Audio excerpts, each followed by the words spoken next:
on YouTube as well. So we are on the Satisfactory 1.0 release today, so congratulations. We have ourselves an early access success story, considering Satisfactory has been one of the early access games that has been held up very high, has been really good. And they've hit 1.0 today. We're going to do a quick 2-second peek at the accessibility stuff, even though I don't think anything's changed. That's interesting that you can set your network quality. Okay. Yeah, so you can set your network quality so if you've got like really bad internet, I'm assuming it will change the way it handles latency. Oh, we can make it so when we die, we keep everything, we keep equipment or whatever. We can make the animals default, which is where they'll attack players when we get too close. We can make them passive, where they'll literally not even defend themselves when you attack them. You can disable the season defense. You've got the arachnophobia mode, which is amazing because it's in-game. It puts holographic cat faces over them and makes it meow, and in a lot of ways is way more cursed than a spider.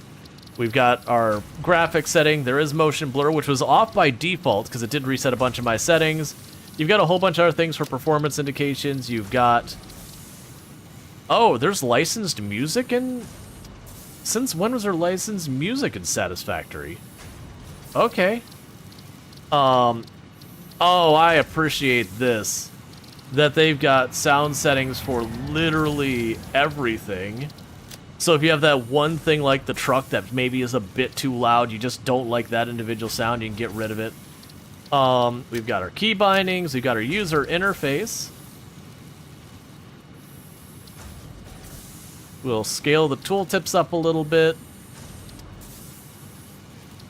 Awesome Shop Dark Mode. Yeah, let's do that. Yeah, so you can change, like... Alright, so they've added a lot of accessibility stuff. So heck yeah. Alright, so let's do a new game. So one of the tricks about this that does confuse people, for anyone who's new to Satisfactory, you'll see these 4 different locations. It's the same map. It's the same map. All of these are the same map. There is one map. Just one map in Satisfactory. What this is deciding is where on that map you start. I need a neighbor volume slider. If only. Hey, could the people stomping upstairs and mute. Or like maybe one volume. So let's see. So we've got the very green area. That's your default kind of go-to. We've got the rocky area. It's another pretty good one. Very flat. Has a bunch of stuff. The northern forest, I want to say, has a lot more annoying terrain to deal with. And then you have the desert, which would be like desert. That's probably flat. It's actually pretty terrible because it's rolling dunes. So you end up building a platform. Do I have a theme for this run in mind? Not really. I am leaning towards the rocky desert.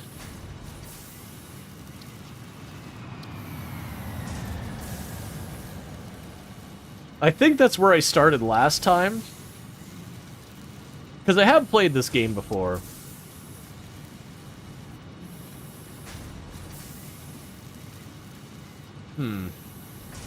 Yeah, because these ones, I'm going to need to get platforms to make it not frustrating. I am thinking, so I want to say this one's off to an edge. I want to say this is closer to center map. I don't remember where the desert is. It looks like they've added tons of node, making most areas viable. Yeah, now pretty much the whole map was viable. So you hope the Northern Ocean is still there. You always end up creating a giant ocean platform and then plunder the lands with the spiderweb of belts. You were leaning towards a desert. Grassy is awesome looking though. Yeah, the big problem with the desert is it goes like this. It slopes up and down everywhere. We can do that. Because it is rough. Now the other thing is there's no water nearby. We could try it. Session name, there's not going to be multiplayer settings. It is single player, that's all I wanted to check. Advanced game settings. You're currently playing the default version. Yeah, we're not going to mess with that because I like my achievements. And where is... Oh, I actually still have to give the session name. On stream 1.0. Cool. And I'm not going to skip the tutorial because people will have to see that. Skip onboarding, no. Advanced game settings, no. Session joinability, it's single player. Sure. Let's go ahead and check out the desert. One, because I only messed with the desert once, and that was when I was fairly new to the game. But the big problem with the desert is, like I said, it's not very flat. There's really, like, to work with it, you end up building things up onto a platform. Separation from main transport complete. Oh, you Route loud. 8 delivered to Calistian region. All pioneers functional, initiating dispersion. Attention pioneer, I am Ada, Okay. your personal instance of the artificial directory and assistant. Welcome to the Fixit Incorporated Save the Day program. A Fixit pioneer has 3 core assignments. Construct. All pioneers must follow Fixit guidelines and instructions when constructing any building. Automate. Every pioneer is responsible for setting up and managing efficient pipelines, outposts, and power infrastructure. Explore and exploit. Fixit selected planets are rich with resources suitable for direct use or further investigation. Stay within your designated. And that is why the world is counting on pioneers like you. Fixit. That's new. Short-term solutions to long-term problems. I'm glad we didn't skip the Initiating tutorial thing. planetfall. Atmospheric entry in 3, It 2, it didn't 1. used to whisper when we were getting our Arrow assist. lesson. Drag within acceptable parameters.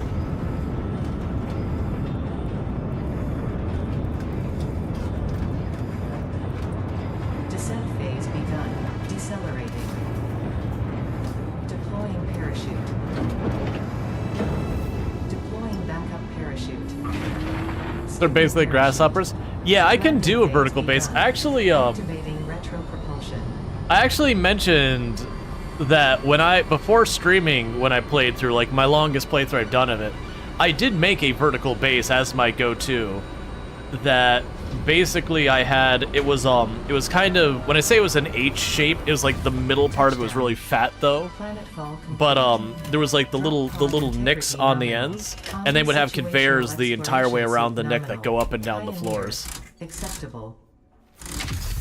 All right.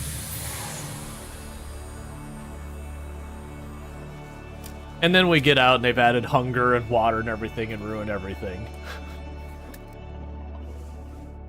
Congratulations, you are the 3rd in your region to survive planetfall. Welcome to Massage 2, A-B-B, in the binary system of Akicha. Massage?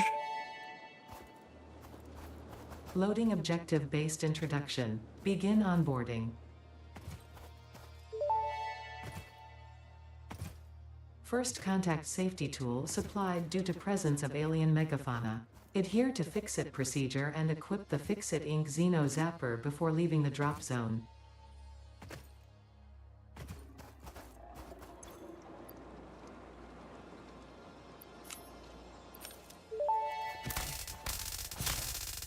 Next objective, dismantle the drop pod. Fixit Incorporated as cost-effective and efficient. We do not waste. The drop pod will be couldn't remember recycled what to button it construct was. the It's hidden like first stage Z of the and everything. habitat and utility base, often referred to as the hub.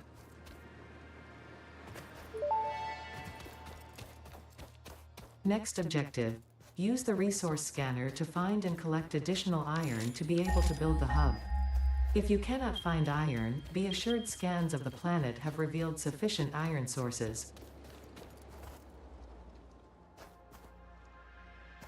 Okay.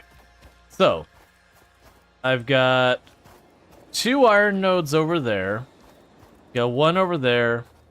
I mean, very clearly they intend on you exploiting these 2 first. I love that mentions it's unauthorized hostility, because that implies there is authorized hostility.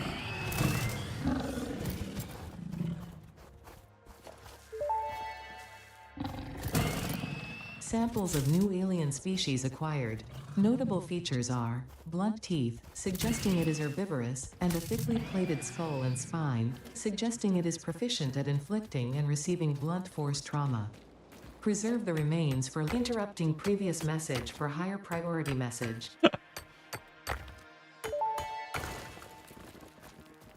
Next objective. Use the build gun to construct the hub. Iron is a base component necessary for all near-future progress, so ensure you build the hub close to iron sources. Fix-It does not pay by the kilometer. Okay. So it wants me to build near these. I definitely feel like I want to be more uphill than downhill, though.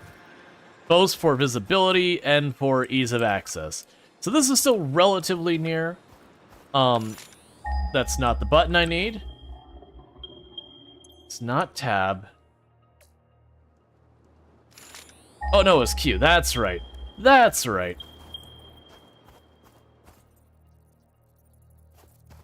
I forgot how terrible this place is for setting up. Alright, new plan. So I am going to build it over here. This is the hub. It's not what I'm going to use to construct everything. It's just my starting location.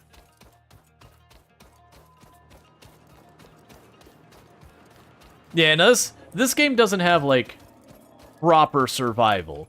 So we don't need food, we don't need water for purposes of human consumption. The thing we need the water for is a bunch that's different than I remember it. The hub terminal and crafting bench are only the humble beginnings of a successful Fix-It pioneer, but essential for the next steps of onboarding. Once finished, the hub will function as your base of operations.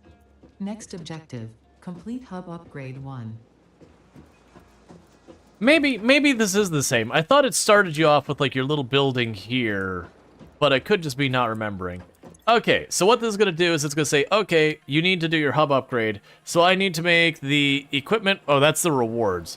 So I need to make 10 iron rods, and the way I can make the iron rods is I need to make iron ingots. Yeah.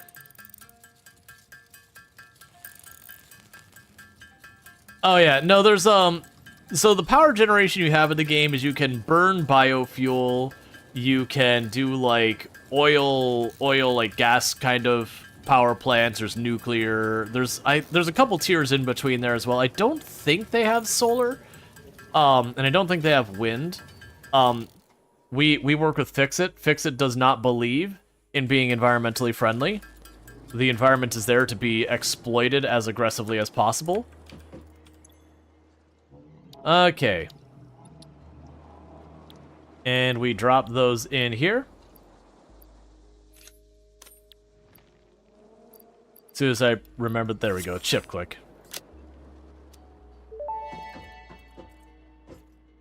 Hub Upgrade 1, Storage and Frame, completed.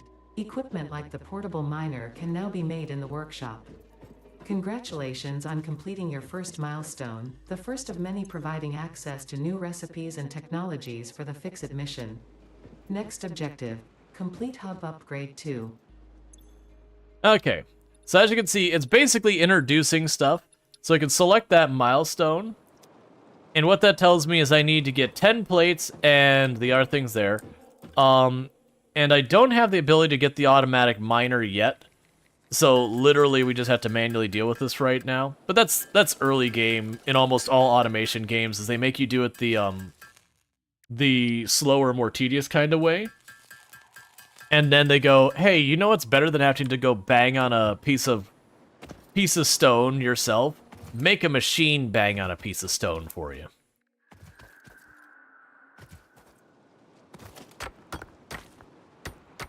Yeah. And it is a meme in the game that people have sung many a song to banging on the ore, because it's a tempo that a lot of songs have. Great, we just arrived and we're already thinking about using coal and oil to make power. I can only imagine that's what happened to the previous planet. Yeah, no, it's fine. Okay. Oh, and let's grab the nuts. Potential edible collected. Eating it and surviving does not count as a valid field test and does not generate enough data for Fixit to make an informed decision. Store this potential resource for later use. They're like, hey man, eating it and not being dead does not qualify as science. We're gonna need something a little bit more scientific. Nature's here to get out of the way. Yeah, right now we're in the desert, so there's not that much nature being roughed up. Oh, but don't worry. The factory must grow. Alright, and now I can go here and go boom, boom.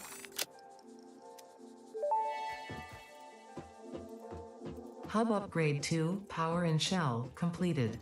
The smelter can turn raw ore such as copper and iron into ingots, and the biomass burner generates power when fueled. Fun fact, most of the native flora and fauna is compatible with Fixit technology.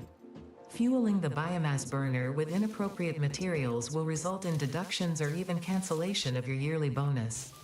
Next objective, complete Hub Upgrade 3. I wouldn't want to lose my yearly bonus.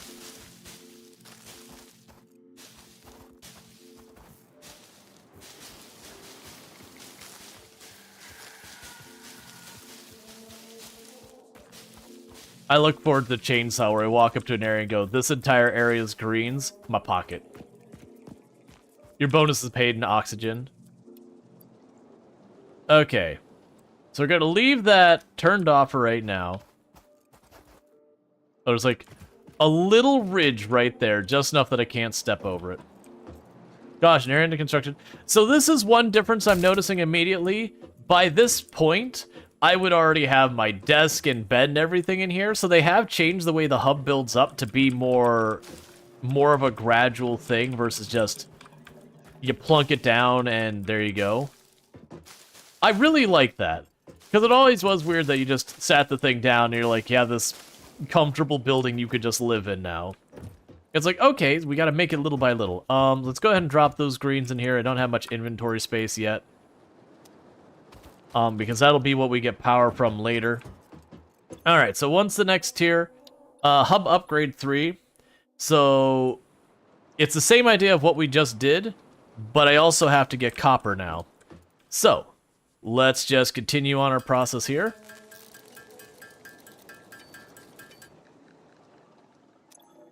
Oh, you know what? As I'm sitting here doing this, yeah, I have the equipment workshop. Alright, so we need to use the equipment workshop to make our drills.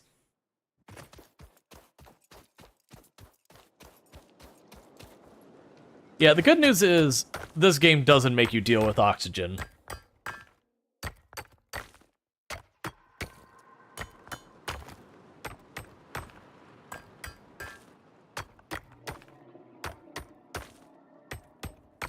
Yeah, because I forgot, like, I haven't been paying attention to what's unlocked, and like, what do I need next?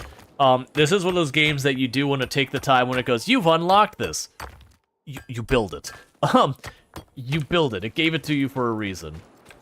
Alright, eventually I'm going to make a ramp down there and move stuff. This, like I said, the hub up there is not where I'm going to have my main manufacturing whatever. I just shoved that up there because it's flat. Once I get better terrain, we'll do other stuff with it. I'm curious what's... Oh, this is going to be where what is it? The big drop pod that goes up and down goes. I was trying to remember what went there.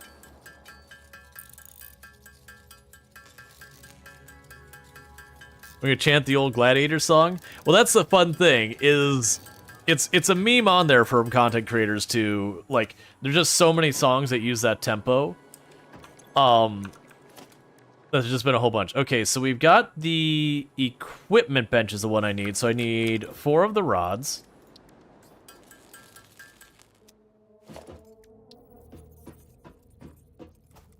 And we're just going to plunk that. Alright, where was the thing where I can...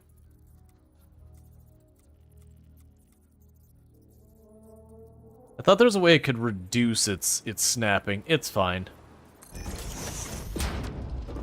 It'll be slightly askant. That way everyone is slightly upset about it. So portable miner, I need 4 rods. So let's go ahead and do that. And you can walk over here.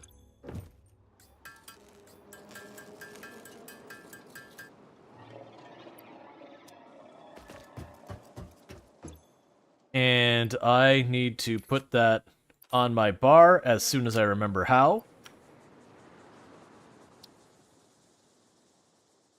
I don't genuinely remember how.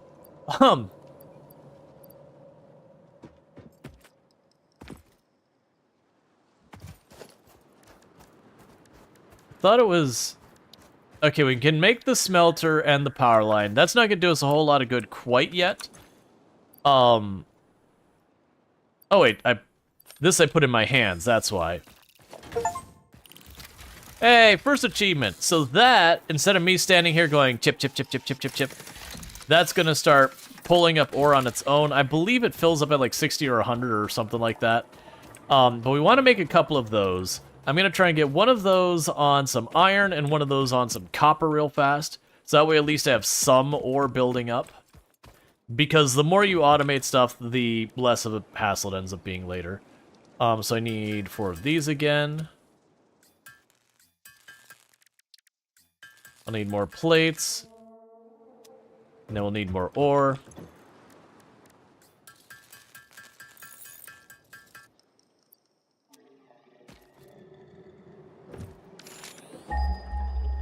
Okay.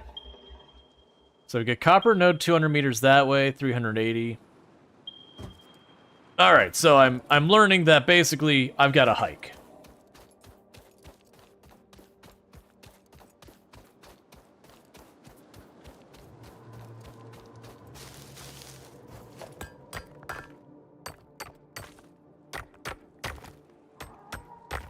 That should break. You should break. There you go.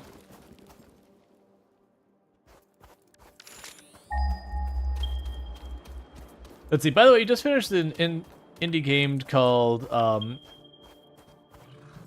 Ukuna. It's real fun. Got it for free. But it's like $3 USD on Steam. Took less than 10 hours, but totally worth the price, you'd say. Gotcha. Good to know. If it's if you think it's good, we can go ahead and if you put in the game suggestions, I'll check it out. So let's deal with our little friend here.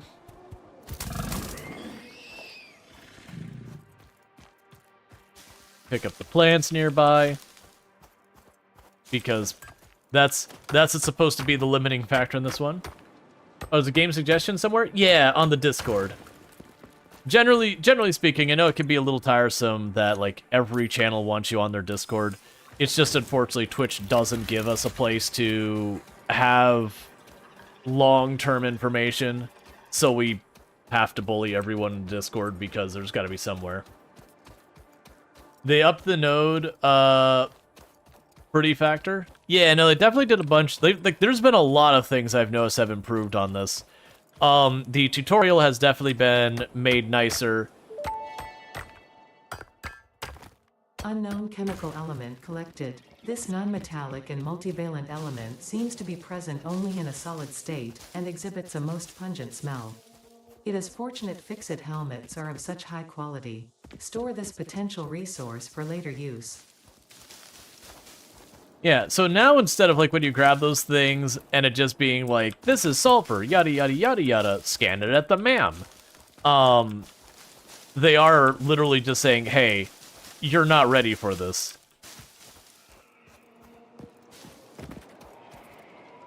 Okay. All nature must go.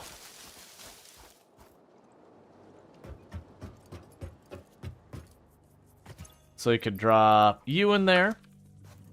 And we could throw some stuff in here. We'll want to hook up a smelter to do that automatically soon enough. So that can go in there. We're not ready for this. We're not ready for that. So that's all fine. We can go here and, for the moment, process the ore into ingots.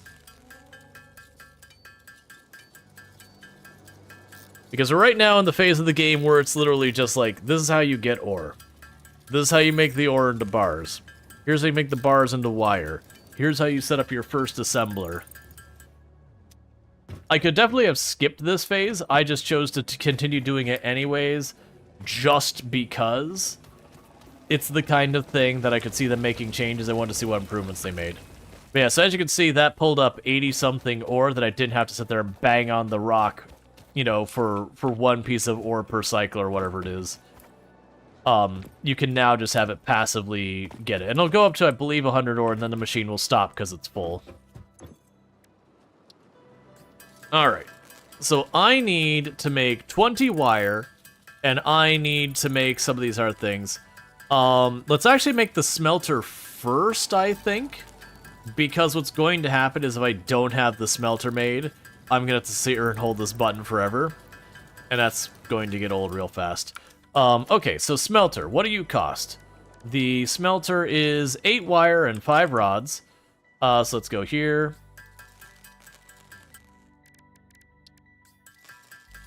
Make the wire.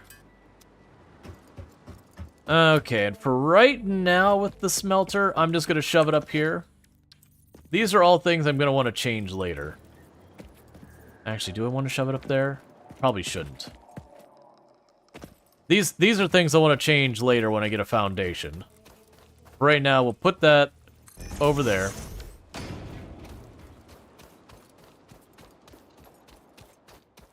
Hit spacebar once.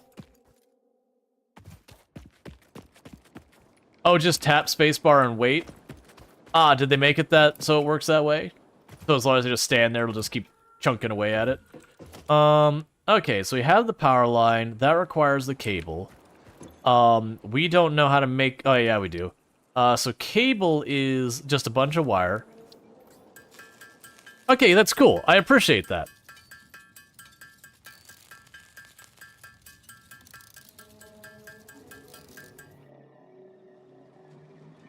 Because it used to be you'd sit there and have to just, like, hold the button. And after a while, you'd get real tired of holding the button.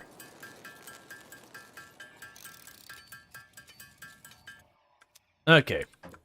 So we've got the wire. They didn't get rid of the towers, did they? I can't imagine they would. I probably just don't have access to the power lines. You could hold it, click out of the window, and it would keep going. Okay, so that's turned on now.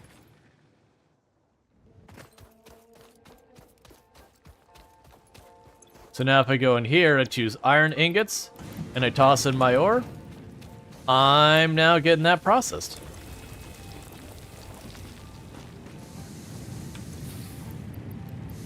And so begins my pollution. Alright, so let's run over here and go grab the copper. That's the old method to not abuse your spacebar. Yeah, and that was what I remember, is you'd sit there and you'd just, like, put a weight on your spacebar and everything. And granted, usually when you got to that point, the answer was you really should be at the phase of automating. But we're very early game, we don't have access to most of that. Well, I can see there's a thing up there for us to grab. There's gonna be lots of that all around us, though. We'll definitely want to go and get another smelter online. I don't remember, I want to say that's a one-to-one connection point, unless something's changed. Because the way it used to work, and I'm assuming still works, is to get multiple connections out of something, you have to put up like a pillar, like a power pole. And then depending on the tier of power pole, you get X number of connections and yada yada. So while we wait for that to process, I can go here and just let it start crafting. Till I can get up to the 20 wire.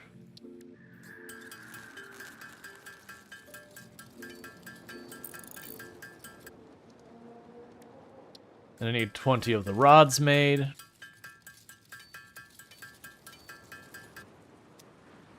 We could run down here, toss more of our ore in, grab out the ingots.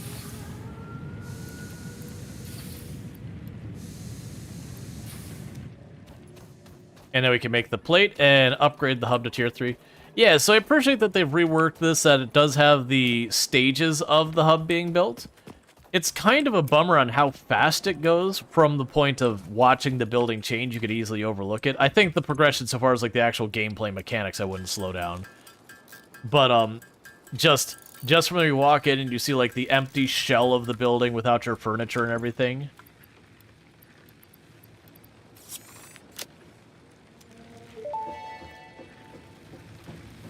Hub Upgrade 3, Interior Furnishing, completed.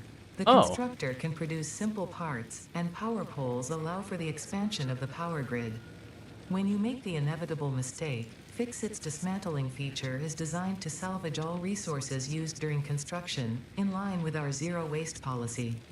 We understand that Fix-It pioneers are only human, and thus prone to error. Next objective. I hate complete that Hub one. Upgrade 4.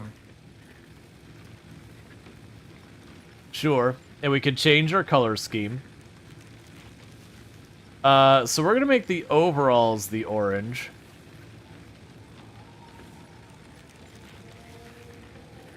And then we can make the other primary color here. We're going to go for a lighter gray. And I don't even see where the secondary color is. Oh, the secondary color is like a belt. We'll make that black. And save.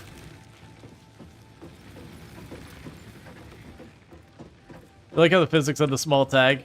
Oh yeah, but that's I think it was around this phase. No, actually, I think there was more to the building still. So what new did we get? So we got the power pole, and we got a constructor. So let's get that going. Oh, I need to start processing limestone from the looks of it. So let's grab the limestone out of here. Yeah, so you'll see we get more and more materials we can make. That's going to be a reoccurring theme this whole time. But now I want to make a power pole, because I'm going to need the power pole to allow me to have more than one smelter running. So, we can go here, and I need more wire still.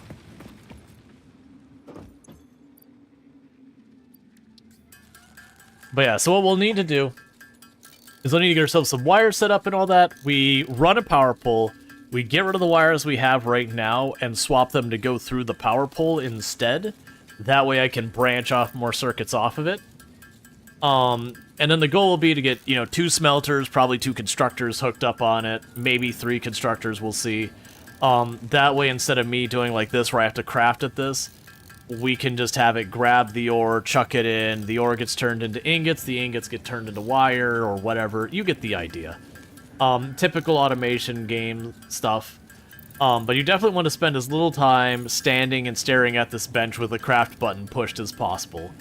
It's the exact same thing you run into with games like Factorio. The faster you can get stuff automatically making itself, the better it is, because then instead of running around staring at this the whole time, you can go run over to this building, grab your stack of screws, run over to the other building, grab your rods, go use that to build your next thing, and then you go run over here, grab these materials. And that's a lot more just you building the factory instead of you staring at prompts. Alright, so I need the wire. So many screws. Yes. How many things should you set up to produce screws in Satisfactory? More. The answer is more. No matter how many you've built, the answer is more. You think you've got enough? You're probably not even halfway there yet. The answer is you will need more screws. You will always need more screws. There's other things you'll also need, but screws are the one thing you always need more of. Like, genuinely, I think the last time I did my major factory, it was probably a good, like, 5th to a 4th of the factory was screw production. Just because of how much screws are used in how many different things. Okay, so with that, I should have what I need to plunk down a power pole. I'm going to put one right here on the edge. I'm going to get rid of that wire. And then I'm going to take the power line, and we'll connect you there. And there. Alright, so the next thing is so I don't have to do the copper anymore. So let's go to the copper production. So copper, that's not copper production. So for the copper, I need some more rods. We'll go and get those produced real fast. The best recipe is, hey, let's skip the rods to make screws. Yep. That's one of the other things I like. So in Factorio, there is only one recipe. Well, that's not true. Most things, there is only one recipe to make something. There's a couple with like oil and all that where you get a couple different options. But generally speaking, most of the time in Factorio, it's, you know, it's 1-to-1 kind of thing. Alright, so you've got the ingots, so we can grab those. So let's do a lap around our drills real fast and grab a stack from you.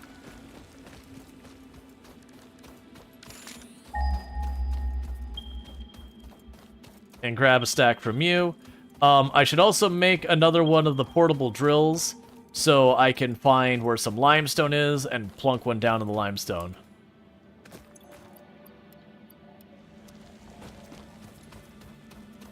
So we should get that going. Because now what I've got is I've got both the copper and the iron initial production automated, which is just that I still have to run it back and forth, which is certainly not what we want. We'll get drills soon enough. So we've got you set up. I've got you set up. So let's go and make ourselves another drill, go find the limestone and get that hooked up.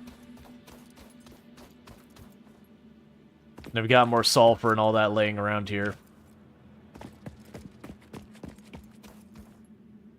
Okay, for another drill, I need some iron plates.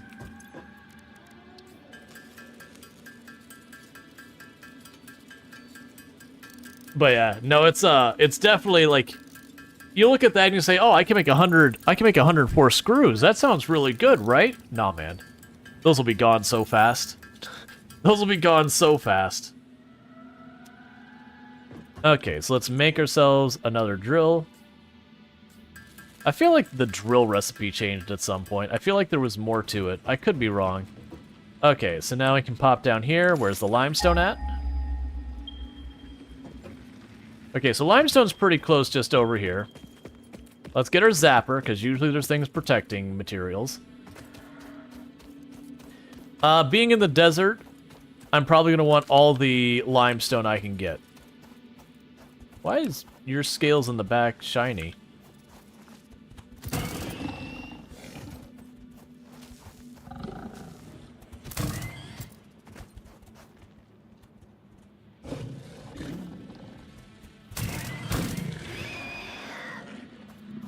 Okay.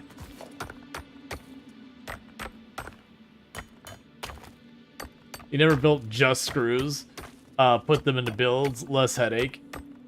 When you don't produce enough? Yeah. Well, it's also one of those things, a lot of these, that... I mean, the good news I can see that from there. One of the good news about a lot of these things is you end up not having to worry about a bunch of the stuff, like your factory, and this is true of this game. It's true of like it's true of Satisfactory, it's true of Factorio, it's true of all of them, that you'll have people be like, you're not running that the efficient ratio. And the beauty is, it doesn't matter. It genuinely does not matter. You can run everything horrifically inefficient. It's fine. You can literally just scale up. Now, granted, early game Satisfactory, you do have bottlenecks with power, because you have to build these, and the more of these you've got, the more costly they start to get to keep them operating, because, as you can see, it's churning through that fuel. And they do scale the fuel consumption based on the load on it as well, just so you know. It's got a max.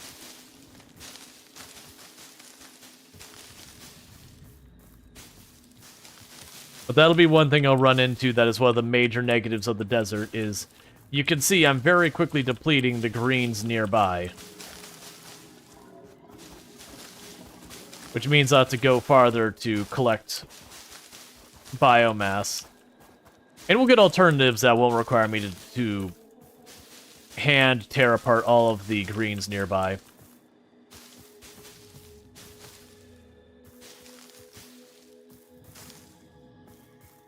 But for right now, I'm going to have to occasionally do this where we just run around and grab every plant we can and shove it in here. Cool. Alright. So where were we at? So, okay. So I need to build the next thing. So I can go for the constructor, but I think what I'm going to do instead is I'm going to put down a third smelter. And I probably shouldn't be putting these... Let's actually not put them that close together. And the reason I shouldn't put them that close together is I'm going to need more space for a lot of these things. Oh, wait, you can't do that. Never mind. It was the constructor that makes the concrete bags. Alright, so for the constructor, I need to make smart plates. And I believe that's a handful of screws and all that kind of stuff.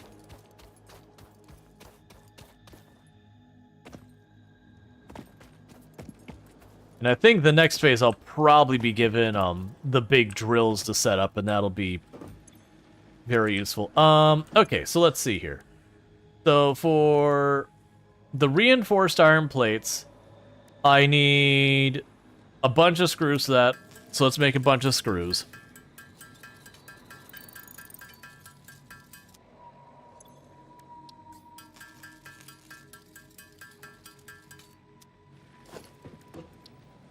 And that's our first constructor. So let's put the first one over here.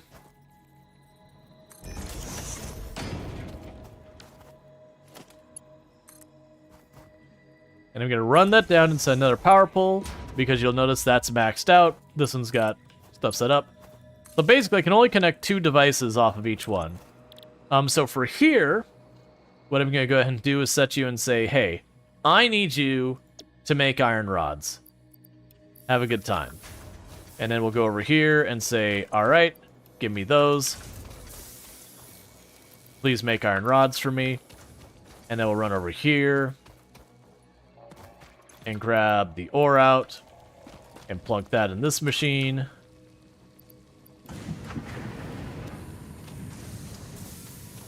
And we're slowly expanding. But now I don't need to handcraft iron rods. What I will need to do, though, is I will need to continue to handcraft screws and a bunch of stuff. We didn't get conveyor belts yet, did we? We probably didn't. No. So I can't wire things together yet. So I've still got to manually run stuff between it. So for another constructor, I'm going to need more of everything. So I need more cable.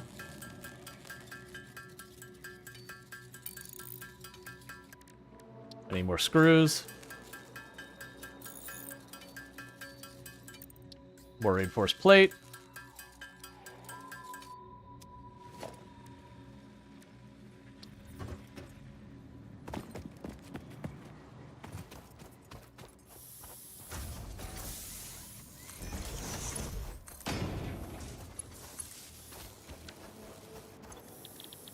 And we'll make you iron plates.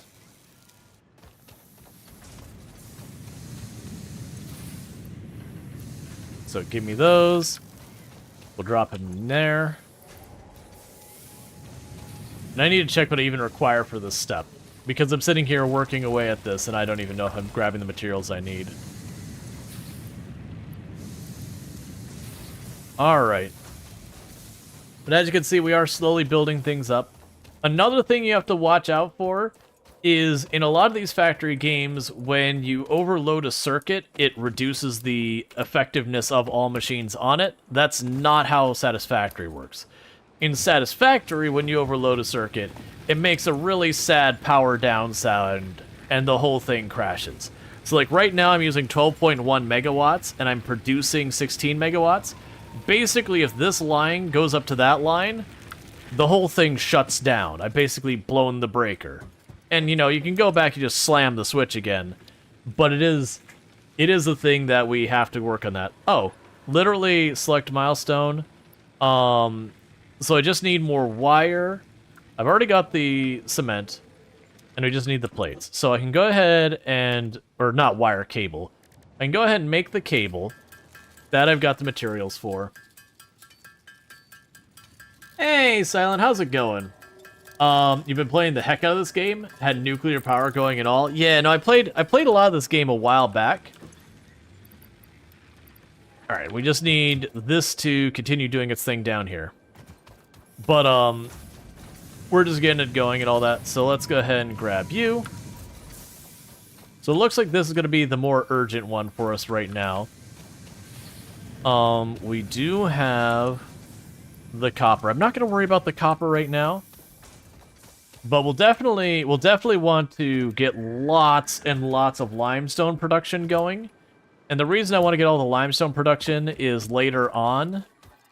What I'm going to need to do is take that limestone and start building concrete slabs just so I have a flat surface to work with. Because that's, as you can see, this is hilly, and it is going to be absolute spaghetti running the conveyor belts around here. Because to get everything to snap the way you want it, you end up needing that. So we can drop that off.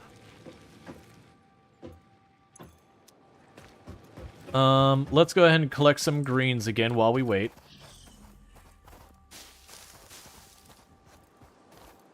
Because no matter how much I grab, I'm going to need more than that.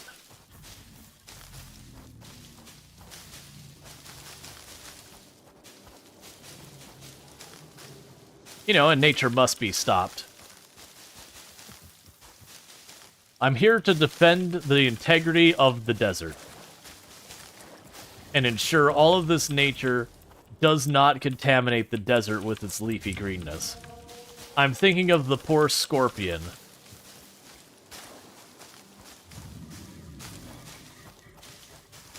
The well-being of the cacti.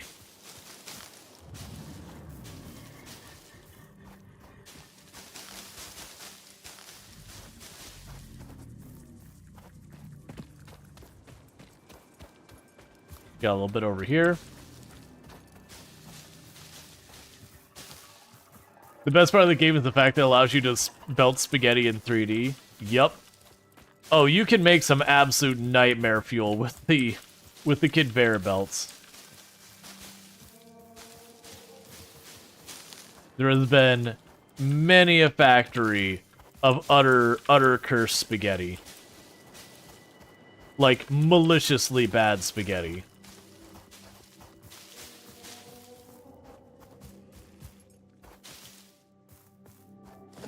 Oh, there's coal right here.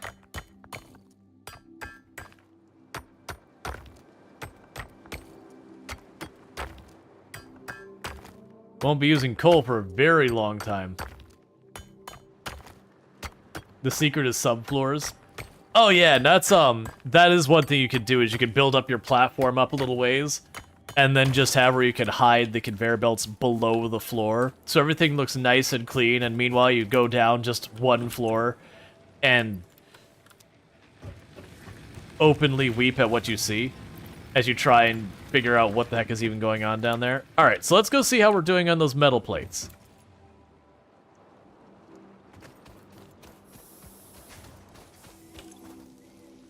That's the copper. Okay, so grab you. Chuck you in here. Grab you out. And that should be enough of those. We'll go grab the ore out of the drill, which literally maxed out as we approached it. Alright, and it'll give us conveyor belts. And conveyor belts end up being huge because that will save me running around shoving stuff into different machines. I'll be able to put it on a conveyor belt, and it will shove stuff into the machines for me. Now, I'm not going to have the splitter and logistics and all that I need yet. Player is upgraded. Yay! Platform and utilities completed. Conveyor belts connect the output of one building to the input of another and transport resources.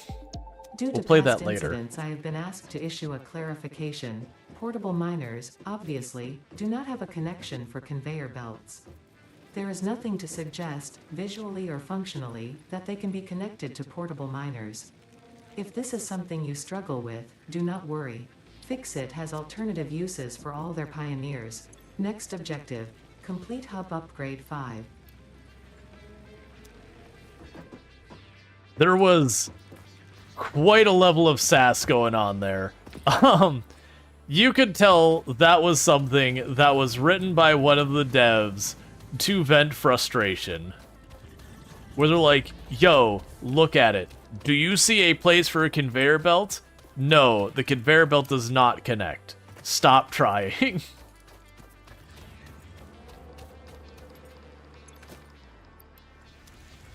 Alright, so there's the limestone. But now we need to do the conveyor belts. Yeah, so we just have straight up conveyor belts, so I'm gonna need more metal plates. Which will be our first order of business, is to take you and unelegantly just slam that sucker right in there.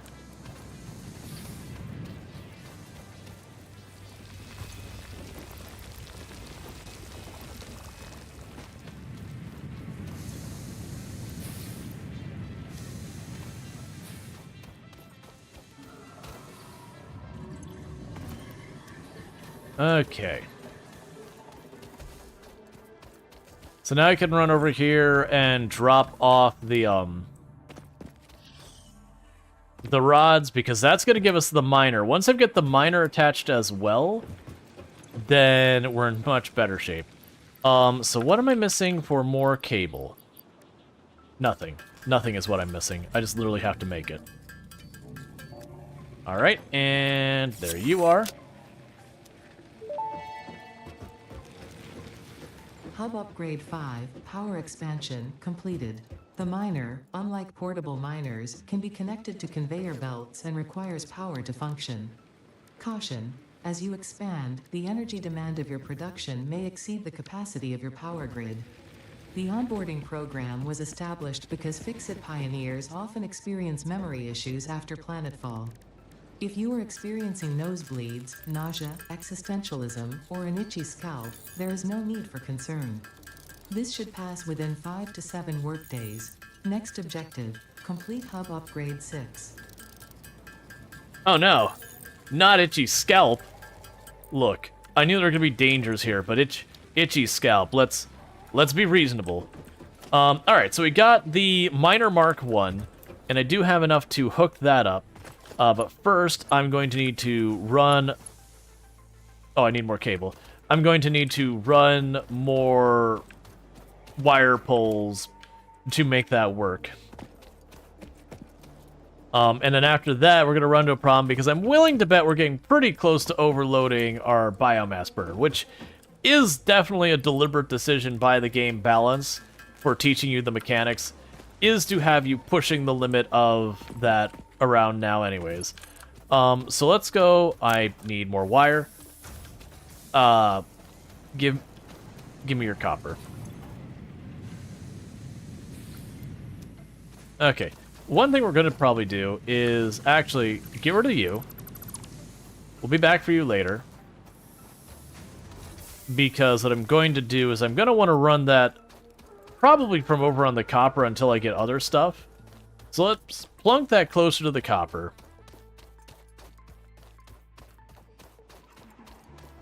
Because conveyor belts, they're not cheap.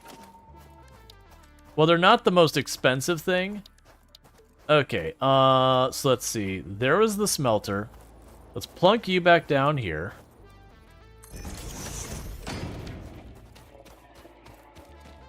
And give me the ore. And plop that in here.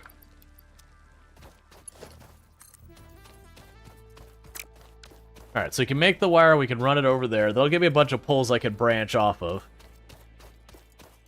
But yeah, you'll end up finding you'll be building, like you'll find in time you'll build in patterns. Where you'll have like, here's where I put my power pole relative to the rest of my buildings. That's enough to give me room to expand. We're right now in the early game without having half the construction materials available to you.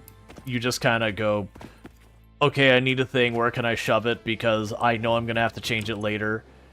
And there's, like, There's just no doing it the efficient way yet. I am starting to go, okay, how am I going to handle my power situation?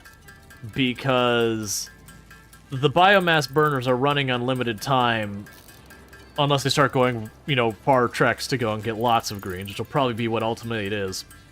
I'll probably unlock the chainsaw, have to go find the nearest forest, fill up my inventory, and then come back from there. Alright.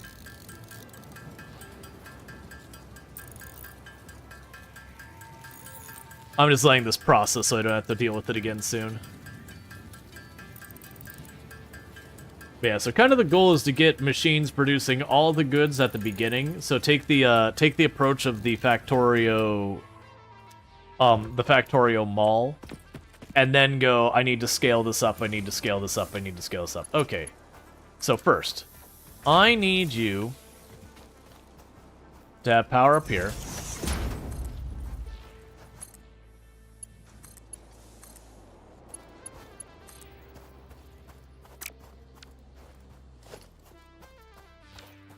Okay, so now we pick up this. And we can go here and go production, miner, and let's turn it this way.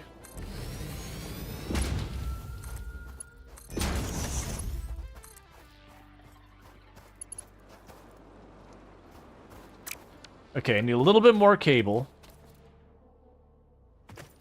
And a little bit more cable, I can go and power that up. And that means we'll be able to have all of our iron up to the iron plates being automated. At which point then it'll be a matter of going, okay, we got iron plates, so let's now get iron rods. Okay, we got iron rods, now let's get screws. Okay, we got screws, now you get where that's going. You just keep moving one more step, one more step, one more step. And all of that. Usually I'll put storage containers either in line or next to, depending on my immediate needs.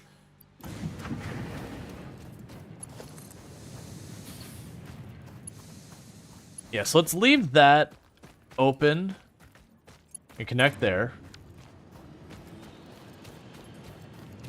Alright, so all of that is going smoothly now. They did give me a second biomass burner. So let's just hook that up now. Because if I hook up the second one and fire it up, it will even out the load between the two biomass burners, which will reduce the fuel consumption of both of them and lower my risk of blowing a fuse. Because like we check what we've got going on right now. That's the maximum I can produce, is that 20 megawatts. And we are just a hair below it on our potential. Hey, Jack, is that Patillo? Thank you so much, Jack Patillo, for the raid. I really do appreciate it. I hope you had yourself a good stream, and welcome in, Raiders. How was your stream? And I'm assuming you were also playing this. If not, you know, what were you playing? We are just here at the beginning, getting things started ourselves. Enjoying the new update? Nice. Yeah, and I haven't played in a little while, but Satisfactory is an excellent game.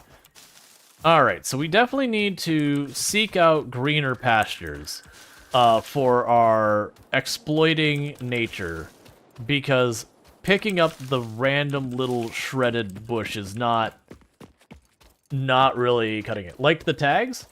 Well, thank you. But yeah, so definitely we're looking for more Satisfactory. That's happening over there with, am I pronouncing that right? Jack Patillo? If not, let me know. What? Oh, that's the beehive thing. Okay. But yeah, so definitely check them out if you're looking for more Satisfactory. You can find it over there as well. So close.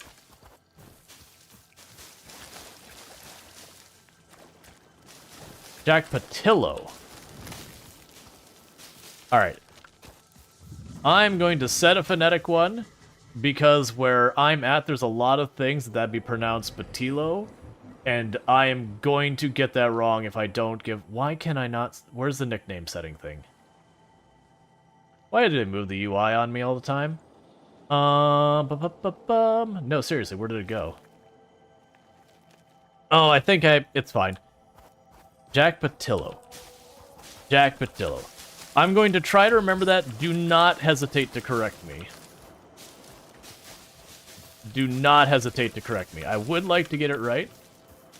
It's interesting because in the South, people pronounce it Pateo. Because the L's are silent spaced. Yeah. And thank you for the follow. Welcome to the stream. Yeah, no, it's, we have a lot of stuff with the double L's here that, in Florida, that, like, there's lots of different languages in the area. Lots of people from different places that all pronounce it differently. But yeah, so thank you so much for those follows. For everyone popping in, I am Rual Storge. I do play a variety of games here on Twitch. I'm most known for my exploits in Project Zomboid, where I used to hold a world record. One moment.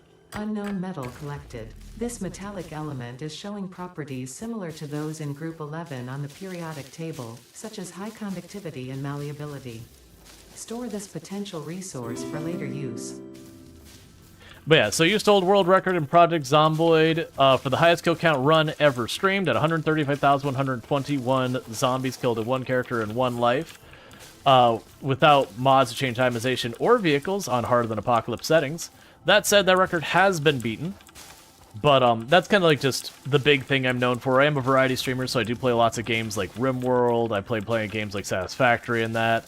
I play a slice of life sim style games like Stardew Valley, Coral Island, all that. I play a pretty wide range of games here. A lot of simulation as well, so like farm sim, you know, and all that. That's the Wild World record. Yep. Ever play 7 Days to Die? I have. That one didn't hold my attention as much. Granted, I've not been back in a long while, but part of that was there was a Twitch integration mod, and the developers didn't just say, like, hey, we don't want people using this mod anymore after they made their own Twitch integration. They started DMCA claiming creators using the mod, and I've chosen to not play the game. Like, no judgment for anyone who does, but, like, that left a sour taste in my mouth, as it were. Because, like, it wasn't just, hey, please don't do it. They were DMCA striking people. Yeah, that was, that's been, 4, 5, 6 months ago that happened. It's been a while. And to be fair, they haven't done it since, to my knowledge. Because it was pretty bad PR for them.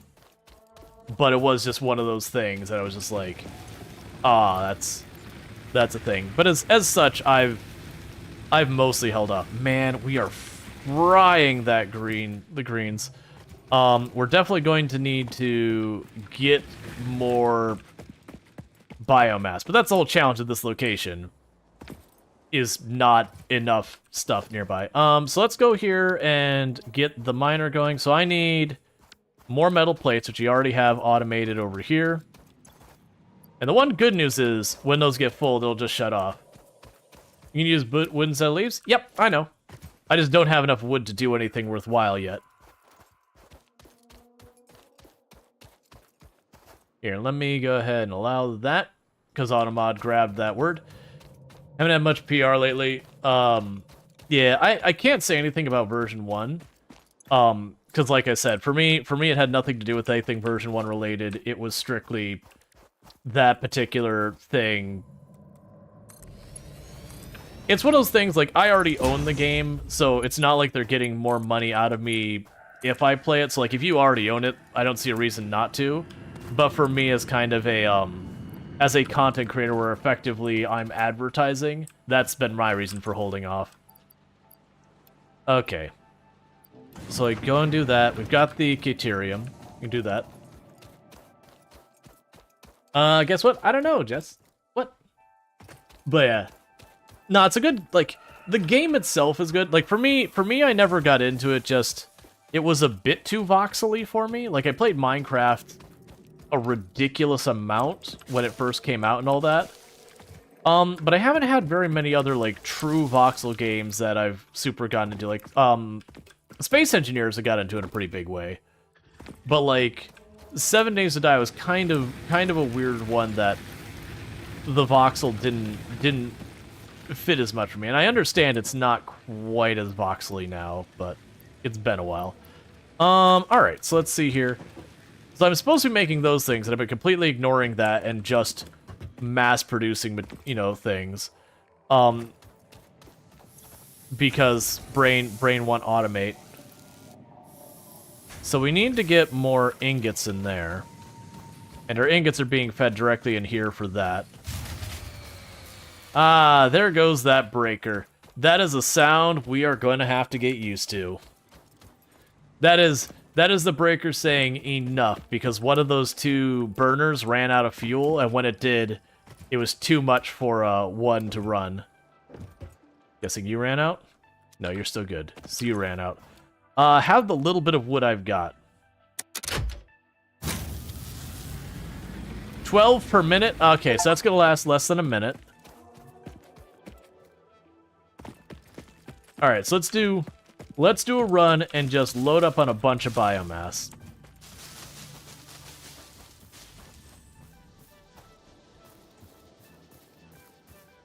And we will be able to actually process that into, like, biomass log things later.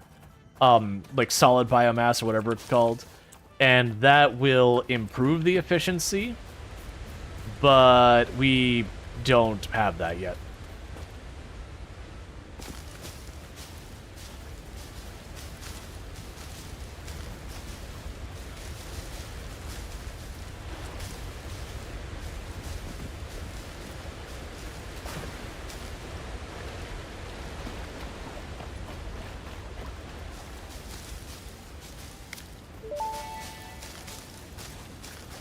Potential edible collected. If consumed before authorized is compatible with the human digestive system by Fixit, the consumer is responsible for any and all consequences.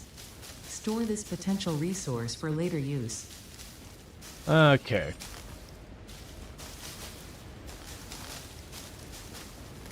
Literally. There it goes. Yeah, when it said it needed 12 wood per minute, I'm like, well, I've got 8. So that's gonna last less than a minute. I didn't have high hopes for it.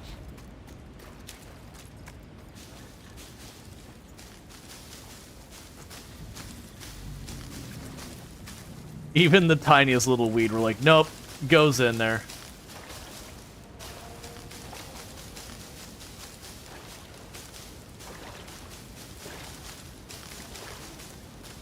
Because I'm just about to hit the point I can have one biomass generator full. And later on we'll get a chainsaw I can just walk up because it'll just yank up literally everything green nearby to cut back on the time.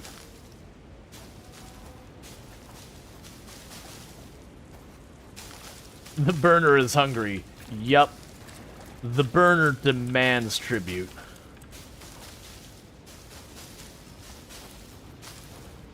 And it will not be satisfied for small offerings. It demands the entire local ecology.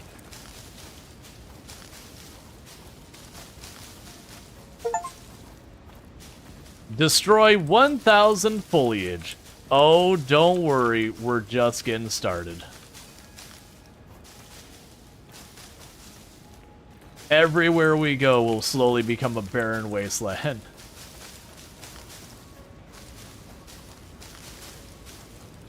Because usually, even when we get to, like, late game power and all that, I'll keep a couple biomass burners just laying around for when you sit there and you hit that bottleneck, you're like, oh, I need more coal from somewhere, but I need my factory to run right now. And you can just take that one biomass burner and just throw a bunch into it to keep your factory at least on for a little while. Hey, Longclaw, good to see you.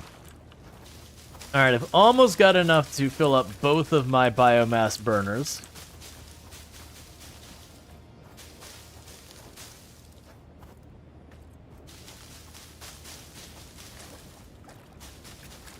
See, I'm not causing devastation. I'm improving the view. All of these weeds, they're really blocking the view of that wonderful water there. I mean, I'm doing a service here, for being honest. You need some leaves to start up your nuclear power? It is a joke, but you're not wrong. Like, even with your coal, if, like, the thing shuts down, you don't have coal on the line, or your water pressure drops, you need to, like, bootstrap just a little bit of power to kick it over just long enough to get the whole process going. And there are times where you'll just plunk down that one little burner, pull the switch just to get that one little thing of coal going on the line. And then once you've got that, you know, that's all it takes to... Can I not pick whatever you are? Oh, there we go. It's just got a weird hitbox to it.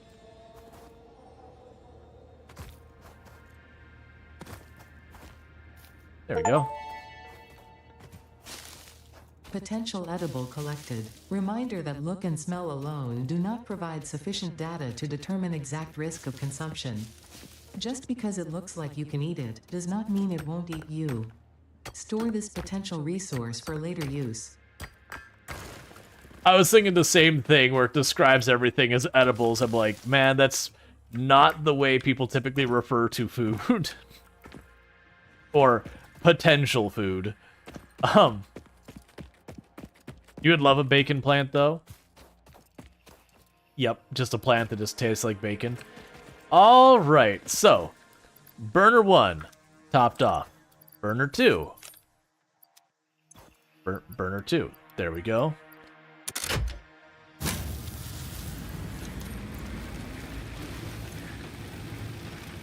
Alright, so we've got power again for a little while. Let's definitely get to our next tier soon, because we are going to keep running into that problem more and more.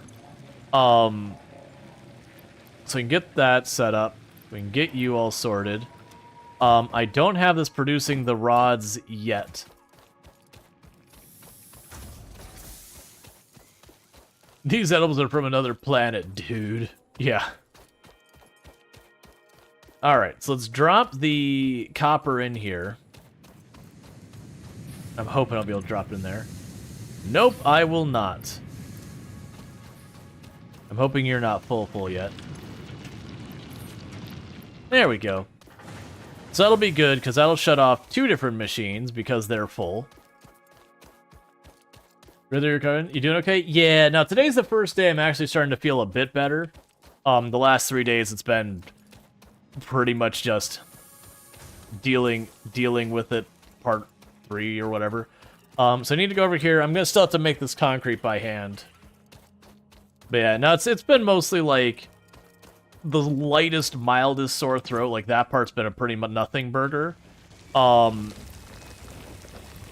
then just super low energy.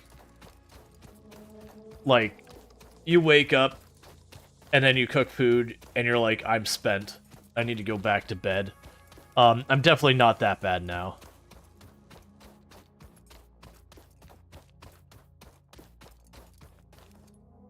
You've been lucky that you and your wife haven't caught it, or just been asymptomatic. Yeah, no, I've gotten it. This will be the second time I've gotten it.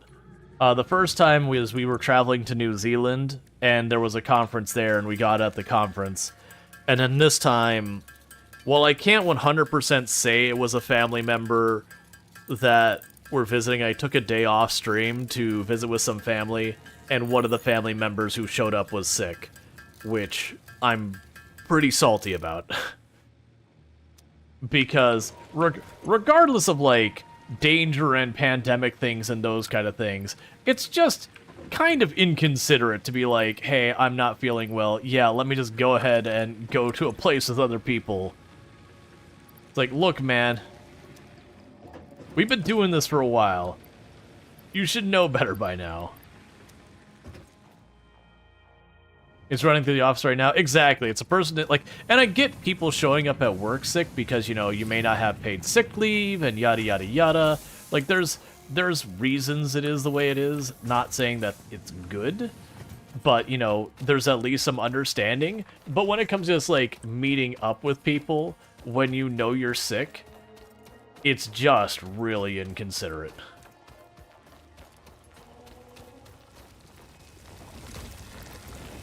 But for me, it required me to cancel part of my travel plans. Because I was supposed to visit family, but one of the, visit family in just a couple days, but one of them is very immunocompromised, has pretty bad cerebral palsy. And like, just a cold could be extremely dangerous for her.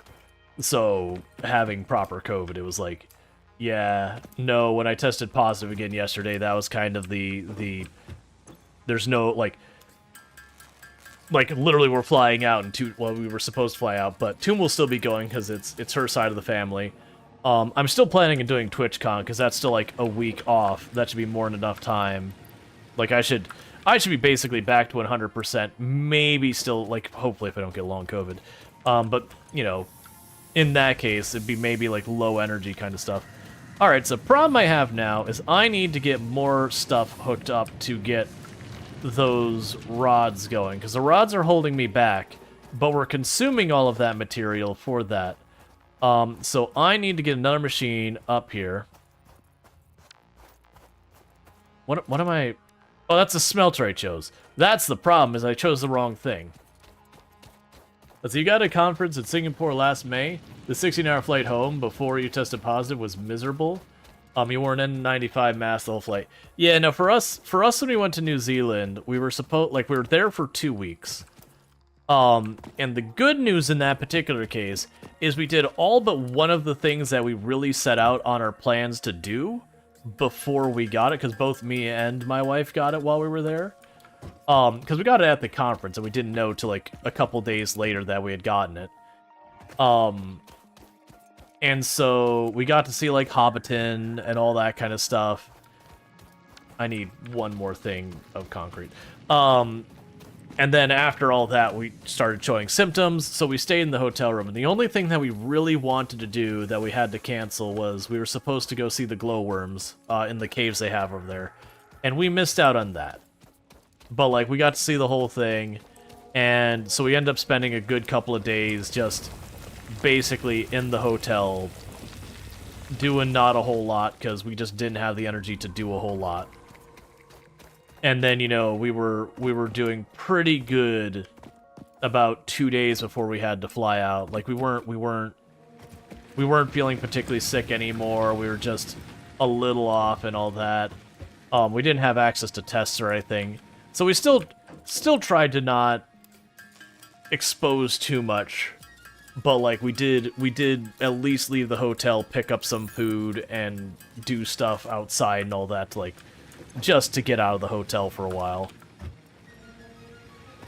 Luckily though, like I said, we got to do most of the stuff we wanted to. It's just, you know, it's a shame when that stuff happens, and it happens even like outside of pandemic things. Like, I remember when I was young, I got to go to Paris, and I got bad seafood, and it was a bad time. So, like, I got to see the bottom of the Eiffel Tower, did not see the rest of it, was not up for seeing the rest of it.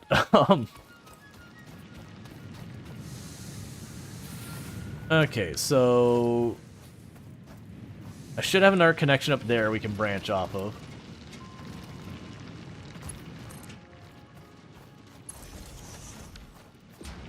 Because I'm going to need another smelter.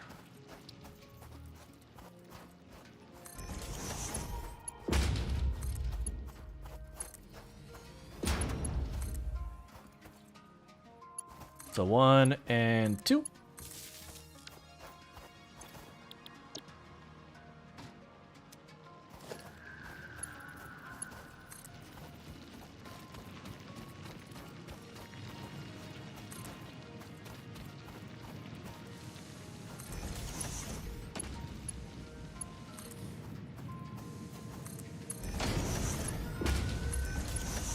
Surprised at the materials. Okay, so we've got the rods turned on. Now the downside is that's probably going to start pushing our power limit again. Because that won't only be adding 2 or 3 machines, but they're going to be active. So our production is the amount... Oh, okay. Actually, we're doing all right. We're definitely exceeding the load we can hold on one. Yeah, TwitchCon is where many streamers get sick. And that was the case even before COVID, so watch out if you're there. Yeah, no, that's, I've done conferences and tech talks and all that for... That's fine. Like, I've been doing that for a very long time. Before I started doing content creation, I've got about 15 years experience working as a software developer. And on top of that, I was very active in going to like conferences and public speaking and all that sort of stuff. And it was definitely pretty much any time you went to a conference, you've got a ton of people from all over the place bringing whatever bugs are currently going around in their area.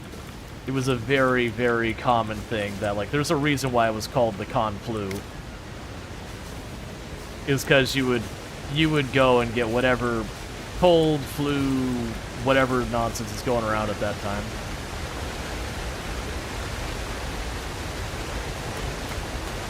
Friends call it con crud. Yep. Unknown crystalline mineral collected.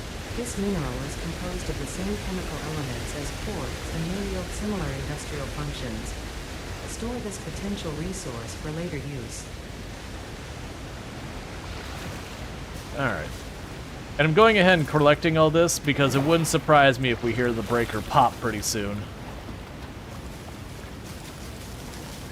Because every time I increase the load on it, until we hit the point we pop the breaker, it's just going to accelerate the rate I burn through fuel. Which is an actual thing for generators and all that. I used to sell lots of tools of various types when I was much younger, including generators. And that was always the thing we had to warn people when they get the gasoline generators. It's like, hey, if you run this generator and all you've got on it is like a mini fridge, it'll run basically just shy of all day before you need to reload it. But if you take this thing and you really kind of put it up to its limit, you know, run like a full-size fridge and some fans and some like some big lights or whatever, it's like it's gonna just plow through that gas in a matter of no time. Like, you get a couple hours and it'll be done. It's the same exact idea as, like, if you drive a car and you're only driving around at, like, you know, you got your cruise control going on at, like, 25, 30. It's not going to burn through gas that fast. But if you were just floor the gas pedal to the floor the entire time, it's just going to make the gas disappear.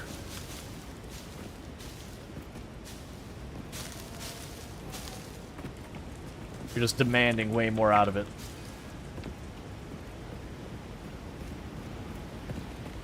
Okay. So those things will stand up and they'll put a poison cloud around them, so we're not going to run around there. No treasure behind the waterfall. So that's always the catch, though, is when you got a bunch of waterfalls, there is treasure behind some waterfalls. All right, where you at? Where you is? Where you is? Hey.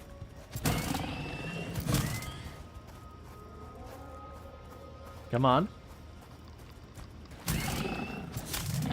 Alright, if you just got in the water like, oh, I'm wet, I'm not interested anymore.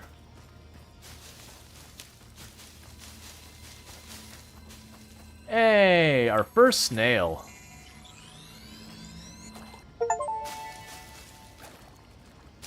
This Or slug, not semi-slug snail. species seems to persist entirely through absorbing and storing energy from its surroundings. Studying this could provide new methods for improving fix-it production line efficiency. Store this potential resource for later use. Yeah, all these ones are telling me to store them for later use. My assumption is basically when we get the MAM, which is just like your research bench kind of thing. It'll give us a dialogue. They'll be like, hey, all that crap you're sitting on, mayhaps do the thing. Alright, so I think we've done enough run over here to collect a bunch of greens. Because I've got basically 2.5 stacks worth of greens. I just know before we're done, I'm going to need way more. Is a slug just a homeless snail? No, they're different species. They're like... slugs, most slugs aren't designed to get into a snail shell at all.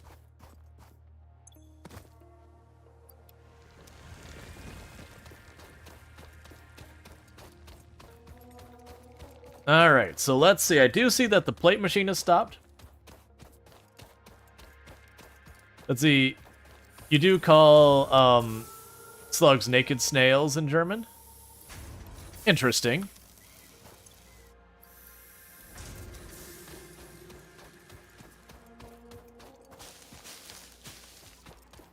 Because I'm pretty sure that snails form their own shell. I mean, it could probably depend on the type of snail. I was pretty sure they formed their own shell, that they didn't like locate and just take one.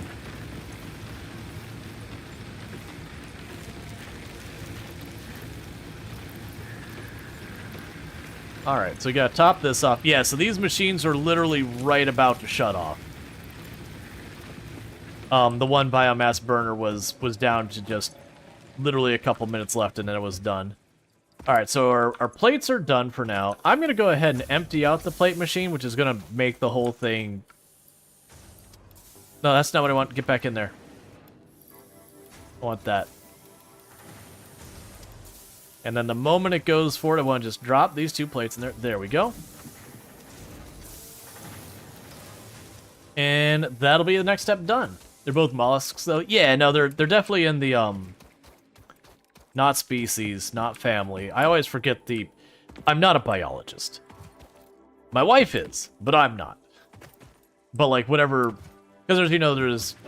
Yeah, there's genus, kingdom, family, all that, and I always forget where what is. Hub upgrade 6. Landing platform hydraulics completed. Freighter landing initialized. Congratulations, you have completed onboarding and achieved the absolute minimum skill level required of a Fix-It Pioneer. Fix-It looks forward to your future achievements, because a future with Fix-It is a future with you. Tier 1 and 2 milestones are now available in the hub, and biomass burners can now be built individually. Your first official objective is to initiate project assembly by building the space elevator. This objective will take a significant amount of resources, so Fix-It recommends getting to work. Minimum qualifications acquired. We've done it, chat. We are minimally qualified. Alright, so I've already got the plates just handy. And we need to get the iron rods and the wire. Alright. So we'll get the next production constructor. Oh, I need to make smart plates or reinforce. No, reinforce, not smart plates. We have achieved minimal level of adequacy. Ah, what it is to be so accomplished. I feel like that deserves a vacation.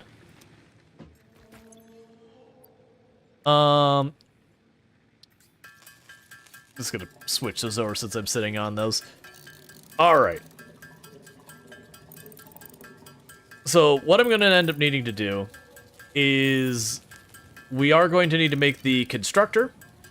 And I'm gonna use the constructor to start making the wire automatically, so I don't have to pocket make the wire. We will need... And the reason I went after the logistics conveyor belts first is so I could take, like... The iron ingots, put it on, then split it off. Because that's a way to do some load balancing and all that. Oh, here's... One second, I saw something very important. We want to do this as much as possible. So let's turn all of this into biomass. Because the biomass is way more efficient in the burners. So let's also grab, I believe these and those can also be turned into biomass, if I recall correctly. Hey, whoa, Jess, thank you so much for the raid. I really do appreciate that. I do hope you had some fun playing some Satisfactory. I was lurking over there for a little bit before stream. I just didn't want to hop in and, you know, make a whole big thing when I was going to be having to hop off soon. But how did your Satisfactory go and all that stuff? You have one question. What is your question? Are you feeling better? I am feeling a bit better than I was yesterday. I'm definitely not up to full feeling good or anything like that yet, but I am finally moving in a positive direction. Which, thank goodness. And thank you for the follow. Welcome to the stream. The unfortunate downside is I did have to cancel the traveling to visiting my family, but I am still going to TwitchCon. And thank you for those follows for the stream. But for those who haven't checked out Wojess, I mean, a bunch of you, like, well, actually, we have some different groups of people. Wojess, an absolutely fantastic content creator on the platform, fellow member of the Halcyon Frequency stream team, which, oh, you can only carry 200. That's why it stopped. I was confused. Halcyon member, words. Halcyon Frequency stream team, which is a stream team I'm a member of as well. Absolutely fantastic team. Might be slightly biased, but or entirely biased, but still, that doesn't mean we're not amazing. But absolutely excellent. Plays a bunch of different games. Plays like RimWorld and a bunch of other indie games like Pacific Drive. Played a bunch of that when it came out and all that. Definitely good times over there. One of the channels I check out the most before I stream. I have forgotten what I was working on. I'm pretty sure I was making a constructor. Yeah, I was making a constructor. That's what I was working on. But definitely someone to check out. And while we're at it, if we can also get a shout out for Alana Rama, who is another fantastic content creator on the Halcyon Frequency stream team. Literally has a command in her channel about being obsessed about RimWorld. So if you really like RimWorld, you can definitely find it there, as well as other games. But definitely RimWorld does its time on Alana's channel. So definitely good times there. So I was making reinforced plates. But, so definitely good times to be had with both of them. And I missed if there was more names, like a lot of stuff is going past. Let's see. You're gonna go watch the presidential debate that's happening in a couple minutes? Yeah, I'm gonna get the cliff notes afterwards. I expect to be annoyed by it, but that's fine. I think it's good that it's happening. But yeah, so definitely check out Alana Rama as well. For everyone else popping in, I am Rual Storge. I do play a variety of games here on Twitch. I'm most known for my exploits in Project Zomboid, where I used to hold a world record for the highest kill count run ever streamed at 135,121 zombies killed in one character in one life, with no mods to change itemization or vehicles, as well as in harder than apocalypse settings and all that stuff.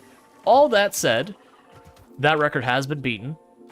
But I am a variety streamer, and I do play a whole variety of games, including today, we're playing Satisfactory. This is not my first time playing. I have played this game a good amount in the past. It's been a while, though. Let's see. So you still have... Alright, so we only have one connection point left in use. Let's plunk down to our tower, wire that over. I want you making wire. And take my copper, please. Cool. But yeah, so you know that. Well, I appreciate the lurk. Thank you so much for that. But yeah, so I play a whole variety of games. I also play a lot of RimWorld. I play a decent amount of like slice of life sim games. I play a lot of simulation games. So like, we've played a ton of farm sim on the channel and all that. Okay, so from here, we're basically just waiting on the rods now and that wire. Because once I get that going, I can start putting the splitters down. And once I've got the splitters and all that going on, that'll help tremendously with... I'll be able to take both of those iron nodes, put them onto one belt, feed that belt into both those machines instead of each one needing their own. That can help a lot with power efficiency and all that, because then you don't have, like, random things backing up and starting again and again. Alright, we're already almost done with the biomass I collected the last cycle. So I'm going to run over here and grab our limestone. I really do need... Okay, I'm lying. I'm not going to go over here and grab our limestone. I am. So I guess I'm not lying. But I'm going to go ahead and get the actual miner on here.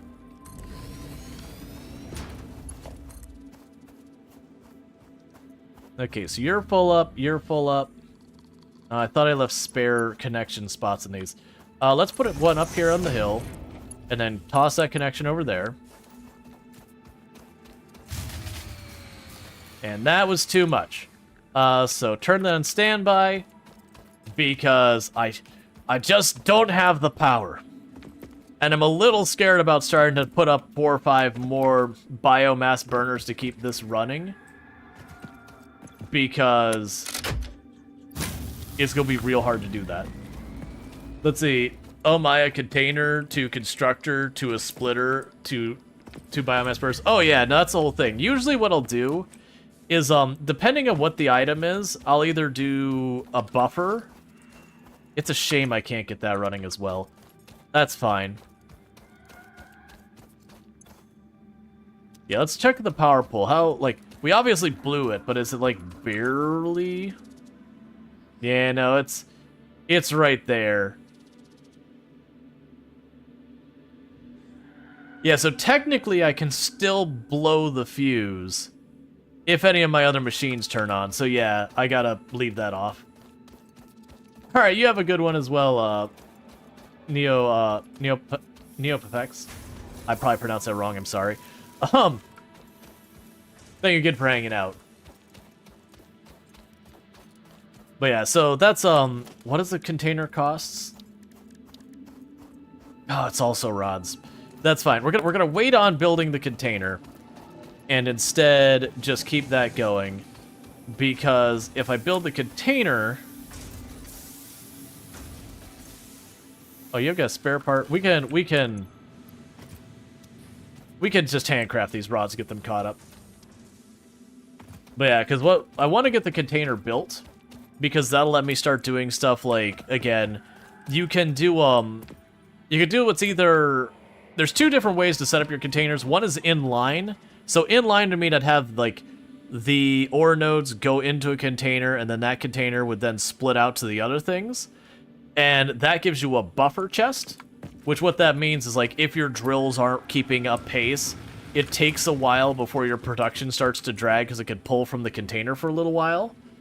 And then you have the other option, which is you can put it to be separated out if you need to keep that material in storage off to the side, which means as you split stuff off, it goes off to that other container, so some of it is effectively reserved for your own use. And there's definitely a need for both of those things. I don't remember. I'm here for rods. Thank you for the follow. Welcome to the stream. And there's definitely times you'll want one or both.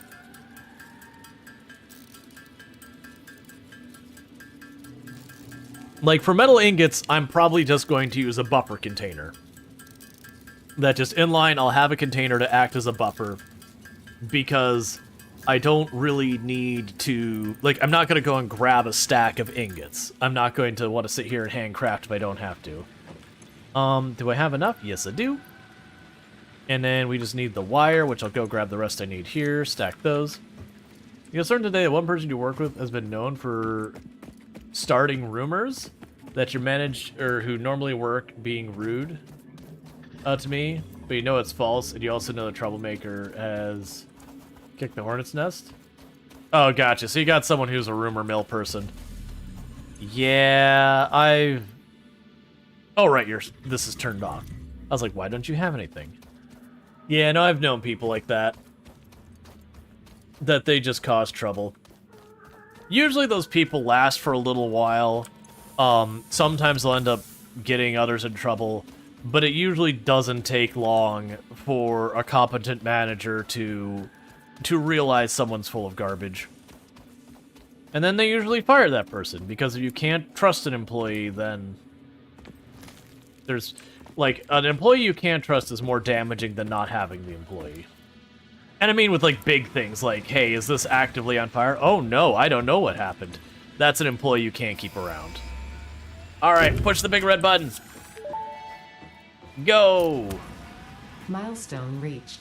Conveyor belts can now merge, split, and lift to save space and enhance the productivity of your factory.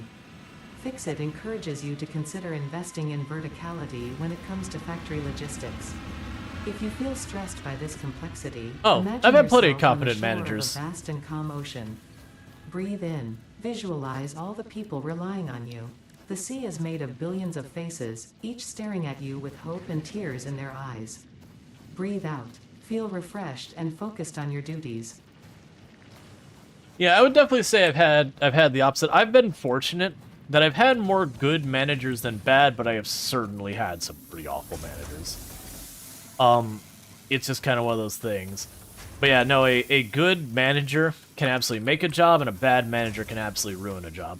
Alright, so we can now use splitters, And this is kind of a big deal, because now what I can do is we can start merging these and splitting these. I really want to get our concrete platforms going, because trying to build on this really hilly nonsense is going to be really, really awful in the long term so far as organizing anything. And so before I get into like the really merging and splitting and doing all that kind of stuff, we definitely want to try and get that going. Oh, good. They let me select the milestone before it's back. I don't think it used to work that way. Oh, wait, I can't put it in there yet. That's fine.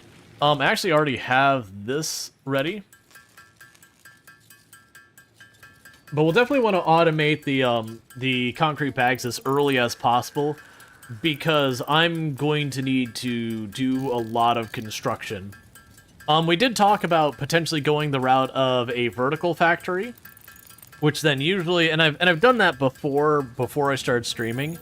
And usually what I would do is I would dedicate a floor to something. Like I'd have the bottom floors are turning or iron into ingots and then feed them onto a bunch of belts that would then go up to the next floor, and I'd have a floor that does like the plates and the rods and the screws. Because then I can just expand wherever needs expanding. Alright, so that's gonna take a little bit to get that much limestone. The worst part is, I'm gonna have to get another biomass burner is what it's gonna be. I didn't want to do it, and I know I was gonna have to. I was just hoping to wait a little while. I'm also gonna need more biomass for said biomass burner. Okay. So, honestly, for right now, tear that down.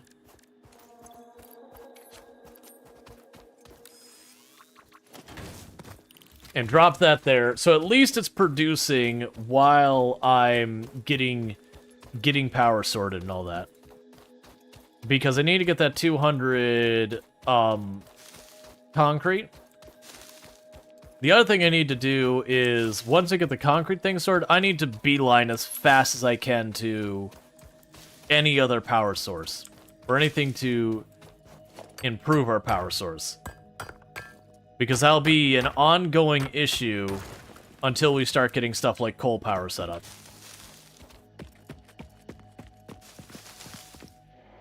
Because the amount of plant life I've got to work with here in the desert, not great. It's not good.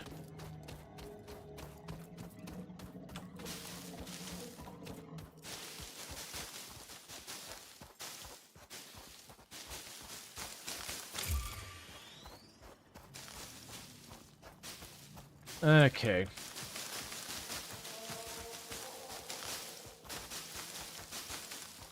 I need to get a bunch of this pretty quick, because pretty soon that first biomass burner start going to wind low on the solid biomass. Or the processed biomass, whatever you want to call it. And we don't have the solid biomass logs we can make yet.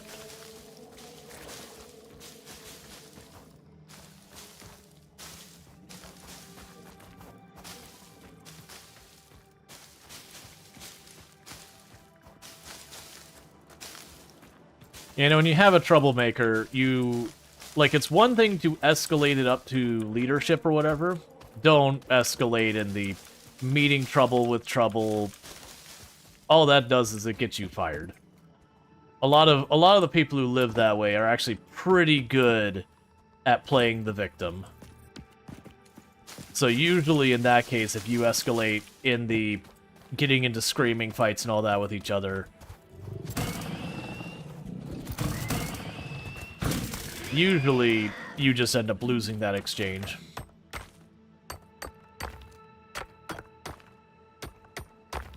Alright, so we do have another limestone node over here.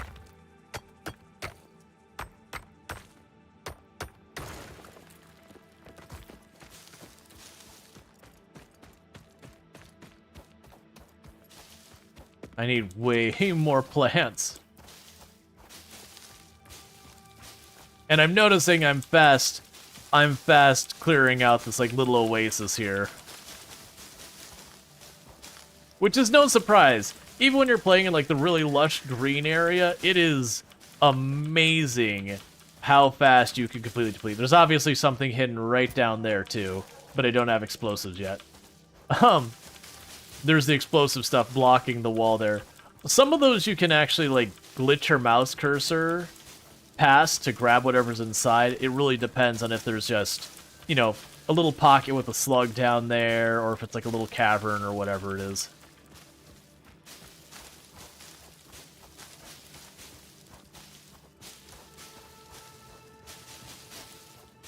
Yeah, Darth. Violence isn't the answer. There can be a catharsis in thinking about it, but that's never the answer, man. Because just the same, if it's caught on camera, that's called assault. Maybe aggravated assault if you want to push it. So again, it can be a catharsis thing, but definitely don't.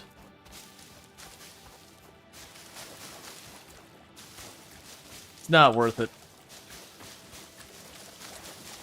You got someone spreading rumors and all that. Deal with it through leadership. And if you don't have leadership that listens, that's a whole other basket to deal with.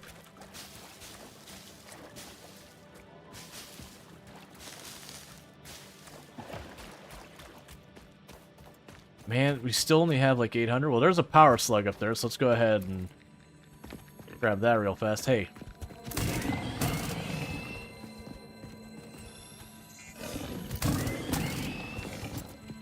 I just like the idea that we've got like this taser thing, and we're just like...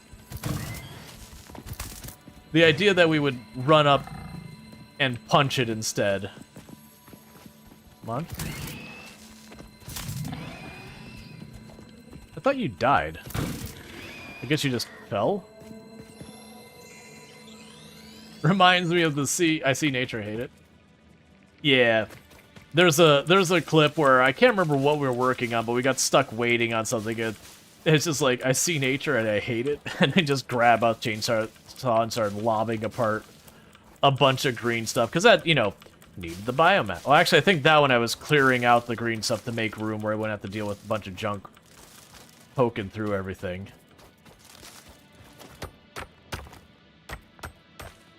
Alright.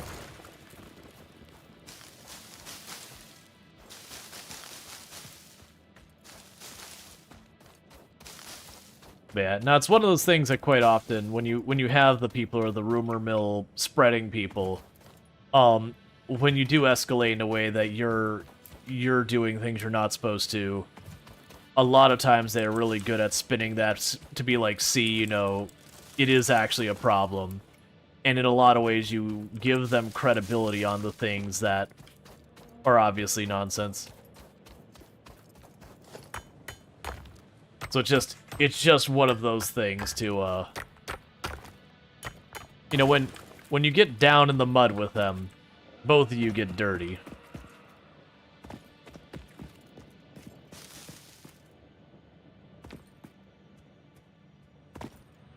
Well, I don't need that iron node right now. It's way too far away, and power is more than a problem than my iron throughput. So we've got ourselves not as much greens as I would have liked, but we did get some greens.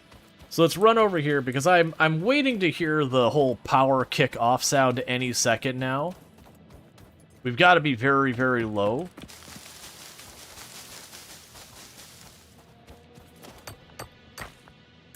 Well, at least I got exactly 1,000, which is more around what I was hoping to grab.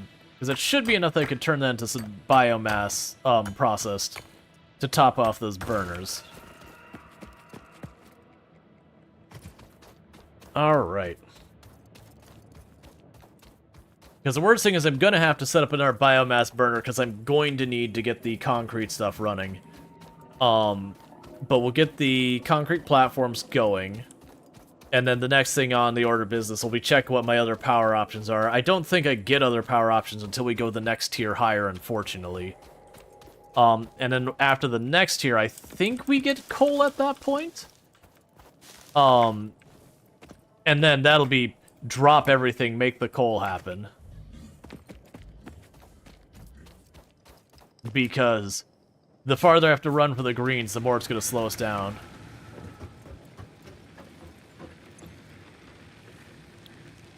I mean, unfortunately, sometimes the answer, Darth, is to literally just put up with it. It's not fun when you're dealing with someone who, you know, it's not fun to deal with someone who, like, feels they're untouchable or whatever because of whatever leadership stuff is going on. But sometimes trying to correct the problem does nothing but causes more problems. That the issue you're dealing with is the lesser evil. That's iron. We do actually want that. We can drop the slug off, the quartz, and the cadmium. Alright, so how... This one is the one that was more full. It's actually doing okay. And you were the one I was worried about... Oh, actually, you know, you weren't as bad off. I forgot that lasts much longer. So we at least we're good on fuel for a while now. I've got 3 stacks. I am going to need another biomass burner, which just needs more wire, which should be over here. It's often the case that you either get over or quit. Yeah, no, that's not wrong. Unless it's someone you expect to kind of burn their own bridges till they're not there. Sometimes waiting them out is also an option. I've definitely done that in a job or two where I've had the person who shows up who is absolute trouble, and it's like, here's the deal, man. It's like, you're gonna keep causing me drama. I'm just gonna stand back here and let this happen. I've been here 5 years. You've been here 6 months. You're gonna out yourself, and I'm gonna be here when you're gone. That's fine. Right, so these... Wait, did these used to... I felt like these didn't used to have a conveyor. I'm not complaining.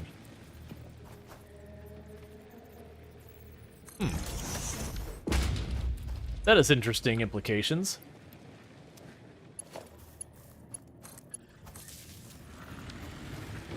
Okay, so with that, I can turn on the limestone. Make sure I've got the material still to build it. I do.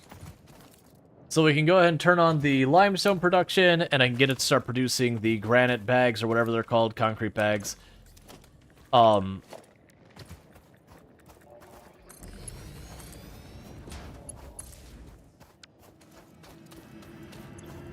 Alright, cool. And I believe that requires a constructor, not a smelter, to make the bags.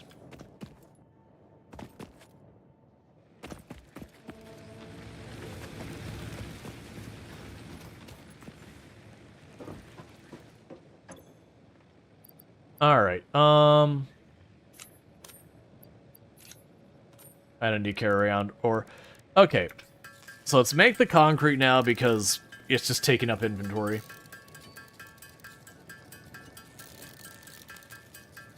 But yeah, not... Satisfactory is a very satisfactory game.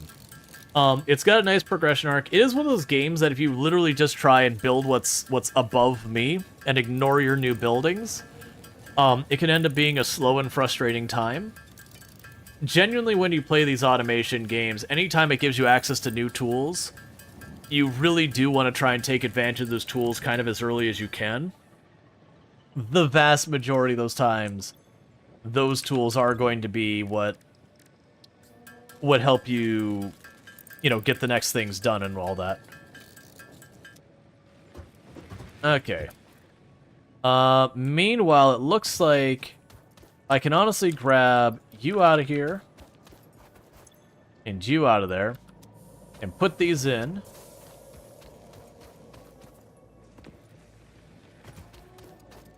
And that should help get a lot of this stuff done.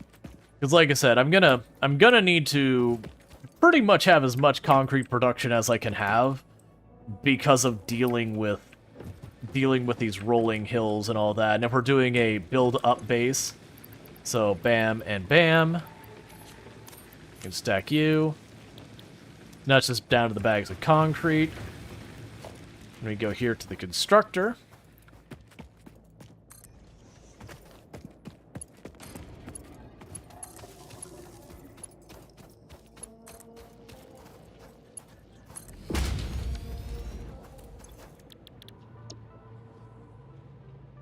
Cool. All right, so next up on my list is I want to get, for at least the short term, some storage happening. So I now have concrete storage.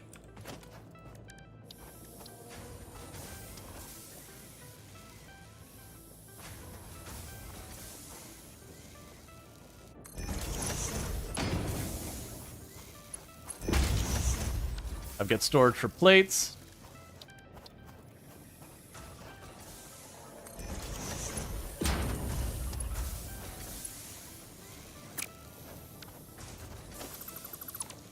Not enough room there.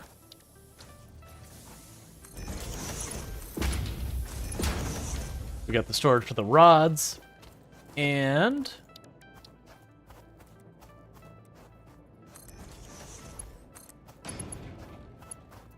storage for the wire. So cool. So now we've got storage for literally everything for right now that we can produce, other than like the smart plates and the screws and all that. We'll definitely want to expand on that. How is our power infrastructure going with literally all of our machines basically going full tilt now? Because with all those storage capacity improvements, everything should be blasting. Alright, so we have a capacity of 70 watts and we're sitting at about... So we can get up to 48 watts. So we've got some room to grow. I am curious about the idea of setting up automation over here to turn literally anything I can get and make biomass to just feed into the generators, and start setting up the biomass generators here and shutting these ones down. But that's not going to really get very far without the chainsaw. So I got 133, I need 200 of those, and how fast are you producing? It's a relatively good rate. Okay. Let's start looking over here for just a minute while that produces a little bit more concrete for us.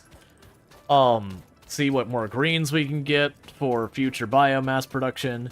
See if there's any interesting biomes over this way to deal with. Because then we'll be able to get the ability to build platforms started. And then once we get past that, we can start looking at what else we can do. Alright, so I've got a pass in this canyon over here. Because that is one of the things that ends up being a big part of Satisfactory, is the exploration of the map. There are the power slugs that are extremely valuable as you get later in the game, to taking your buildings where you really don't have the ability to add more and just make them faster. For like example, your coal miners. There's not really a lot of room to make them significantly better. So like once you've got the ore nodes tapped nearby. So what are you up here? Ore-wise. It's a nice map. It is an excellent map.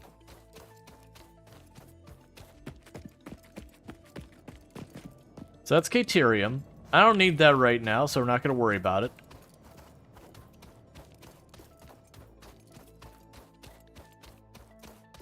And it's looking like up farther might start to be limited. Usually with some of these paths that lead you into other biomes, they like to have stuff that makes it dangerous for you to go over there.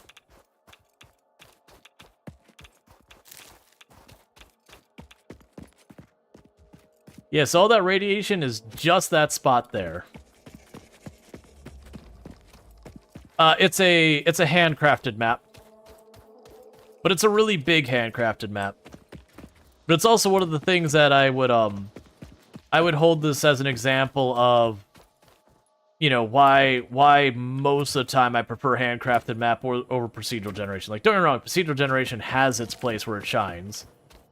But, like, exploring this map is actually interesting versus I usually find procedural generation. It's more, I just need to find resource X or thing Y. Okay, so it looks like they're using radiation as a limiter there. Radiation is one of the limiters you can get around pretty easily. And you can just go up and over and stuff like that.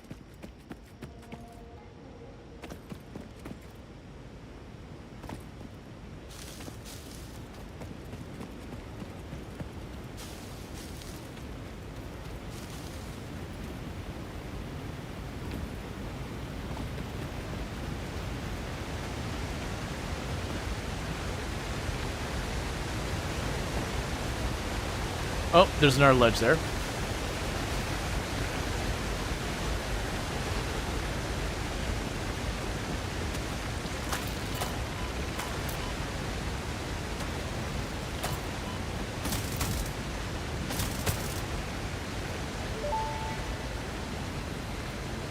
Samples of unknown alien species acquired. It is unclear where on the flora or fauna spectrum it lies, but initial data suggests this might be a nest or an egg. Preserve the remains for later study. I hope that's deep enough. Yeah. So we jumped up there, found a power slug.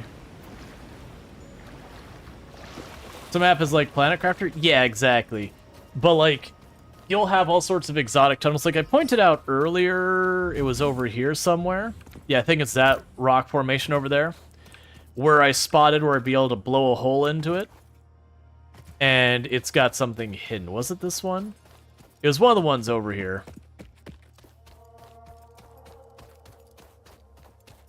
Maybe it wasn't this one. But there was a little gap at the bottom where I could break a hole and they probably got like a power slug hidden underneath it or something of that nature. That's fine.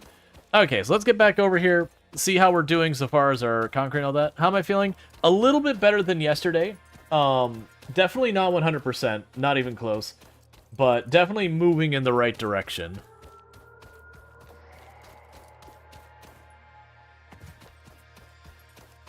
So that's some promising news. Okay.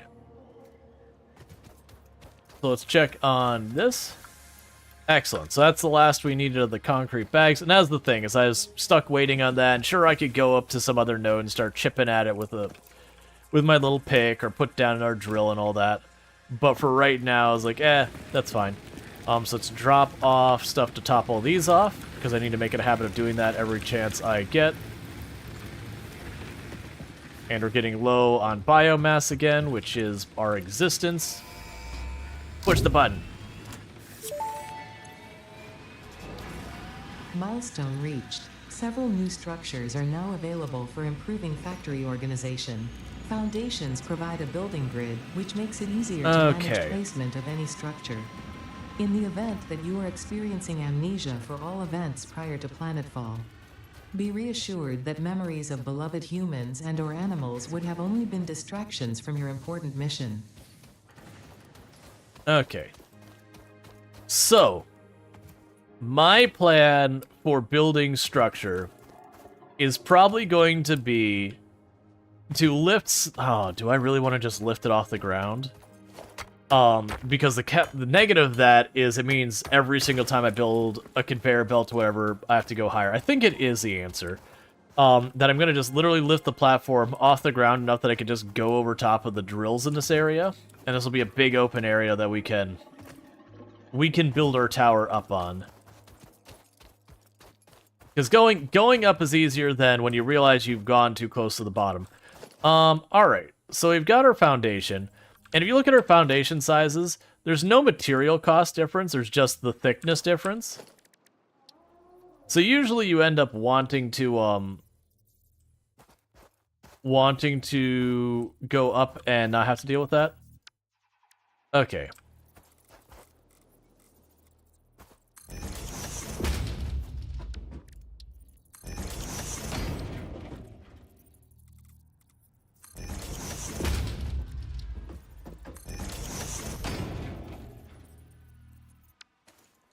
Yeah, it's going to take us a while to build a bunch of this.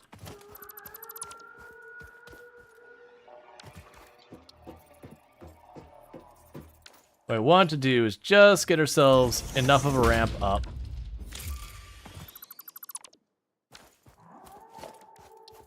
That way I can start construction of a platform. That's not at all what I wanted. The good news is I could disassemble it from all the way over here.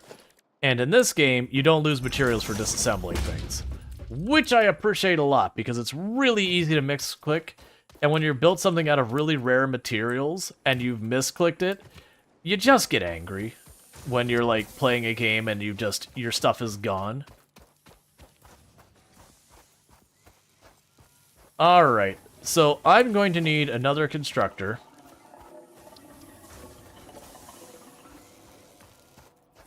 For the time being. And which one's my track? There's the track that has the rods on it. I'm going to make this a split off, not a buffer. No harm in having... You've been playing for 2 hours, and the game has said, hey, get your agua.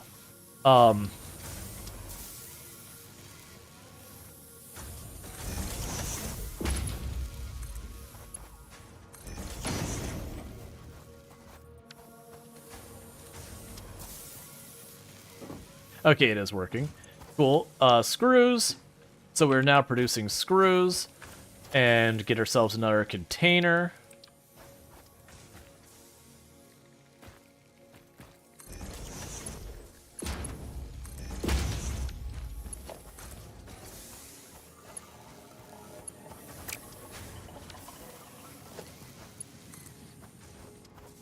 I need more cable. So we'll get that sorted out. And that'll get screw production on. You can build a stair with one click. Yeah, the problem is I'm having to take apart and build materials and take apart and build materials due to lack of materials. So it's not a matter of the clicking that's the issue. It's a matter of I don't have enough stuff to do what I need to do with it.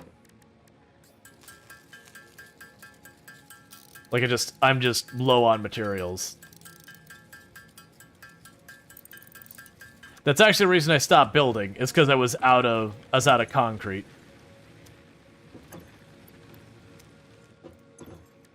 All right, we can make more biomass. And I still needed more cable. That was what I was over here in the first place for.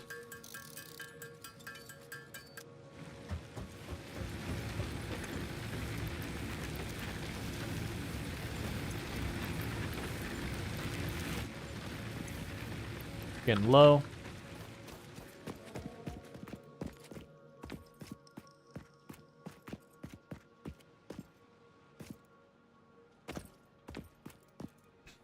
Oh, you mean just like making the ramp? Oh, I think I get what you're trying to say. So like I don't have to make the box. It would just go up each step of the way. Gotcha.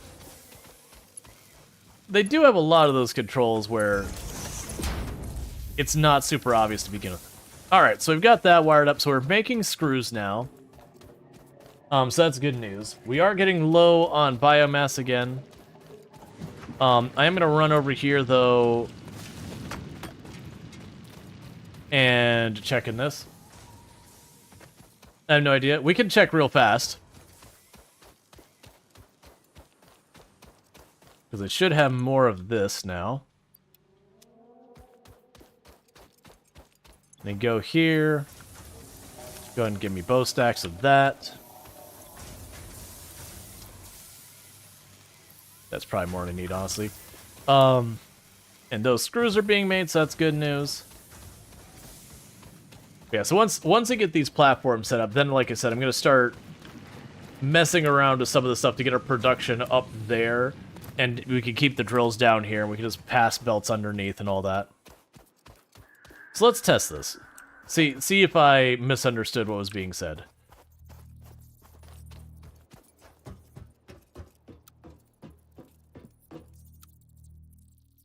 Okay, so we can...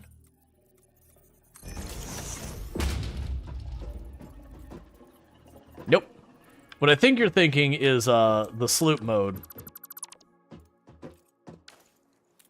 Which I just need to turn on if I remember correctly. As soon as I can hit the right buttons.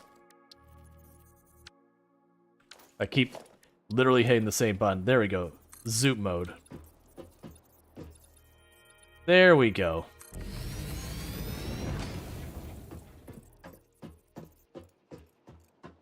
Alright, so that should be... this should be plenty high enough here.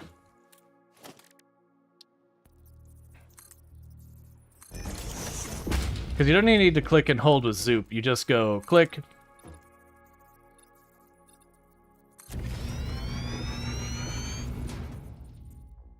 And that's enough. Because we'll start trying to build stuff over there for our construction. That's going to take a while to get that started. But that's the reasons I want to get the concrete going as early as possible. Alright, so we already have the 300 in here? Yes, we do. And then some, so we can drop off the 300. I can grab the plates over here. But it's also one of the reasons why it's good to automate production of materials as early as you can. Because the sooner you automate that stuff, the less of a hassle it ends up being later. Because you'll just have stuff sitting around. I should be automating the reinforced plates pretty soon, because that's another material I can make right now that I'm not automated yet. The problem is that'll put a burden on my screws, which can delay a lot of other things. There's definitely some give and take with a lot of it. Okay, so we're just waiting on the screws, and then it'll be under our next tier. We are very low on biomass, so I'm going to run back over here to where the greens are and start tearing that up. Yeah, no, it's, I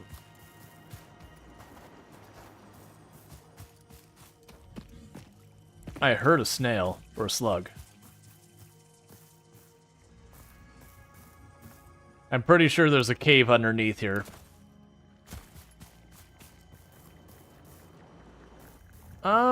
Or maybe it's that up there. I don't think we can hear that from that far away. Maybe. We probably are hearing that up there. So the idea is I'd have to go on that ledge and then climb down there and grab it, or get the jetpack and just jetpack over to it.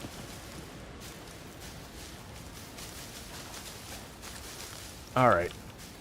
But the good news is we're right about to tier up, at which point then we can start pursuing, like, the... Like, right now I'm making the biomass. Next I can make solid biomass, which makes, like, a cylinder of biomass. That should massively improve the efficiency of our burners. And that'll be a thing I'll eventually want to do, is I'll want to set up, like, a very small production line that'll be used part-time, that I could just take anytime I collect leaves or wood or anything like that. I just huck it into a container, and, you know, it gets split out into the various, you know, machines that then process it into the biomass, like the loose biomass, which then processes into the solid biomass, and then puts it into our biomass burners.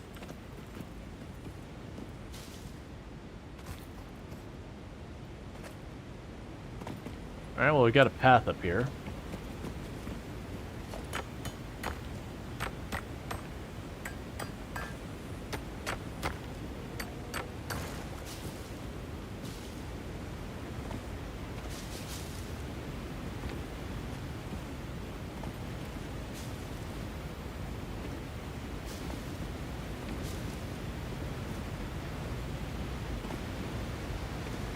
I think there's another path to that same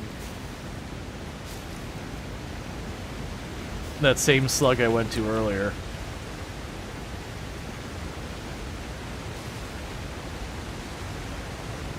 Or not.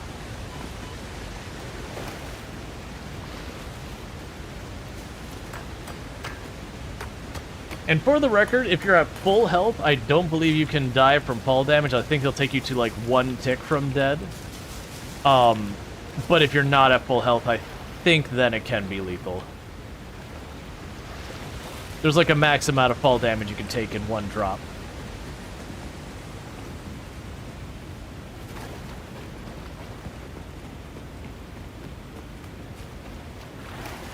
Okay. So I need a lot more biomass. I'm just trying to go to different places.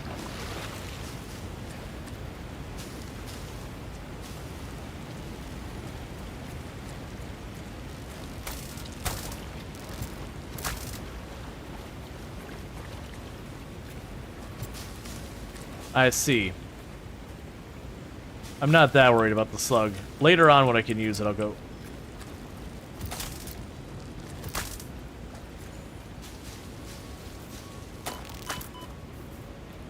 You're really annoying.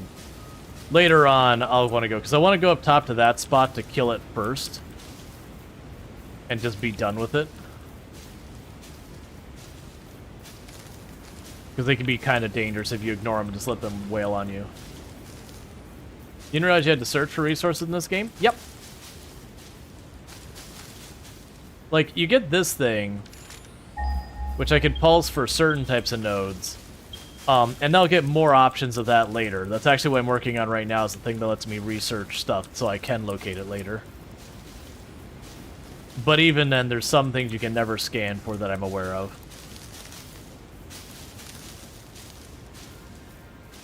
Or if you can scan for it, like you have things you have to do before you can.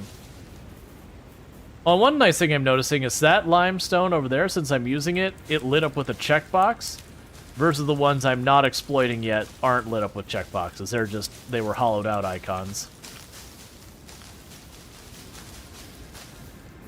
There we go, getting lots of greens now.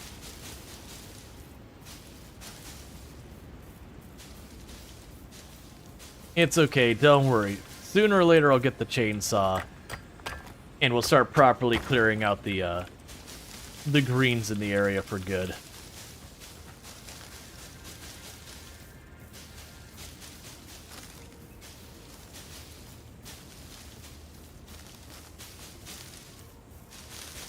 I'm also noticing, I think before when you grabbed the flowers, you'd get petals. Before, like, there was like a, being able to color things different colors. I wonder if they just got rid of that mechanic entirely. Because I noticed they're no longer giving me petals, they're just giving me leaves like everything else. So they might have done away with the petals in favor of just not having a resource that mostly just clogged up boxes because you didn't hardly use it.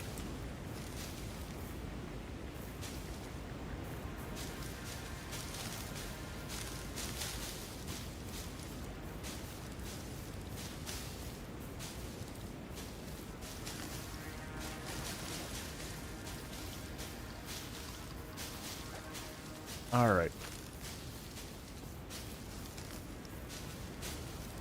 And pretty soon I'll head back because we're doing a pretty good job at depleting this area.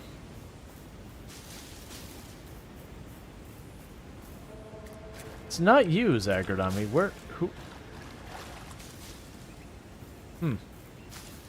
I was like, that one is way too far away, so there must be another one around here somewhere I'm overlooking.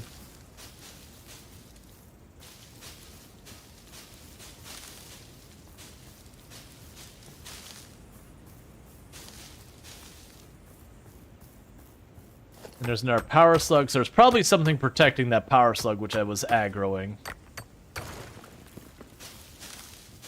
Because it's pretty rare to leave a power slug like that out in the open without some defender. Okay.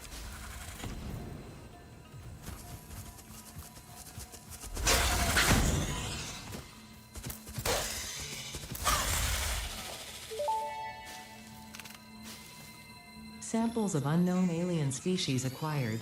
Their weaponized plasma is most likely stored as a stable chemical substance in an organ close to their mouth, and only turns volatile when exposed to one of the chemical elements in the air. Preserve the remains for later study. Alright. So it's trying to aim to get about 1,500 biomass worth, or 1,500 leaves or whatever. Because I figured that's a nice round number to grab. We'll end up tearing up so much of this. Alright, so let's get back to our home. And the next thing. And those things over there, they're dangerous as well. We won't be able to deal with them properly until we can explode them. We'll get literal bombs and we'll stick it to them and it'll push the button and make them go away.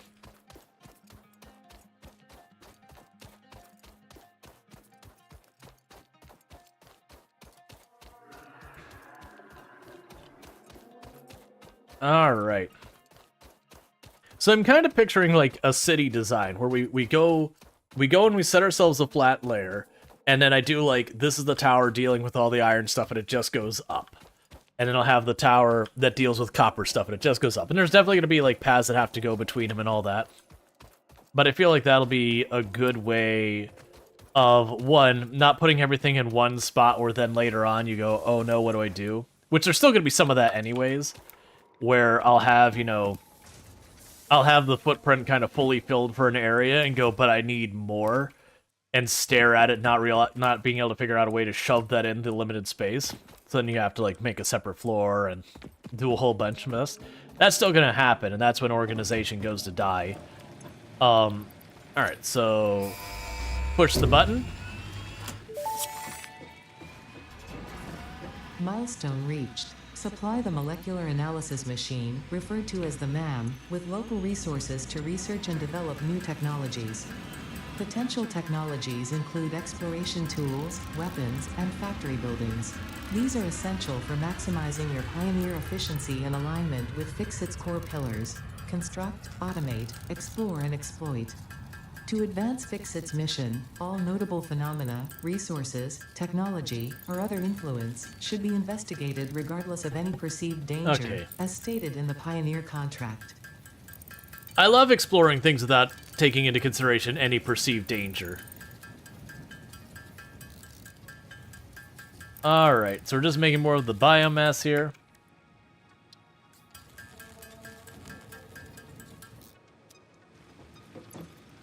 We can drop the slug off, drop this off. That is copper ore. I don't need that. That is cadmium and quartz. We'll put those away. Put the berries away. I've got a pretty good number of berries, so I'm going to hold on to those nuts we've got for now, because we can eat those for health in a pinch. And top these off. I feel like I'm being a little bit more paranoid than I need to be about power. I've just had so many times when I mess with the game that the power was constantly shutting off because of deficiencies and things. So I should be able to go up here to the next tier. So tier. Okay. So we've got part assembly. We've got the obstacle clearing. So this is an important one. That'll probably be our next one. Oh, they're giving us the awesome thing way earlier. Okay. So the awesome program is the thing to like give yourself extra stuff by just burning materials. Oh, I'm guessing phase 3 must be oil. Okay, so I think next will be the obstacle clearing for the chainsaw and for the solid biofuel, because that'll improve a lot of stuff for us. So I need a lot more screws. I'm gonna need cable, and I'm gonna need the concrete. The good news is I am producing most of those things already. The screws are gonna take a while, because the screws always take a while. The concrete I've already got. Hey man, could you not get all over my stuff? You think you need parts of the first one to make the chainsaw? Probably. If that is the case, that's fine. We can cross that bridge when we get there.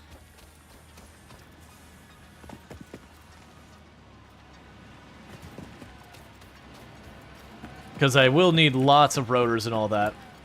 I'm basically trying to unlock stuff to make things more convenient while I wait for concrete to start rolling in to hopefully get that other area better off. Yeah, so you still need a lot more, so that'll satisfy that. And I do need to automate the cable. Actually, that'll be an easy thing for us to automate. Let's do that now. So do I have everything I need for that production? Constructor, I need the plates. Alright.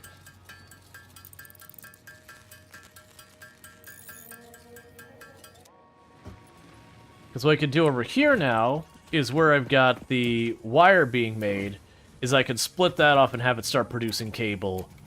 And that should make that not as big of an issue. So go ahead and plunk you here. And we can go to logistics, splitter.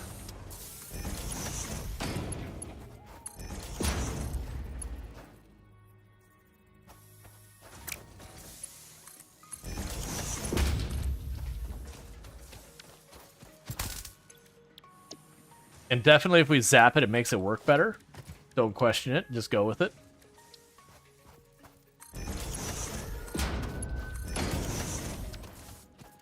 Alright, so now I've got cable production online, so I don't have to handcraft that forever. Oh, it's a new game, never mind, red title. Huh? Huh?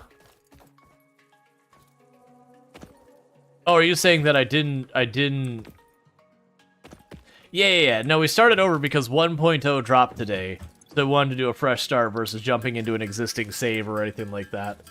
And we did choose what is considered, like, the hardest starting point, which... Once we get past the early game, it really won't matter much between one point to the other. Okay, so now we're just waiting on screws. They're doing their thing. That's just gonna take a while. Okay.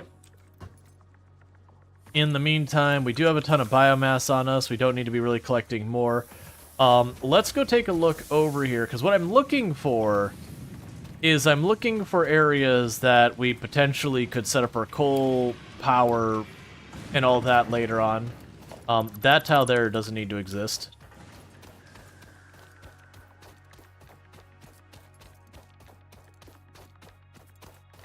Yeah, so I want to look around, see if we can't find, like, okay, where's the nearest water? And we have a map here. Oh, I forgot. Can I just put markers on the map right now? No, I need the beacons. That's right. Or wait, can I? Oh, I can. Okay. Oh, right! You used to need beacons and then just got rid of them. That's right. That used to be a thing that you'd had to make these beacons. You'd have to plunk them everywhere and set their things. They might still exist in the game, but they're no longer a requirement.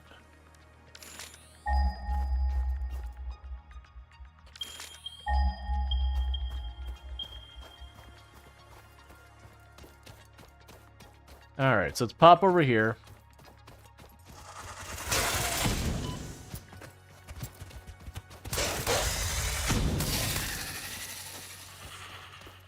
And what are you again? Are you copper? You're iron. Okay, so we can go here and go map. And I can... Oh. It's fine. Select icon. I don't need that marker there. With all the things we could do to detect stuff, I would like to get rid of the icon, please. New marker. I think I have to get not standing on it for me to be able to click on it. Because I can just detect that and set up later. And those are kind of things that once you set them up, you don't have to, like, revisit them. Can I also look at, like, one of the ones that I just have to break? Or you just... Oh, it's just laying there. Okay. But you don't think you've ever seen someone use map in Satisfactory? It's useful.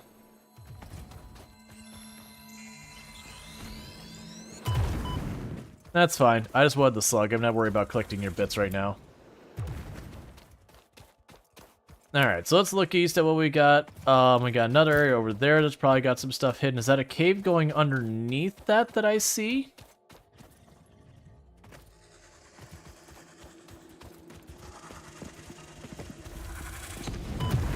I don't seem to be able to crawl. Or crouch.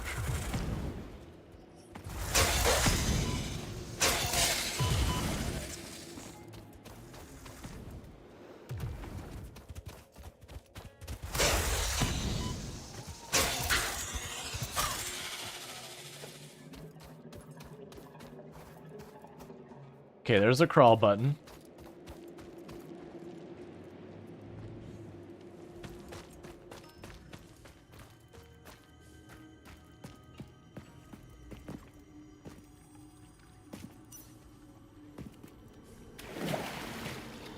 Live, laugh, consume.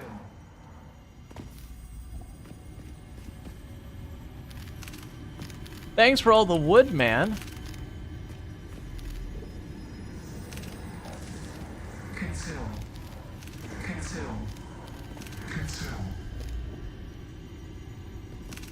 I'll consume in a minute. I'm busy consuming all of the wood. Witness a single strand of the tapestry.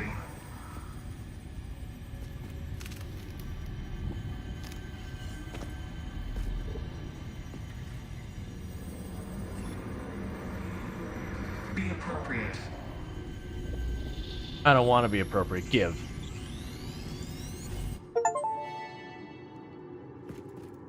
The Summer Sloop was named after Marie Somerville, co-founder of Fixit and head of its R&D department. There are many theories about the origin of this shape and why this symbol mathematically resembling a Mobius strip has found its way to both human and extraterrestrial culture. Thankfully, you don't need to know any of these theories to be a pioneer. Research it in the MAM to establish locally appropriate classification and application. Fun fact: the planet you are on was found and named during a planet spotting event Marie hosted named Marie's Awesome Scientific Search of the Avant-Garde Exoplanets. Marie likes really long names, apparently. That's fine, I'll go grab the slug. I failed at jumping. I failed at jumping a second time. Like, there's a ledge there, and I'm kind of skidding off it when I go to jump. Yes, there's a spot here I can jump from.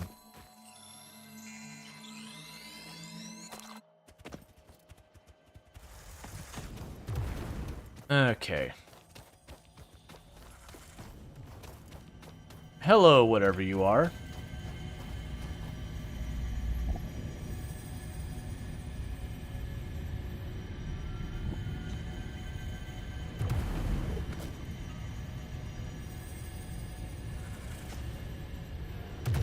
Okay, so Mercersphere's not talking to my brain. Never mind. The astrobiologist Dr. D.M. Mercer was the first to recognize the presence and probable nature of these alien artifacts. These chain-melted state spheres are named in his honor. Each sphere emits a unique signal. Research it in the MAM to establish locally appropriate classification and application. Okay, so we've got a lot of desert here. Honestly, like most of the game, there's vehicles you can get, and I've always been pretty underwhelmed by the vehicles, but that's usually because I'm at the starts like the forest. Hi. Hola. I was just picking up things that talk to my brain. Well, they don't talk to your toes. It's true. Yeah. But they're like, consume. Do you consume? No, I hold them. I never married anyone else as handsome as you. Aw. You also never married anyone as ugly as me. Yeah. It is what it is. Yeah. Alright. So we can... A weird alien phenomena, so we can go ahead and actually go the right thing. Why is she not denying that? Because she has no leg to stand on. The reality is, when you have a sample of 1, any comparative you use is true. Like, that's just the reality. Any comparative you use when there's a sample size of 1 is true. You could walk into the messiest room in the house. If it is the only room in the house, you could also say it's the cleanest room in the house. Even if you look at the floor and it is an absolute inexcusable sty. You'd be like, yeah, I mean, in the house, it is the cleanest room. The bar's real low. Like, to be clear, the bar is exceptionally low, but still technically an accurate statement. Alright, I'm gonna try to hold off refilling those with these. In favor of trying to use the other stuff. Because that'll go well. Oh man, that is gonna give me a pretty good amount of biomass.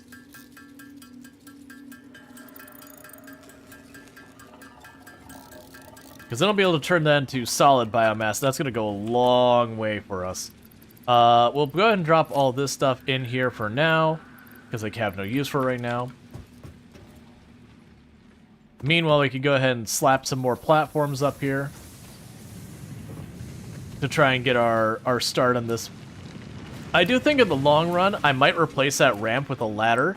So I have like a column with a ladder that I can climb up on one side, and then we can have the conveyor belts go up the other parts of the column. To have that as like our entry hubs or whatever you want to go. So foundations, the minimal one. Probably go...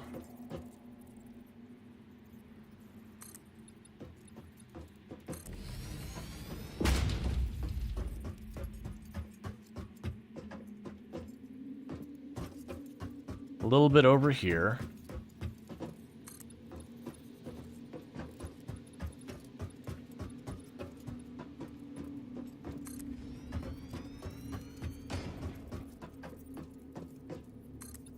Because the big thing with this is I am going to need to take the time to run stuff up here. Hey, Infinity Simplex. Good to see you. Alright. So we're starting to get the basis of a platform for setting up our factory on there. And I have put it pretty high up in the air. Which I do know is going to mean I'm going to have to put all the extra conveyor belts and yada yada yada to get it all up there. That's fine. What I might even do is, for starting... Where? Okay. What I might even do to start this out is I might, first of all, just get power up there. I think that's our first move.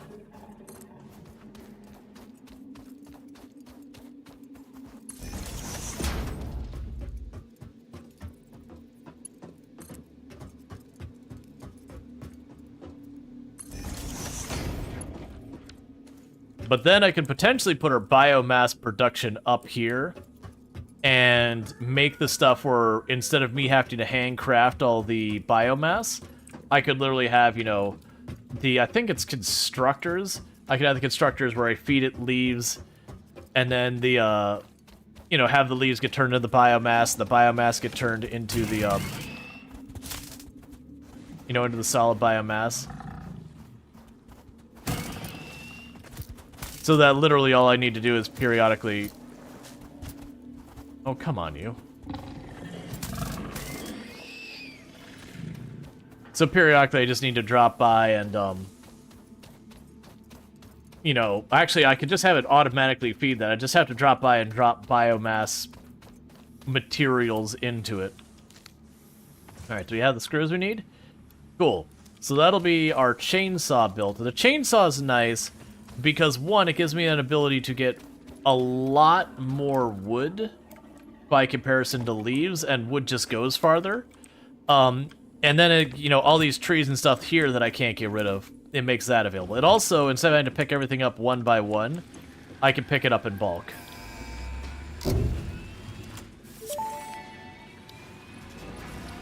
Milestone reached. Solid biofuel, created from any biomass, ensures maximum efficiency of biomass burners.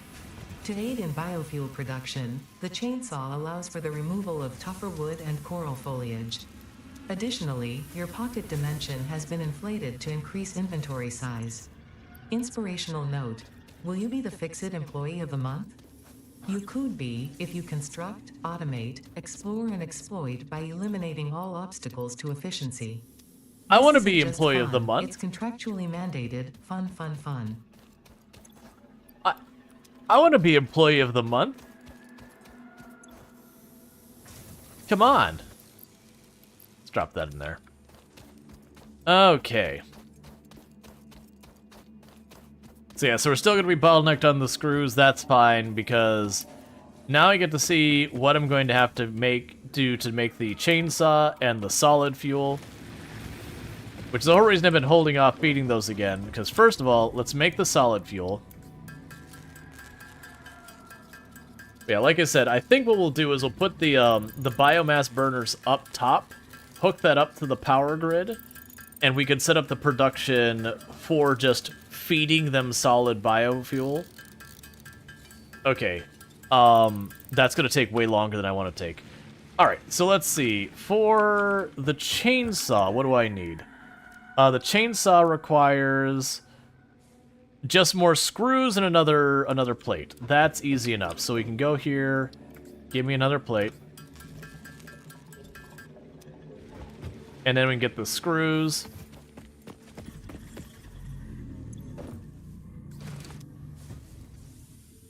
And I should be able to make the chainsaw now. And that'll begin our proper ecological destruction of all nature nearby. A moment we've all been waiting for. I need more screws. So that's not going to happen right now. We also have the object scanner. The object scanner is another really useful piece of tech. I forgot we got that coming. I also need to build the MAM. I totally forgot about that. So special, the MAM. I literally have everything I need for it.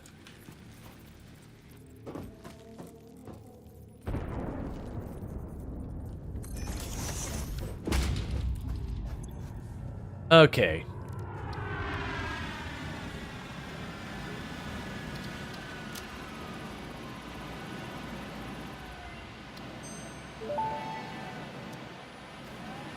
The remains researched belong to an organism now dubbed the fluffy-tailed hog.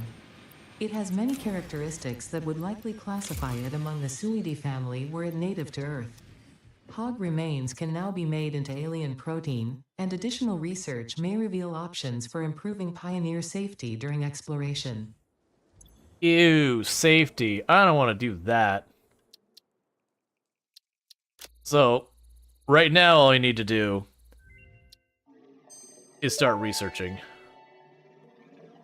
The remains researched belong to a plant-like organism hosting the larva of the flying crab, the most mature of which hatch when threatened. Hatcher remains can now be made into alien protein, and additional research may reveal options for improving Pioneer safety during exploration.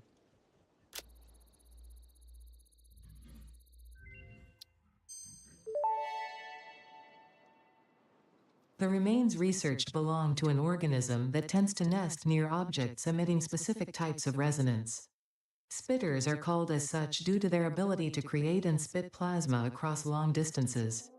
Spitter remains can now be made into alien protein, and additional research may reveal options for improving Pioneer safety during exploration. Okay, so got the first of the alien technology, which is a new tree. So this is the one I'm really curious about.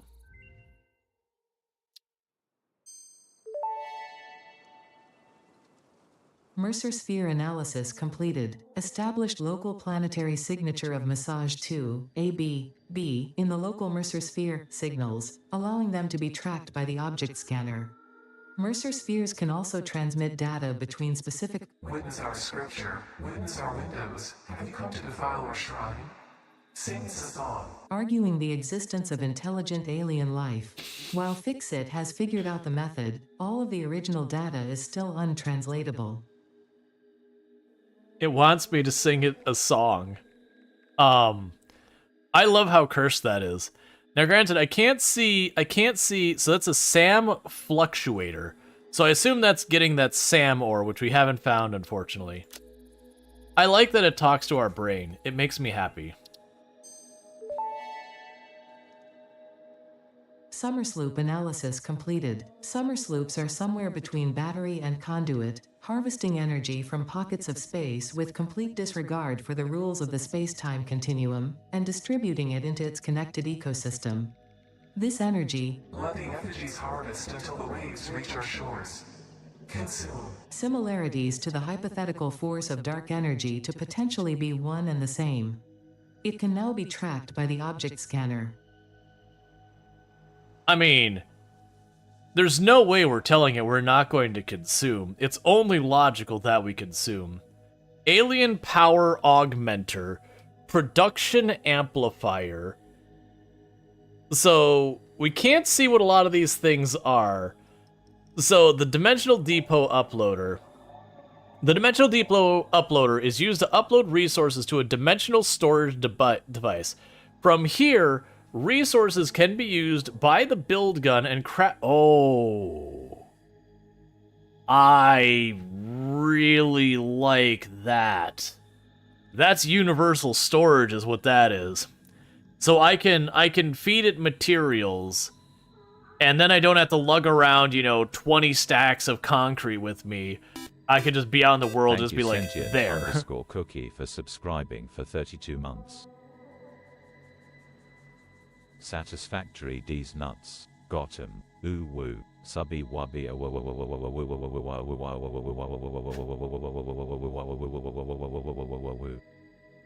Thank you, Sentient Cookie, for resubscribing for 12 months. Tier 3. A whole year, so that's 32 months you've been subbed to channel. I really do appreciate that. I always, with the resubbed for like multiple months thing, that's always unclear to me because I can't tell if it's like really when they do it for the 12 months or like all 12 months show that. I've yet to figure that out, and I really do need to pay attention to it. But regardless, that is incredibly generous to be supporting the channel for a full year at tier 3. That is way above and beyond on the support, so I really do appreciate it. You've been supporting for 32 months. I mean, you've got the Founders Badge. You're one of the first people to support the channel, so thank you so much for the continued support. It does mean a whole heck of a lot that, you know, after all this time, that for some reason you still support the channel. I don't... Why are you still supporting the channel? Did you not learn? No, I'm teasing. But thank you, Cookie. I really appreciate it.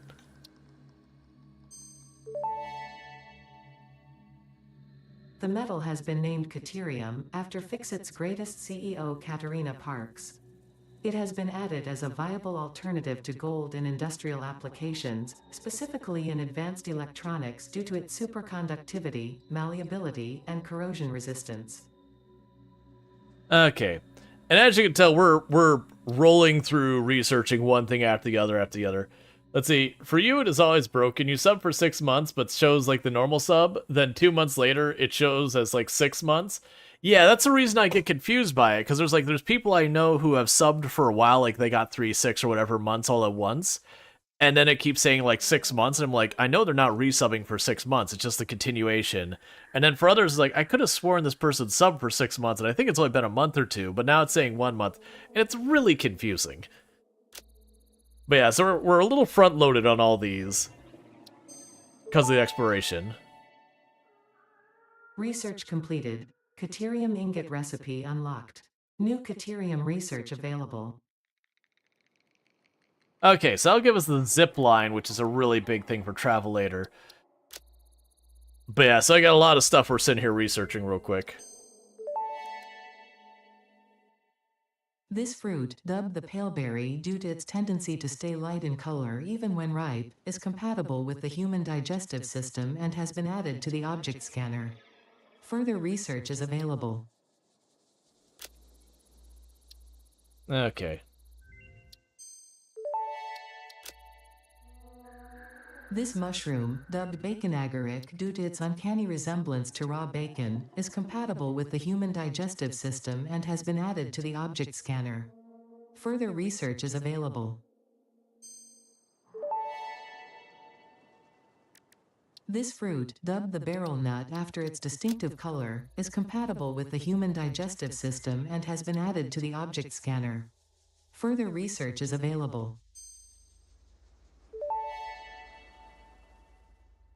This semi-slug, now dubbed power slug, is early in its life cycle and has retained only part of its potential energy storage capacity, giving it its blue color. Power Yay. slugs are capable of extracting latent energy from their This mushroom surroundings, can go including inside through of a you. form of Please place the photosynthesis, mushroom and inside preserve of it in you. their porous semi-crystalline shell over their lifetime. Thank you, This Cindy. explains why they rarely move after having found a suitable location. Thank you, Such a Cookie, for the 100 biddies. Yes, the mushroom can go inside of you. It is food.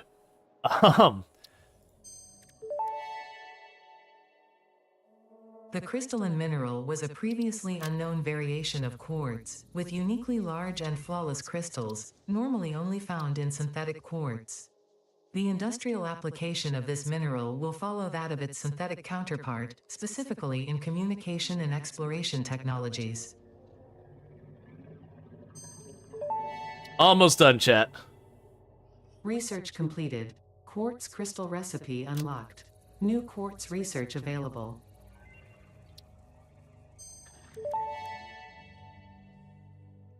Research completed. Silica recipe unlocked.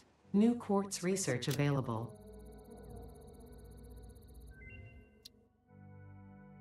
Fungus-like growth is a new tree that just appeared? Excuse me? This unknown chemical element was in reality an unusual mixture of solid sulfide and sulfate materials from which sulfur can be extracted. Sulfur's primary use lies in fertilizers, which we have no use for. Instead, this element enables access to more volatile obstacle clearing and pioneer defending tools. Okay. So scans of the planet, Massage 2 ABB revealed several fungus-like growth potentially in the possession of beneficial properties.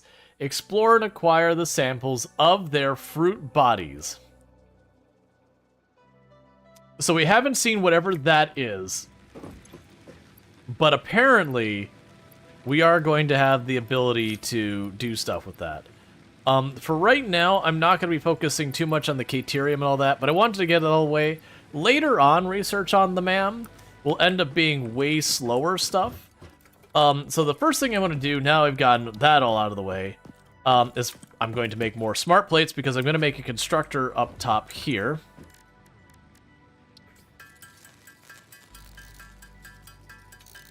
Okay.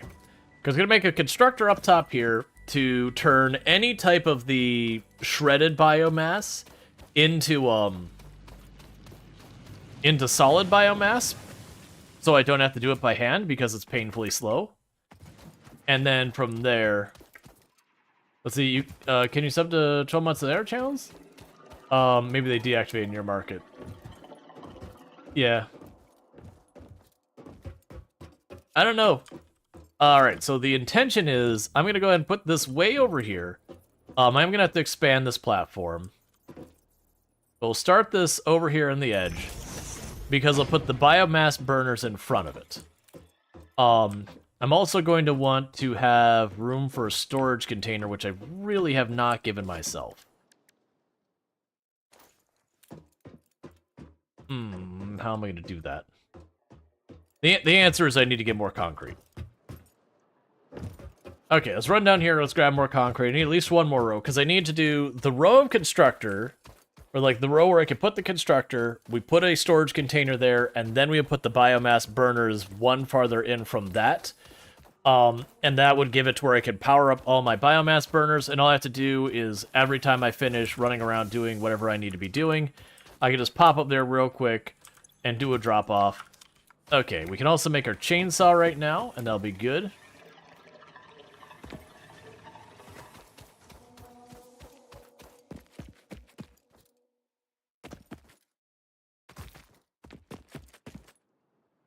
Yeah, I don't know. It could also be you might only be able to get access at certain parts of UI. Oh, it's not here, so we can get the chainsaw made. I need 5 more of the plates. But yeah, so I want to get the biomass stuff fully automated. That way, literally, as I run around and have to top stuff off, I don't have to babysit it.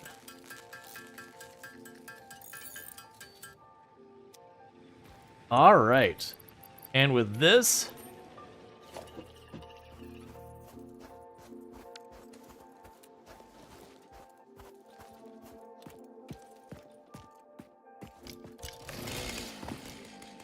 yeah. So now we can more efficiently devastate nature, as it was meant to be. None of this gradual, minor inconveniencing of nature. We can do some proper devastation. Because if you're going to destroy the ecology of a planet, you might as well do it efficiently.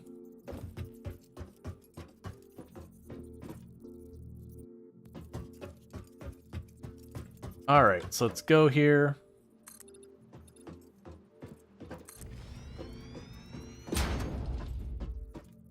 I go a couple rows back. We're going to eventually hide the entire, not really. We're going to eventually hide a bunch of the area beneath the platform.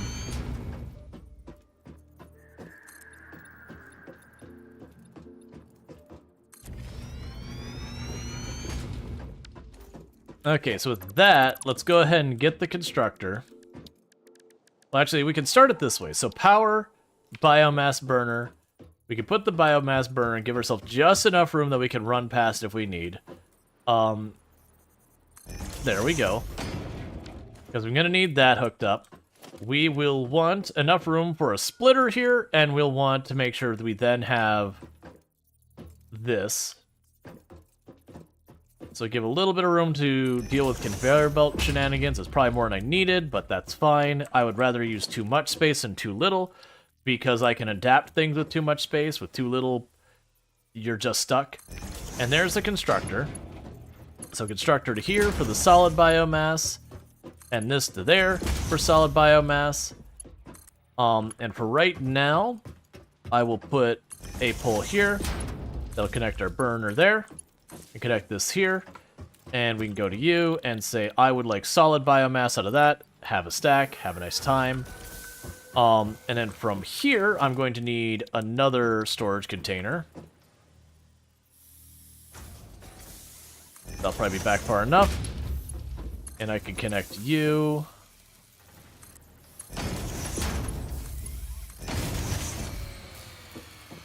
And we have shut off our entire power grid. We'll deal with that in a second. Because we have overwhelmed it. You know what's probably actually happened here? What's actually happened here is those burners down here finally ran out. So I'm going to take a moment. Ow. How much did a biomass burner cost me to build?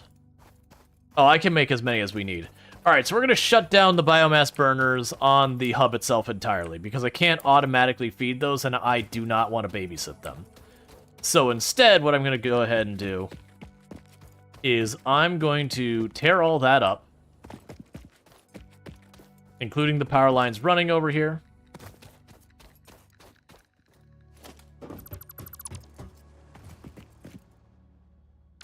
Okay, so I can't tear those up, so give me the regular biomass you've got there.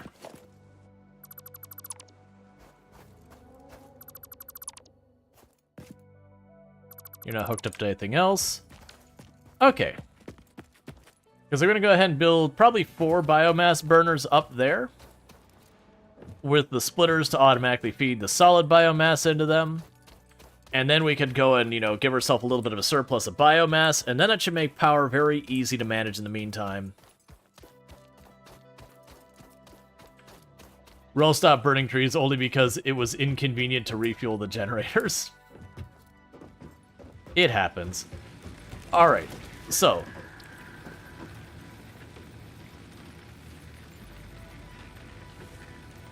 One. 2. 3. And now I want to go here to logistics, conveyor splitter. Put that around there. For the time being, I just want it to be a straight shot over. And then we'll want to go ahead and get some more splitters.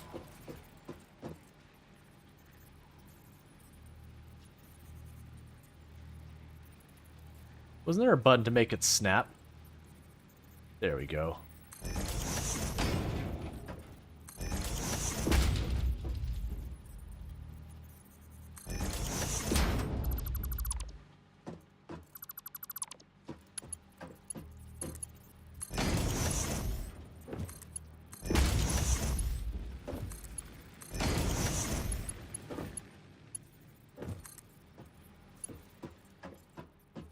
Okay, and we'll move it right over here.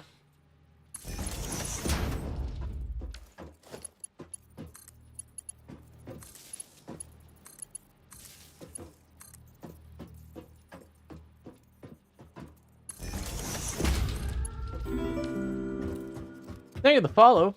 Welcome to the stream. Okay, and we got everything in here. We can drop you in there as well.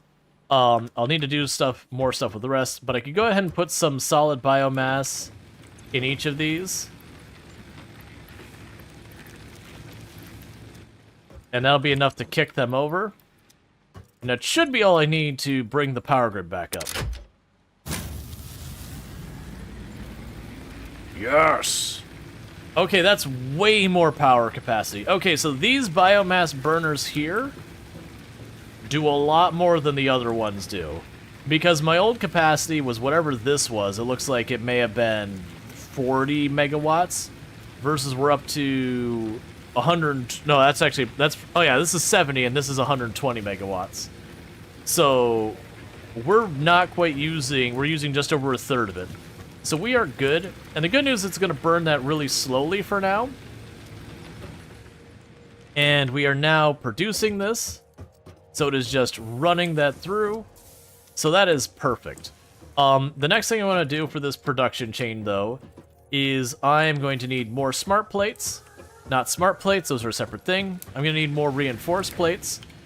So that way, I can go and turn around and get the whole thing set up where... Sorry, I'm being distracted by different things laying around. But I can go ahead and set the whole thing up where I can just literally go, okay, run to this one, there's your greens. Okay, run to this one, there's the wood. And it'll just churn away on whatever I need it to churn away on. And so literally it's collect the greens, toss them in. I can't, unfortunately, fully automate it yet. We don't have the smart splitters yet. But we can get that figured out soon enough. So I need 300. So let's go ahead. I actually have plenty in my inventory. The rods, we got plenty in our inventory. How are we doing on the screws? I'm getting close. And we can grab more of the concrete to keep that moving. But what we'll do after we get the power all situated up there is then I'm going to start trying to move some of our different productions for the iron so I could just shovel iron into the machines up there and be good. So there's you and you and you. I'll do that, that's fine. Alright, so I've got a little bit more cable needed and more screws. I can honestly just knock those screws out real fast here. Because the screws are just laborious production.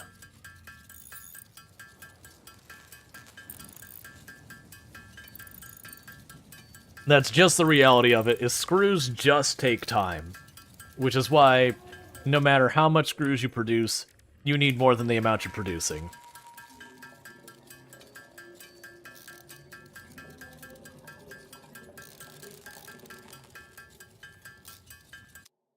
Okay, and that should finish this tier.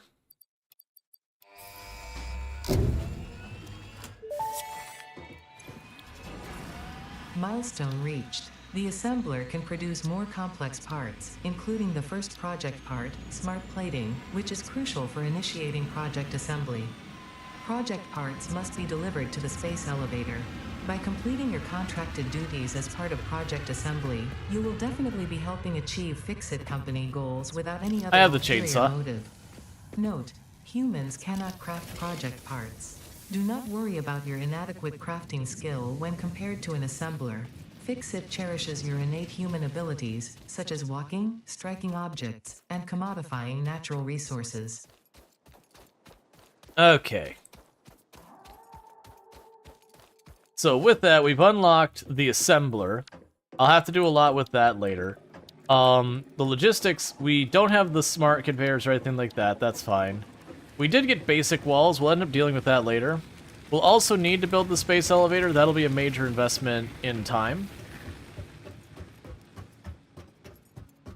And how are you doing right now?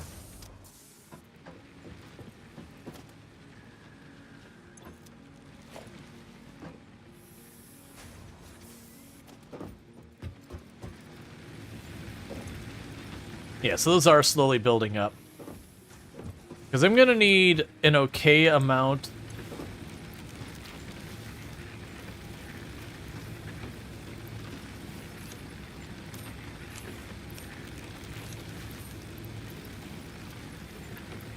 There we go.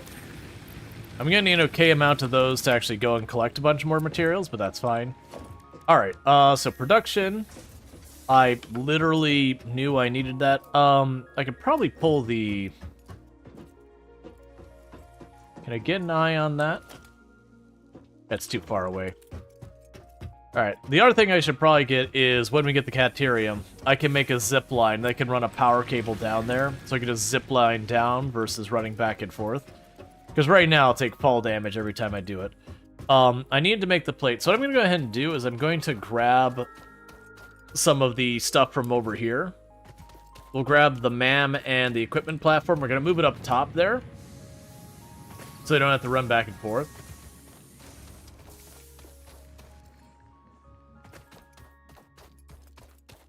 Yep, no, Woe just did raid here. You're good, Infinity Simplex. Woe just did raid here earlier.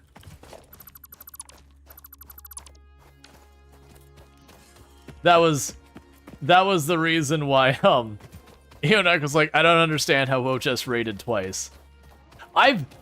It's been a long time since I've had that, but I have had, because, like, I used to stream 11 hours a day. I have had cases where, like, I know a couple content creators who do, like, a 3-4 hour stream at this time, and then, like, a 3-4 hour stream at, like, a later block. Like, they have to take a break to go, you know, pick up their kids or whatever in the middle of it. So they have to take, like, a 1-2 hour break. And I have had the same person raid me early in the day, and then raid me again later in the day. And you're like, huh? Okay, so I need special. We will want the equipment workshop. And I can put all this over here. You once accidentally raided Rual twice the past. You didn't realize I'd already raided over. Yeah, no, I've also had cases like where sometimes raids just break. I've definitely ended up raiding the same person twice because my first raid bugged out and I canceled it. But on their end, it didn't actually show it getting canceled. It went like it went through. So I re-raided, and it's only been once or twice, but it's just like, sorry, man, I wasn't trying to spam you. Okay, so we've got all this stuff moved up here now, so I don't have to worry about that. So now we would need the production, the constructor. I'm going to need at least 2 of those, so let's go ahead and make our 4... reinforced plates, which is going to require screws. That's fine.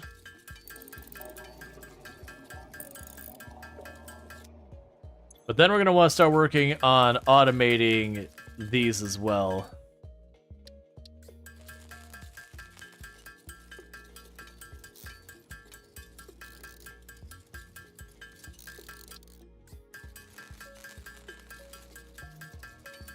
Okay. And I did see that we have the availability for stuff like modular frames. And I definitely remember with the modular frames needing an absolutely obnoxious amount of them. So we're going to put 1 constructor here. And next constructor directly next to it.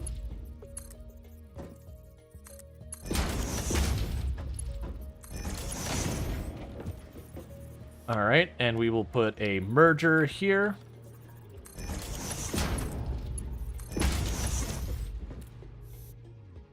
Cool. And you will be for biomass leaves, and you will be for biomass wood. And do we have a spare connection on most of these? The good news is pretty soon we'll actually get an upgrade to these. That when I get the upgrade, I'll be able to,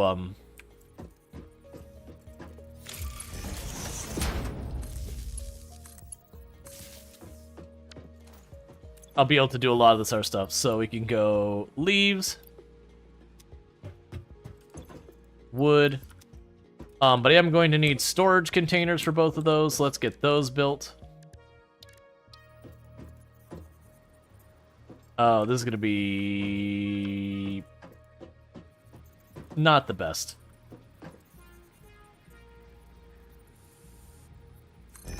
Can I get them to be?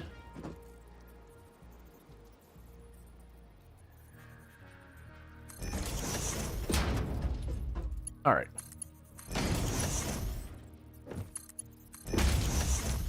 Cool.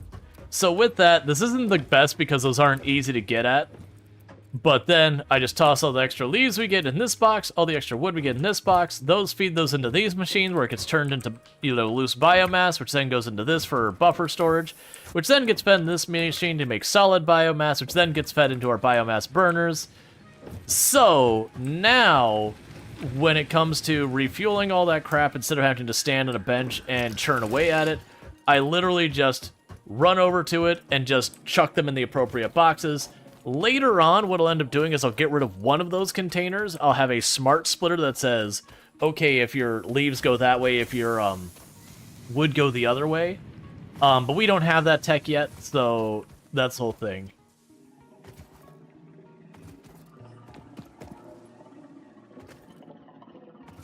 I can turn up the music if you want. The music is fairly quiet in this game in general.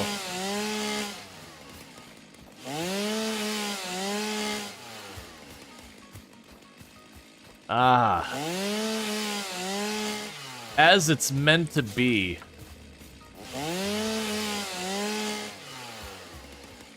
No nature at all. It must go.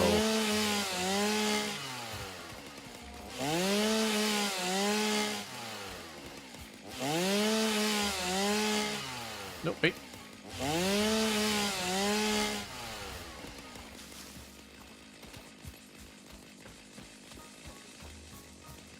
It's okay, it might just be your phone making it quiet. The music is very quiet. I do think, though, we are going to lower the volume of the chainsaw, because if people didn't see, we can actually go into our audio. Oh, it's, equipment volume. I can actually go in here and say chainsaw individually. You're a little loud, buddy. What if you just toned it down a minute? Yeah, the music, like right now, the music comes and goes. What is your...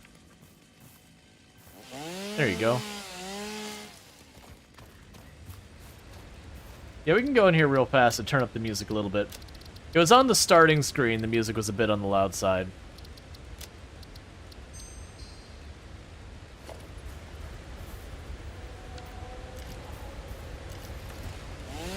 But it comes and goes.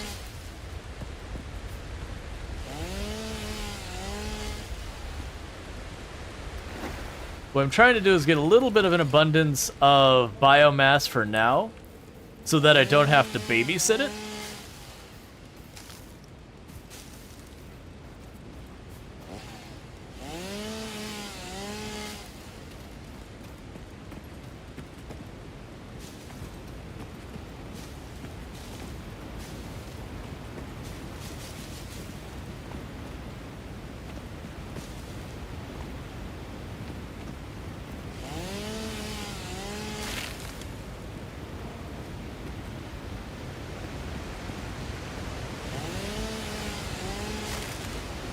As you can see, it pulls up all the stuff in the given area.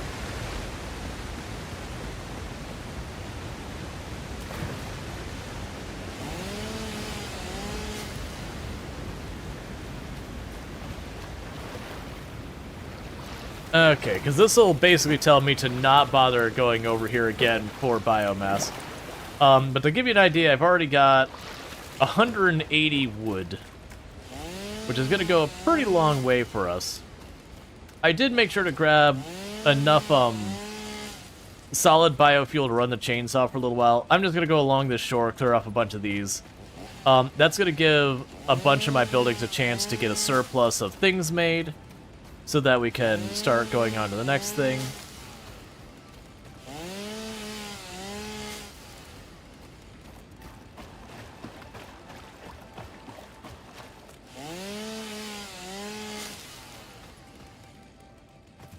Alright.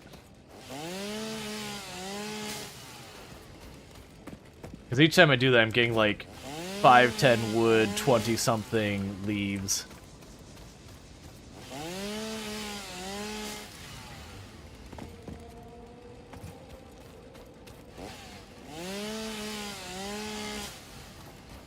And I can't remember if green grows back at all. I feel like it does, but it's horrifically slowly, but I could be wrong about that.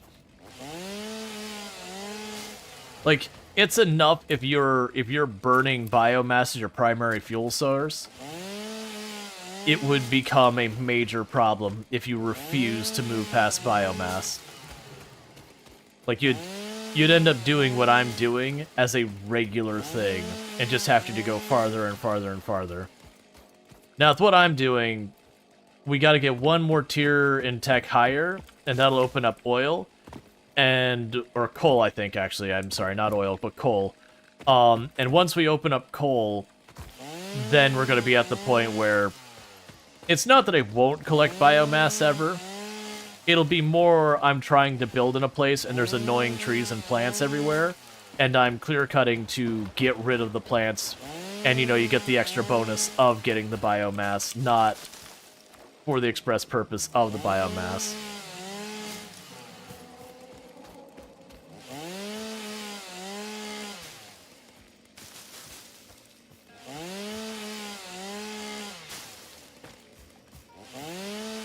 Okay.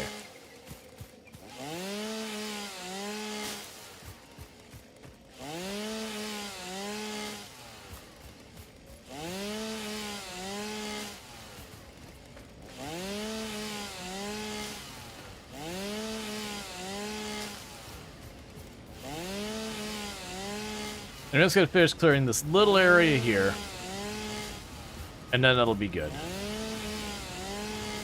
How do you get coal? You mine it. I want to say later on you actually get more recipes to do stuff with coal, but at like the very base level, you mine it. Like I probably can detect coal now? No. Yeah, it's more limestone. But coal needs water cooling now? Yes. Well, was it water cooling or water pressure? Either way, it does need water. I think it's just water in general because you turn the water... Basically, the way coal power works, and this is in real life as well, is all you're doing with the coal is you're basically taking water, making it hot so it turns into steam, and then using the steam to turn a turbine. Like, honestly, when you look at power generation... Outside of hydroelectric, wind, and photovoltaic, just about all other forms of power ultimately boil down to, or all other forms of power basically boil down to make water boil into steam to build up pressure to turn a turbine. And then hydroelectric, it's still turn a turbine, you're just using gravity-fed water to do it. And a wind turbine, like, for generating power, is literally just the wind turning your turbine. The only one of those not really using a turbine as its core mechanic is photovoltaic, because it's using a reaction to produce its power. And about to run out of solid fuel. Yeah, photovoltaic is solar.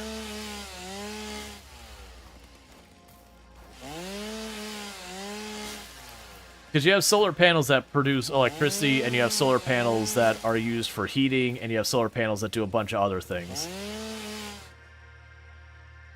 Well, no, that's what I'm saying. Literally, actually more common in a lot of places than photovoltaic solar panels is solar panels used for stuff like heating up swimming pools, which is really, it's a glorified rubber strip that they run water through that gets hot.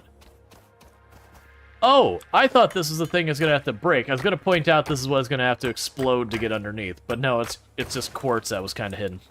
But sometimes you'll have over there where you have a thing like that, but it'll be the rocks that you can explode. And you have to explode them to like get into a little cave to get underneath to find goodies. Alright, so we're starting to get our platform out in the distance here. Little by little. Eventually I'll start making columns and everything to give me places to climb up everywhere. And to run conveyors up and down it.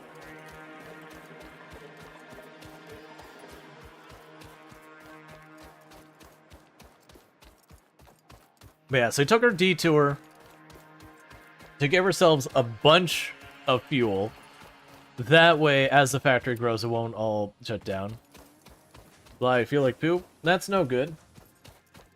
Not feeling well is bad. Don't do that. I'm gonna need you to feel better, Luxray. I'm just gonna go ahead and put that out there. No, but in all seriously, I hope you feel better.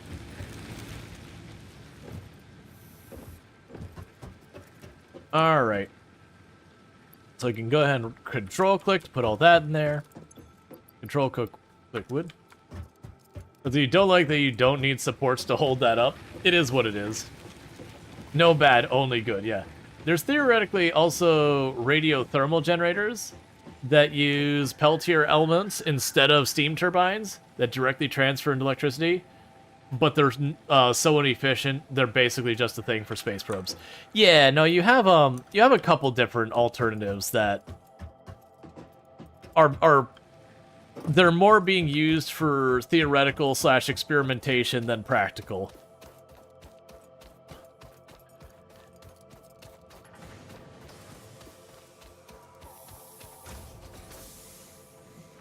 Gross, but that's no fun. Like, make sure you're taking care of yourself and all that. Alright, so. What I need to do is, like I said, I want to get production up there. I don't want to be doing this... Oh, I'm in the wrong place. I don't want to be dealing with this down here. Gotcha. Well, that's good. At least you're seeing your doctor soon, so... you can get that, hopefully, looked at, sorted out. But yeah, no, it's no fun.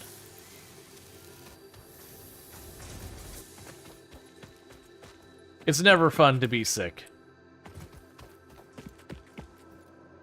Alright, so... I've got a couple ways I can approach this.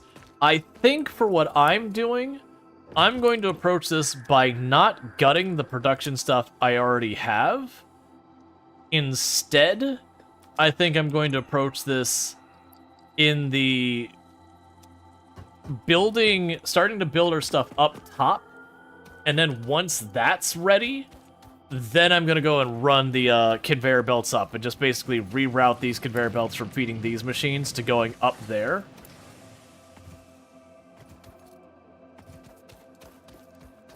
Okay. Yeah, no, it's actually not unusual for after you get sick, you know, 15, 20, 30 minutes later starting to feel better. Because, I mean, that's why your body does it. And, I mean, you can look at not only humans, lots and lots of animals, when they're not feeling well, one of the immediate responses is to throw up. Because eating things you shouldn't have eaten is a very real problem that animals face. You know, food poisoning is a thing, and usually the solution for food poisoning, if it's not already metabolized, is get whatever is making you sick out of you. So like, for example, it's a whole thing, like, there's a whole thing about dogs eating grass, and that's literally what they're trying to do, is when a dog's eating grass, it is trying to make itself get sick. Like, something's upset its stomach, and its natural response is eat a bunch of grass so that it gets sick.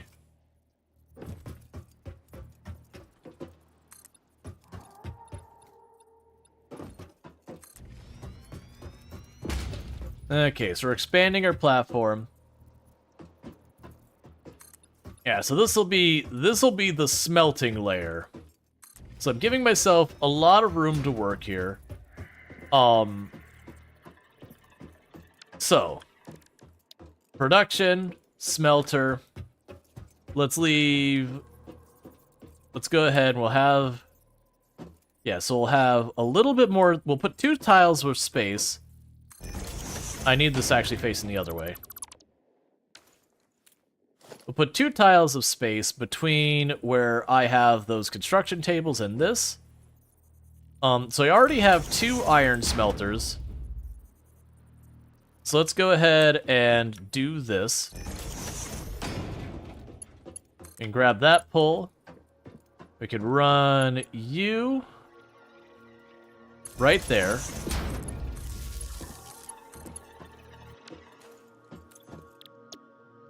And get the iron ingots there. Alright. And then from the iron ingots, we'll want to go up a floor. I want to go ahead and let's plan to leave 2 tiles of space after this between, you know, storage and anything else I might want to put down here.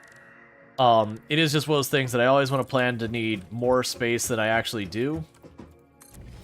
Because if I don't plan that way, then we run into problems.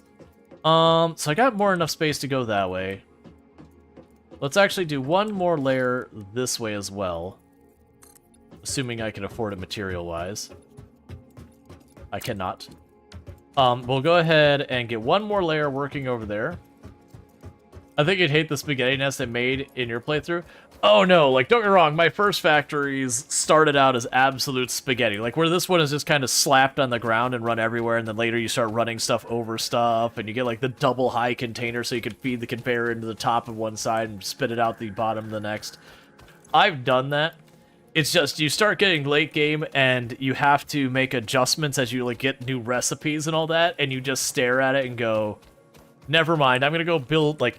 That was, when me and my brother played together forever ago, that was kind of the strategy, is we got everything basically set up in absolute spaghetti, and then later on we're like, okay, we need way more screws, and I would make an area, well, one of us would make an area that was just like, the screws area, and we would run over there and work on that. Don't be upsetty about your base being spaghetti. You got in, like, tier 4 with spaghetti? Oh, yeah. Now it is one of those things that you usually start out with spaghetti because you just don't have what you need to not spaghettify things.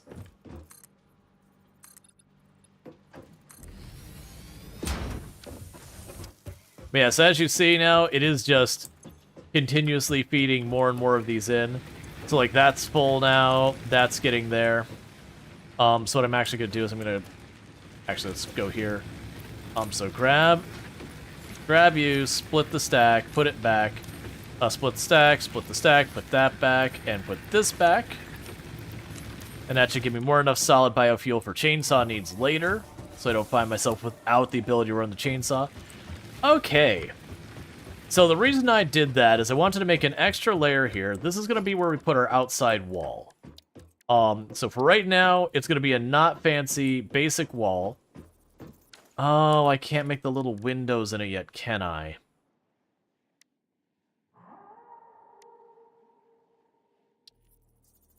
Rotate, build menu. Yeah, because I can get one that has conveyor ports on it. And that's what I was actually looking to do. Yeah, I think you have to get, like, the fix-it station or whatever to unlock those. That's fine. But the plan is... That'll be where the exterior wall goes, because then I can run a vertical conveyor belt up to the next floor up, and we can do that. In the meantime, the plan is going to be organizer. Let's go ahead and make one tile off here.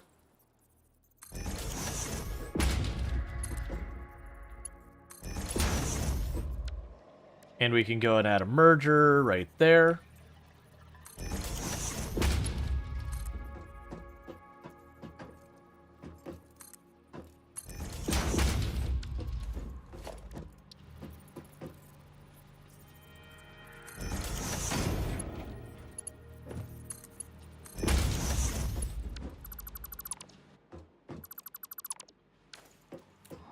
Okay, and we've got you already set to iron. Alright, that's good.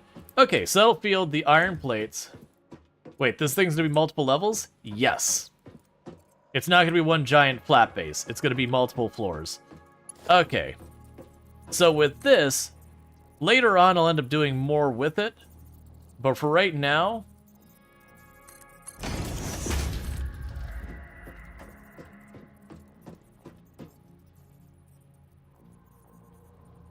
Well, that's gonna hurt. That's actually not bad. Okay. But I am also gonna need a stairwell and all that, or a ladder or whatever to go up. But yeah, so right now I'm trying to set up the iron production. And this will be something that I won't be able to consistently push through the chest. I'll need other ways to go about it. That's a later me problem to deal with. Alright.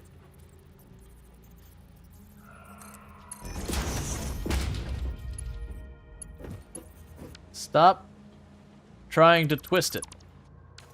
There's a way I can solve this. Alright, so let's go here, and we need... I don't think that's going to be far enough.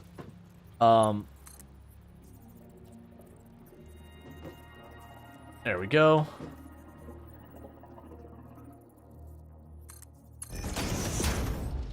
I mean, I'll have to fix it later. Okay, so I don't actually know how high I have to make that yet. So we'll deal with that in a minute. So for the moment, this will be to reach this floor.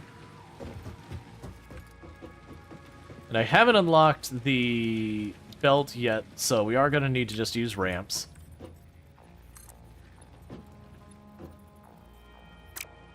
So I need more concrete. This is going to be expensive to set up. For the record. In case anyone didn't catch that part, this is going to be real expensive to set up. In the meantime, we can go ahead and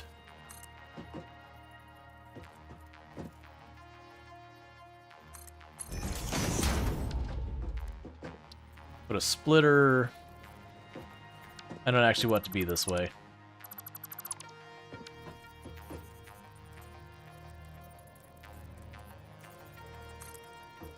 Nope, that's not the way I want. Alright.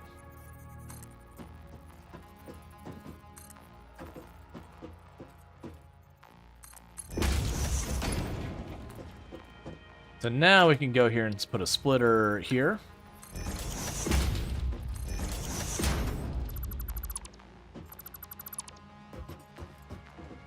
And this is not balanced, by the way. And I'm acutely aware of that. That'll be a thing I'll have to adjust later. Okay, and meanwhile, the Mark 1, that's output. Alright, so let's run around here. I can get pretty far away before it's like, no, you can't go that far.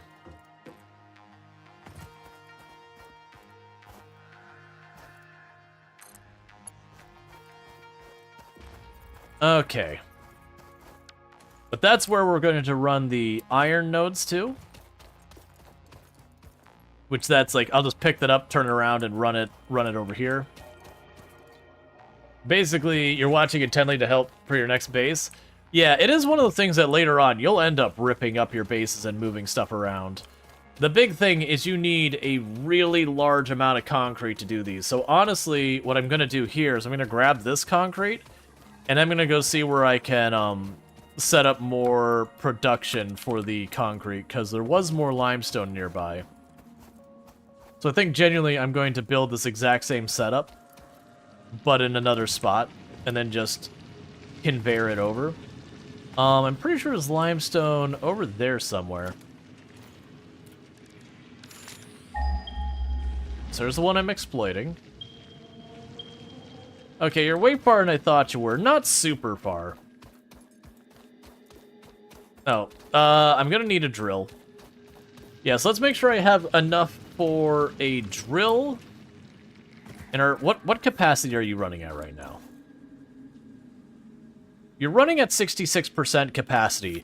So genuinely I could belt in just another limestone into that, and that would still by itself help me make this happen. I also realized my equipment thing's up there. Later on I'm gonna get the zip line, and I'll be able to like zip line up there and not have to do this jog back and forth and all that.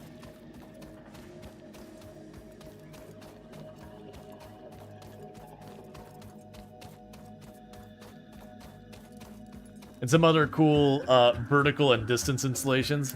Yeah, no, that's you'll definitely end up having to set up stuff in different places. Yeah, so all these now are all full. So now we're getting our buffer chest of solid biofuel building up. And we still have, actually, it's honestly as fast as it's popping out of these machines. It is getting turned into solid stuff, which is a good problem to have. Oh, I can't go through there. Alright. So what I need to do is up here, I need a portable drill. Okay, so let's take a look. So I'll have production, the mining drill, so we're more than good on that. The smelter, we're good. We should be able to run the power lines. Not smelter, constructor. Constructor, we're not good. I need to make 2 smart plates. Not smart plates. I keep saying smart plate because I'm used to having to deal with those a lot.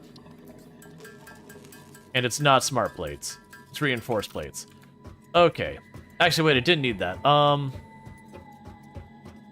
to go fill the leave and wood storage? Nah, we're good for a while. It's still processing those materials. It's the processing, the solid biofuel processing is moving at the same speed as the loose biofuel processing. You're actually enjoying this, the record? Good. That is kind of the hope. Yeah, so what we're going to do is we're going to run over here to where that limestone was. I want to say it was right over there. We're going to get that set up so we can increase our concrete production. Because like I said, we're going to need an absolutely obnoxious amount. And there's no... With any of these factory games, the worst thing if you make too much production is that you have machines just waiting. And you basically lost out on the material cost of wiring up that machine. Which in all intents and purposes is pretty negligible. Okay. That's too far. And for those who don't know, you can click and drag up to raise your belts. I don't believe it has any additional cost either.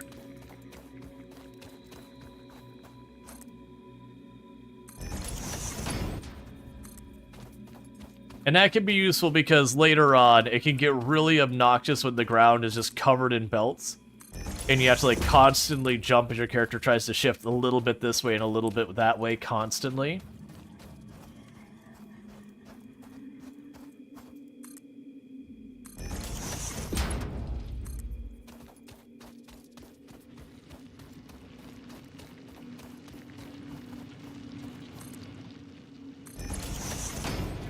Alright, and meanwhile, let's pop over here and grab a merger.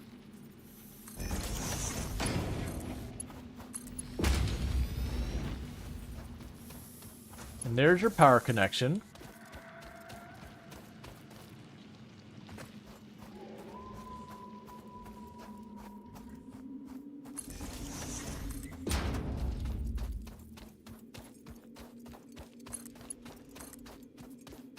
Okay.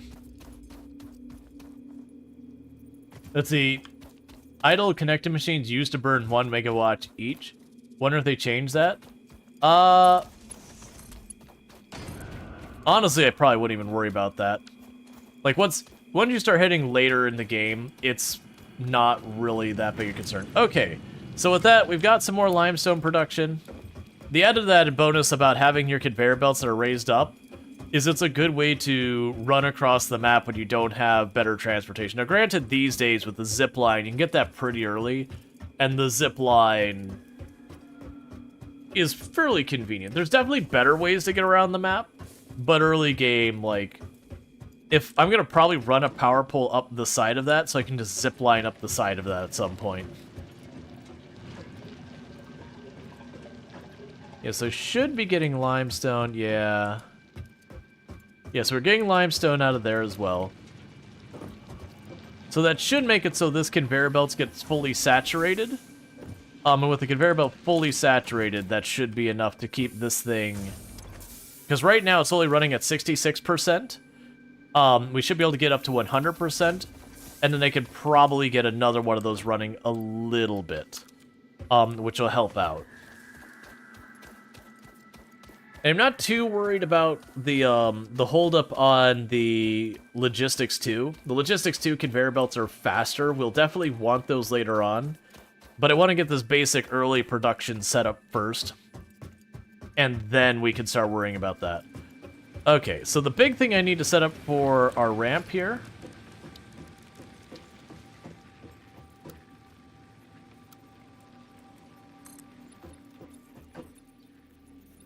Let's try 3. I can't remember how high I have to go, because I needed to be able to go over top of those machines. And if it doesn't go high enough, then I can't build there. So there's the high part of the machine right here.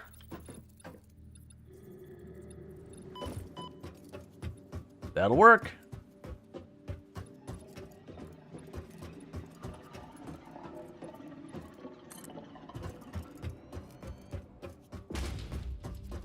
Okay, and like I said, later on, I'm not going to be using these ramps. They're not very efficient on space.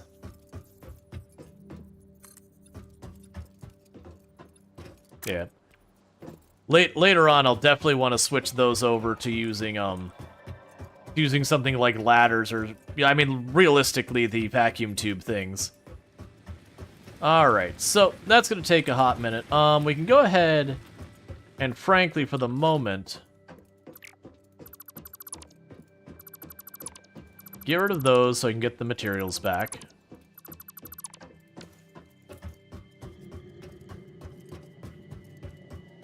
Because also running back and forth up here it'll get pretty bad after a while. And it could be that I go along the outside and just put a ramp that has little doorways in and out as we need them.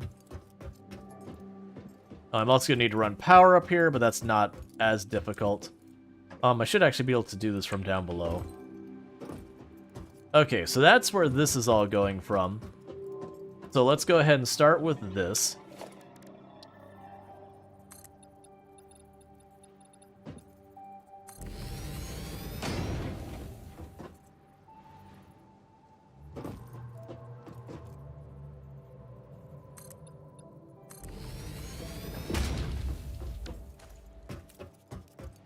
Because now I should be able to go over here and at least get the next part of the logistics set up. So now we've got our outflow here. So we could take that. We could run all the way up here and around to getting our iron plates up here. And eventually I'm going to end up having to have like 4 or 5 different sets of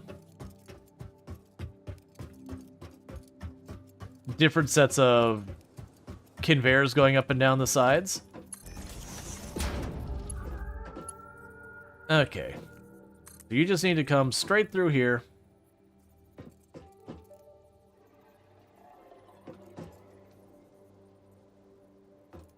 Trying to make sure it's straight. There we go. And I want to keep a space along the side here that I can run past up and down. So the first of our machines will be up here, which will be production. And I will need... So we've got this smelter down there. This will be construction for our plates.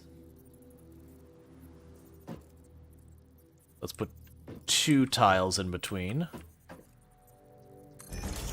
Because again, trying to do everything we can to make sure I give myself room to work. So you can go here, logistics, splitter... There that is. That's going to be a problem. 1 second. And the reason that's going to be a problem is just the fact that with that being the end, it'll usually leave like a little teeny tiny lip there. Wait, what? You shouldn't be going that way. Hang on. 1 second. Is that conveyor belt going the wrong way? That is a nice view from here? Exactly. You're going the right way, right?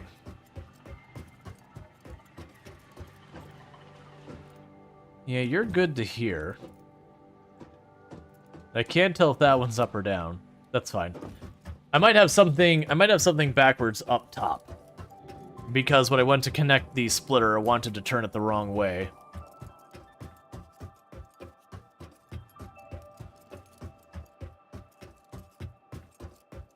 The conveyor belt will change directions later. Yeah, that's what I'm checking to see if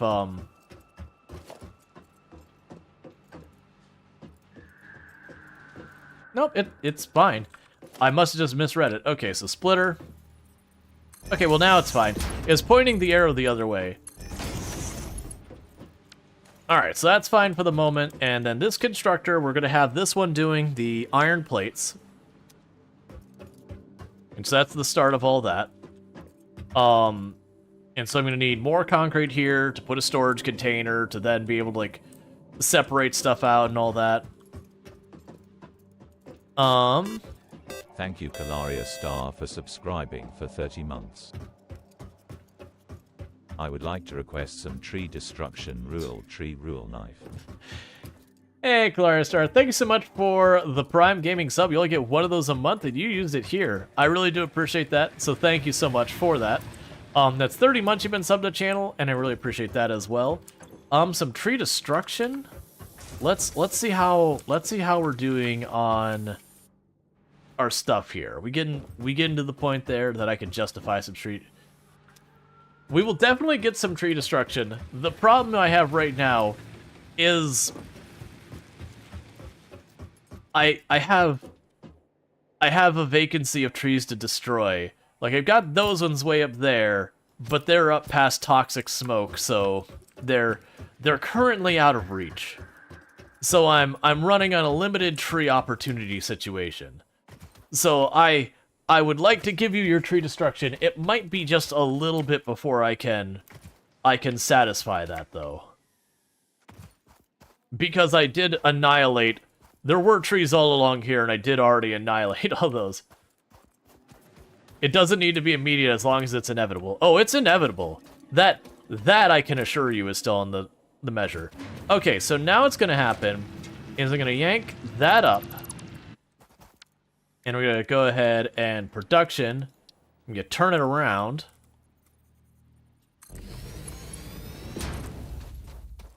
And we're going to go right up this hill here.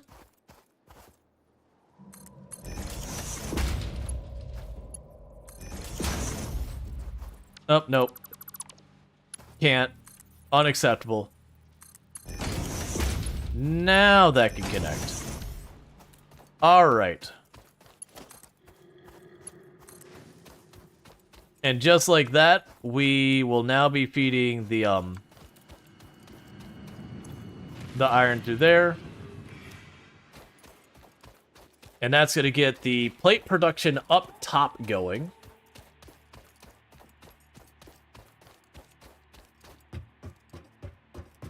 And so, well, actually, we're missing one thing for plate production up top.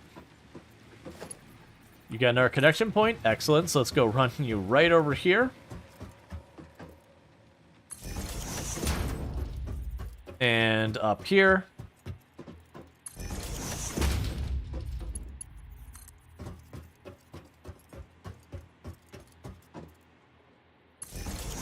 This is all going to have to probably get moved around. But that's all going to get reorganized later anyways, because I'm going to get the poles that have more connection points. Cool. So, like I said, that should get this up and running. I do need more concrete to put some storage in front of it, so that we're getting the buffer. And then we're going to slowly shut down below the production there. But that does bring my iron nodes up here. We're definitely going to need to set aside more of the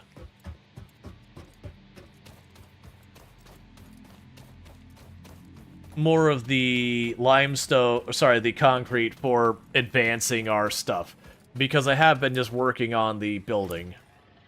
I think if I remember what I did last time is I kept one box here as, oh, couldn't I was trying to remember if there's a way you could like lock out tiles like you could in Factorio. I want to say what I did last time is I made two storage boxes. I had one box as this is my box I build stuff with. And I had one box as, this is the stuff that I use this for other production. So what I'm going to go ahead and do is this, because otherwise I may literally just gridlock all progression. Okay. Top box is for progression, research stuff. Bottom box is I'm free to do what I want with it. Okay.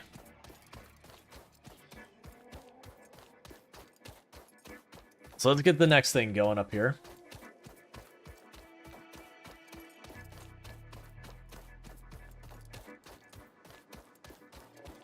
Okay, see, those are already backed up.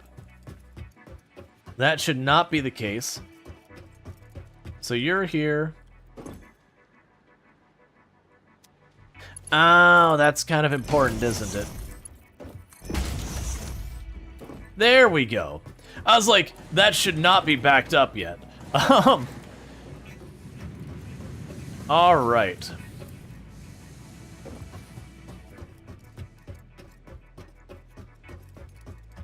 But that's fine. Okay, so we can get our next floor going on up here. And we will need to continue to expand all this. Let's go ahead and go foundations, production.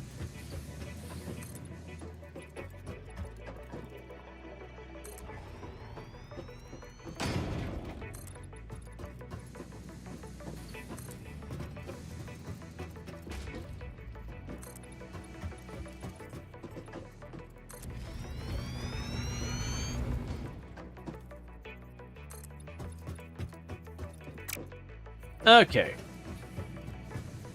So the next thing to build would be organize, storage container, do this. Leave at least one spot in between for splitting off conveyors and all that. And with that, we now have our iron plate production set up and running up here.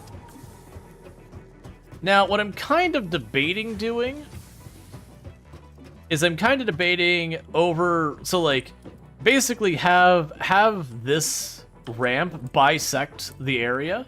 So like this half will be iron plate production, and then that half could be something else. So I could see doing that. So maybe I go over to this side and we make the rods, we go up a floor, and then that'll be screws, and then this will be reinforced plates. You get the idea there. Because then I can keep expanding down here for whatever I need for our base iron production.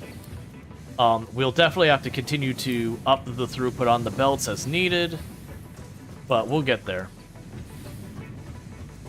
Alright. So let's go down here and start cannibalizing our existing... Well, actually, we'll just let that run its course.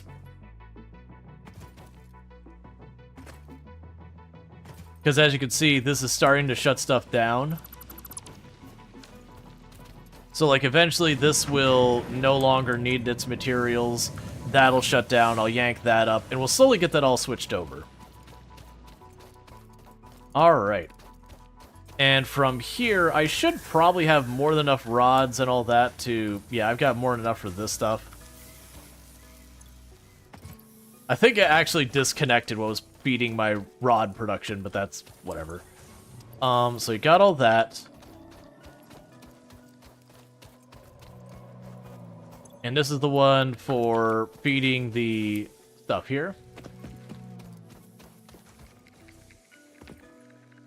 Hey, how's it going, Chiz?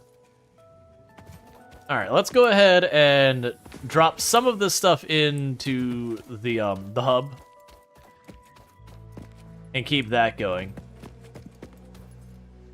And eventually we'll have to get the space elevator online, which is gargantuan. I could see putting the space elevator ultimately probably up on this ledge, if I could find enough space for it. It's huge. Alright, so drop that off. Drop that off. That's the progression there. As much as I don't want to do it this way. How many do I need? 50? We can let that run for a minute. You're excited to play the new update? It's good. They definitely did stuff like the tutorial mission at the beginning. It's different than I remember it, which I appreciate. So even though I've done the tutorial a number of times, it was cool to see. I don't know when they made the change. Like, instead you build the hub and it's just done, like, the structure right away. They had it where you slowly built it, where it was like a hollow space, and then you went and add your furniture and all that. It was really nice to see a lot of that. Is it worth building a ramp up to these rocks? Probably. In all fairness, it probably is.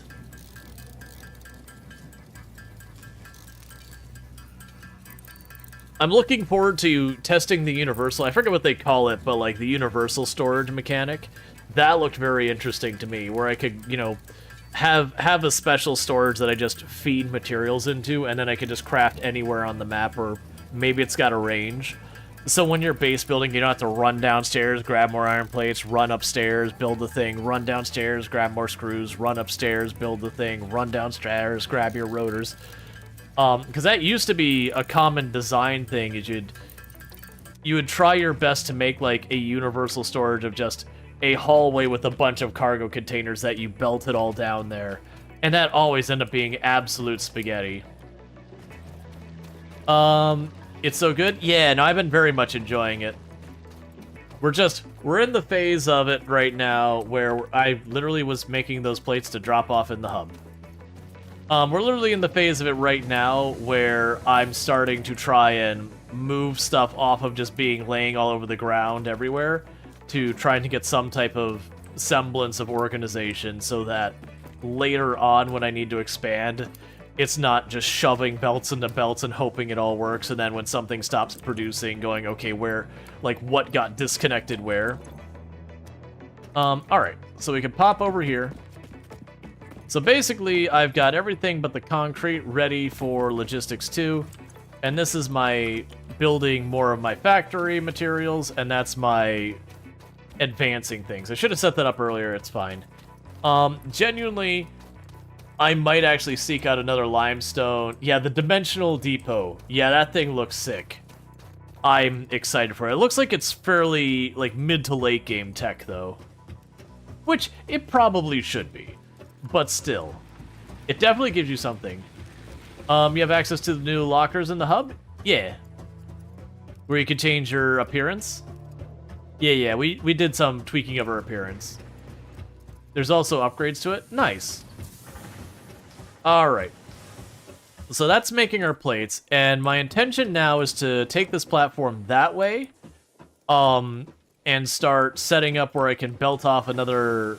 I haven't decided yet if I'm going to just split off of here and run the iron along the side here, or how I want to do it, but I'm gonna go and make an area over here for the rods production.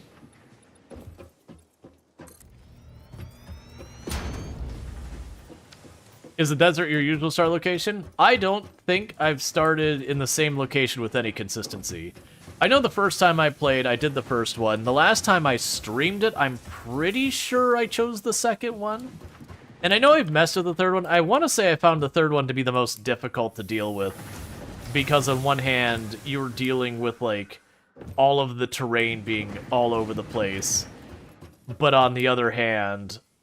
like, there was lots of resources, but I really remember the terrain being an absolute pain in the butt.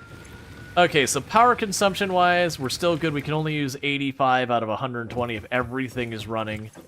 You're all still doing fine. And honestly, we're waiting for concrete to happen anyways, and we had a demand for destruction, so, you know. You're gonna try the big forest. You forget the name? Yeah, so the big forest... it's honestly, it's got some stuff that's really difficult to deal with, and it's got some stuff that's really easy. You've got no shortage of biofuel nearby you. You've got no shortage of, like, valuable materials nearby you. Like, I want to say even stuff like coal is that pretty easy to get a hold of. But it is just obnoxious terrain. If you do, like, what I'm doing here, where you build a platform over the area, you'll be good once you get to that phase. Thank you to follow, welcome to stream. But until you hit that phase, it can be a little rough. Because I remember that was what I started. Oh, there's also a lot more of, you know, there's like the really weak enemies, and there's like that second tier, so not like the ones that run up and try and ram you, but like the tougher ones that run up and ram you. There's a lot of those second tier enemies around. Because that forest, when you first played the game, was kind of the, what divided the very beginning nodes to, like, the really, really good stuff. So you're kind of starting, like, right along the edge of a lot of that.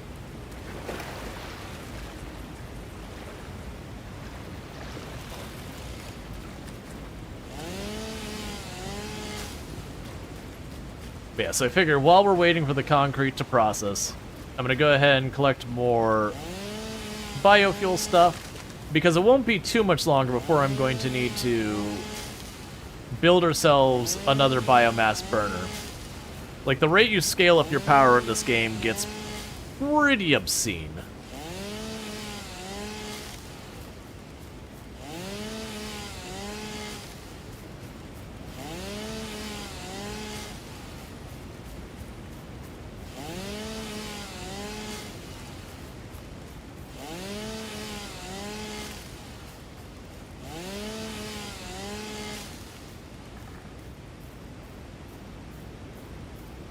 Ah, there you are. Irregular one, big one. Irregular. So what were you protecting?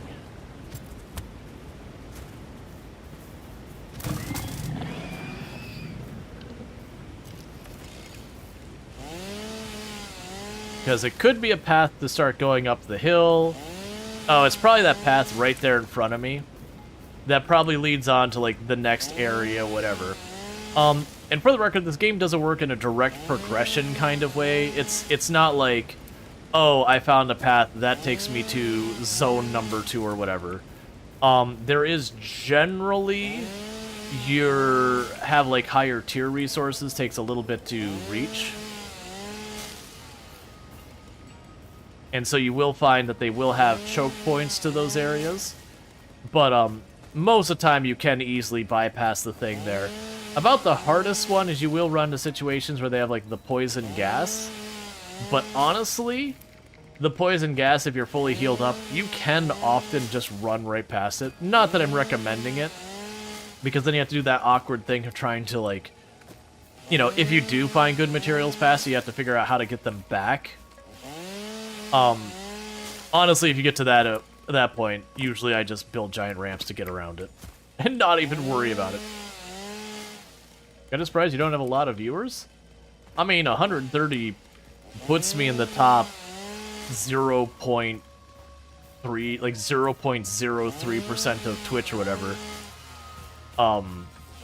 Like, that's not a small number of viewers. Alright, where are you?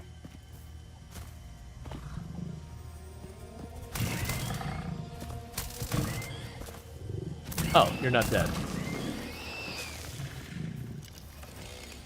Like, that is one of the things you'll see a lot of people who get upset where they'll be like, oh man, I can barely hold like 10, 15 viewers, whatever it is. And it's like, hey man, if you're averaging 10, 20 viewers, congratulations, you're in the top 1% of channels on viewership. Like, hitting affiliate puts you, I think it's just over 1% of channels. Is, it's like 2 or 3%, top whatever channels is what it takes to hit affiliate. That's just how few actually get that far. It's difficult. Getting found is pretty rough. You know, 130 is honestly pretty normal for, like, my peak time nowadays. Like, don't get me wrong, when I have a game that's just not resonating with the audience, we'll get days where I hover around 70, 80 or whatever. But that's where, you know, I make the comments about game selection matters so much. Which it isn't just play whatever the latest thing is. I played Satisfactory a lot on the channel when, you know, its viewership was pretty far down. Follow the veins to the altar and chant.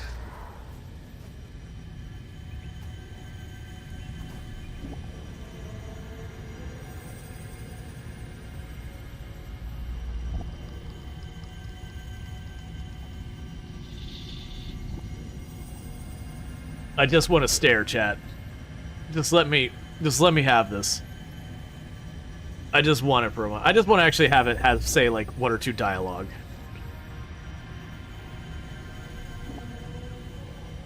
I am definitely staring into the void right now.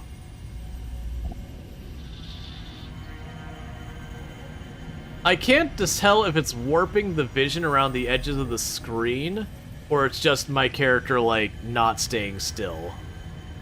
I'm pretty sure it's warping it. You gonna talk to me again? Hey. Talk.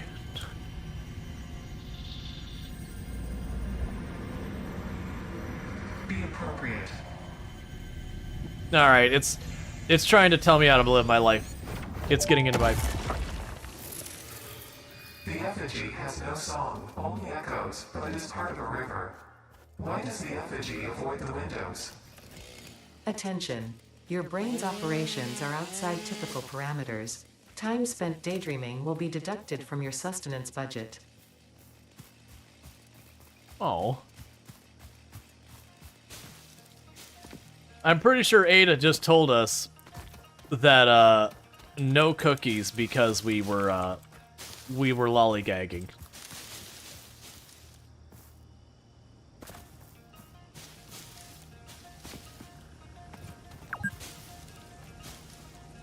You have been playing for 4 hours. Don't forget to have a Fix-It protein bar now. Oh, it really has only been 4 hours. It's one of the... Has it really only been 4 hours? I mean, 4.5 hours? Yeah? No, I guess it has only been 4 hours. Can you climb the vines? No. Vines are just... Hey, I'll take that. Ow, ow, ow, what? Oh, you, I remember that. I'll deal with that later. I can't put those power slugs to much use right now. I totally forgot about the bugs being over there. I even dropped by... Wait a sec. Okay. I even dropped by there earlier. It's like, hey, I'm going to leave that alone until we can deal with that bug nest. Alright. So we got ourselves a bunch more materials. Hey, scoot.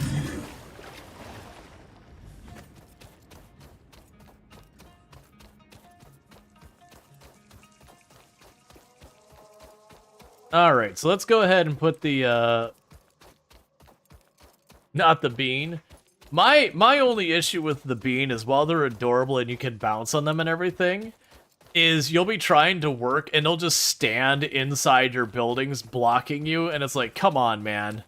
You could literally, like, you have the whole world to stand in. Why is this the 2 feet you've chosen? Why is this the spot? It's basically a cat.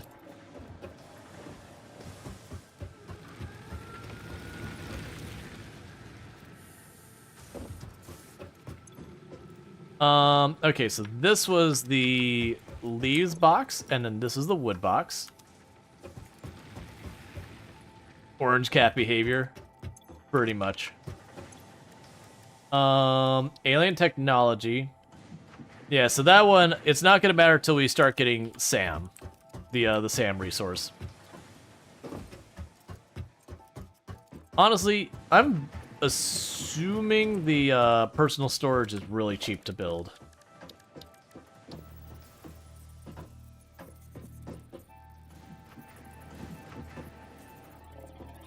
Where do I want to put that?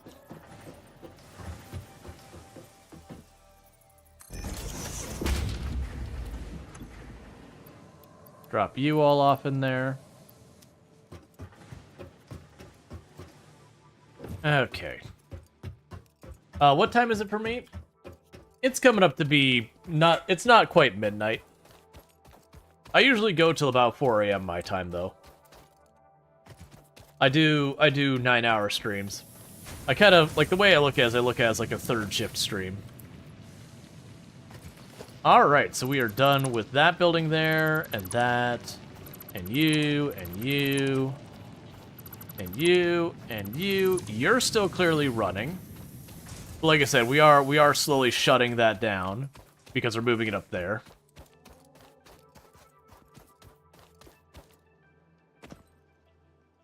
Yeah. Now, it usually doesn't matter if it's a different time zone. Like, what matters more is... Sorry, I didn't mean to punch the mic. Like, what time people stream and all that.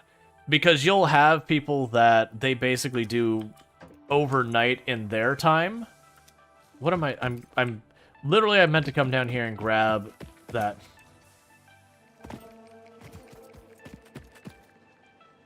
Yeah, no, that's... I try it, like... Obviously, since I do full-time stream, I can't ignore... Oh, you know, honestly, with that much, let's just grab the whole stack, get the Logistics 2 locked away. But yeah, no, it's, like, you try not to focus too much on viewer count, but because I do full-time, it is just one of those things that if I have a game that is just, you know, not particularly doing well, obviously it has to go away. You know, the jokingly, you vote with your eyeballs. If a game isn't getting views, it goes away. Alright. Milestone reached. Fix-It would like to remind you of your contractual obligation towards efficiency. Recreational use of belts and lifts does not count towards work hours and will put you on the list.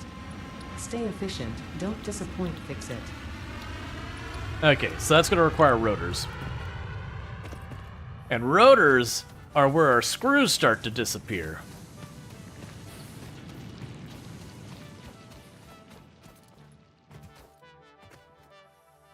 You're finally able to post that because your Twitch app was twitching? Yeah, the mobile experience has always been rough. Like, don't get me wrong, on one hand, when you're dealing with telcos in general, especially Wi-Fi or wireless telcos, it always has been a bit of a raging tire fire. But even then, you know, Twitch's mobile app is also, in its own right, not the best experience. Okay, so let's go ahead and start getting this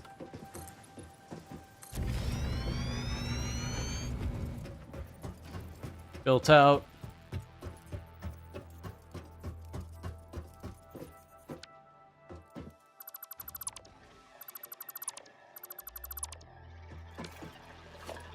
The treatment on mobile is nice, but there's downsides. Yeah, most people are aware of it, but every once in a while, like, it surprises me when I pop on the Twitch subreddit and someone will be upset about the prices of things on mobile. And it's like, you gotta understand, whatever the normal price is when you're on mobile, you gotta pay the Apple and the Google tax.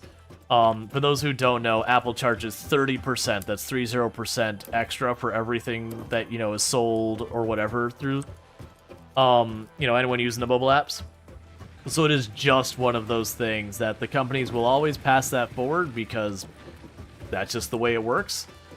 And so if you want to try and not spend huge amounts of money, you really do want to take the time to you know, not purchase things on the mobile. Like, literally, it's worth taking the time to go to your computer, to sub, and then go right back to your phone when you're done. Okay. So I'm thinking what I'm going to do for now, and it'll probably be something I'm going to have to change later due to throughput reasons. What does Samsung charge? It's not the phone manufacturer, it's the people behind the scenes. So being Samsung, you're going through the Google Play Store, which means you're paying, I believe it is 30% for Google as well. I believe they're both 30% now. So whenever it's not just Twitch, like anything you buy on, like anything you buy on the platforms, they're going to be charging that forward. Okay, so what I want to go ahead and do over here, we're going to go all the way to this end. We're going to bring the conveyor belt all the way over here. We're going to do the exact same thing I'm doing on that side. I will need a constructor here, which means I need more of the plates. But then we're going to make the constructor for making the rods on this side. And it's one of those things that I can just start filling this in that way as I need more. Otherwise, we'll go up again, and when we go up again, we'll make the screws and the reinforced plates, and then when we go up again, we'll make the rotors and the next thing. You get the idea. We'll keep expanding. Alright. Off to school. You're off school tomorrow? So that's nice. Cool. Getting days off is always nice. The one thing I will ask is please don't let me know your grade or age or anything like that. Twitch does have rules around stuff, and I do generally consider my channel as, like, you know, 18 plus. Not that younger people aren't allowed or anything like that. I just don't want to know about it because there's no reason I should.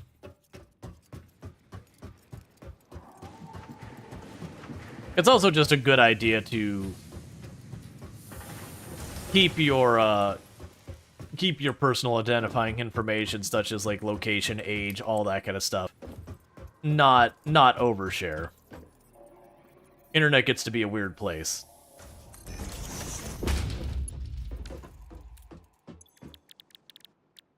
Okay, so that'll be for the rods. And then we can go over here and organization, storage. One area in between. There.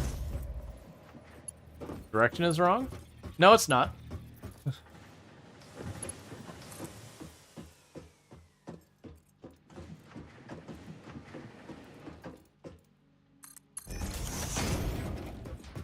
Okay.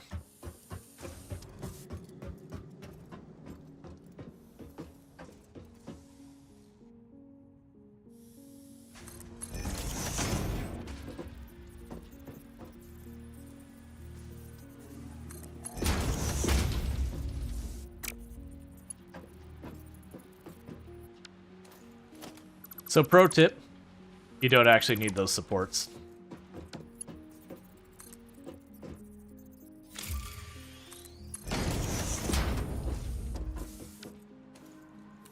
Okay, so splitter.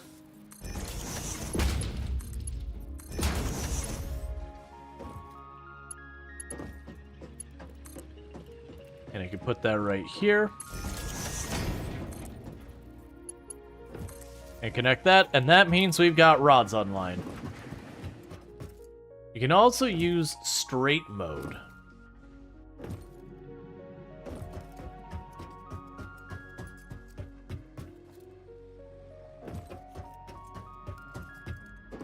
Oh no, generally, even when you're older, like, it's usually a good idea to not share age. Like, it's one thing when someone's like, oh yeah, you know, like, you know, I'm in my mid-20s.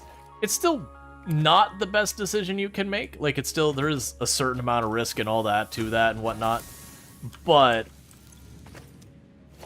you know, always be careful.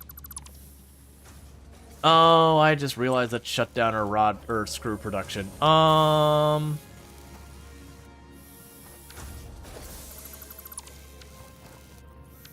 I'm not ready for the screw production to be turned off. So let's just go here real fast. I need to change this if I can remember how to do that. I'm blanking. There we go. Production. Select recipe, rods. Cool. Put that in there real fast. And then go here and go... This is going to be cursed. Okay, that's fine. Actually, I don't even need it to go through any of this either. So I can get rid of this, get rid of you, get rid of you, get rid of you.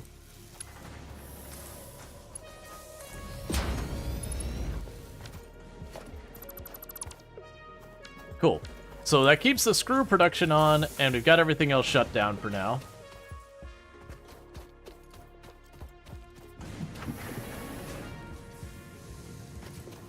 Oh yeah, no, Darkstrider, keep in mind, Twitch is international, so it could be a holiday in Germany, it could be a holiday in the UK, it could even be a holiday in a different state. Like, not everything is based on your personal location.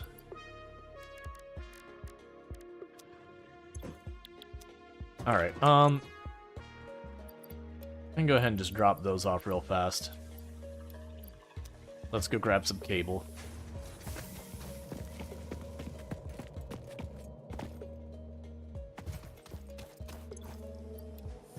Don't worry, I separated those out for different tech. Now I don't need them separated out. And I haven't gone over here for the cable in a while. I imagine we got stacks here. Yep. Cool.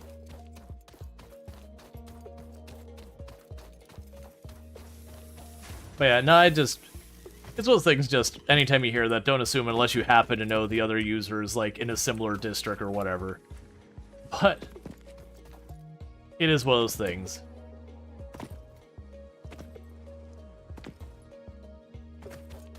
Okay. And we can go ahead and drop those off, so I don't have to think about that. Yeah, so we don't have the rotors set up yet. That's going to take a little bit of time. Because I am, like, basically I'm paying a heavy investment early on to get all of this starting to scale out.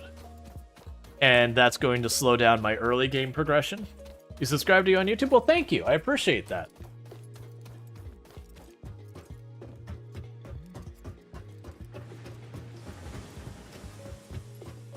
But it will slow down my early game progression. But the benefit of it being, you know, later on progression will be faster. So we definitely need to get more smelters online, because as you're seeing, now that we're splitting this, this is slowly winding down on the materials. I'm gonna have to get more and more there. We're gonna have to upgrade the belts. We're gonna have to do a whole lot of things. It'll be a lot. Okay, so the next thing to do here is ramps.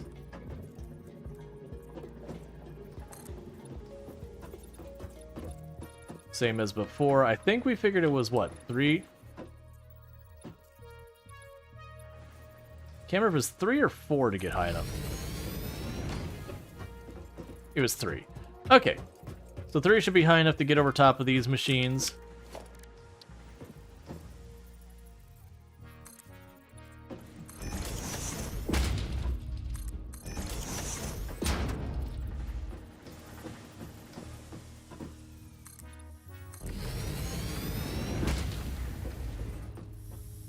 All right.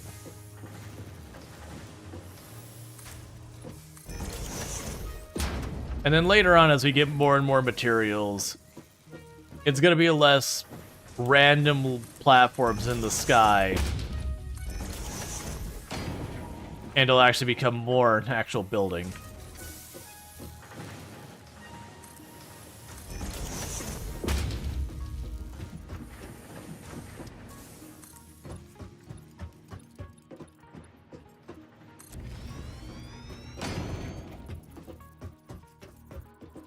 I also need to go this way.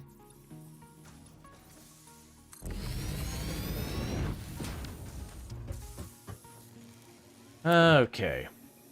Because it'll probably be easier to take the rods up here, and then get the screws going on that side, and then over on that side we'll do the reinforced plates.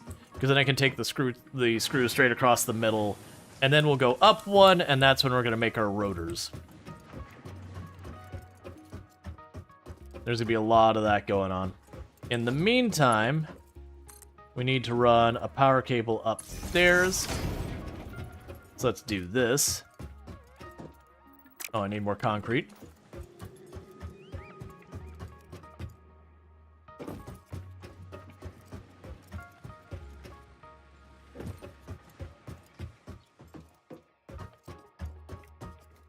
Yeah, as soon as I get the screws set up, then we're going to take this this drill over here. We're going to combine that with that belt over there, which should saturate the belt. And then I shouldn't have to worry about that anymore. Okay, that's still making its screws, which is fine. Let's go grab some more of the concrete.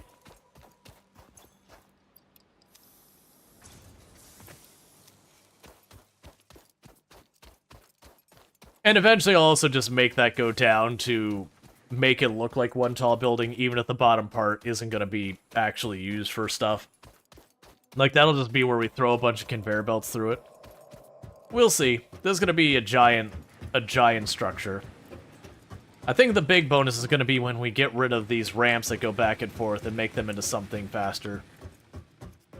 Usually wait until you have foundations until you build a factory. Right. Yeah, no, usually until I get foundations, I just have, like, randomly chucked machines all over the ground. And then when we get foundations, when I start to try and actually put some effort into organizing it. Because before you can snap to grid, it's real hard to organize anything. Oh, you handcraft things at the beginning? Yeah, no, that ends up taking way too long for me.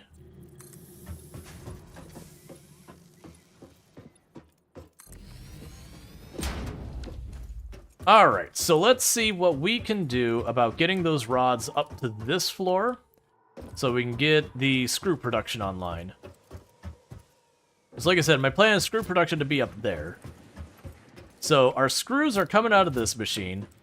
Or not our screws, our rods. And that's what I gotta make my decision. I think I'm going to use this as a buffer chest instead of like an end storage. Because then I can just keep ramping up more and more and more onto it. So you got the concrete to make power up and forget to bring power up. Yeah, that's fine. It is what it is. Okay. So from here, we'll leave the one tile out there to go. I need concrete to do the belts as well. That's fine. I still need the platform. All of these things contribute. But yeah, what I'll eventually do is along one of the sides of the building, at the bottom, I'll put the gel pad thing that you can drop from any height and it does no damage. I'll eventually put that where I have just... I can run out this side of the building and just fall at any height and we'll be good.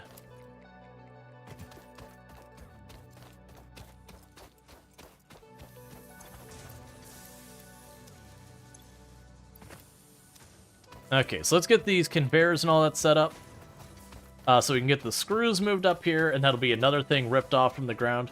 Because then ultimately what ends up happening is for my inputs for the entire factory is I end up having just inputs and outputs that are like those there. Where it's just, okay, I ship in the ore, and until I saturate a belt, I don't worry about it. And then once I fully saturate an upgraded belt, then it's time to, you know, deal with the next thing. That is with the hypertube cannon landing, the gel. Yeah, I don't actually use the hypertube catapult. Like, it's a fun meme thing, but there's a lot that could go wrong. Let's see, you're using tier 3 conveyors? Yeah, I'm pretty sure that's the maximum level. It used to be. Alright. So, my plan is keep that tile clear. So what we're going to do here is I'm going to go out this way.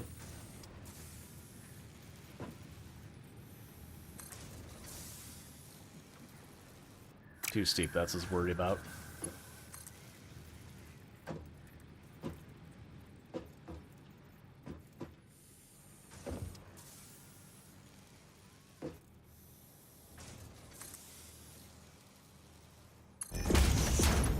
Okay, so that's where the rods will go from here. And we can grab you.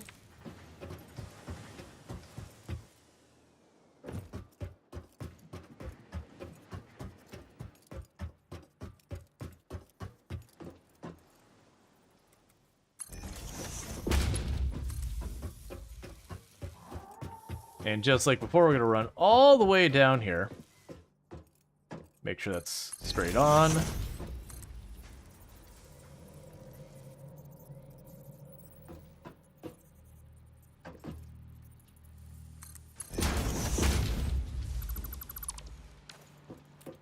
Okay, so now I'm going to need a production constructor again. And again, I want to leave at least... I can't remember, did I leave 1 or 2 tiles space down below? 1 tile. Alright, so we can go ahead and do this.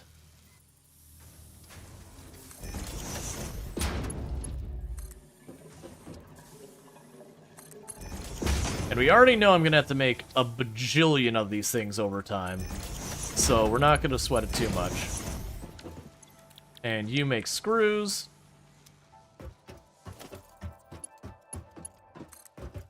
And we can pop up here to the top of the ramp, put it at the corner like I've been doing. And plunk you right over here for now. And organize, storage. Give at least a space there.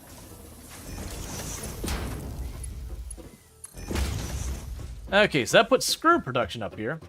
Does health just regen? Yes, it'll regen slowly. If you eat food, it can regen, like it gives you a, you know, an immediate bump in health. Alright, so with all that said, we're doing good. How is our power looking?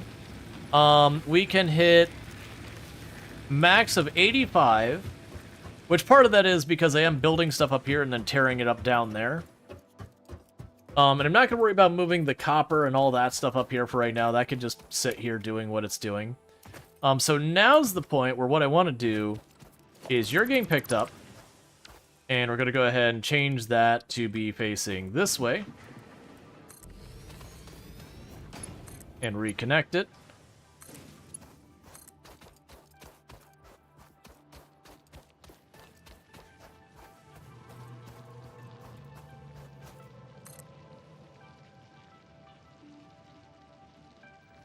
That's fine. And I will need a merge block.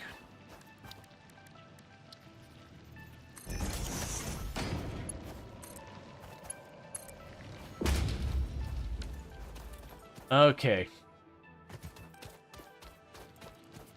Alright, guys, you have a good one. Thank you for tuning in. Alright, so we got a bunch of ore here. That's fine. Can I still shove this in here? Yeah. Cool. Cool, so that should saturate the belt now.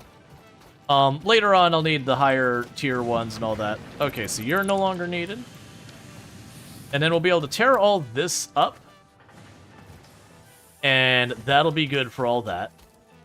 So the next thing I need to do is get my reinforced plates online. And the screws are a bit more challenging because I will end up needing to scale that a lot. But I believe, I want to say, isn't the tier 2 things reinforced? Yeah. So I need to get the reinforced plates scaled up because that's what's going to be necessary to increase our throughput, is I'll need to get to where I can put a couple of those drills onto one conveyor belt, yada yada yada. Because until these are getting saturated, there's no point in me building more smelters. They're not the bottleneck. But once they start saturating the belt, then we're ready. But for the moment, if I get any amount of production going and everything, that's still progress. That ultimately means as I'm running around doing things, things are progressing in the factory. So my plan is for the reinforced plates to go up here, which is why we start building that out earlier.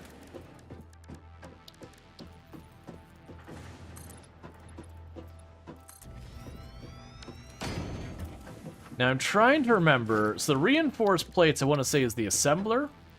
I need a rotor to make those. Okay, that was not part of the plan, but that's okay. Because I believe, we can actually double check, because I believe it was screws, and I believe it was regular plates. So if we go here, so the reinforced plates are screws and regular plates, so that's good news. But I will need the rotors to make the assembler. And the assembler costs 4 rotors. Let's go ahead and get that going.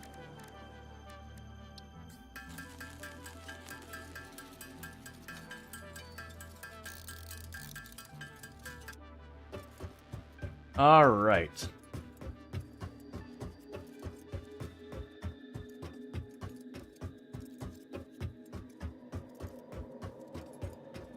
You have a lot of rods? Yeah, don't worry, we'll use them.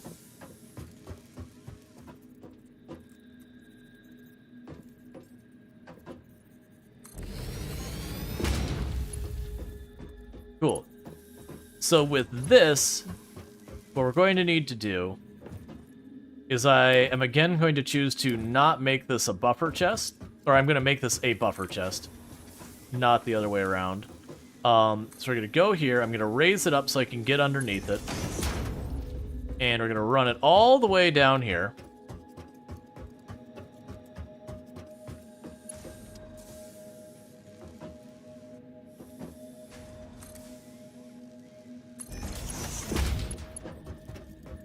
And over here, I'm going to go to our stand.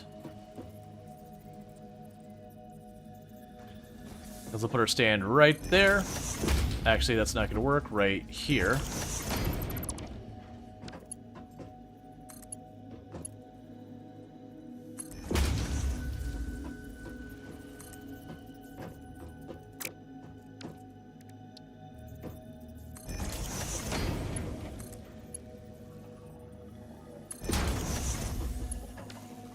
Okay, and now we go and put a splitter along here.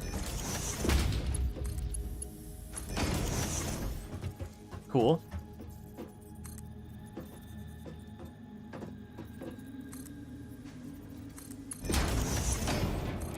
And same exact idea here.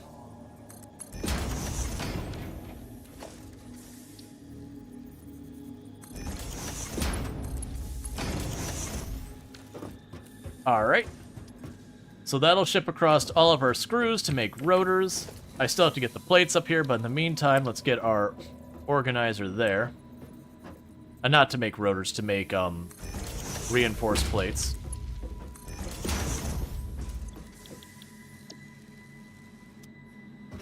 And meanwhile, grab you.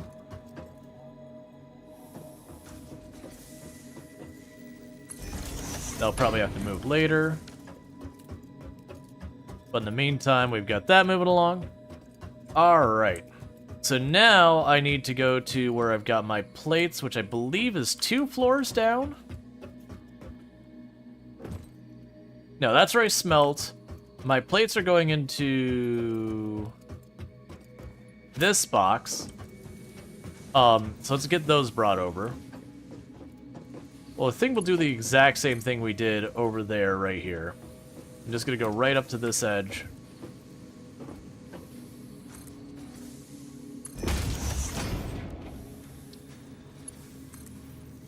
And it'll get that run up. So you see I'm using the outside of that one wall. That's going to be the exterior of our building.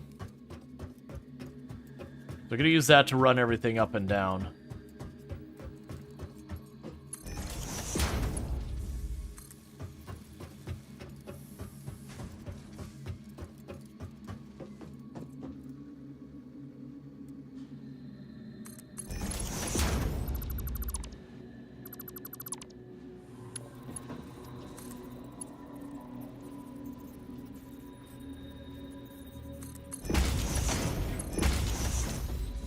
Okay. And with that, we should be making our reinforced plating. So that's good news.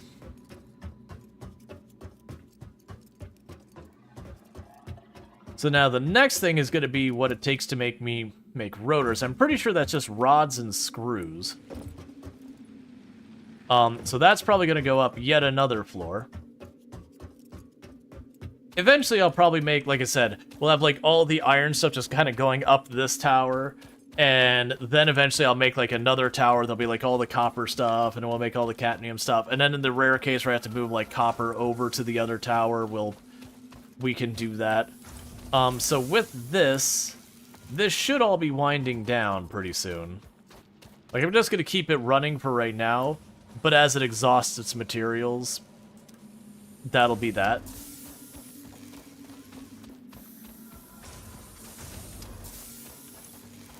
And I could drop another stack of you in there. Throw out some inventory space. And grab some more of the concrete. It'll be really nice when I can start putting up walls and all that to make it not look like weird hovering platforms, so it look like one giant building. We'll also be able to upgrade a lot of these things.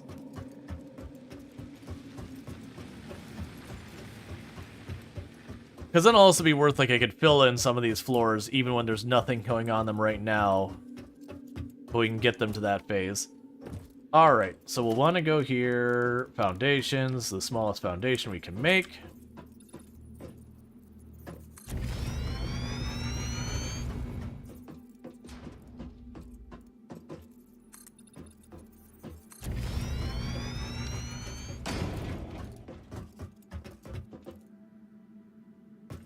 Okay. Alright, so some of that I didn't need to.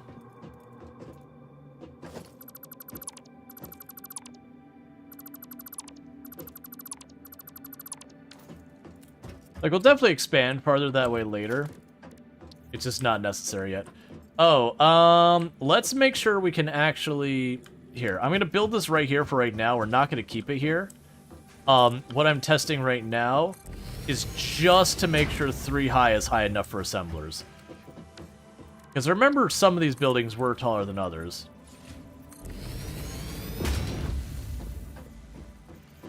Yeah, we're good.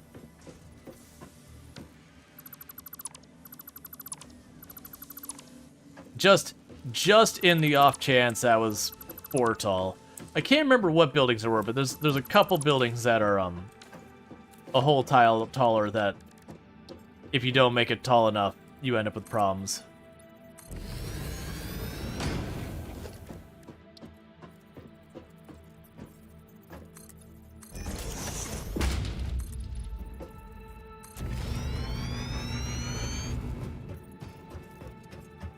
Alright, so which side do I think I should make the rotors on? I'm feeling like that side. I want to say that has both the screws and the rods on that side.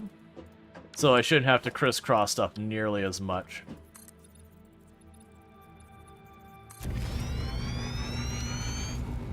Walls? Who needs walls? Eventually we'll get them. But yeah, right now, those are a luxury. They're a cosmetic thing. Okay, so I'm gonna need more concrete to do more. That's gonna be a reoccurring theme. But now we got all those wonderful screws going across. we are getting the smart, or not, I keep calling them smart plates, reinforced plates. They're getting the reinforced plates produced, so that's good news.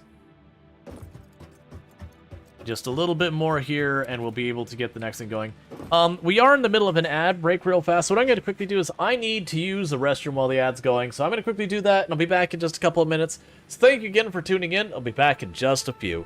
So thank you again.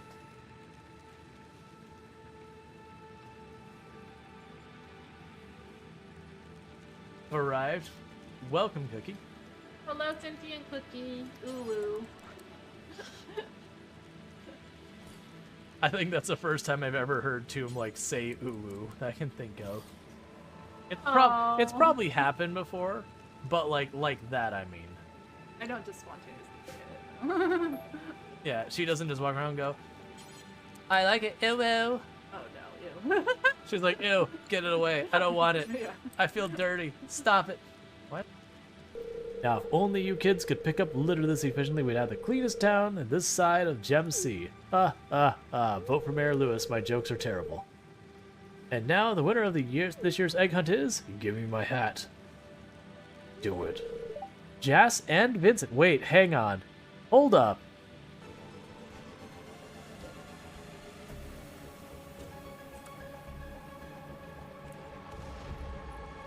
First shot was a complete dud. Here goes the anti-grain.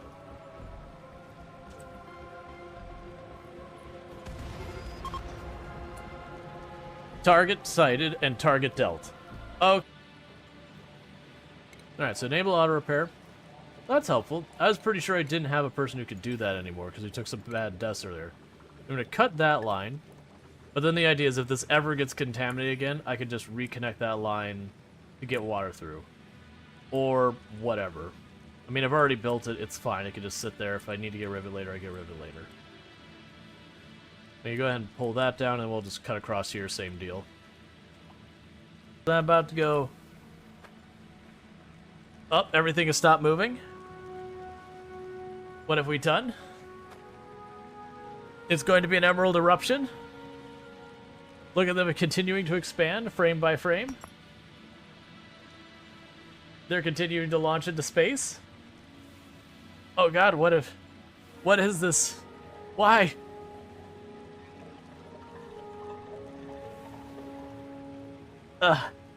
I have a frame. I have individual frame. Look at the height those things got. Just let it settle down. Okay. Surprisingly, didn't instantly go slideshow again. All right, and I am back. Okay, sorry about that. Just had to take a quick restroom break.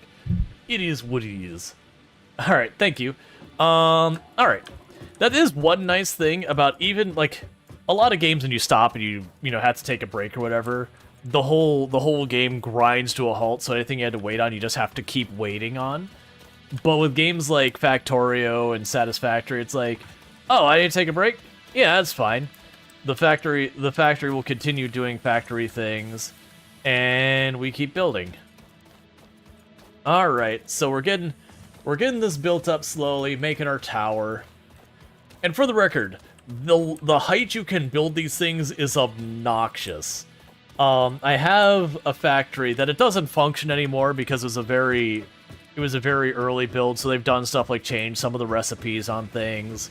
So if I boot it up, it's just some of the production lines just shut down because the requirements have changed. But there's definitely some really, really fun stuff you can do with it. But that one, basically where I've got to is I've got the tube that goes up and down.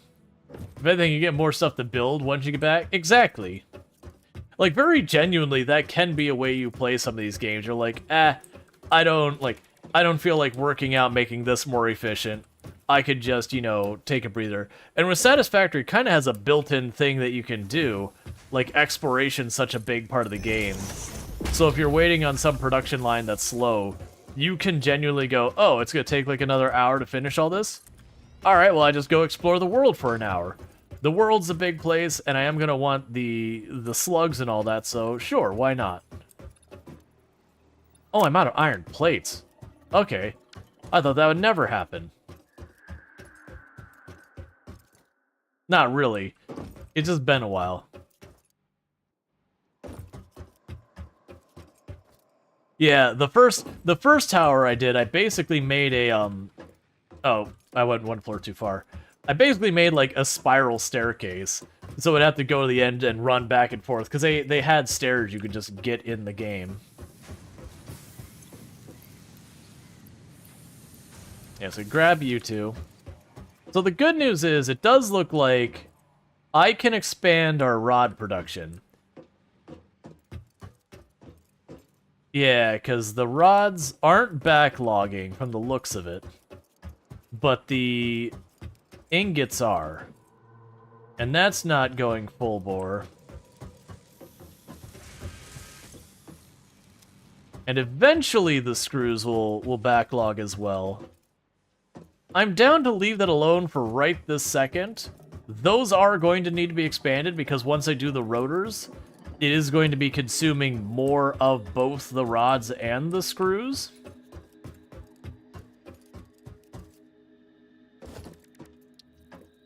We can worry about that when we get there. So I want to do one more row here. I just realized I'm going to also need to, I'm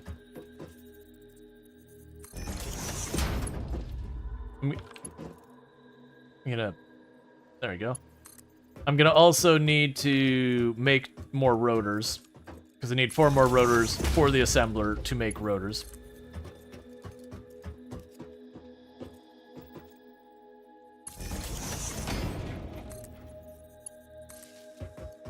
Alright, so we've got that all wired up. So let's run down here real fast, and I just need to make 4 rotors.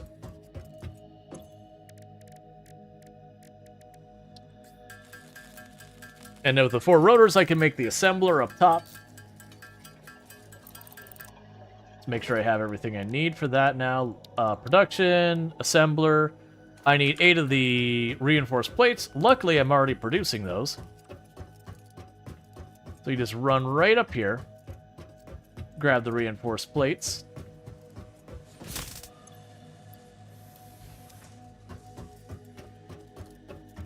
And head up here and get the assembler.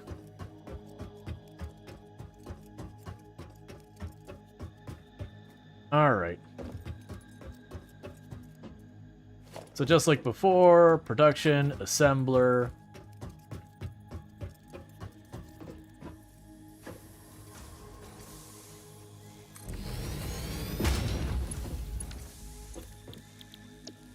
Yeah, so it's rods and screws. Okay. And basically the exact same structure we did for the other one. I'll have one come up, we'll put it on the second height, we'll put the other one on the first height, and then do the splitters. I find that works pretty well for those. And we can get all that working. Oh, I forgot to connect you. That we'll do it when I get over there. Alright, so I do have... The question is, do I want to split off... Probably don't split off the rods here. Because if I split off the rods here, then I gotta worry about issues with that. But what I can do is I can split off the screws right here. So let's go ahead here and we'll put a splitter there.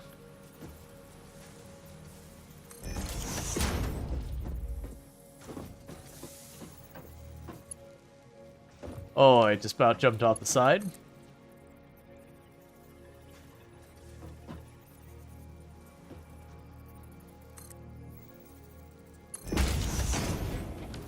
And there's that, and then this.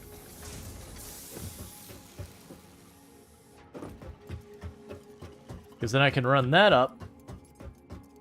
And then we can go ahead and put the rods up on the other side, and then we just gotta wire everything up, and that'll get rotor production online. And then realistically, I'm gonna have to add another layer to the other stuff. So do you want to be the top? I'll leave you like that for right now. And let's go get the rods up here and then worry about how we're going to fish all the belts around.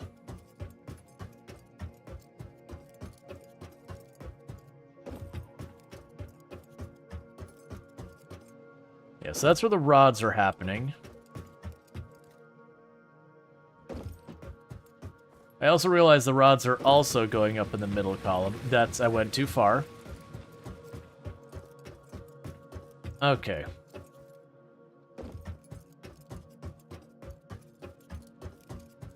Yeah, so I've got the rods going up here. I forgot that I had both of them going in the middle, which makes sense. That's the way I've been doing all of them.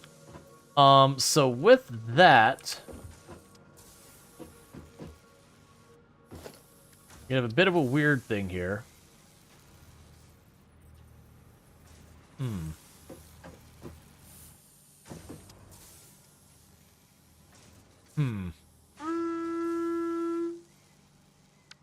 Hey, Marvin Man, thanks so much for the raid. I do hope you had yourself a good stream. I'm going to guess that you were playing some Satisfactory, just judging by, you know, what's dropped recently and all that. So what I'm thinking is I need to drop another one right around, like, this area. But I need to wire that in here, so it's going to be a little adjusting of this stuff. Yeah, so how was your stream and all that stuff? Thank you again for the raid, and welcome in, raiders. How do I want to do this? That's the only downside of using the buffer chest like this, is it does kind of get in the way of things. I could, you know what, we're just going to split off of that. The reason I didn't want to split off of the existing, was doing, Satis tonight? Nice. And the reason I didn't want to split off the existing, rod belt that we had was just the fact that it's putting all that. How is the Far Desert in 1.0? It's been pretty good so far. So we're gonna go ahead and put a splitter here. I'm gonna try to not leap to my death. I literally want you to go like one tile, man.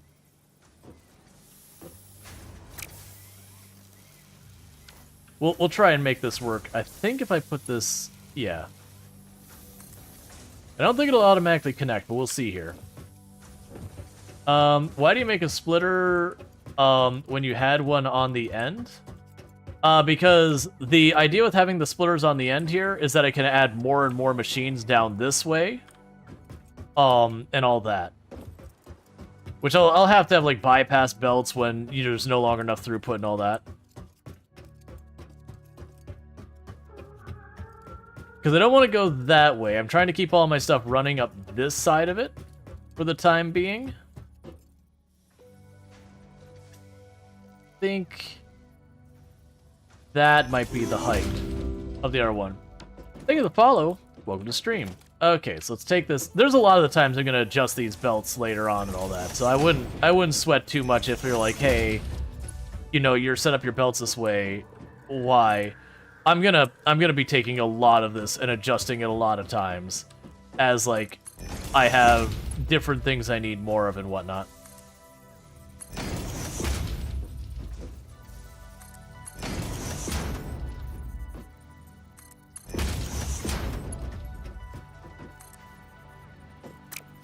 Oh, I should see. Can I still add that right here?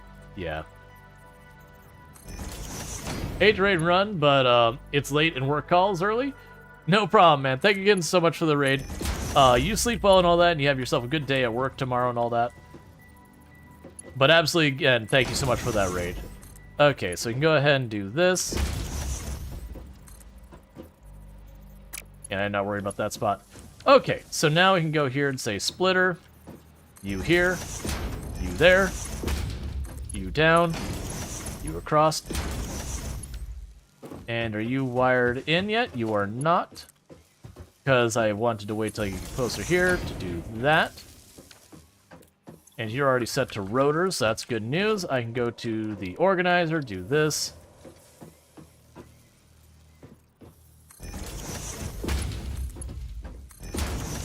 And rotor production is online. Alright, so now what needs to happen is I need to go downstairs to where we're making our rods and our screws. I'm going to need to increase the production of both of those, because the rods are definitely not going to have sufficient output to handle it, and that has to be fixed. So I'm also going to need more concrete to be able to accommodate that. By now, that screw box down on the bottom is probably done, so I could probably just yank all of that up, which would be good. How's our power usage? We have a max production of 115 out of a capacity of 120. So we have hit our max... Well, actually, no. Let me rip up these machines, and then I'll make the comment. Because these machines are going to reduce our load a little bit.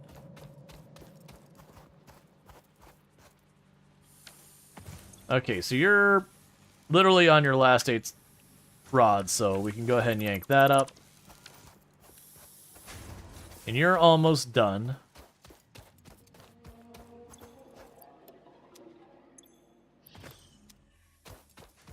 Okay. So let's go up here and add another layer to our rod production and another layer onto our screw production. Check the power grid. Yeah, no, that took some power off. And then I'm going to be like, that's about to stop running as well, but I don't want to wait on it to tear it up. That said, honestly, I don't see a reason to not just...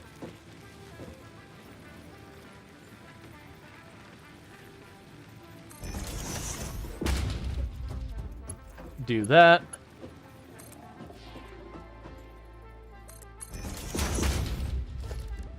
We can go logistics, splitter, do this.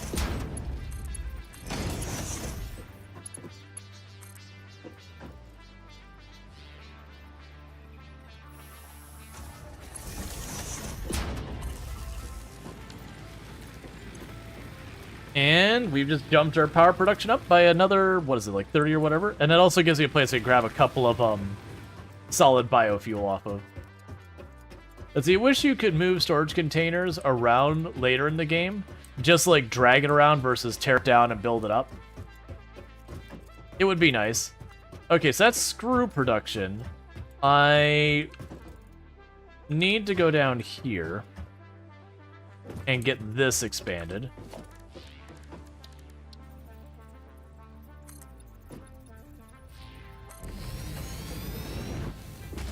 Just need to get rod production expanded.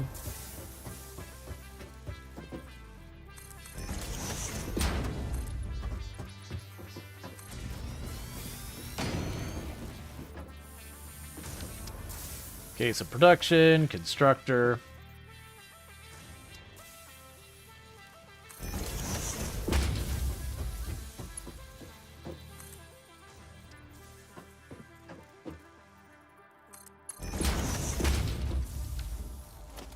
And we can go to logistics, splitter, do that, do this. How many connection points do you have? You got one to spare, plug it in. You produce rods now. Okay, and we need to put a merger here.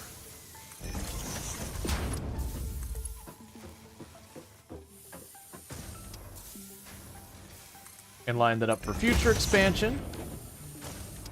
Put a merger here.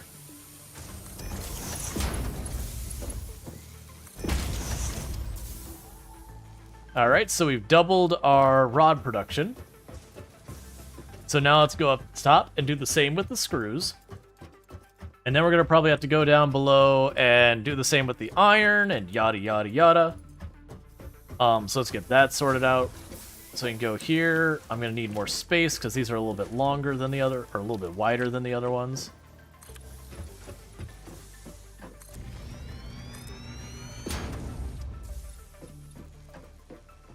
That is where my ramp is, so don't do that spot.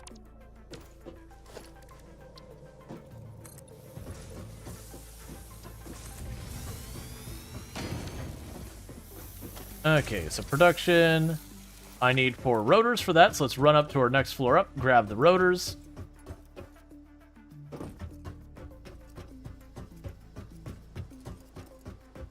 And get that going.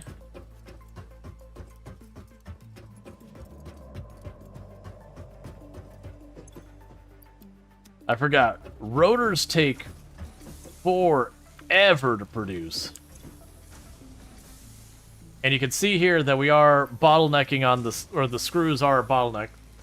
Oh, right. You're right. Not assemblers. Not assemblers. That's right. I'm instinctively thinking of the next thing and doing stuff there. Yeah, so we can just go ahead and do the constructor here.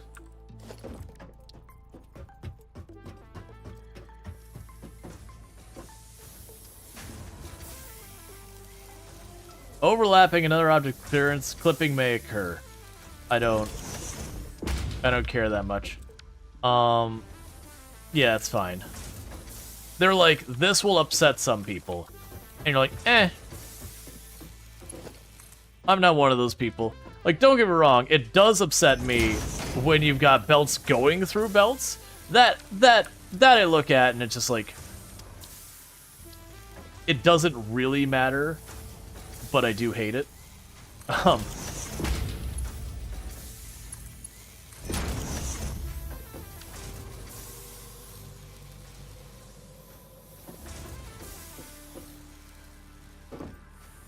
That's not actually on that belt, is it?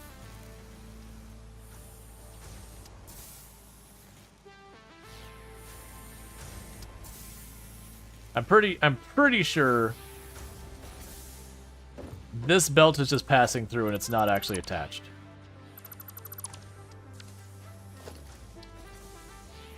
There we go. You're really liking the straight mode for belts? Right angles are pleasing? I didn't realize I wasn't doing it. So screws, so that's good.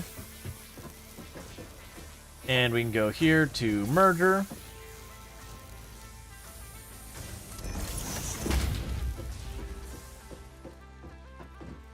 So I'm missing plates. Let's go down below and grab some plates.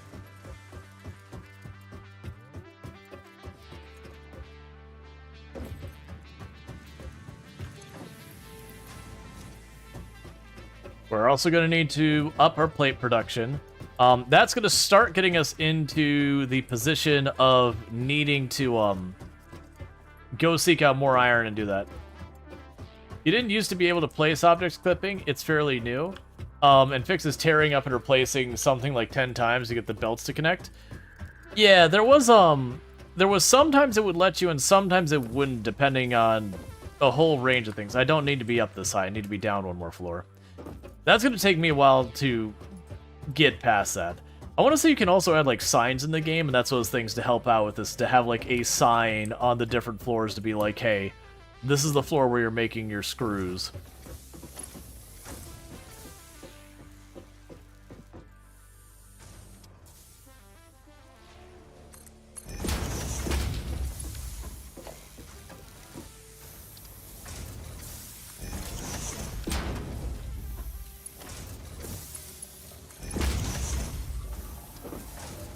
Okay, we have increased our screw production, so it should be roughly double what it was before.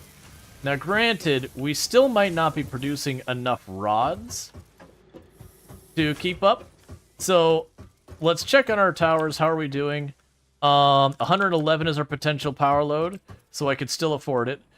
Okay, so we are hitting a point that we're not getting the solid ingots there, which means we have hit a bottleneck on our ingots.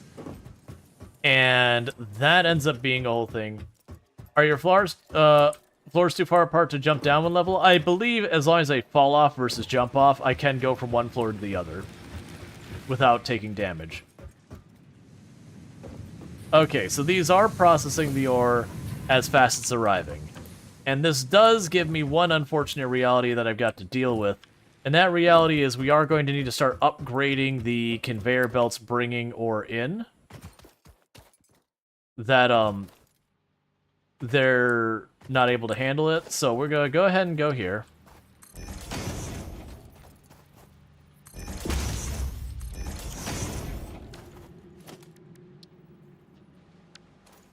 Alright, so I'm going to keep upgrading that to level 2 all the way into there. Need more miner setup? Yeah, well, I mean, I need more throughput, whether it's from the miners and all that. If I get those where there's the merger up to Tech 2, that should help a little bit. And then I am going to need more miners. That'll be the next thing. Once I get this one part set up to Tech 2, then we can get that, because this should be the reinforced plates over here.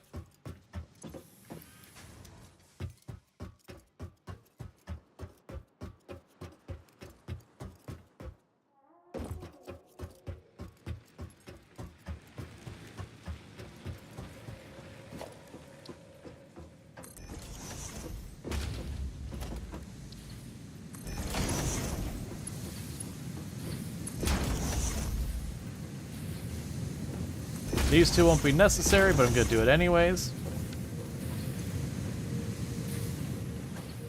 Alright, so let's take a look here. So what should happen is the miners we've got set up, I am willing to bet we will get to a point where they won't be able to keep their belt solid.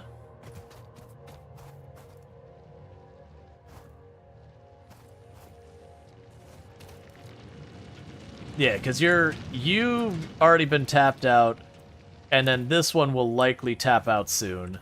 And so I am going to need more drills, but that's still... Yeah, so it is winding down. That's fine. Alright, so iron, we need to find the next iron node.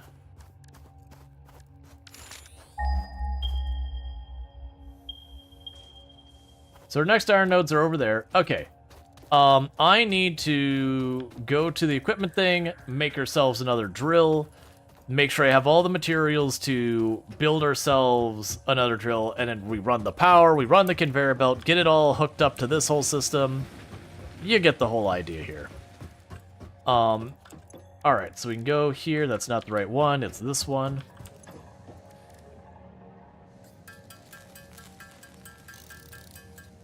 Also, before I forget, I'll make an object scanner. So it does look like they just straight up got rid of the beacons, which I appreciate. The beacons are kind of an interesting thing, but in practice, they were just kind of a whole annoyance. Yeah, the marking of, like, things you've already exploited, yep. And we are currently making the rotors, by the way. Not efficiently, but that's actually what we're trying to do, is scale that up. So you're still making your screws over here.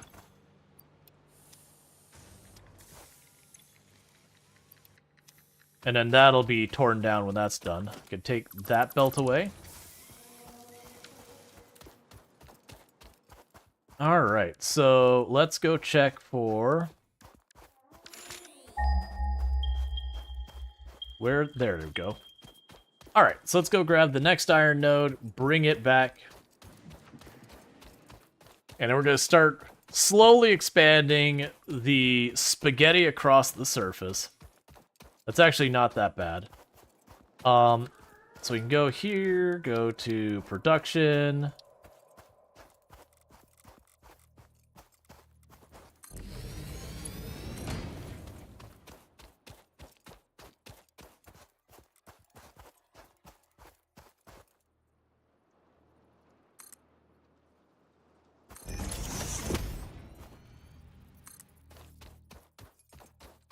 Okay.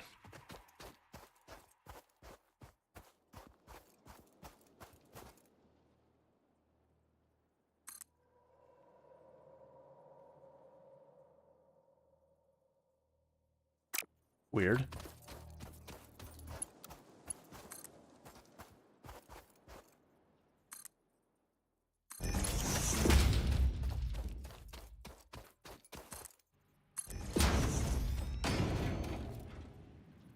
Alright.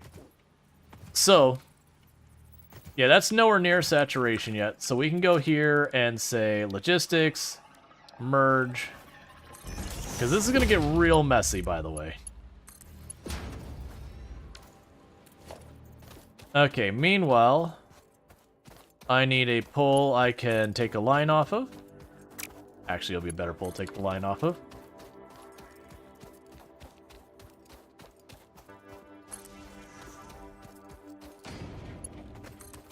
You could run that down here. And that'll be a bit more throughput on all of that. Go ahead and pick up this chunk of sulfur here because I'll keep seeing it and keep going, what is that? I should pick it up, and then I'll realize it's a sulfur, and I'll be like, oh, I don't need that right now, and then I'll ignore it, and then I'll come by later and be like, oh, what is that? And then I'll forget the sulfur, and I'll go through that process again and again. So I'm just going to yank it so I can avoid all of that. Alright. And how close are you to being done? Honestly, close enough. Get in my inventory. Get in my inventory.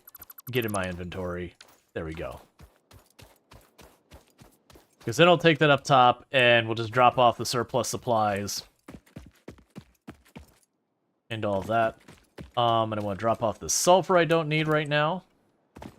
Actually, I should have the sulfur over in our storage up there. So let's grab everything out of this box. Because I'm going to move it up to the other box. You are connected to literally nothing, so you're out of here.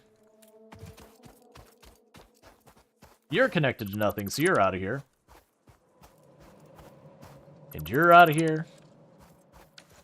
Cool.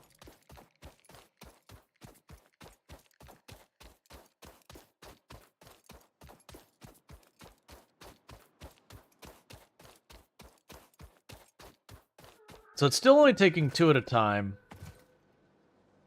Oh, the other stuff's still on its way. Cool. I'll probably need to upgrade that to a tier 2 conveyor belts, but we'll see that. Oh, you do have limited storage on you? Yeah, it's pretty generous. But it is limited, so you do run out. Alright, so for right now, all the stuff that we can't actively exploit, or not easily actively exploit, we're going to drop in there. Alright, we can take these screws and chuck them into the screw box. A lot of them, at least.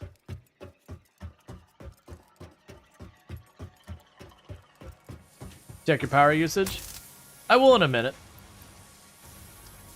Keep in mind, I've taken down more than I've added. Oh, I add Caterium. And honestly, the rods, I probably don't need to sweat too much on. We'll drop a stack there. Cool. Alright. Yeah, so we should be at around 100. Yeah, 112. So I've still got an entire biomass burner worth that's not there. I do need to check on my fuel, like, supply, like, storage. Because while I did do a pretty large grabbing of things, alright, that's still going to take a while. Is this Factorio? No, this is Satisfactory.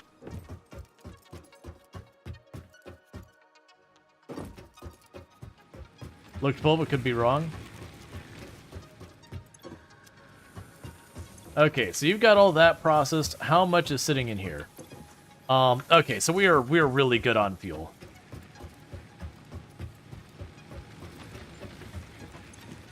Okay, and I need to drop, or want to drop off the Caterium for right now. Oh, it doesn't hurt to have more fuel? Right, okay.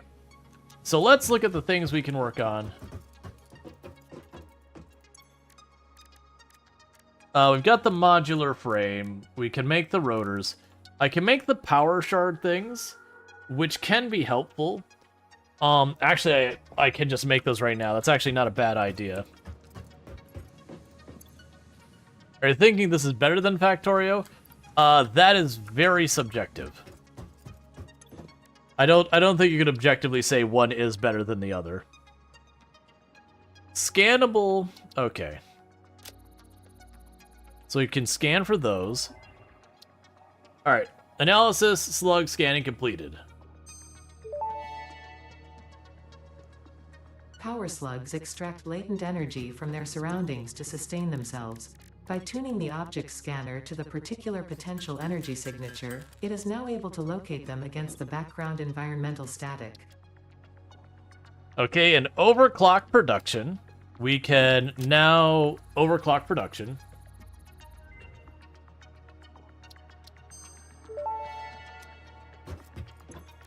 Overclocking development completed. Power shards can now be inserted into all buildings to increase input and output speed. Underclocking is also possible. Note: power consumption of overclocked buildings increases exponentially. Okay. And I can queue you up for being able to make black powder if I've got enough coal and sulfur. I probably do. Alright. Yeah, no, you'll have people be like, no, this is the better one. It's subjective. It just is.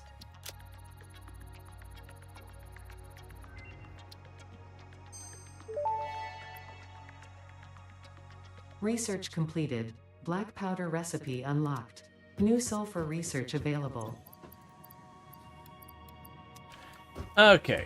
So let's also look, because we have the Caterium. We'll definitely want to start getting the Caterium happening, because there is a lot of good stuff locked behind it. So we can get that going pretty early. So let's go ahead and get ourselves a drill and all that. But yeah, now generally my stance between like Factorio and Satisfactory is just, they are both factory automation games. One is 3D, one is 2D. One has a very heavy emphasis on the combat aspect of it, and the other one has a very high aspect on the exploration side of it. Both are excellent games that give you lots of good content to go with it, but about the only similarity is that they are automation games. Like, I would say the things that make Satisfactory stand out is the map is amazing, it's worth exploring, and you can find all that stuff. And like the ability to go vertical does add a whole lot to the game. But as far as like the exponentially infinitely growing factory, there's more potential in Factorio to scale up a factory to just absurd proportions. Eventually, Satisfactory does start to chug. That said, people who've played more will have a much better knowledge about what kind of limitations we're talking here.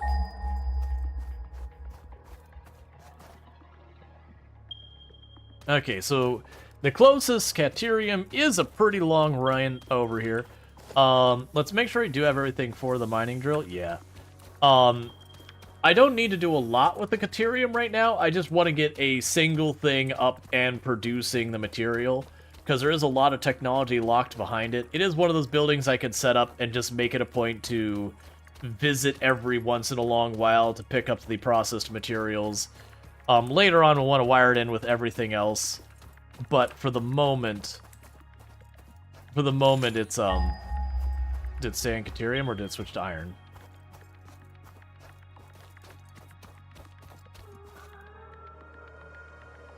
Okay, so the Caterium is up on this ledge. Now, there's a couple ways I can address this. One is you can explore the map in a way that is designed for you to, you know, find the path up and all that. But ultimately, what I'm going to end up doing in the long run, whether or not I find that path, is I'm going to want to not deal with going to it all the time. So... come on.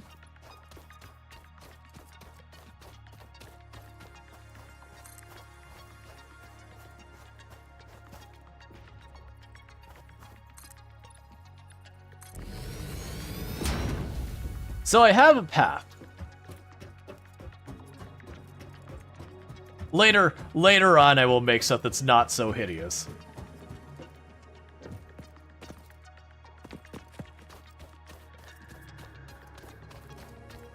And there's the Caterium. Hey, you. Ready for round 2? I remember fighting you earlier.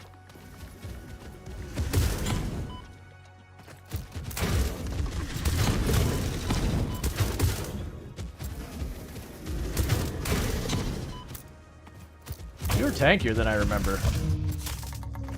You still died, but, you know, you're tankier than I remember for what it's worth. Alright, so production, miner. We can turn that vaguely this way. We can go over here. I will need a smelter.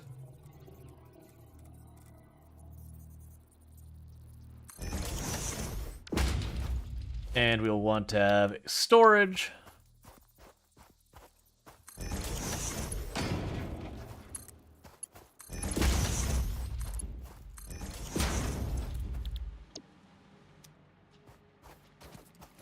You put a pole up here.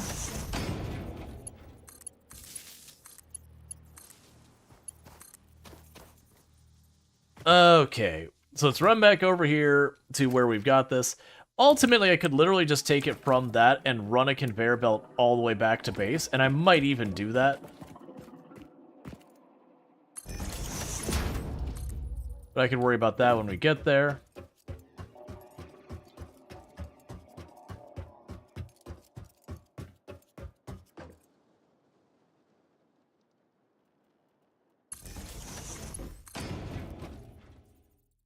Okay, so now I need to get all the way over there.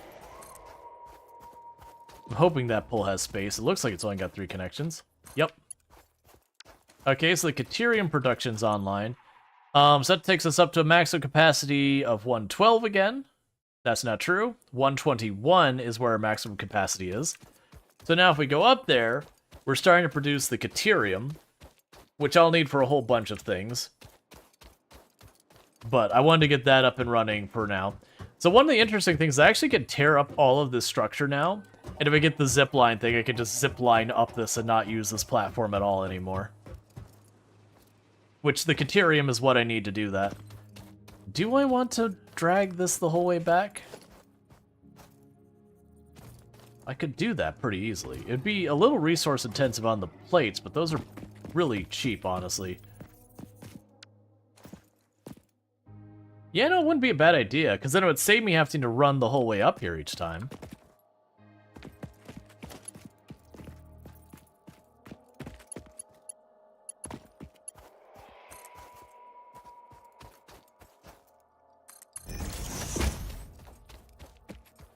Okay.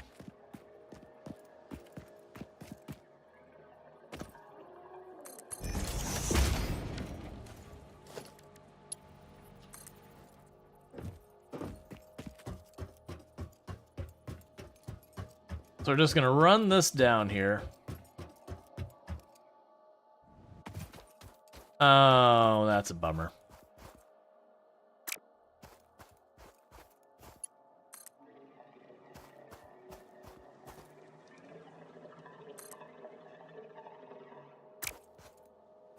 There's ways I could potentially make that work. They do that a lot, honestly, where they'll make the thing so it goes out at an angle, and then it makes it really hard to make conveyors that don't look terrible. What I can do with this instead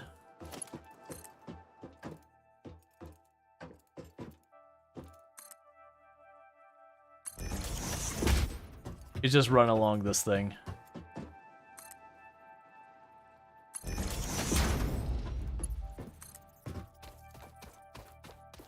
Okay. Alright, I'm out of metal plates. Alright, so let's go get ourselves some more plates. Oh, like I said, I'll probably have to increase the plate production as well. But that's what a lot of this is going to be going, is what do I need to hook up now? Okay, hook up the next thing. Alright, so we have hit the point where we've hit saturation on that line. It is stopping periodically, which means I can actually put another smelter on there. So that's good news. If our ingots are backed up, we do have enough throughput on our miners now. Yeah, so you're getting full? Yeah. Alright, and we'll see. So the ingots are holding pace. So yeah, so we've hit a throughput on our ingots. We are using the ingots as fast as we are producing them, so I'm going to need to increase the throughput on the belt for the ingots, and then where they're being used. But first, let me grab the plates. Which also appear to not really be getting much of a back buffer. Alright, so our production is picking up, which is good news, but we are starting to hit the point where that production is running into limitations where I'm going to have to continue to upgrade the belts. Which is going to happen a lot. We're going to revisit, and then, like, I'm going to saturate, like, a tier 3 belt and not be able to get more out of it, and so I'm going to have to go through there. Okay, so I've got half of those. So I'm going to get, like, hit saturation there, and I'm going to have to make a second belt run up the side, and that's all just scaling up stuff. But that's why we have this over here. Making more of those gradually. Alright. So the ingots are something we are running, not getting enough of. So I am going to have to increase the throughput of the belts up until at least this splitter. Once I get the splitter, then it can be a little bit more merciful. Actually, yeah, at least to the splitter. So upgrade you. And you.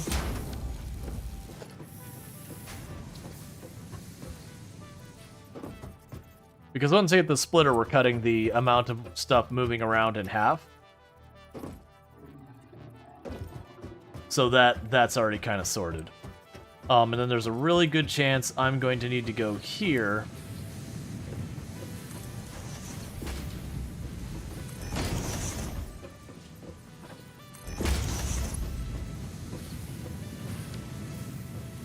Yeah, there's a really good chance we have to go here, and I'm going to have to add more smelters. Because now this should just be ticking down. Yeah, it is. Alright, so I need to add another smelter on the line.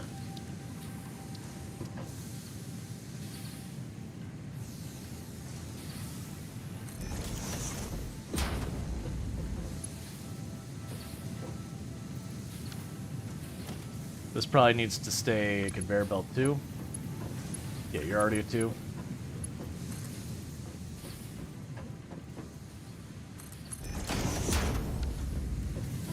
Splitter.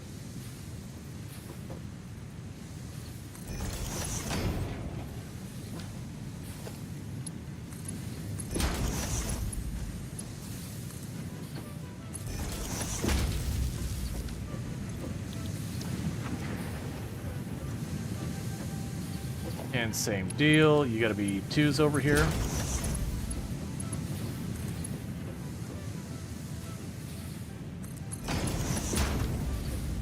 Alright.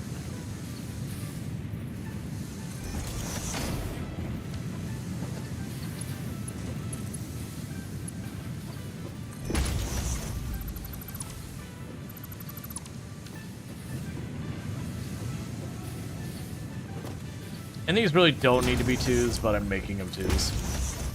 It's just a thing that bothers me after a while. And once we start getting the slugs involved, I'll be in number. Okay, so we are very slowly gaining ingots now, so that's good. So that should increase there.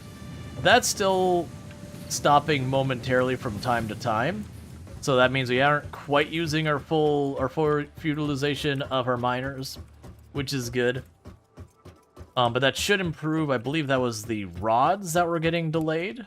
Yeah, so now we got like the full belt going rods-wise. So we should be getting the maximum yield out of these. They're very clearly not keeping up. I'm wrong, they are keeping up. This is slowly building up, so that's good news. So that should eventually back up. So let's check to see how we are doing on our metal plates and our screws. So the screws are definitely not keeping up. Like, even in the slightest. Which is a very normal problem to have. That it seems like no matter how many screws you produce, you need more screws. And we're at 125 as our maximum production, so let's go ahead and go here. Production, constructor.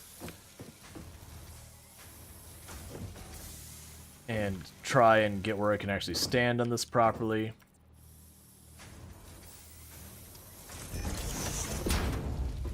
And go logistics, splitter, logistics merger. This does not need to be a tier 2 belt.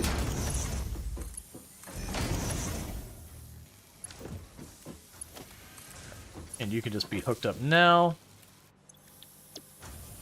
And we've got you set to screws. So that'll increase the production even more. Pretty soon we're going to start needing to actually make some of this tier 2. Oh, I was wrong. I did not need that. That's fine. Having an extra one there won't hurt anything as production goes up. Actually, it looks like the problem is a matter of tier of belt. That you need to be a tier 2. You need to be a tier 2.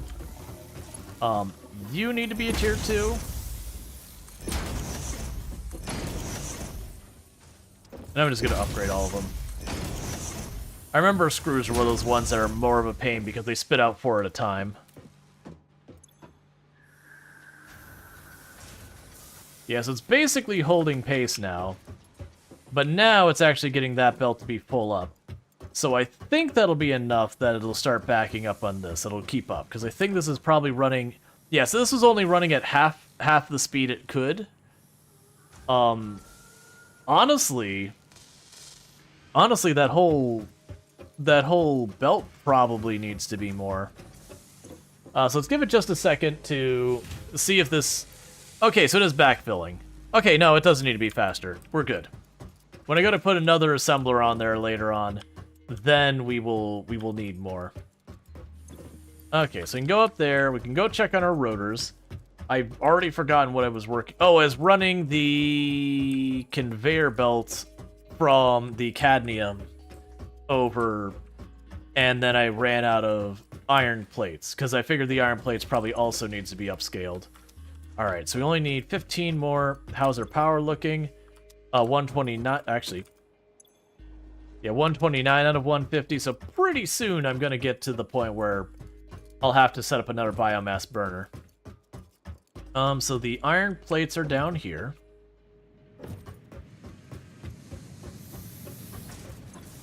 Yeah, and that's just straight up losing the fight, so we gotta increase its yield.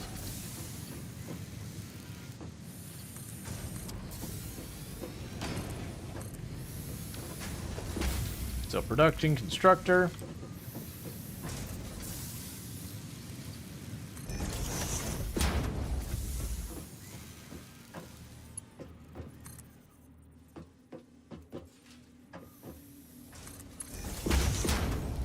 And we can go here to logistics, splitter.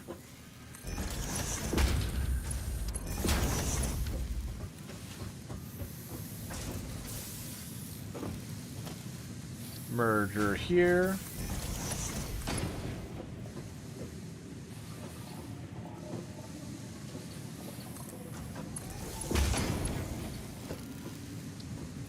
And merger there. Iron plates. You're gonna need more power, so I'll just go over there and tap another one in. Alright. So that should bring us another one of these online.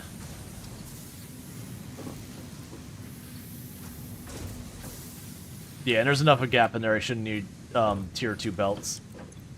So that should be improving our output a bit more. And those aren't going steady. So that should start to catch it up. Because the problem is I need more of those.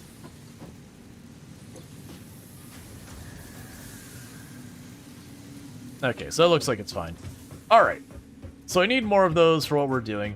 And that'll be something I'll have to do continuously is from time to time I'll be like, oh, here's another smelter, oh, here's another this. Let's do a quick check on our biomass storage. I've got 2 full rows here. You look like you're idling. That's fine. So let's get the cadmium up, and then I'm going to probably do another round of topping off the biomass, which is probably overkill.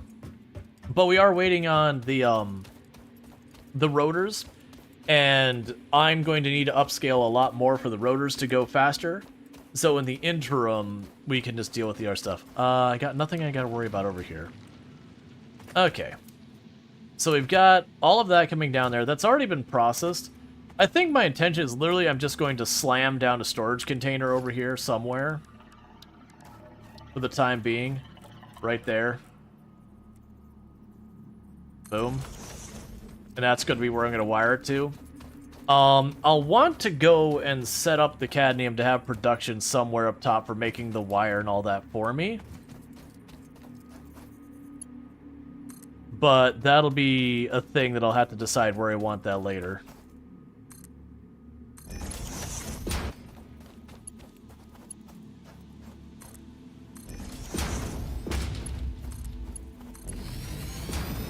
Alright, so now I've got the cadmium going down here. So I can grab my cadmium ingots out of that spot. It'll go up into the factory above, but I mentioned earlier on my intention was to have, like, one building that's going to be all of our iron stuff, one building that's all our copper stuff, one building that's all our cadmium stuff, and then we'll probably go and, you know, tether the stuff that does have to cross between buildings as needed. So, like, this could be our iron building, and I could maybe have, like, a catwalk thing that goes over this way, 4 or 5 tiles, put up the next building there, so there's a distinguished gap in between the buildings. Let's actually... I'm not going to actually do a lot of the work on the building right now, but let's say that's the gangway in between.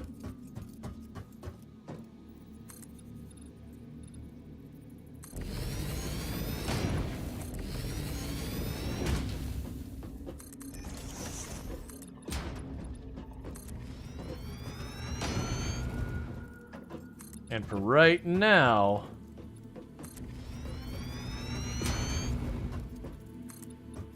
I'm just going to build a little bit of a platform up here to mark out where this one's going to be. Because I'm not too bothered in getting all that set up yet. But that, like I said, that'll probably be where I do all my cadmium stuff up there. I'll make another tower here. More than likely... I have to be careful about where I put the next one. You can make a platform all the way to the cadmium. I could. I think realistically I'm going to run it down here, and then probably where, like, this wall on this side is going to be all the stuff going up and down for the iron. It'll probably be the same on this side, so that way you can run in between. You can look and see, like, all the conveyor belts going up and down between the floors and all that. And how are we doing on our power grid right now? 133. I think that's enough that we need to biomass burner. When you look at your follow list and less than half are not satisfactory, I mean, it's a good game. And 1.0 dropped. I've played it a number of times on the channel, so it's like, yeah, you know what? I know it's going to be an oversaturated category. But when it's a category you've been in multiple times, it's still sometimes worth ignoring that and just playing it anyways. You as a kitty on your lap? How dare. I don't really have a reason that's a problem, but you know, how dare anyways. Okay.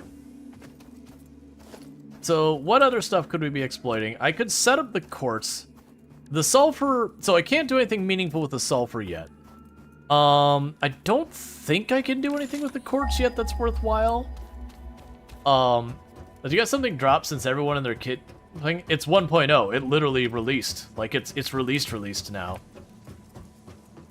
Like, it's the big released now update. So that's gonna require the modular frames. That just requires those, but that's just a material. I don't remember where we get the rebar stuff. That's explosives. I mean, get more inventory slots, and that's for making into the powder as opposed to the other thing. Yeah, and the modular frames and the blade runners are really good. They make it run faster. We can also get the explorer, and that's something I can honestly afford to get right now, because I can make all the materials for the crystal oscillators. Then I can make the crystal oscillators to make the explorer. We can make the silica, so I'm not sure if I can make the shatter rebar. I cannot make the explosives, and we don't know what's down here. Sulfur, I can't make the industrial tubes and all that, or the plastic. So, literally, I mean, technically I can make the experimental power generation. It's just going to be a thing I can't make a whole happen. Nothing will ever beat when Bloodborne released and 90% of the top streamers' thumbnails were the loading screen or the game over screen. Yeah. You love how different people layouts progress are like, some are spacious open, some are skyscraper, but still biomass power. Yeah, we're basically waiting on the rotors, and then we should be able to start breaking into coal power pretty soon. Wait, did I actually make the biomass burner? No, I think we didn't. I think I got distracted. We did not. Okay, so biomass burner.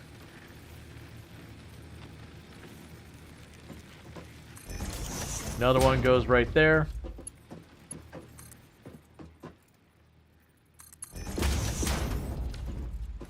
And we can go here and say logistics, splitter. And pretty soon, we're going to start pushing what I can reasonably get away with that. Right, because that's going to fill up that biomass burner. As you can make a constructor to make the wires for cadmium. Yeah, I can. I haven't done that yet. Like, honestly, I can't actually produce the wires for the cadmium yet because I need to get the cadmium ingots to turn those in to unlock the wires. But yeah, I will end up doing that. Let's see with the ingots how we're doing over here. Now, the downside is I technically have 2 separate buffer chests on this line. I'm not worried about it. Yeah, it should be plenty. Because now I could start setting up the cadmium one. Because we upgrade the cadmium one, I can take these poles, and I can't remember if it's 8 or 6 power ports I can put on them, so I can expand the power capabilities of it where I don't need to build nearly as many power poles. Alright. Yeah, and that keeps pausing anyways, and that keeps pausing, so we should be good there. And we can go to you. Sorry, I keep calling it cadmium, it's caterium.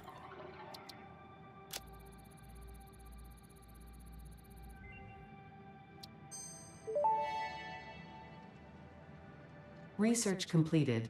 Quickwire recipe unlocked. New caterium research available. Alright, so yeah, so I should be able to make a constructor for that. Okay. So, we're going to use a similar layout to the other one. I probably won't need to make this area nearly as big as the iron tower. But it is going to be a thing. Okay, so we've got that making the plates. So I'm going to need to go up top here, grab more iron plates. Then I'm going to need to drop down over there, grab more concrete. We are going to need to increase our iron production even more. The good news is that does appear to be backing up there, which means we're making more than I need. Yeah, so it's not producing fast enough. I am going to need to add even more onto this. So production, constructor.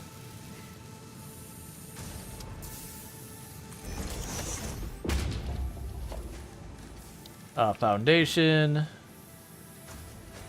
I need more of that as well. Let's see, I forgot how small the local market sizes are for ads. The same woman was an actor in 2 completely different adverts. This break, one for pizza and one for a video game. Oh man, yeah, no, it's funny. Like, you can do a lot of stuff like voice actors and people who model their hands and all that. And it can be a thing where it's pretty ridiculous, just how much repeat you have. Moving to sell to head to bed. Oh yeah, moving to cell phone. I understand. Gotcha. Well, thank you so much. Looks like you're tuning in, all that good stuff. I hope you're enjoying and all that. I've been separating these out, and they really don't need to be separated out anymore. Alright, so we're just going to go ahead and get rid of that, get rid of the splitter. That should stay connected, get rid of this. Put it in just the one box for now. I could honestly put another one of these to process this faster, and I probably will.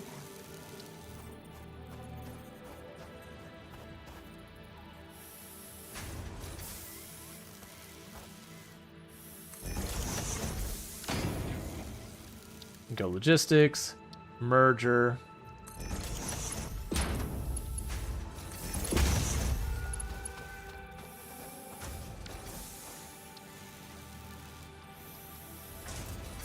So, there's a mixed bag about what I'm doing here. Because this definitely has to be at least tier 2. There is a good chance that we will need to upgrade some of these other belts to tier 2. Oh, no. Oh, wait, never mind. You don't have power yet. And that actually might prove to be a problem.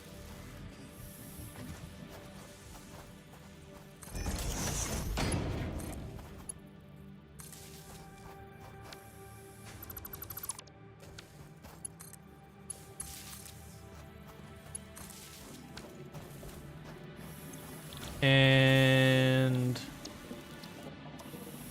now let's see what happens.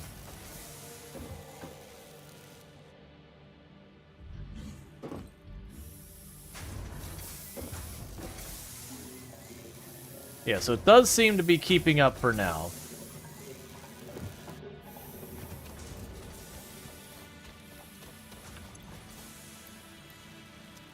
With Pandari, it could also be sell like a monk. Well, sell could mean a lot of things, but in this particular context, it's clearly meant to be a cell phone. Alright. So, have we made this rock livable yet? I mean, you don't terraform the planet. Quite the opposite, in fact. We're being honest, it's a perfectly survivable planet now, and we are definitely making sure it is non-hospitable later. I completely lost track of what I'm... Oh, I was building those platforms. That's right.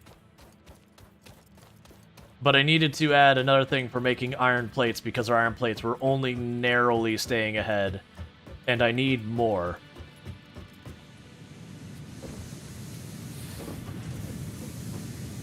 So that's the ore. That's the smelters. We need to go up another floor. And honestly, we should be about the time that we can unlock the jump pads.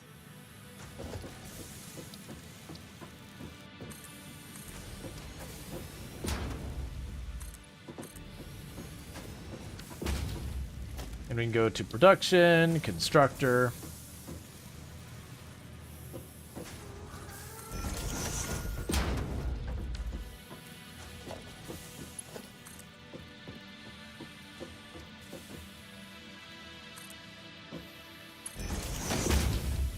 We can go to logistics, splitter.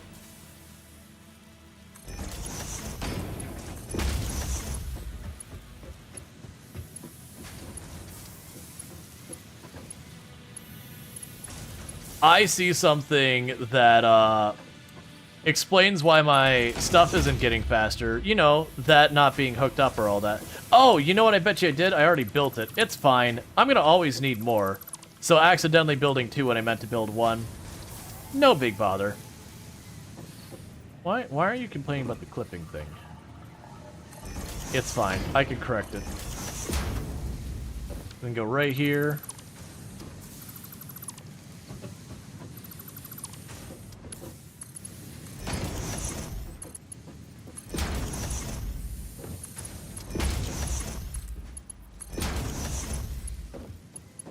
Okay, so you can be hooked up to that.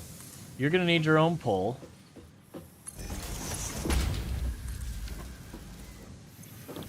And iron plates. And iron plates.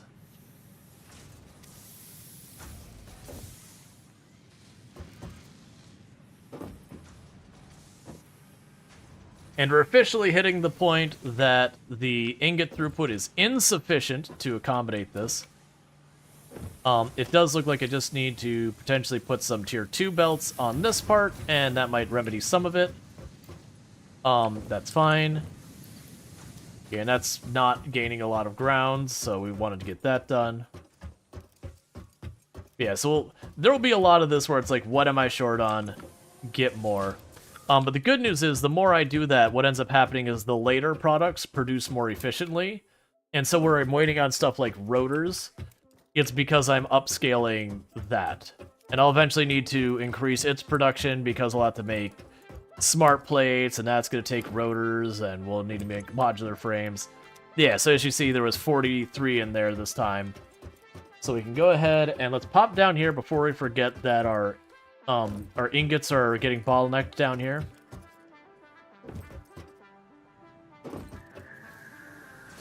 Let's go ahead and get this upgraded.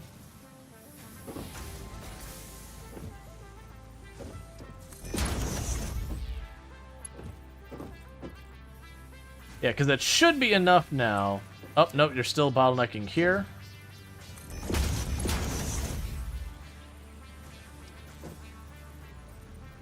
Yeah, okay. That should be enough now that that is all going to work fine, and we don't need to worry about that. I'm not sure if this is going to be able to handle the throughput of everything coming out. I don't think it will. Yeah, you look like you're bottlenecking. And you're bottlenecking. Let's just do that so I don't lose track. And then that's not drawing them fast enough, so that'll let it get ahead to where I can actually grab some surplus out of here. Now, before I forget, let's go ahead and get our jump pads unlocked. Third machine isn't moving. Third machine isn't moving.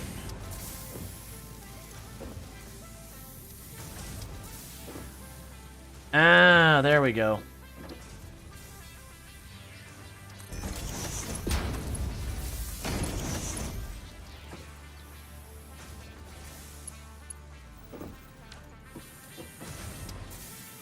Yeah, so I upscaled that way too much. It's fine. We're not going to have enough input of ingots to keep that all up, but it should produce fast enough here that it shouldn't matter. If we start finding ourselves ingot starved, then I'm going to have to turn around. You're the kind of person that Elon should send to Mars? If Elon contacts me, I'm going to go tell him to F himself.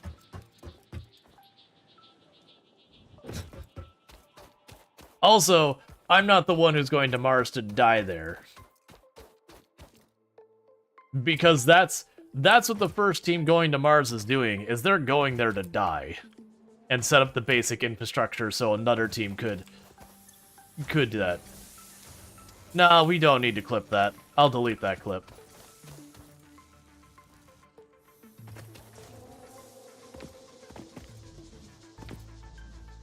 Because people will post that on, like, stuff like Reddit out of context and all that, and try and get a bunch of people all up in arms, and...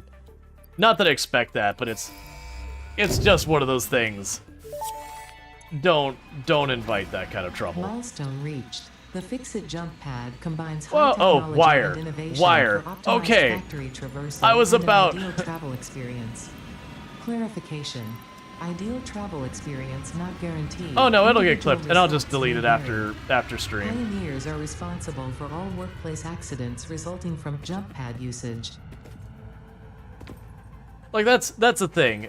After stream, every single stream, usually what I'll do is I'll take the time to check, because I'll get a lot of clips that are literally just nothing of nothing. Like, I will have said some sentence or whatever that, you know, someone missed and they just wanted to replay, and so they clicked the clip. I do appreciate that the new clip thing, while it does have issues, I do appreciate that you actually have to hit the save button before it clips. Because the old one you didn't, and it was super obnoxious that people would use the clip functionality as instant replay, because Twitch doesn't have instant replay, and that is a problem. And so it ended up getting a bunch of clips where someone just didn't hear a word, and then I had to go through and clean out the clips, because they have a bunch of clips that's, like, literally of nothing. Okay. So let's go ahead, and we're going to set up the wire production up here. So we'll go production, constructor... turn this around, center it on that plate.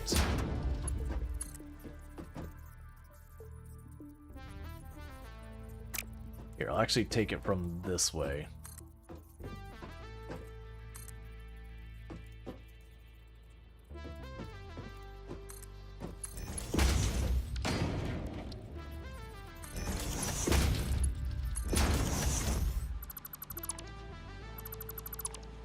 Let's see, you don't know why they didn't connect the live stream with the VOD? It exists and it updates in real time? Yeah, no, I don't know. It's one of those things I think was something they set up forever and it's just not been a priority. And so it's just been left to languish. Because, and it's not only a Twitch thing, that is a thing that happens with any software. Is just, if something doesn't grab that this is important kind of aspect to it, it can be just left to rot, even if the correction to add whatever functionality is not that big a deal.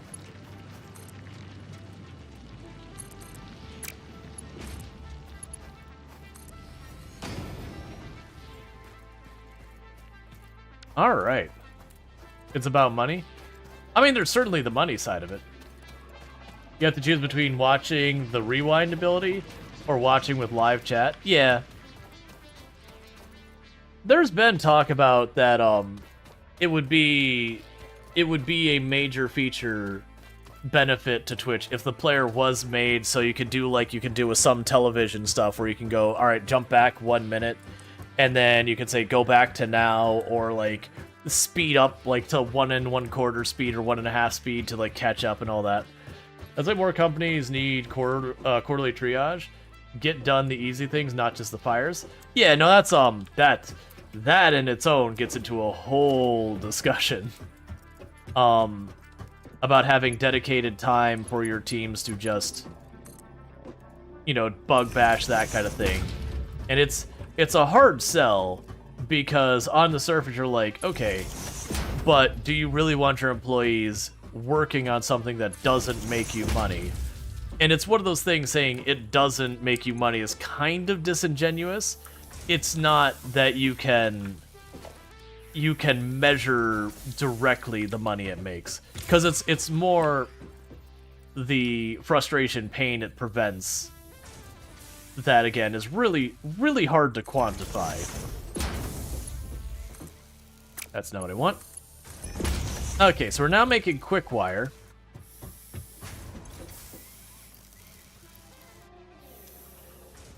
Cool.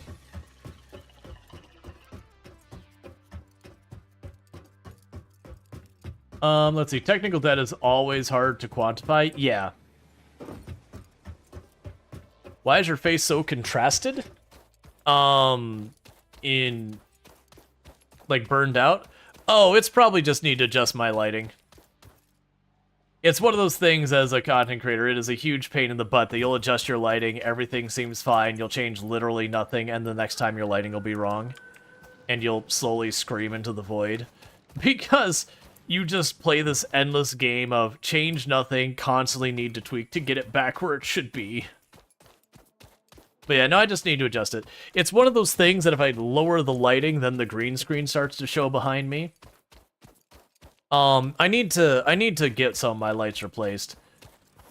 I had gotten some lights. Oh man, I'm actually sitting on a decent amount of these supplies. Oh no.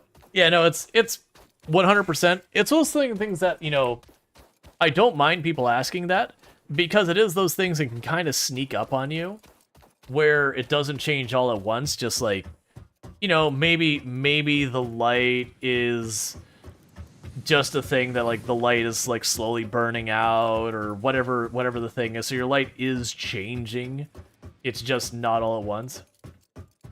This is why streamers in the basement cover it with soundproofed and light-controlled environment. So I am in a room.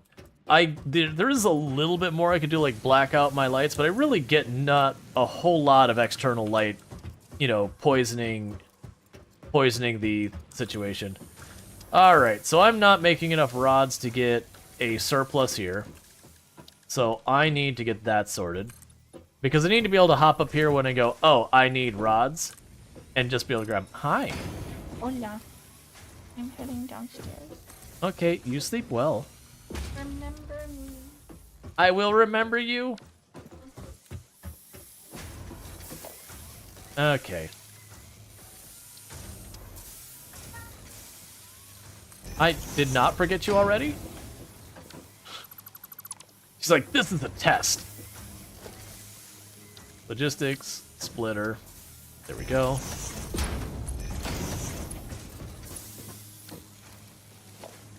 Merger.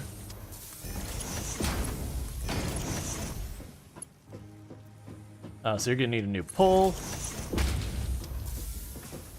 And I'll need to choose for you to make rods. And everything else is still working here. Do we have any of these belts that are hidden? Okay. So it's looking like my new bottleneck might be that this belt here might have to get upgraded to 2. Because it is at full throughput now. We'll have to see. Oh no, it's keeping up. We don't need to upgrade it yet. Sorry, sometimes you just have to be obsessive. Oh no, it's totally... We will remember. Yeah, no, it's like 100% it doesn't bother me to have those questions. I would rather someone say, hey, is something going on with your audio? It sounds roboty, or like whatever's going on. And then usually what I'll follow that up with is I will ask, being like, hey, are other people seeing that kind of thing? Or hearing that? Because, you know, especially with audio, everyone's setup's different. 9 out of 10 times that people say there's something wrong with the audio. Other than that, I've left it muted. 9 out of 10 times, it's one person experiencing it. But there are those times that people are like, yeah, no, your game audio is a little low. It's like, oh, okay, I could fix that. That's easy. By the way, your audio is perfect. Hey, you know what? That feedback is fine. Like, it's also helpful when someone goes, hey, did you know your audio is crisp? You thought the light contrast was trying to get the gamer tan? I could sit here while this is all catching up.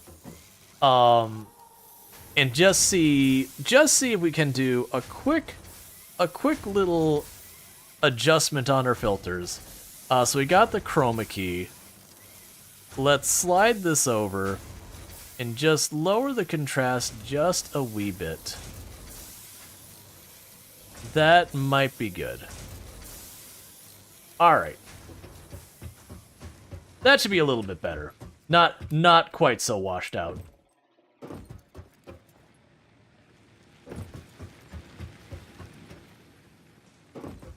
No difference? I mean, I see a difference. It doesn't look like I'm staring into the sun anymore. You are still 3-color, man? Yeah, no, I definitely see a huge difference. Like, don't get me wrong, my, like, you can see that I'm getting a shadow here from my beard and all that. Power use and fuel amount, so the fuel should be okay, the power. Yeah, we are pushing our fuel a little bit. There's a dark void around the headphones, but you can't win with them. Yeah, no, my problem is, so I used to have 3 lights set up, but one of them burnt out, and it's just toast. It was a cheap light, and the other one is not working quite as well by itself. So I'm mostly dealing with just one light right here blasting in my face. Keep in mind, you can still run 2 belts parallel, and 1 splitter merger. Yeah. No, absolutely. And we'll definitely do that. So let's see. So I've got the plates, I've got the wire, I've got the concrete. But I do not have the rods, which is one of the things we upscaled up there. And the sink is an interesting thing. Don't forget you can also move the hub. Yeah, now the hub's not going to be as big of a deal pretty soon. The problem with moving the hub right now is the hub needs vertical clear. I probably could drop it, honestly, where this opening is here. I probably could drop, never mind, I can't drop it there. I could probably drop it down there. That wouldn't be a bad idea. It wouldn't lay flat, which is a little upsetting, but I mean, that's just what it is. Alright, so we're still good on our solid fuel for right now. And I was here for rods. Because that was the last thing we did, is we had, I think, 2 more constructors onto the rods. To help that out.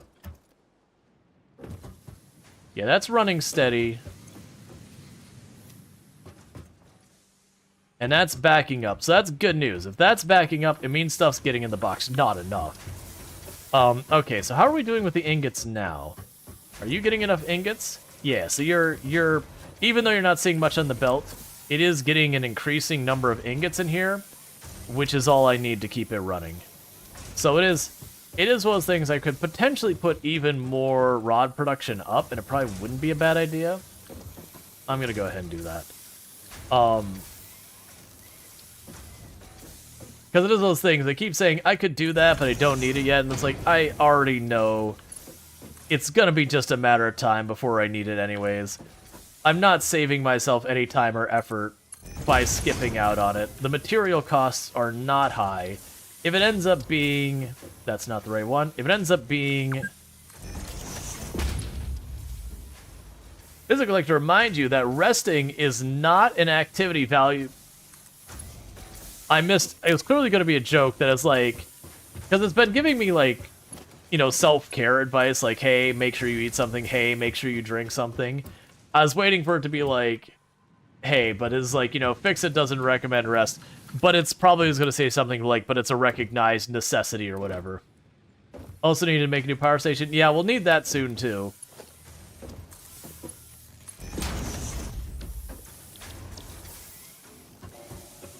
So I've got that hooked up. So I can do this.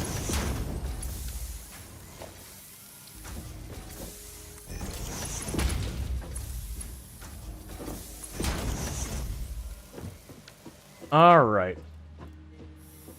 So we've got all that. That's probably the point where we've,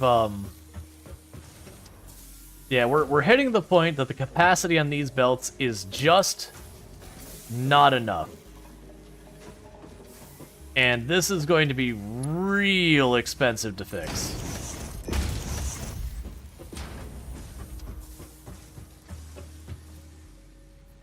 But this will be a real expensive thing to fix that we're going to run into a lot.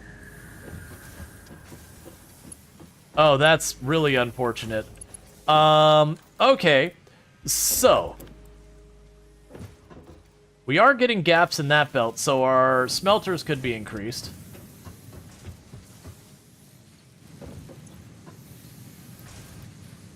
Let's run up here. How many smart? Well, let's get more smart plates. Or not smart. I keep calling them that. Reinforced plates, because I'm gonna need those as well.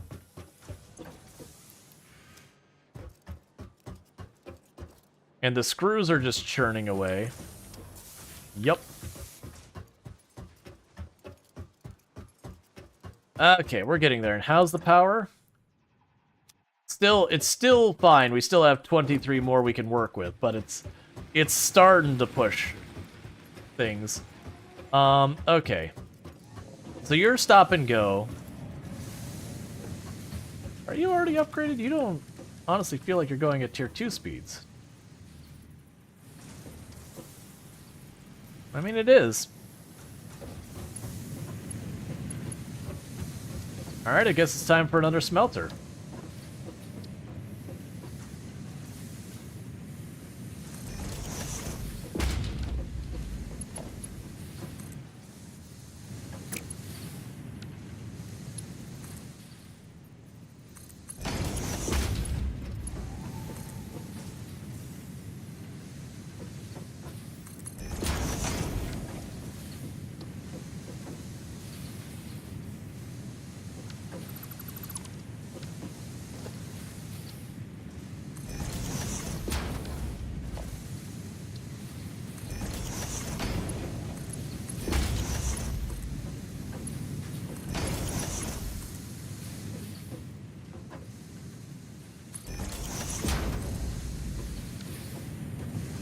Okay.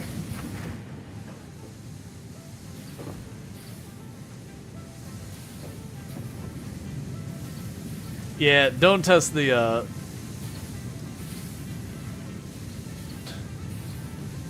Yeah, no, obviously if you say something, like, aggressive or insulting or whatever, it'll do that. And also, I literally programmed the bot to do that, so, I mean, it's just doing exactly as it was programmed to do. Yep, as a reminder, if you actually look at the channel rules, please don't test the bot. Or don't test automod.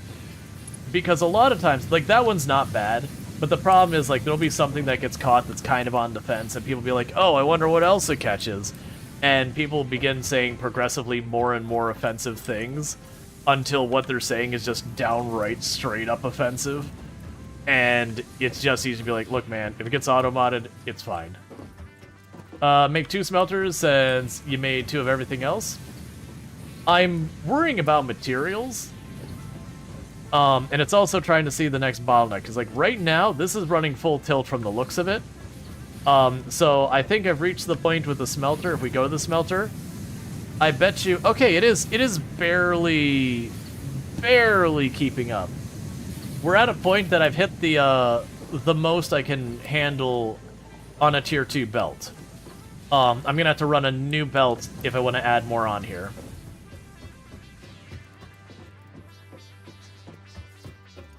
Yep, no, the power's definitely getting there. We're on that fence, so it's got to be added in the list. which is just another thing to start straining our stuff.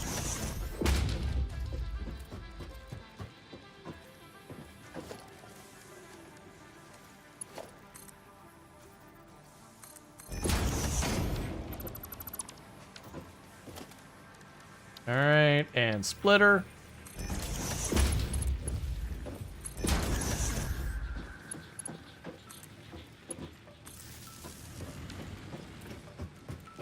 So the downside is we are massively increasing our use of this.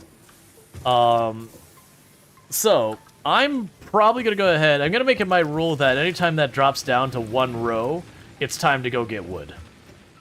Because that's one of those things you cannot pay attention to for a couple of minutes. Oh, let's actually first see about the rods, then we'll go get wood. I'm not going to try and scale it up. I just want to see if there's some rods handy. Hey, Binkenstein, how's it going? And that'll be rods over there. Excellent. We actually got the rods we need to do the next thing. Need fuel for a chainsaw? You are correct. I do not have fuel for the chainsaw handy. Let's grab some of that.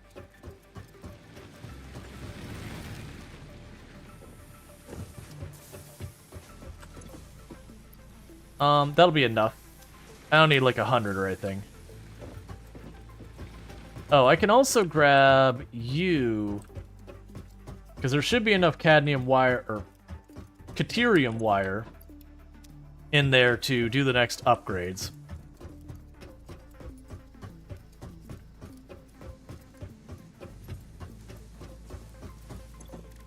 Caterium.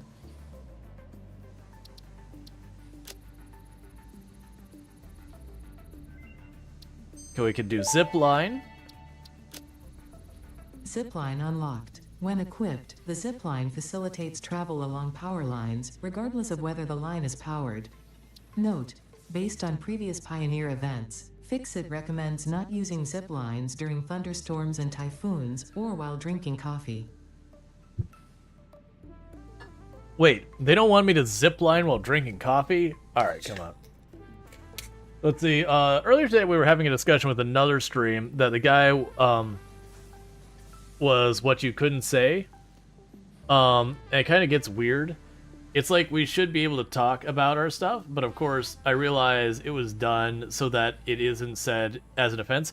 Yeah, no, you definitely have stuff with Automod that crosses the line, or one more, I'll get to that in a second. New Caterium research options available. Congratulations on finding this metal. Many Fixit initiatives will benefit from Caterium's applicability in advanced engineering. Also, it is probably not sentient, and so unlikely to feel pain as we exploit it.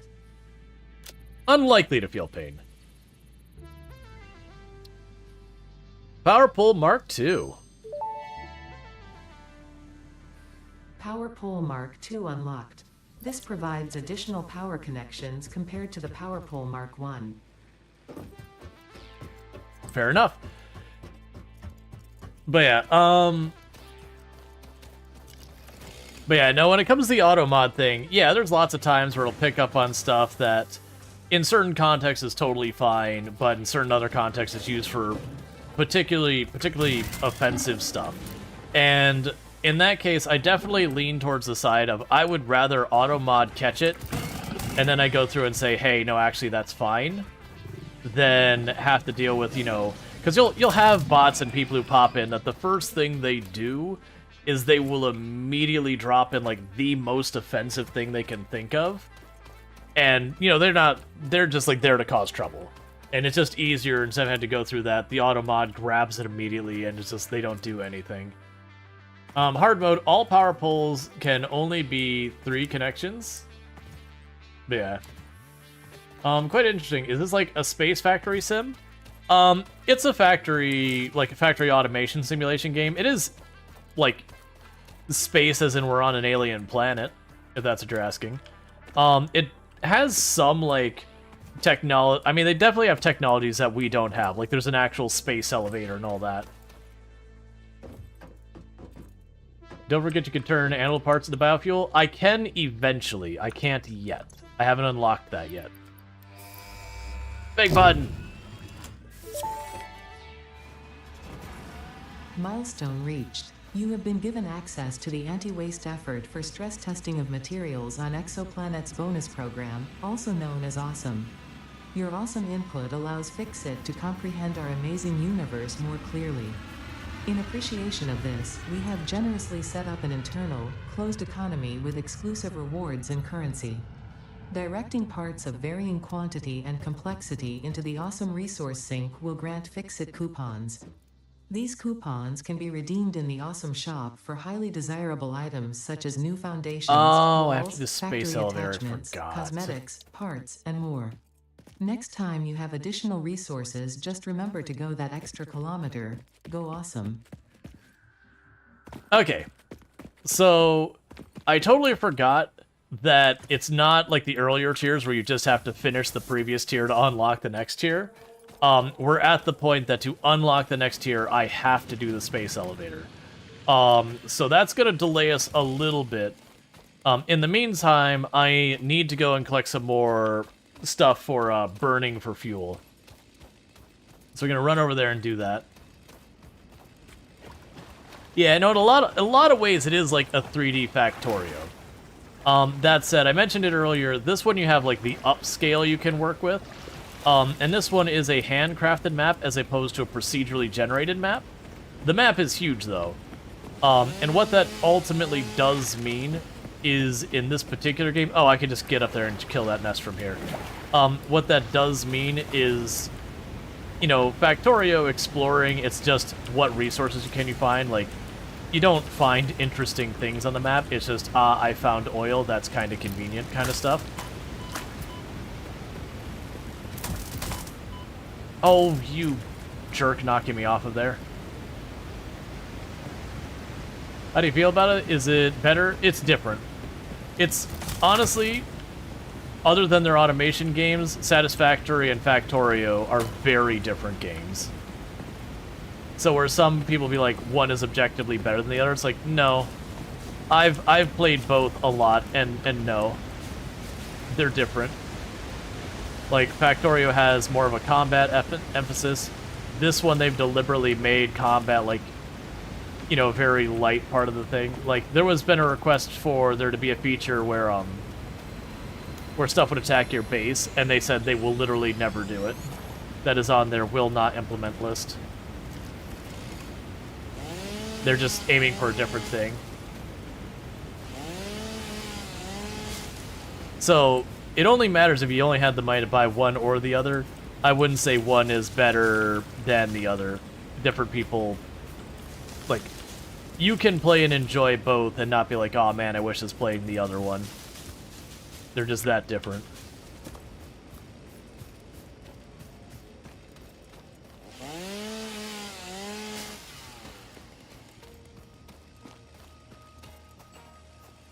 You could probably climb up that.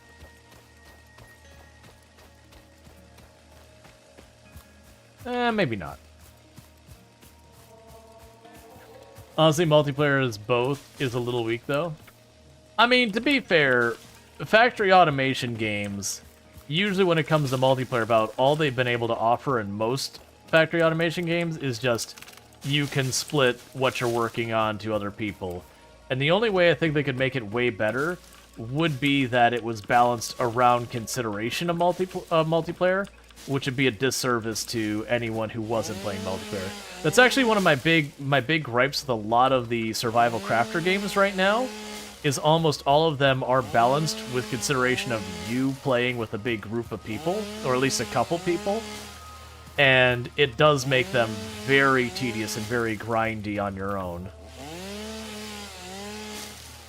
Which is part of the reason why I find like the rare one I really like, but so many of them I end up not enjoying nearly as much. And I know people be like, oh, but you can change the settings and, you know, make it better for playing on your own. And it's like, great, I don't know where the appropriate place to set it is. Like, I don't have hundreds of hours of playtesting to look back on to figure that out. 7 Days to Die is a perfect example. Yeah, I don't know. I haven't played that one enough to have a say in it. But I mean, like Valheim, for example. Valheim is absolutely a game that's like very clearly is balanced around the idea of having a group of people playing it. If you had to take one game to a deserted island,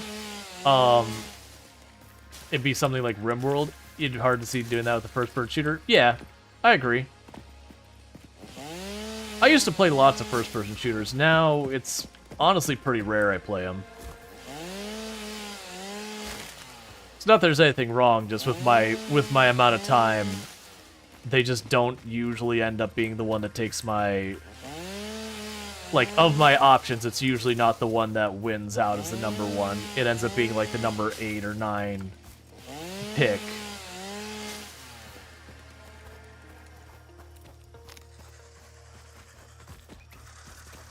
Get over here.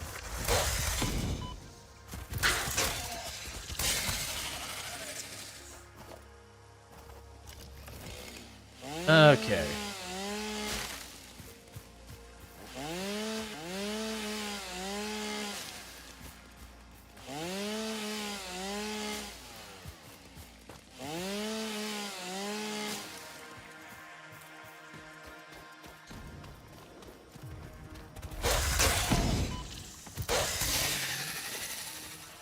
Said, to be fair, Valheim is good, but not well balanced. I would agree. For me, like, I played a ton of Valheim when it first came out, like, absolutely. Played through, like, the whole thing multiple times over. And then burnt out on it. Because I would say it's definitely a good game. But it's one of those things that going back, usually it's around the time I get to the swamp. I just very quickly get to, you know what, never mind. Never mind, I don't want to do this anymore. The moment it gets to the iron grind, it's just like, hang on, wait a second. This is taking way too long for me to stay interested.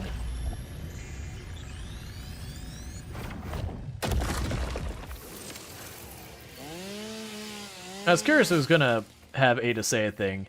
Because she's been commenting on, like, our brain waves being different when we start interacting with those and all sorts of stuff.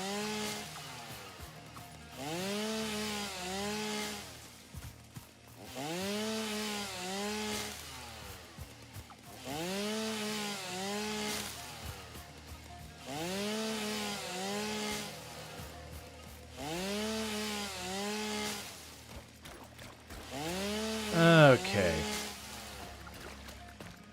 And I'm just genuinely trying to pull up a lot of greens so that when I return, I can chuck it all in the boxes and I don't have to worry about this for a while. A nice oasis full of fuel? Exactly.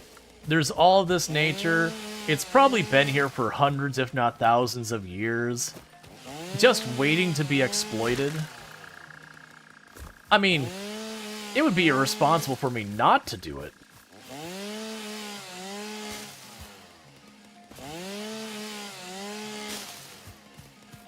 Oh yeah, no, we've been doing that earlier.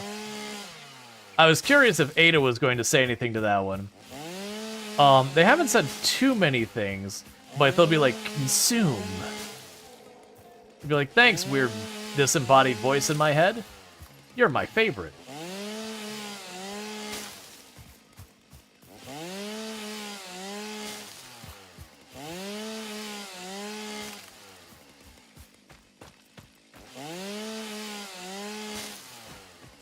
Yeah, no, I didn't get to the point of Ashlands, because by then I was streaming. And Valheim is just one of those games I've played a couple of times on the channel, and it's never done well. I think a lot of people are just kind of done with Valheim by now.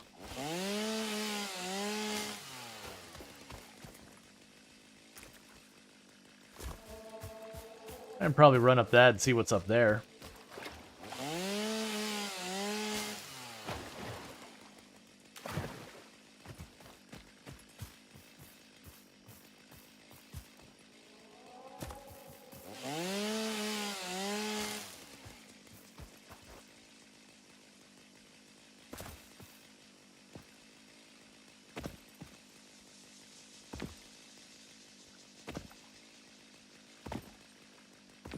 Alright, maybe, well...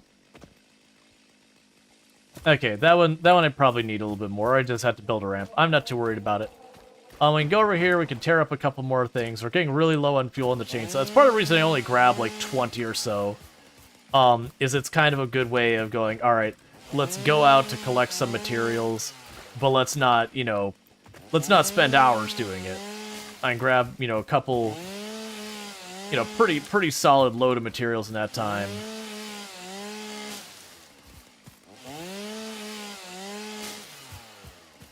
And then get back to the factory.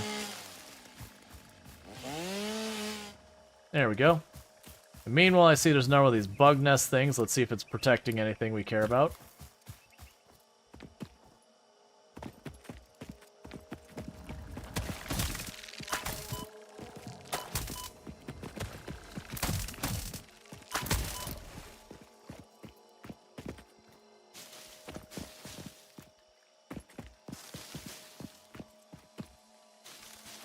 Thought I heard a slug here somewhere.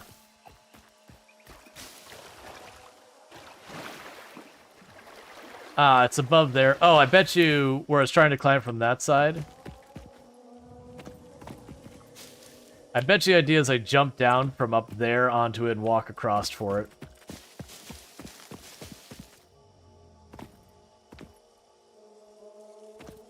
Let's see if we can't get up to it real quick.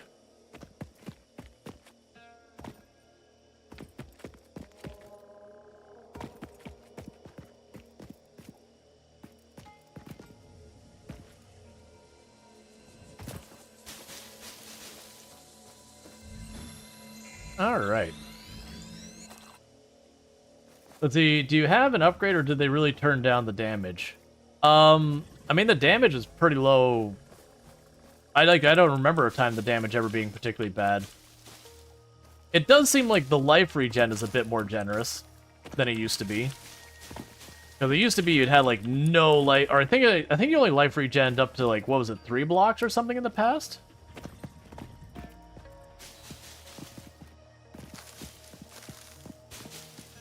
But this combat was never the primary focus of the game. I'm not too worried about one way or the other.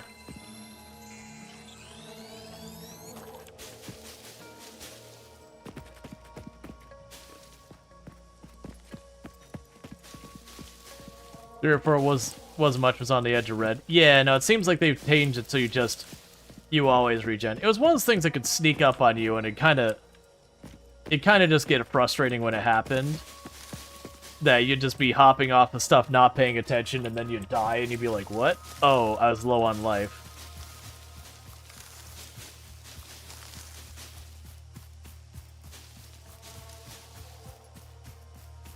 Alright, just grabbing stuff as we walk by.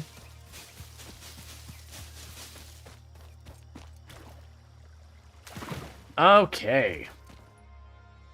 So progress is going pretty well so far.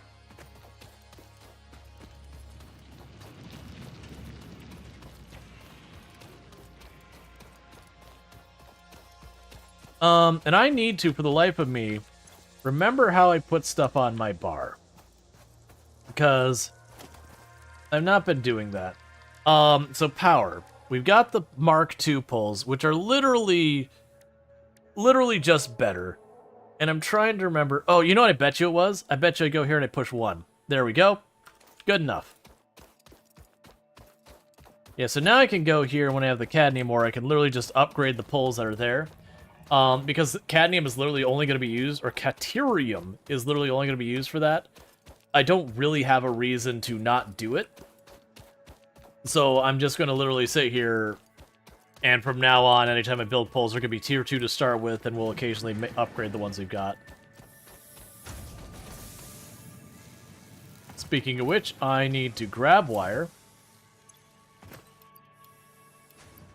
Oh yeah, inventory is full, that's right.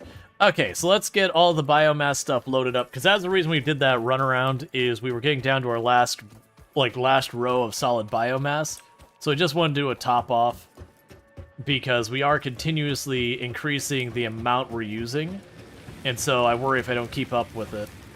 It'll be one of those things, I'll be in the middle working on stuff, you'll hear the power shut down and be like, well, you know, sucks to be me. Okay. So I've got all that sorted. And let's see, so alien megafauna. Yeah, we can eventually turn that stuff into things, but I need to get the DNA. Oh, I can make the rebar gun pretty early on. Oh, I just gotta get the alien DNA. Yeah, so I've gotta go and get like the packs there, and we haven't run to the spiders yet. That's fine. Oh, alien technology. Both of those are waiting on me to find the SAM. That I need to get the rebar unlocked. I need a copper foil. All that's more advanced. Nutrients. I need steel. That I've got to find the yellow slug, which isn't a big deal. That I've got to make the silica in the quartz. We haven't done anything with quartz yet. That's fine. So go here. So let's drop all of you off. Actually, not you. Drop you off. We can drop you off, and the rest of that we can hold on to. I'm gonna run over here real quick to make the power shards. It's probably a stupid question, but what's the end goal of the game? So if we go down to the hub, I can kind of show you that what we're trying to do at. Oh. Hang on, that's not full now. Okay, so we need to go and upgrade our conveyor belts from our drills and get another iron drill set up. But basically, we land on this planet, we work for this company, fix it. And I don't know the exact ending of the game because the game hasn't had its ending yet, but there's a technology to keep stepping up, like one step to the next step to the next step.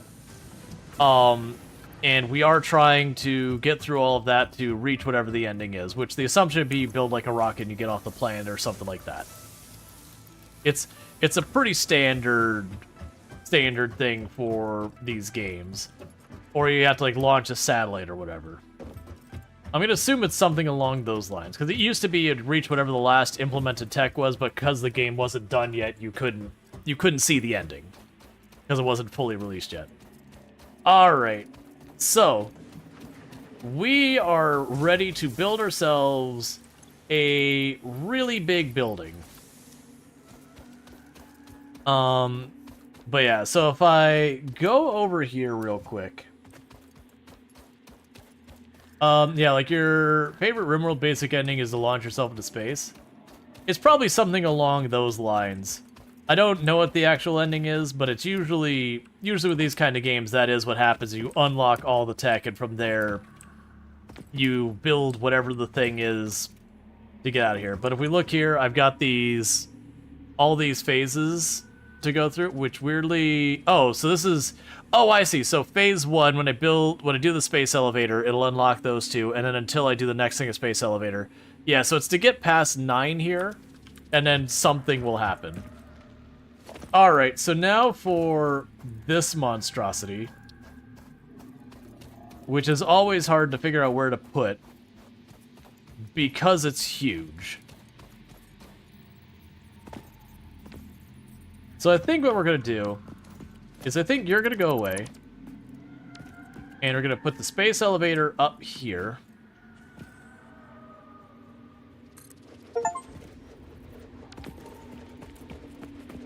And we're going to go over here, and we're going to drop the hub down there. I'm just hoping to get into nuclear and not lose interest. Yeah, I mean, a lot of these games are different points that are kind of the warning points where people may or may not drop off.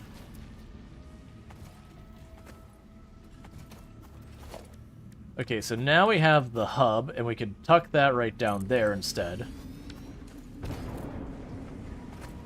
Okay, so I am using all of the iron we found.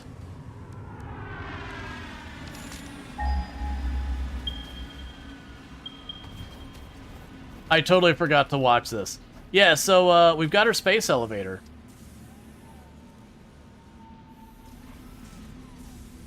It's tall. It's low key. There's a second. Never mind. One moment. Project assembly initialized. Congratulations, Pioneer. The space elevator will now automatically connect with the Project Assembly orbital platform.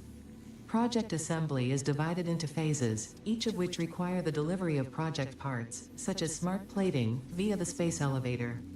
Subsequent phases unlock access to new tiers with more advanced technologies to construct, automate, explore, and exploit. It is time to be honest. This project is part of the Save the Day program, the largest united undertaking in human history, destined to save us all. Earth is in peril and only Fix-It pioneers offer hope for survival. Fix-It is counting on you. Humanity is counting on you. Do not let Fix-It down. I'm not convinced. But yeah, so it's a space elevator. But this has two purposes. The first purpose is it's, your progression thing. But the second purpose is no matter where you are in the map, if you can get on top of the nearby area, you can just turn until you see the giant tower sticking up in the sky. And you know which way home is. Okay. So, I've got a couple things we need to do. One is, do I have what I need to set up another drill? That's the first question. We do.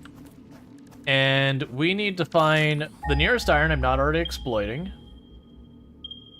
There we go. Because we are at the point where I am bottlenecking on the iron we've got, that our miners are the thing actually slowing us down. And I can put the slugs in to boost them, and it will be worth doing eventually. Hey, get back here. I'm not done.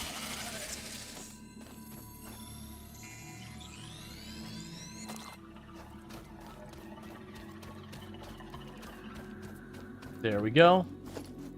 So we can go miner, mark 1. Oh, well, that's unfortunate. I do not have many plates left.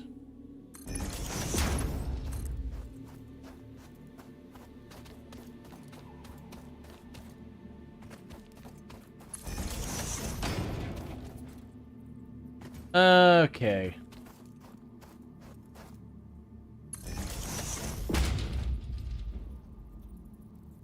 Is there a power pole I can get at? It's just slightly too far away.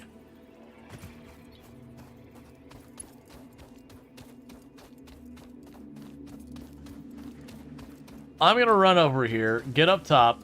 Power, have I ever played RimWorld? Yeah, I've played tons of RimWorld on the channel. It's like my second or third most played game. I think it's my second most played game on the channel.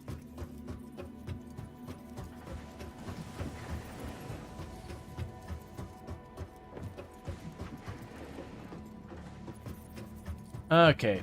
Yeah, and I could hear those machines turning on and off. Alright, so what I'm trying to do is I want to come up here, and I'm hoping...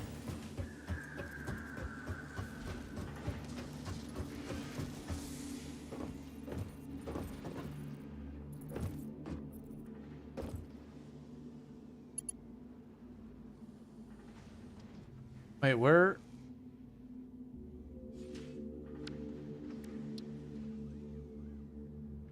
That's not the one I was just... Okay, one second. Oh, I was choosing that, so I was building tier 1 poles. That's fine. So this is gonna hurt me because I'm dropping from too high. Ow.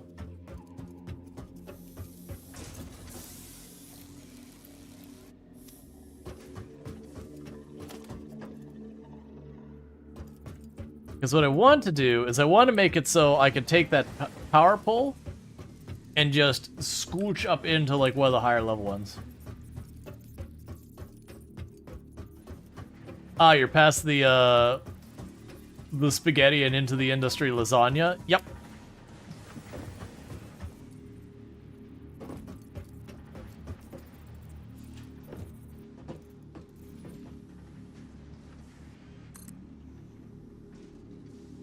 Okay, and we can...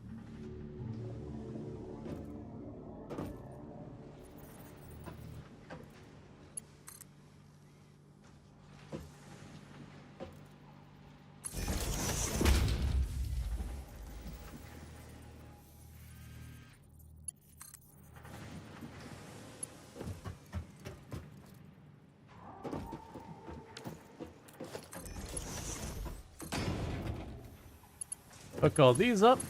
Alright, so that'll hook that up. And now I need to go down to where we're getting our iron plates. Because I need more.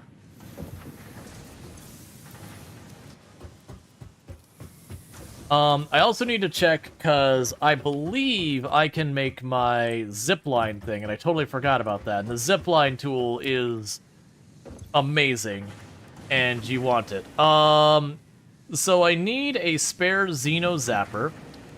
That's easy.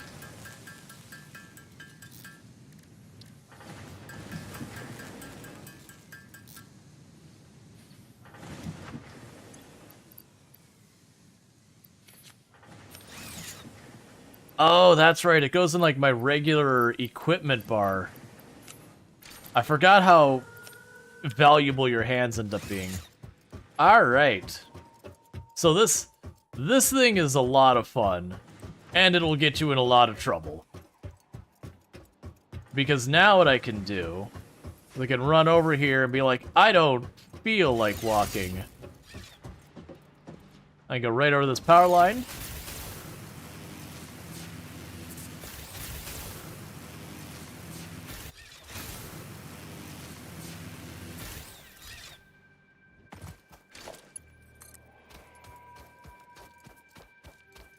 Because sometimes you gotta ride.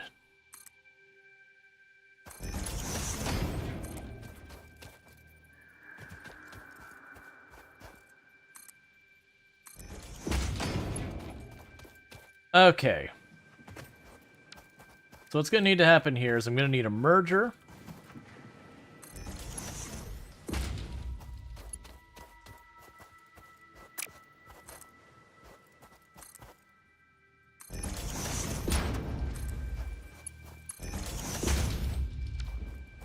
I'm going to need to upgrade to tier 2 belts here. And we should be good to getting the next of those going on, because we were hitting the point that the mining wasn't keeping up. So let's make sure, yeah, so we've got ore on the belt. That's all we care about. That should be once again saturating this belt, which was getting gaps in it before. Yeah, so you can see we're getting the occasional gap in it. That should take care of that problem. And that'll probably be as much as a tier 2 belt can handle until we either get tier 3 belts or I'll have to run another one.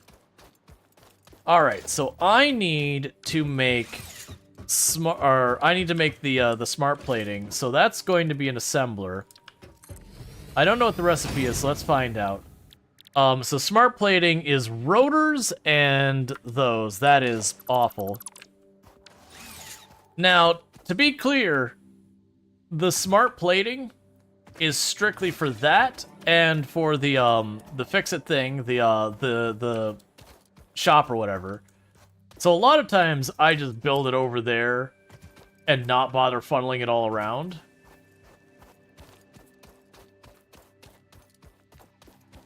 Because it's just one of those things that, like, once I'm done with the smart plating, I don't need it to produce any of my own buildings. It's just for progression. I'm thinking I'm going to do that.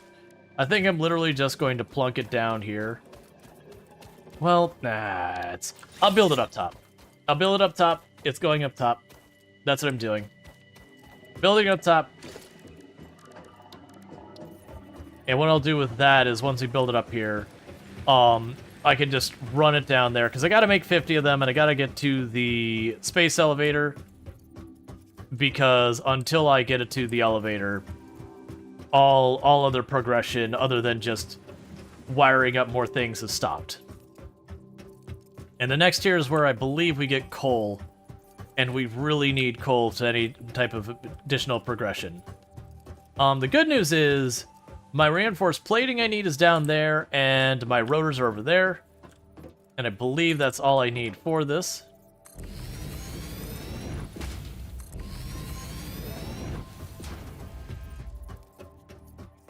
Let's go ahead and get you all hooked up. I'm short on concrete, we can take care of that.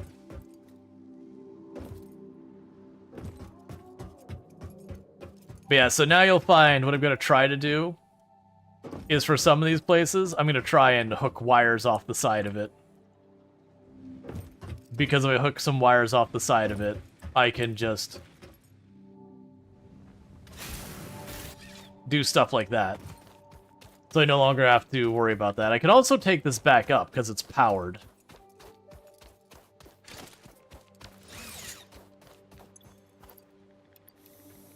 Alright, so I got all I need of that.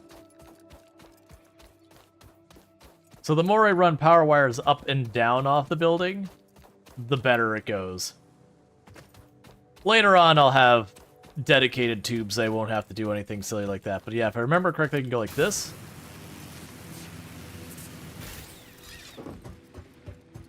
It works pretty good.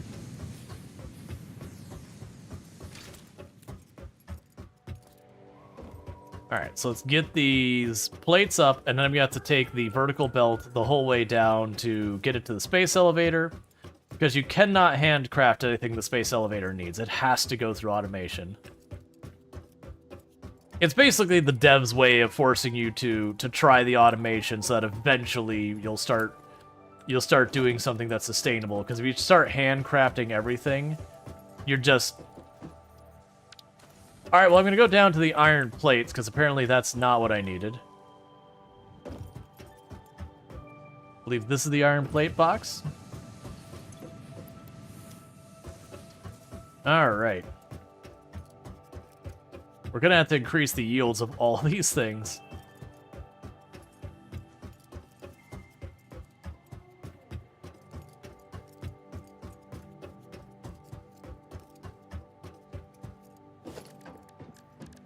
Okay, so platforms, foundation.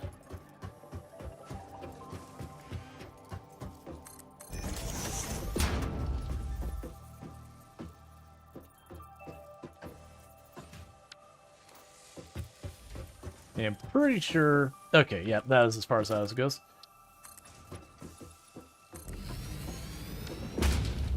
Okay, so you can go to production, assembler. We need to give it a little bit of space on that side to run all the stuff around. And it needs to be smart, so we need to get the rotors. That's easy enough. They're right there. So let's just bring that across real fast. That'll be nice and easy. We could just go over here. Not right there. Over here.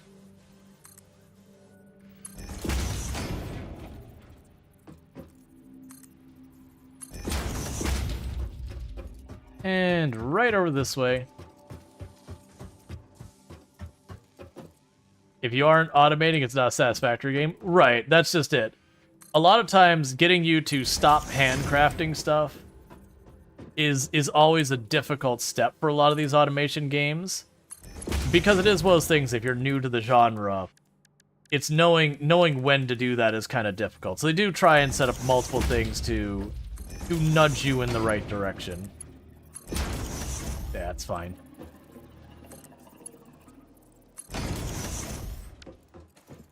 Okay, so that's the rotors going up here.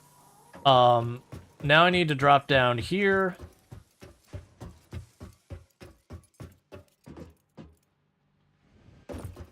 To get these ones over. We are clear to go up there, so let's just... I need more plates to get that connected. And pretty soon I'll end up switching to doing the tier 2 stuff, because I'll just have the reinforced plates in enough sufficient amounts that I won't have a reason to be dipping into lower quality stuff. And we could do the tier 1.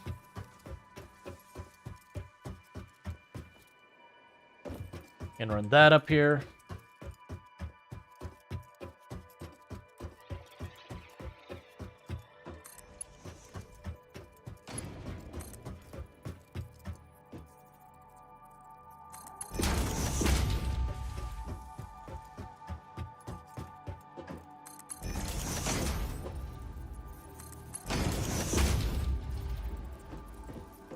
I'm low on plates again.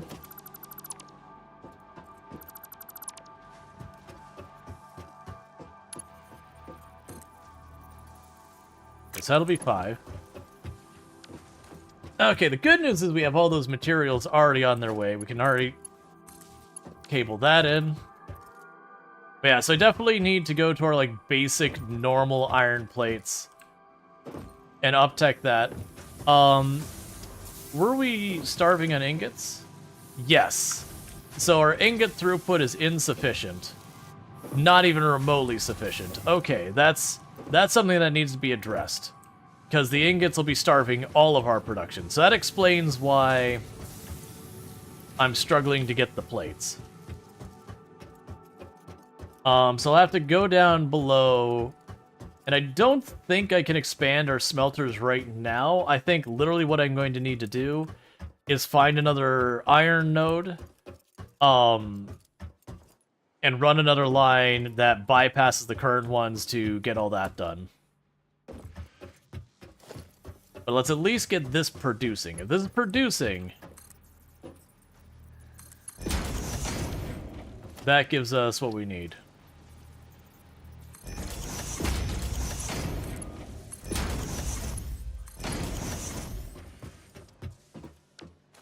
And we can go here to storage container.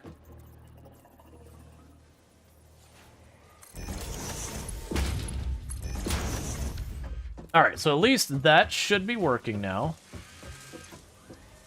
Cool. Alright, so that's all wired up, so that's at least something. Ideally, I'd want to get the plates to go down there by conveyor, so I don't have to lug them back and forth. Right now, we're going to be dealing with the material cost. For the moment, I'm not going to sweat that. What I need to do is clean up that ingot line. Because that ingot line is not sufficient. So we got to figure out what's going on with that. Now, with this, we are feeding the ore in, and as you can see, this is not getting enough ore. Okay, so we are being ore starved. I think somewhere here I'm missing a tier 2 belt.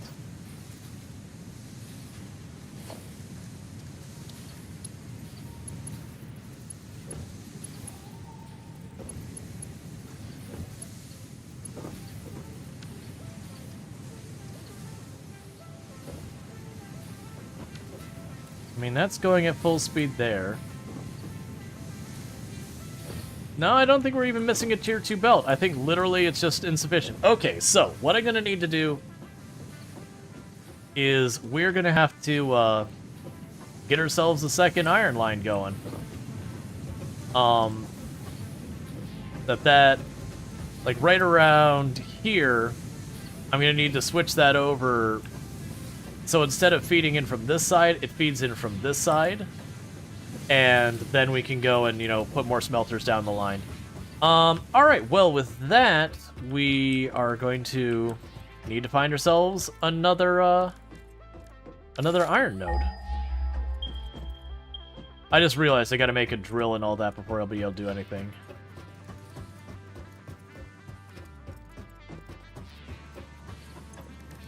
So portable drill. Do I have enough for that drill? I do. But let's grab more rods and more iron plating before I go, because I'm not going to have enough, but we want to help. I did notice we did not find...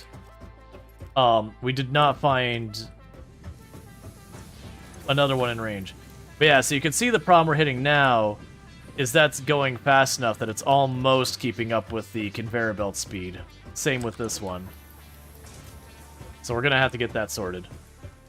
How are we doing on those smart plates? I know they have a pretty long construction time, but how long? Like, are we going to already be up to 10? I'm imagining probably getting close to 10?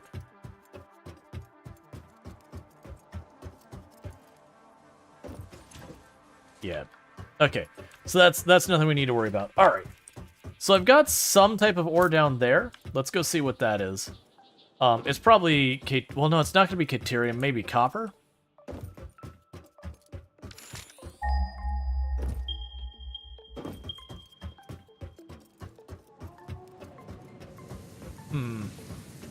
That's bad news when I'm not seeing it ping nearby me.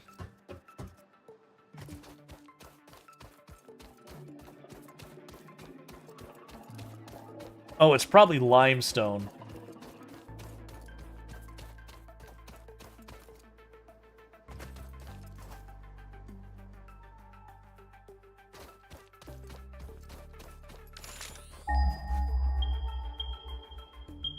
Okay, there we go.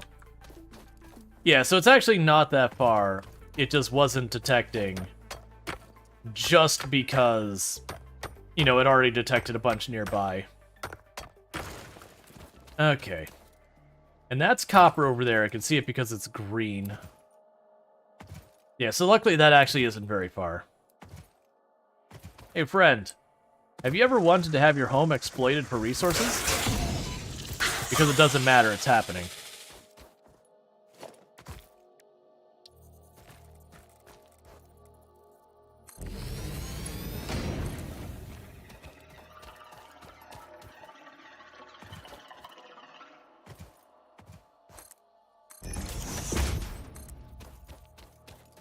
All right.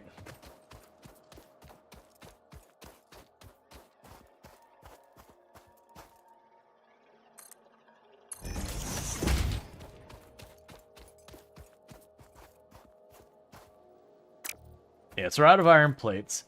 In the meantime...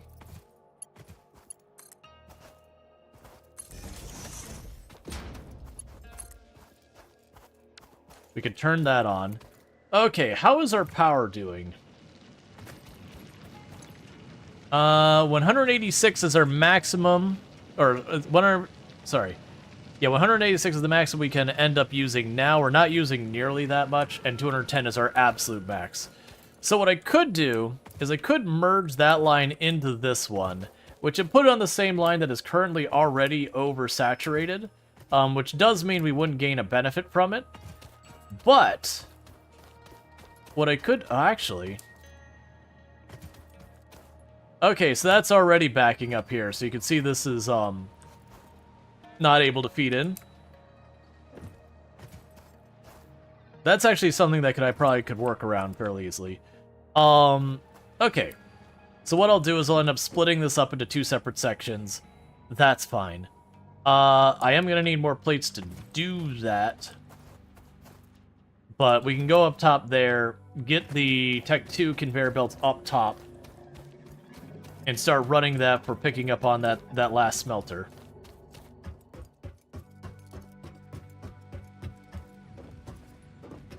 Yeah, because this last smelter here, I need to put onto a separate network.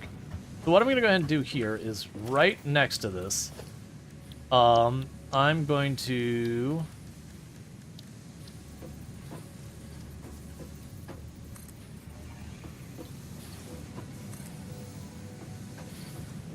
just run it right on down the middle here. Is this where... no, this is still behind it. Okay, so we're going to run it right here. Because, like I said, I'm going to plug into this one by... like, I'm going to rotate it and plug into it.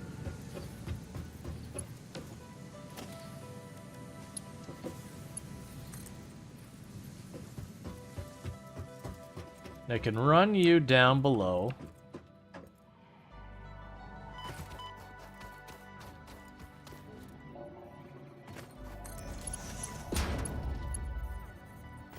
Alright. So... what we probably want to do for the time being is disconnect those two, get our Tech 2 belt here,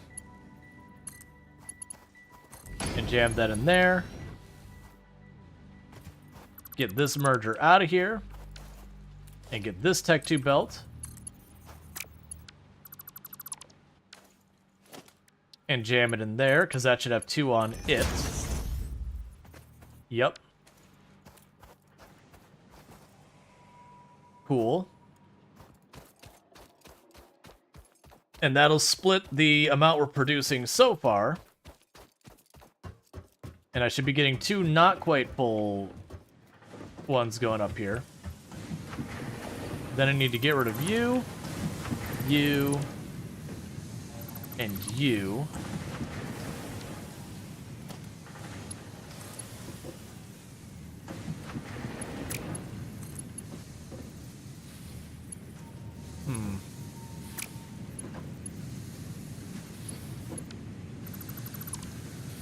So what I want to do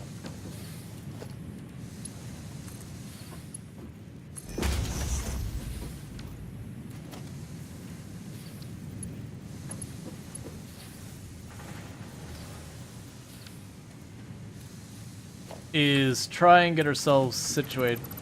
This isn't quite going the way I want. Let's see. So splitter here.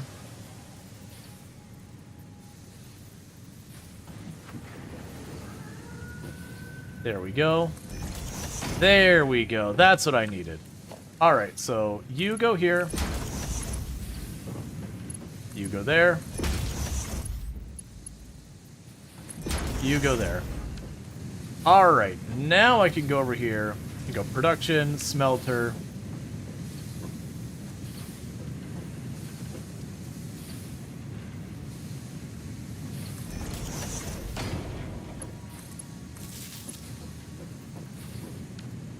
And we can go splitter.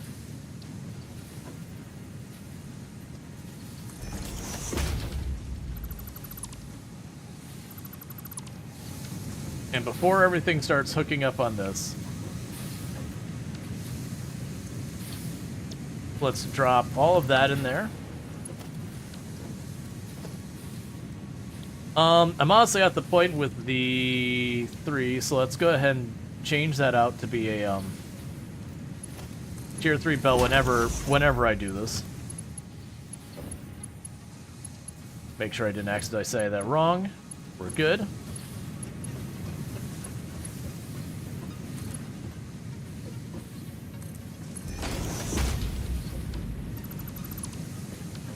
Now the big problem here is this is likely going to also be hitting capacity.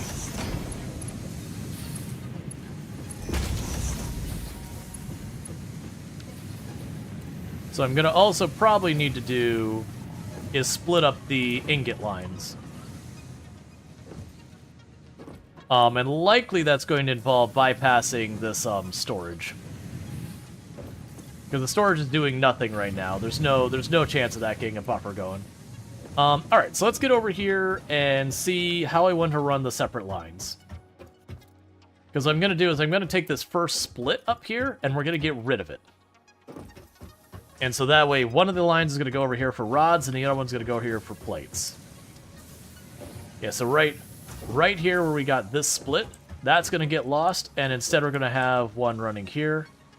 That should be fine. And we get that all sorted out.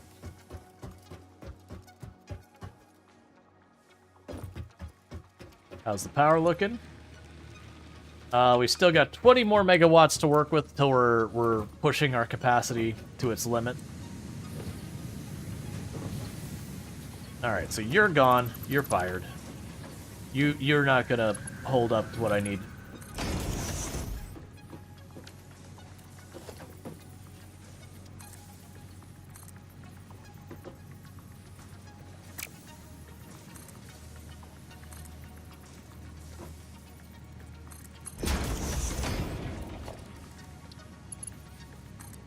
I'm going to run out of the reinforced plate soon, and that'll probably need to have its yield increased. And all of the stuff we're doing here is going to be working towards that end, like increasing the yield of all these things. And then later on, we'll unlock Tier 3, and then I'll just literally replace these with Tier 3. I'm one short of being able to wire that up. Okay. So reinforced plates are up there. We are seeing an increase in the iron plates getting put in there, which is good news.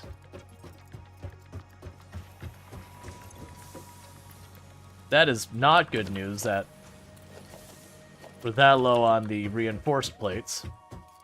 And that's because the smart plates are using them. And unfortunately, I do need this to be tier 2. This main input sets.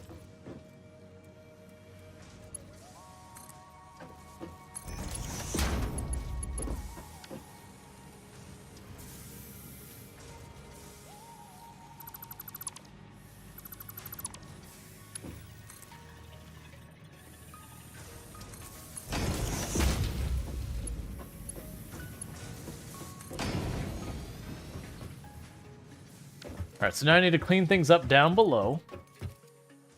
Because now our rods are completely disconnected.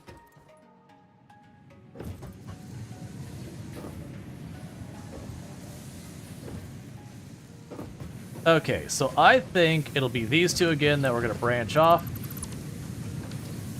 So you're going to get pulled out of here. We'll grab a merge block.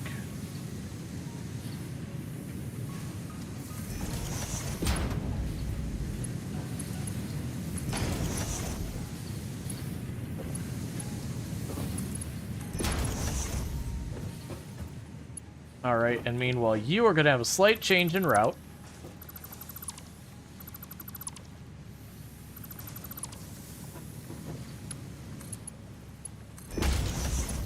So you're wired up here.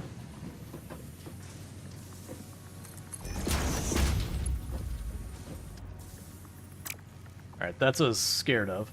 So let's see if I can get enough of the smart plates real fast to see that through. Because I'm hoping we can snag enough of those.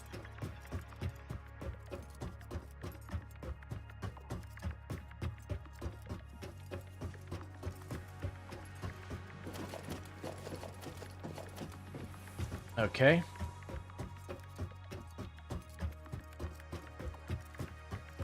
Because we're doing all of this, like, spaghetti and all that.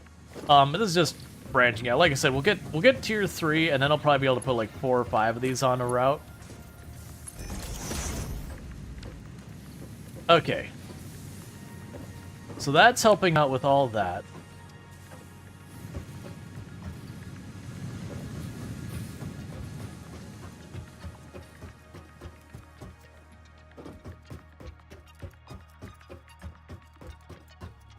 And so now let's see if this is working better up here. Yeah, so it's going to take a minute to catch up. We can drop the iron in there because I got a surplus. And we can pop in here and grab a stack of those. Okay, so my hope is, because even though we have split this up a little bit, my hope is that we are going to see both of these start to back up, because if they back up, that tells me we've got enough on the line.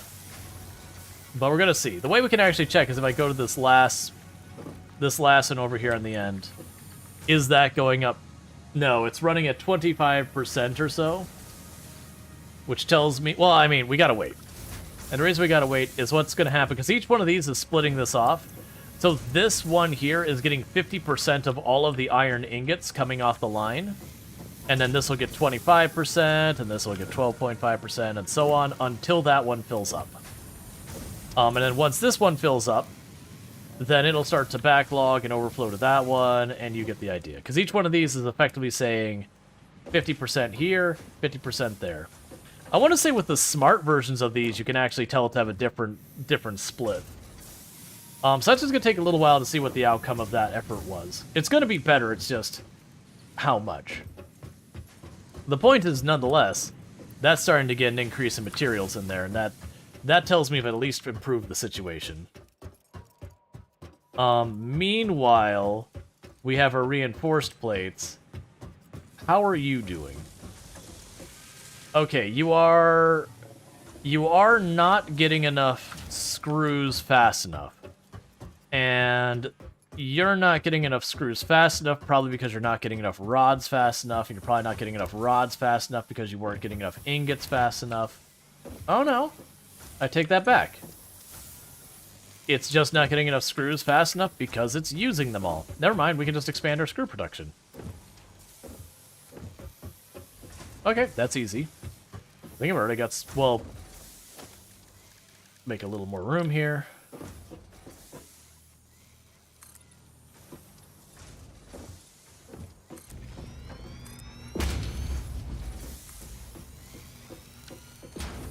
And we can go to production, constructor. Before I actually turn this thing on, let's check on our power, because we were pushing pretty close to our limit. Yeah, I got 20 megawatts left. So we are getting pretty close to what we can handle. And to be fair, we're not actually using that, but that's our maximum potential. And you want to plan around the maximum potential power use, or you'll have a very sad time when you improve the efficiency of something, and then the whole thing comes apart.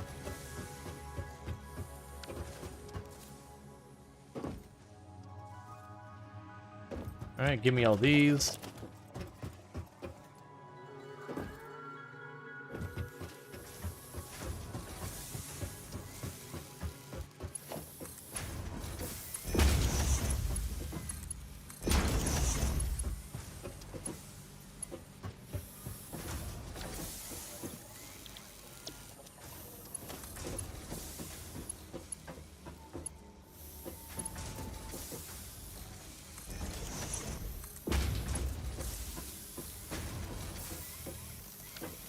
Okay, so we've got that all hooked up and improved.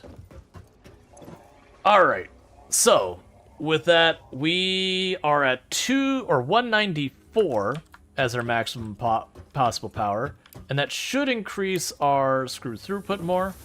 Oh, you need to be higher tier.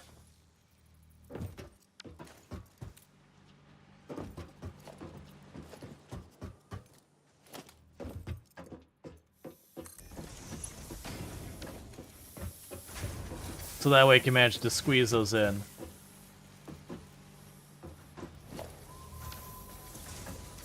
Okay, so we've hit the point that is at saturation for a tier 2 belt. So if I want to get more screws through, I gotta do the same thing we did with the iron and split it off. I probably will need to do that. I don't want to do it right now.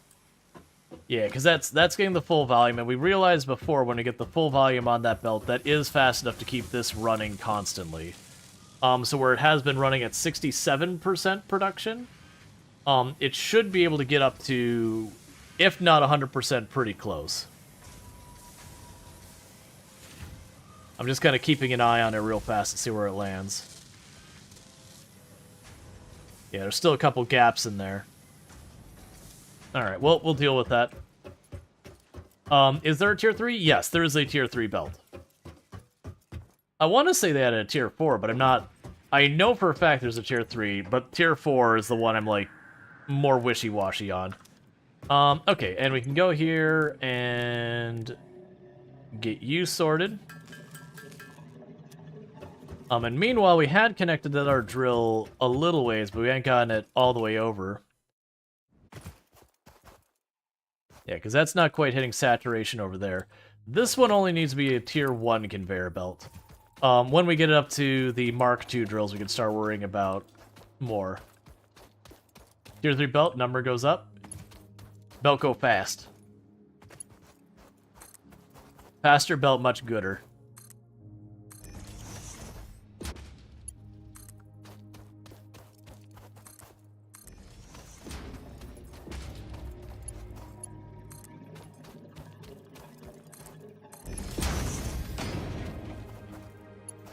How much have I played this before? It's been a while. I have played to... Like, I have hooked up nuclear power before. I think that was kind of the end of the game at that point, though. Like, I had set up the reactor, and that was kind of where I stopped. But that was, like, the end of the game at that point. If you have barely enough of supply, often throwing a full stack in by hand will let the belt back up and get all established quickly. Yeah. Okay, so that should go ahead and make this belt fully saturated. And it's honestly one that I could put a splitter there and a merger here and get that belt saturated as well. Because then what would happen is half of that fifth... So, like, I'd have 2.5 drill, or 2.5 on that one and 2.5 on this one. That's probably honestly not a bad move. So put a merger here, put a splitter there,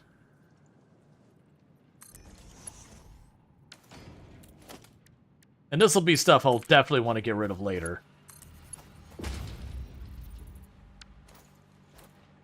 And that way I have 2.5 drills on each conveyor, which should be enough to potentially saturate both of those. I'm honestly surprised this one's not a little bit more saturated than it is. Okay, and there comes the ore now. I'm just kind of waiting and seeing how that goes. Let's see, you played through this most of it 5 times over the years. Yeah, and I've only done all the way through nuclear, I think, once. Because nuclear didn't exist the last time. We need spaghetti? I mean, we're getting spaghetti. Oh, it looks like Discord died. That's fine. I'm not too worried about that. Yeah, so what should happen here is we should be effectively load balancing 2.5 drills on each of those. And add the added bonus, if one of these is going faster than the other one, and this backs up, it'll back up into whichever one is not going. So it should almost work as a load balancer. There it goes. Discord was just having a moment. It happens. Okay. Yeah, so those 3 belts should start to back up from time to time. Unless it is, like, perfectly balanced, which I doubt it. It's always off by a tiniest bit, just because of machines kicking on and off as things happen, and drills need to wind up and wind down. Yeah, so that belt is at full saturation, and this belt should hit full saturation as well. It might just literally be that 2.5 drills is the perfect amount to handle that. Okay, so the downside is we basically hit our limit on power. Like, I think we're within like 10 watts of what we can handle before I need another bioferrite generator. Alright, so I'm 16 off. Now granted, if we look at that, that's our maximum yield. I'm actually only running a little over half of that. But it's just too dangerous to stay that close.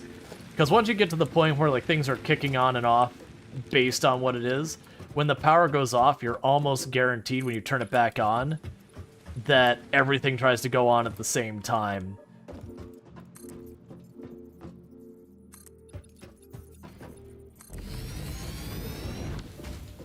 Okay, and we can go right here and go power, biomass burner, turn that around, put you in place, there.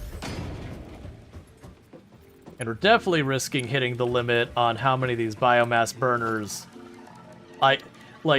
The fact that I can still support this many biomass burners on that's not the right one, on the one, constructor I've got, we're definitely going to be pushing some limits with that. Okay, and you are now a tech higher.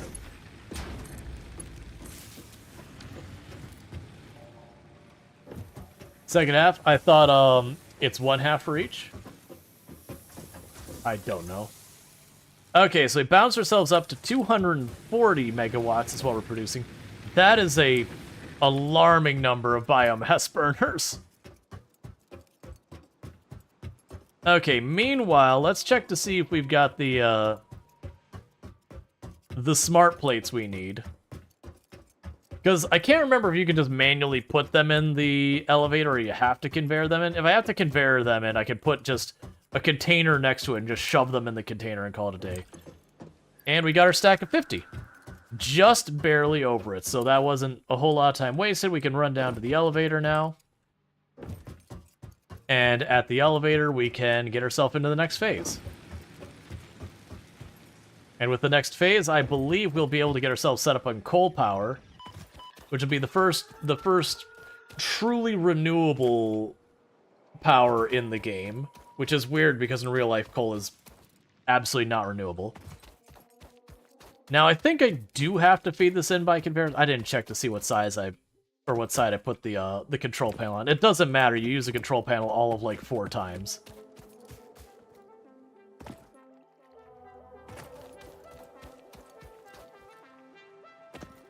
There it is. Okay. Yeah, so I don't think I could literally drop that in. I can. Okay, cool.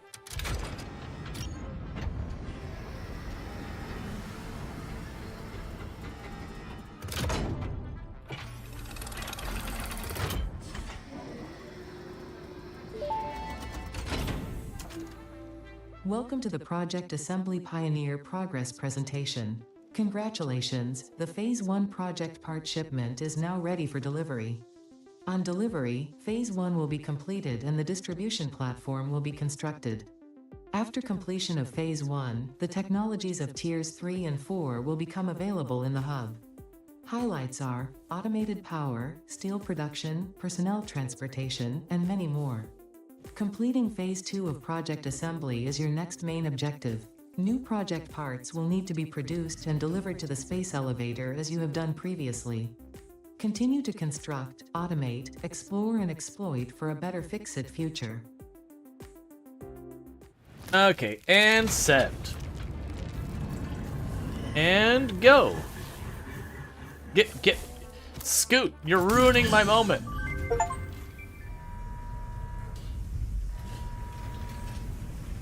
Alright. So you'll notice, Phase 2, instead of 50 smart plates, I need 1,000. So the cost do go up. Phase 1 of Project Assembly completed. This is only the beginning of Project Assembly, the first step towards saving the day. You have performed adequately so far. Reminder, not only is Fix-It saving humanity, it is saving all of Earth, including kittens and puppies. It is statistically likely that you appreciate the continued existence of kittens and/or puppies. Continue the work for their sake. Continue the work for Fix-It. It is time to start the work on Phase 2 of Project Assembly. Okay. So that's new, where it builds that whole structure up there. It used to just send it up there and it just kind of disappear. Like, it would just disappear, like, out of the skybox or whatever, and then it would come back. Okay, so now with that, so you'll notice I don't have the ability to make all those things at once up here for Phase 2. Like, it can make the smart plates, but I need 1,000 of them.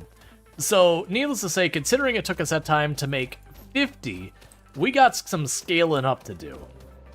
Now, that said, technically, I could literally wait for all 1,000 to be built, but that'd be obnoxious. But now we've got Tier 3, so we can get some nice, clean and elegant coal power.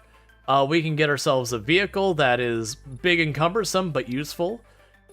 We have the ability to produce steel, and we have a much bigger Zappy Boy. Okay, so we're going to select this milestone. And so I need to get 50 rotors, a whole lot of cable, and a whole lot of the reinforced plates. The cable I might already have just laying in a box, because that's been going the whole time.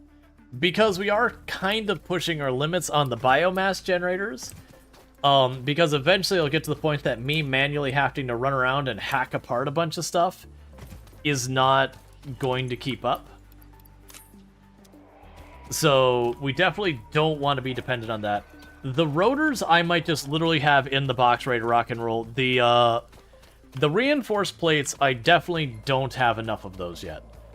And we're only going to be able to do so much to improve the throughput. Yeah, so those seem to be holding up all right. Yeah, so at this point, we're saturating both those belts. So that's good news. I don't think there's... Like, adding another drill onto that won't help anything. Cool.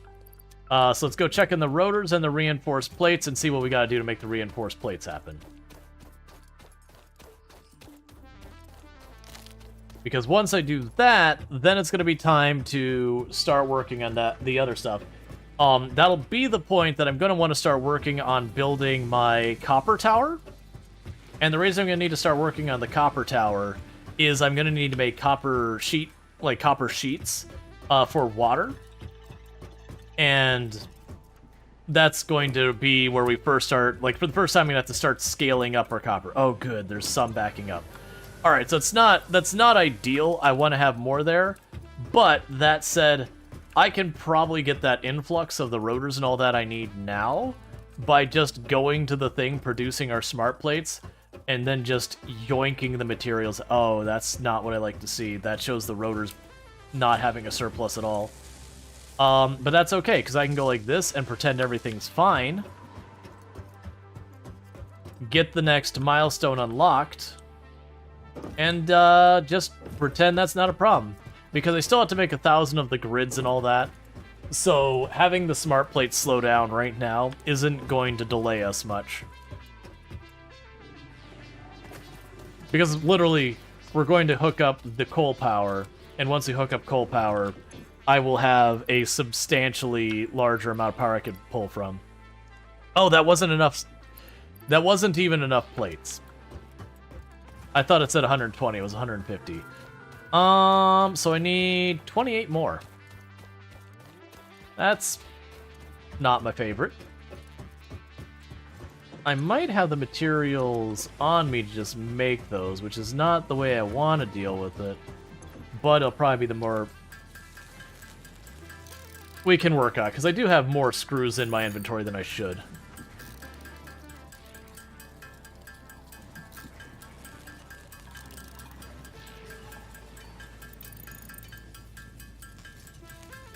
But, because I'm going to run the difficulty scaling up until we got power. And the good news is I can keep all my biomass burners just running for the time being. And what I'll ultimately do with that... I need to go up the floor. What I can ultimately do with that is as we lean more and more on the coal, it'll start reducing how much of a load we have the biomass burners, and then I can start going off one by one and flipping the switch off on them. And then just basically have them sitting in reserve, you know, should I need them. Yeah, so we're just gonna hand make these reinforced plates for a hot minute.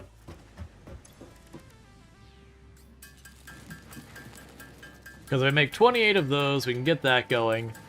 And then from there, I can turn around and start working the other stuff. Now, the big concern is the fact that we were going through the rotors faster than we were producing those. That tells me I've got to scale that up.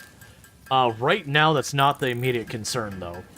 The immediate concern is going to be getting everything else hooked up and ready to rock and roll. So we can get the coal online, I can get water production going to deal with that.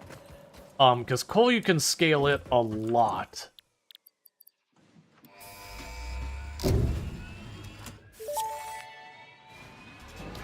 Okay. Milestone reached. Power production can now be fully automated by burning coal, which has been added to the resource scanner.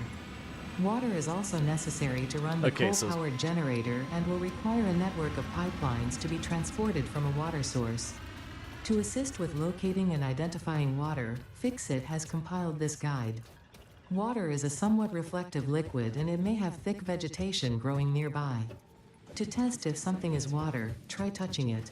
If it is not solid and does not corrode your suit, it is probably water. Alright.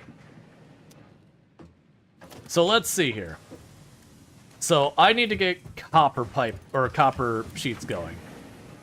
Alright, so the concern here is if I build the copper tower off this side, where that copper node is, I will be limiting my expansion capabilities here.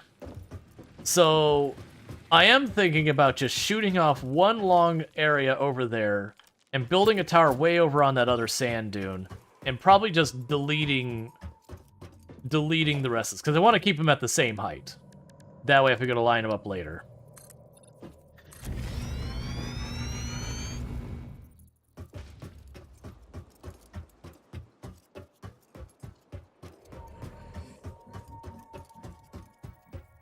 Yeah, because that's another copper node over there that I'll definitely want to exploit eventually.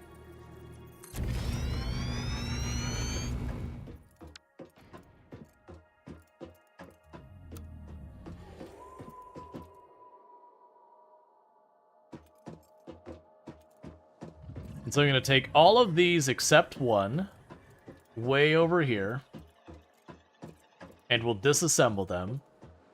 Why is it telling... Hang on, I need to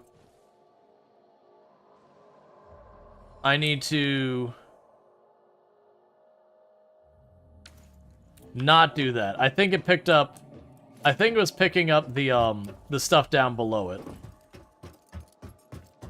Because when I started seeing, like, ore and all that stuff, I was like, wait a second, that's not right. No physics in the game? Yeah, there's physics. Not everything is physics enabled at all time, though. Like, it's a pretty typical thing in a lot of automation games that once you put something on a belt, it's not like a separate physics enabled object, because the whole game would start chugging the moment you got a real amount to it. It kind of just glued to the belt. It's the same thing in a lot of games where, like, once you put something in a crate, it's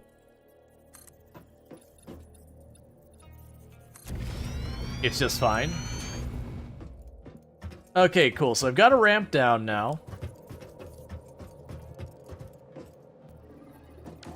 So let's go here. We're going to divide this up kind of the same way we did the last one. I'll have two sides to it. That'll be the copper sheet side. This will be the copper wire side. I'm going to want a little bit more space in this area here. I mean, aren't you on floating platforms? Oh, that, yeah, no, it's the construction stuff. Like, they don't run constant updates on the physics and all that. Yeah, when you build structures, they stay there.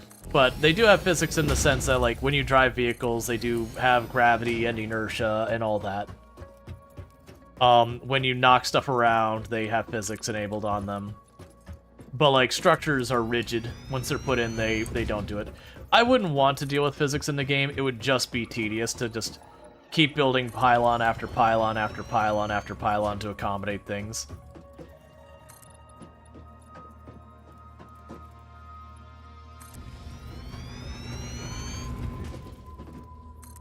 Okay.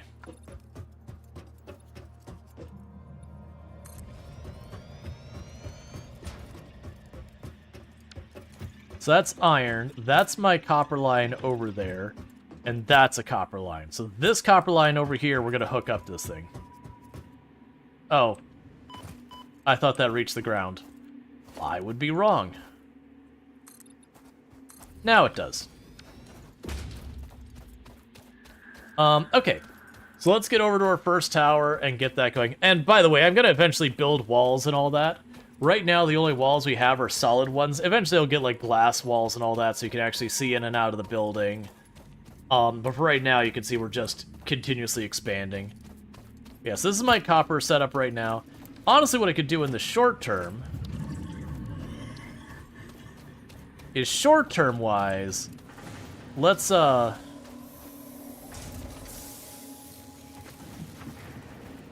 we're setting all this up, we could just go ahead and get this all hooked up.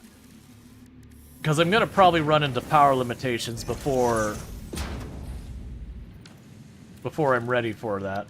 So this, because that's doing fine there. And it could go down here to a storage container.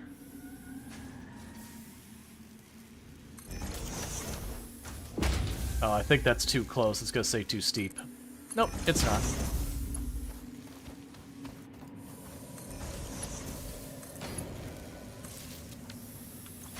And copper sheets. Alright, so at least that's producing for the time being. We're going to need to scale that up. But that should be enough that I can potentially get our coal power going. For my coal power, the first thing I want to do is just find ourselves a coal node and get it wired up and running. So I'm going to need to get another drill here.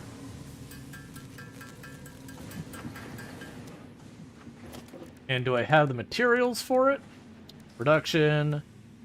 But I need more iron plates, which will be a forever problem. Yeah, no, the game is excellent. The game is really solid. I'm a big fan.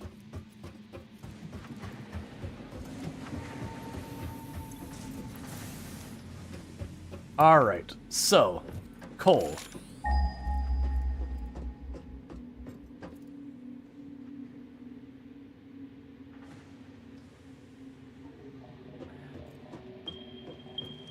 Way over there. Let's take a look at the map where it shows. So I've got 3 coal nodes over here to the right, and 2 way out there. Honestly, as much as these ones are bunched up, it's probably these are the ones I'm going to go for most likely. Because while they are separated, they're close enough I can wire one coal over to the other. So that was to the north of us. But that is going to be a heckin' hike out there. It does mean I'm definitely not going to be able to run it all back right now, but that's fine. I actually don't need to run the coal back at all. Not for now. Like, later on I will have to. But for right now, all I need to do is get over here, get the coal hooked up. Does purity matter? Yes. The purity is effectively your yield. Higher purity, higher yield. Generally, I don't worry about it too much, because I'm just going to exploit every node I can get a hold of. But realistically, I'm going to have to climb up onto some of these ledges. Which, most likely, I'll just build a big ramp.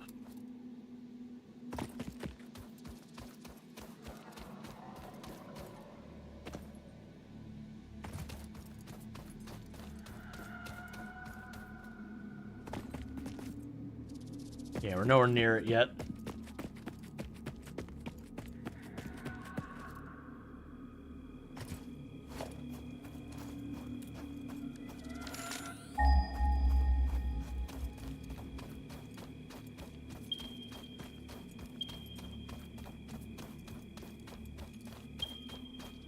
Okay, wait a second. Oh. And that's marking the edge of the map, I think. Okay.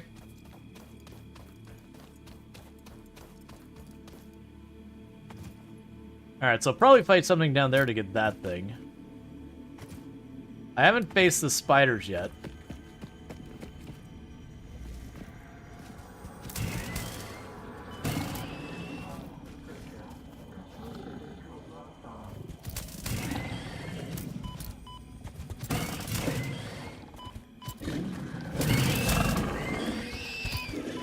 Stop taking turns. It's actually kind of effective.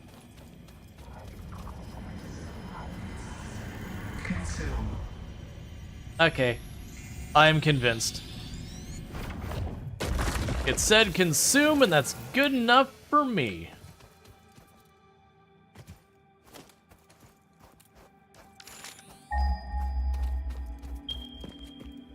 Oh, are these just... Okay, I was really expecting to have to, like, find some path to climb up or whatever.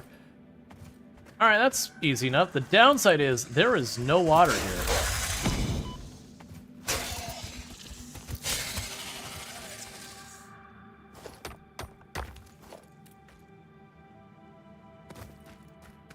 Can't make out what that is. And there's the other coal.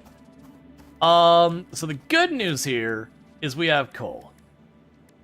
The bad news here is I genuinely have no idea where we're going to get enough water to make this worthwhile. Let's keep heading north and see if there's water this way, because basically I need to find water to hook all this stuff up.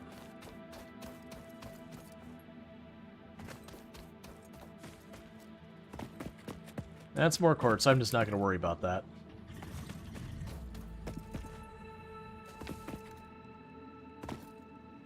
You're probably an iron node from the looks of it. Yep. Because I'm going to need to at least find a bit of water. Top of the waterfall. Yeah, so we've got a river there, and that I can use that.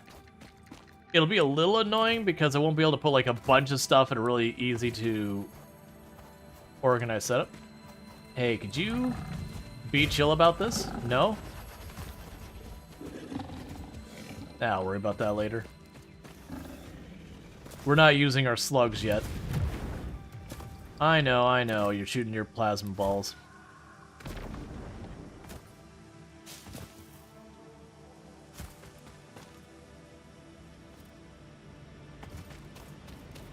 Yeah, so I've got some water here. But we're definitely going to want to find better. Like, if I have to use it, I have to use it.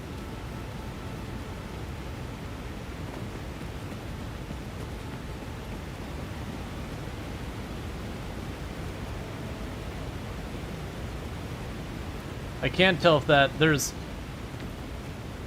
Yeah, that to me looks like it's the edge of the map. Alright, well, let's try going this way. Let's follow the water back. Because I could put a pipe, or I could put a pump here, and then bring the water along and just set up a whole lot of pumps. But the water resource, I'm not even sure it'll fit on this. Because we look at the water extractor, it's, it'd be a snug fit. It may honestly be in my best interest to just drag the coal half across the map to a better location for the water pumps. I know, I got bees chasing me, it's fine. Thanks for the boost.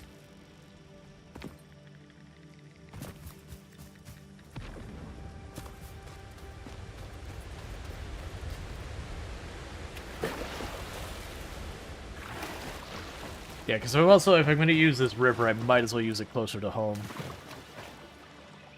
Which is exactly how this is looking. It looks like it's the same river that goes by the house. I got a little spot here I might be able to do a little bit with. But the bigger point is... it's just not a big body of water. Okay, and those things will be a little dangerous. I can't set up around them. Not till I get explosives to kill them.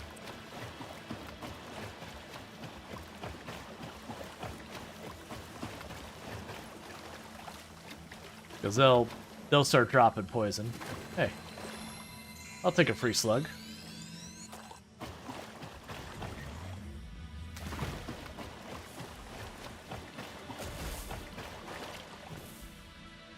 You got a little lake there. We got a spire. There's a spot of water over this way from the looks of it.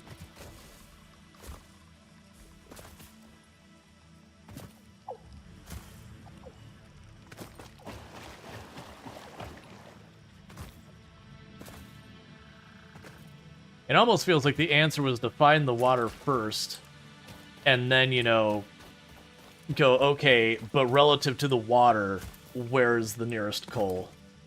Because like I said, once you set up the coal mine and all that, you don't really have to worry. Oh, is that more coal right there? Ooh, that's not bad positioned coal for taking care of that. Oh, is that a big pool of water down there? Come on. There we go. That's more what I'm looking for. No, wait.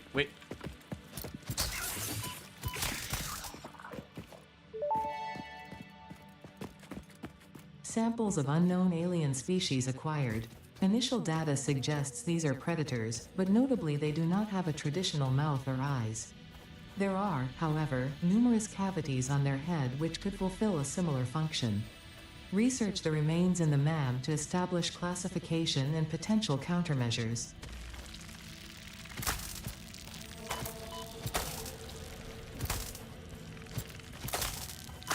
That appears to be a more dangerous version of the bee thing.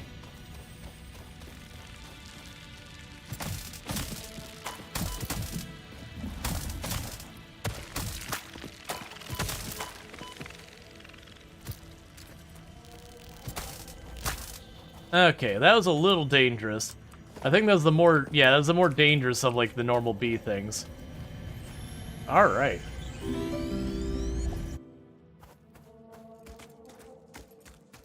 Okay, so I think this is where we're going to set up. Because while I did put that miner on the other coal node, the one that was over here, this one I've got two coal nodes that are right here above a much larger body of water. And all that. You're playing Coral Island? I mean, Coral Island's an excellent game, so I see no reason not to continue doing that. Alright, so let's see here. Let's find out where I put that miner. We have another ping in front of us somewhere.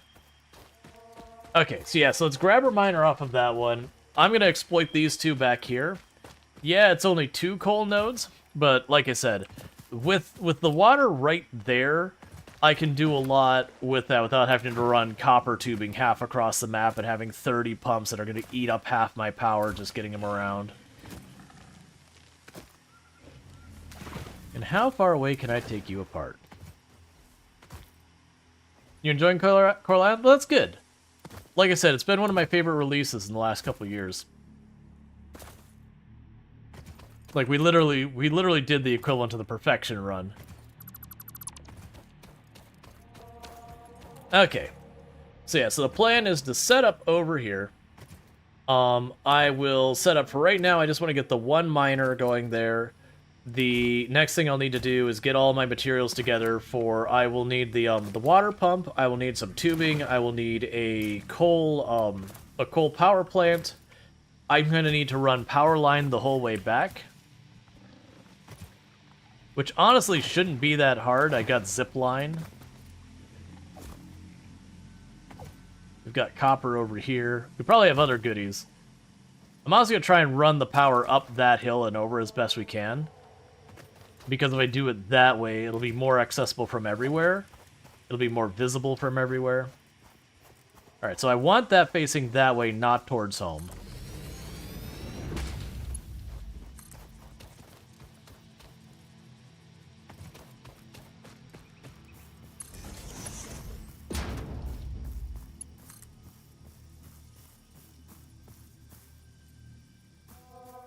Surface is too uneven. Well, way to be a party pooper.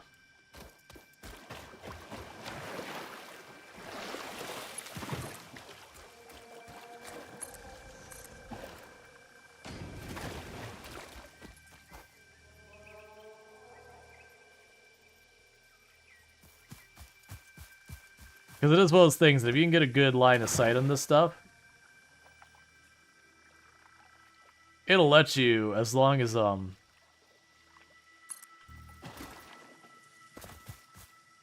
So that, now I can go, hey, what if we just went up top there?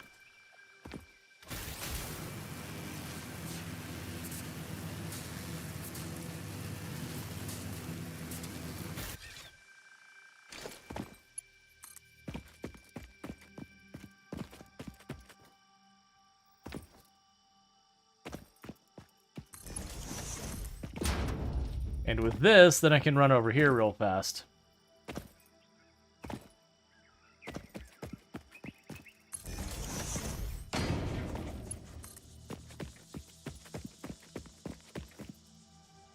Okay, and there's my base down there.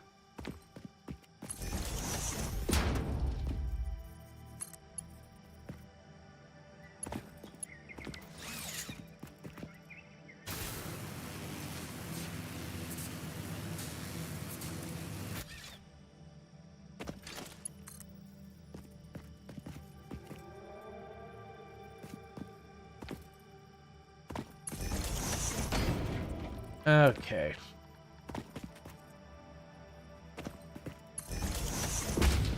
And I'm making some real dangerous power poles here.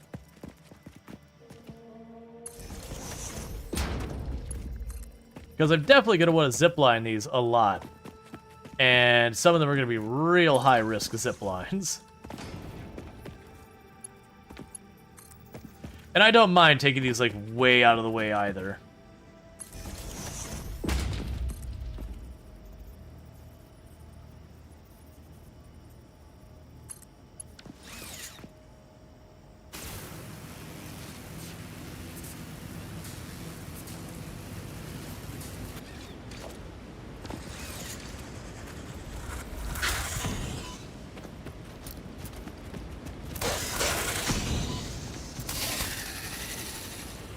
Alright, and we found one of these. So we can pop it open because it just wanted the screws. And that gives us a hard drive we can research. Damaged hard drive successfully acquired. All pioneers are contractually obliged to preserve and secure any recovered hard drives for analysis in the MAM, which may result in benefits to the Fix-It mission. Speculation as to why there are crashed freighters in your Fix-It designated zone is discouraged as specified in your contract. Okay.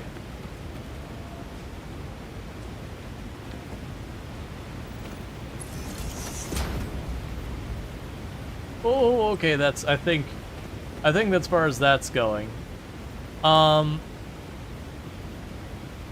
so it's time to drop down. Oh, wait, I still had my weapon out. Okay.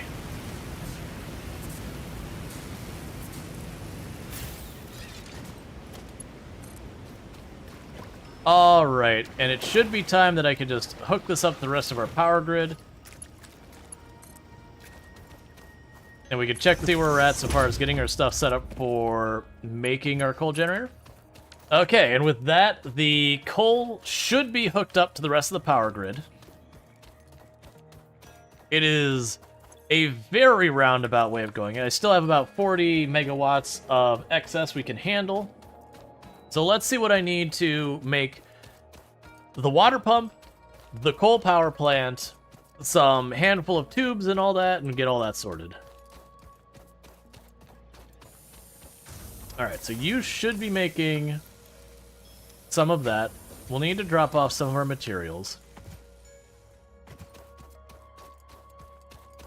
Alright. And later on, I will need to send coal back here to make gunpowder and all that. That's not going to be an immediate priority.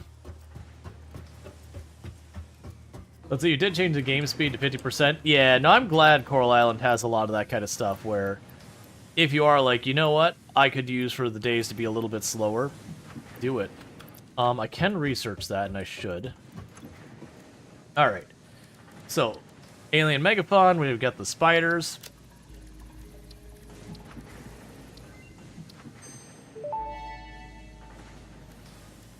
The remains researched belong to an organism with 8 jointed legs, similar to the legs of arachnids but with non-standard distribution and function.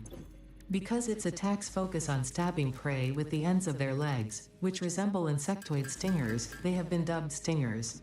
Stinger remains can now be made into alien protein, and additional research may reveal options for improving Pioneer safety during exploration. Okay, and then we're researching the hard drive. And for those who haven't seen what the hard drives do in this game, what you do with the hard drives... Oh man, we're burning through that fast. What you do with the hard drives is you ultimately take them to unlock new recipes, and what most of them will do is they'll be like, okay, here's a recipe for screws, that instead of making rods and then screws, you can just skip to directly making screws for slightly more iron ingots, but it costs more iron ingots. And you get stuff like that. And a lot of times it is just... you can have like a higher throughput or a more efficient yield, or like there's always a pro and a con. Okay, so let's see. For the power, I will need that. So I'm gonna need a couple of the reinforced plates. We've already got the miner. I will need the coal power plant. That's gonna need even more of those. And then for the logistics tubes, it just needs lots of copper sheet. So basically, I need reinforced plates. And what's not looking promising is the fact that I don't have any in the storage there. So I'm hoping I'm going to go up and there's going to be like 100 sitting in here. How many smart plates are we up to? 75. So good news is I do actually have plenty.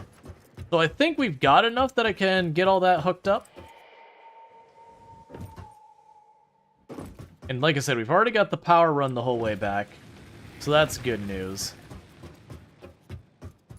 And now the real scary thing is I've got 2 ways I could potentially go all the way back.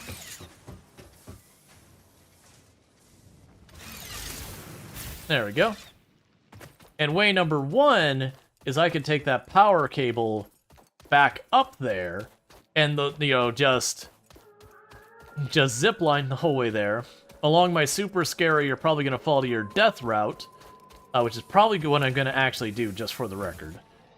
Or the other choice I have is I can just run because it was on the ground and there's nothing between me and there and I don't have to take the super death route. But you know, super death route. Okay, so I see my okay, there's the power pole that leads up.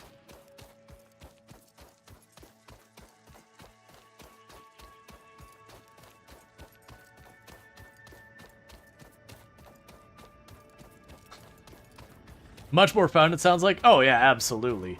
It's much more incredibly dangerous and I shouldn't do it fun. Which is why I should do it.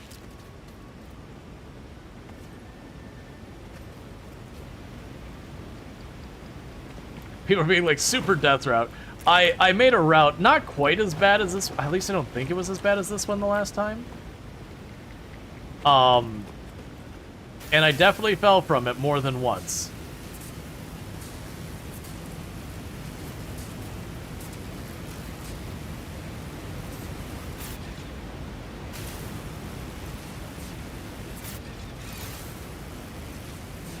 Here's the hard ones.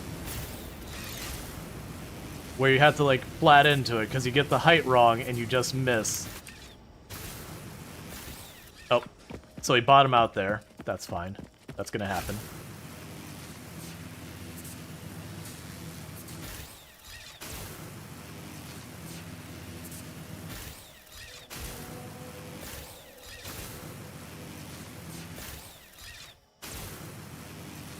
Alright. Oh, this one I'm probably gonna get knocked off. Yep, that's fine. Same with this one.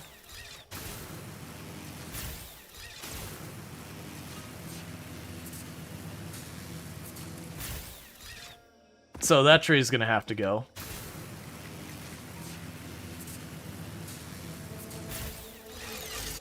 Now, at least I fell off at the very end where it wasn't dangerous. Alright, so that went smoothly. Cool. So, we've got our coal here. That thing's going to be full because it's been running that little bit of time.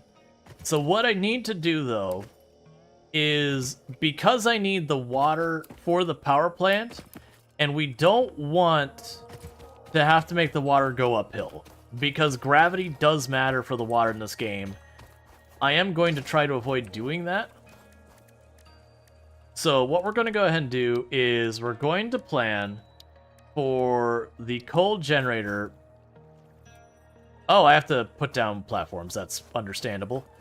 Alright, let's start with the production, water extractor. Turn it this way and wedge it as far as I can kind of over here. That may indeed be water. Try submerging your arm. If it does not dissolve, that will narrow down the range of possibilities.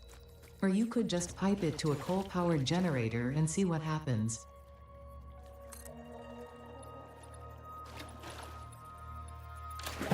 Oh. Okay. I should have figured that much. Alright, so I want to have it just a little bit above the water surface. Just enough.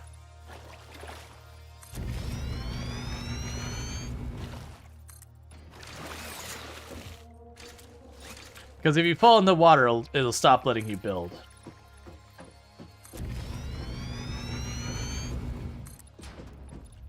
Let's not build more than that. I'm low on iron. Okay. So with that, we'll put power, coal generator. We can... Okay. So what I'm gonna have to do is I shouldn't have done it that far. I can bring this back a little. Did you skip over the power poles manually when gliding the power line, or did it happen automatically? I had to do it manually. So like when you pop off, you have to hold the mouse button to like re-grab on, and you have to like line it up. And it's pretty forgiving, but it isn't infinitely forgiving. So what my hope is that I'll be able to wedge this back here, and we can go here to power. Full power. Perfect. Interesting, most pioneers already had coal power set up by this point because they understood their responsibility to humanity. Adjusting pioneer attitude metrics. Reminder, coal-powered generators require coal.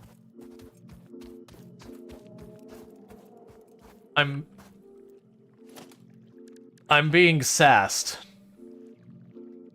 Environmental vandalism simulator. Yes. I am definitely being very heavily... Oh, I didn't bring that. Yeah, so we'll just have no buffer. We'll just go straight on. No buffer, no science. Fix-it pipelines can contain any fluid, including the water necessary for coal-powered generators. Note, water does not flow upwards by itself. While water extractors provide some lift, to truly defy gravity, consider the use of pipeline pumps.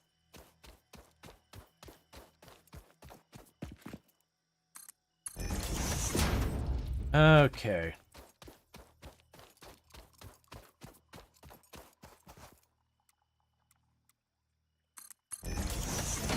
And I'm out of plates. This is going to eventually need to be a tier 2. Oh, it requires plates for tier 2 as well. Alright, well... That's not what I want. I guess I run back for more... If I were to replace with... That's fine. I already built the important things. And this is gonna need to be... Of course, I'm 1 plate short. It's fine.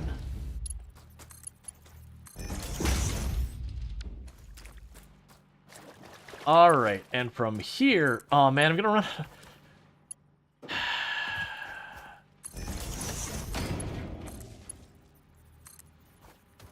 I'm out of cable. That's the end of my cable there. Alright, so I'm going back. Because I'm out of everything. But the good news is, at least that's going to be feeding coal in for a moment. So that'll help. But I'm going to have to go back, grab some cable. And all that. Yeah, so when I let go, it bounces you. And then I have to... So basically, I'm holding left mouse button. When I get close to it, I think if I hit the end, I'm just going to hold it this time. You do just kind of fall off. But if you let go, you kind of get like a little... You don't have to hit the jump button, you just kind of get a little oomph. And that's enough to do stuff like that.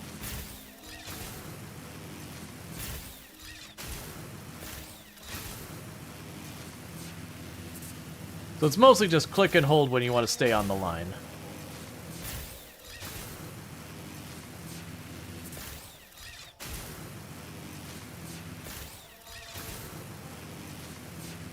And this is something they added in way later. Like, this is like update 5 or 6 or 7 or something, I remember. Because that was, I think, the last time I played. Is that in... I don't think that's in our wreckage we can get to up there.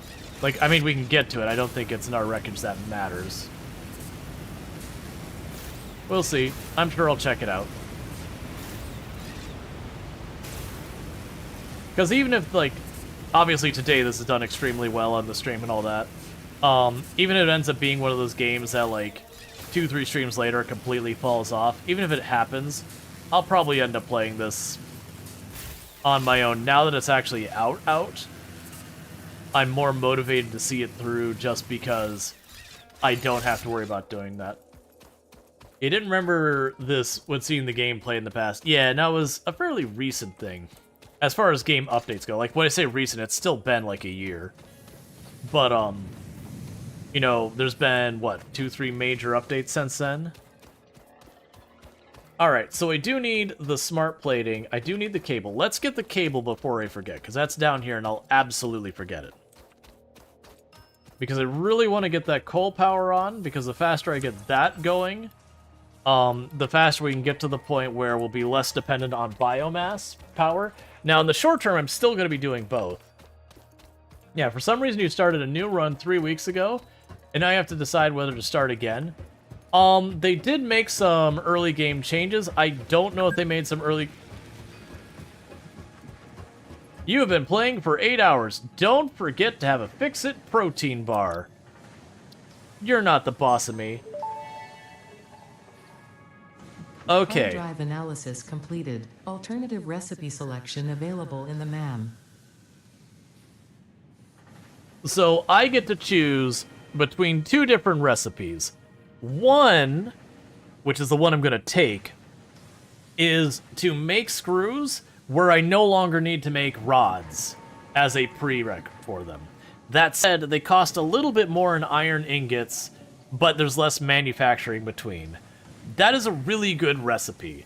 Now that said, this recipe, I don't remember this one being that good, because it still requires an obnoxious number of screws. but like the screws are the big limiter on that one. So I'm gonna go, and this one also gets rid of the rods, but I have to choose one or the other. I'm going for the other screws. But that was the big thing. I think you can unlock all the alternate recipes though. Like each time you scan a hard drive, it's going to give you more options. What was I here for? I was here for more of both the types of plates. That's right. So we'll get some out of this box. Yep. And we'll get some of the other ones. So the other thing I need to do is once I get my coal power actually up and running, I need to start getting the frames made, because that'll be another thing I need to make happen. We'll also need to get some of those other things making.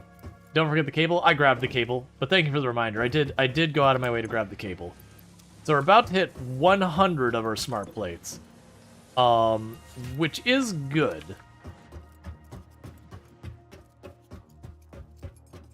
But yeah, so what I'll definitely want to do, I'm gonna try doing what I shouldn't.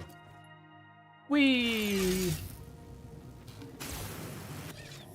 There we go.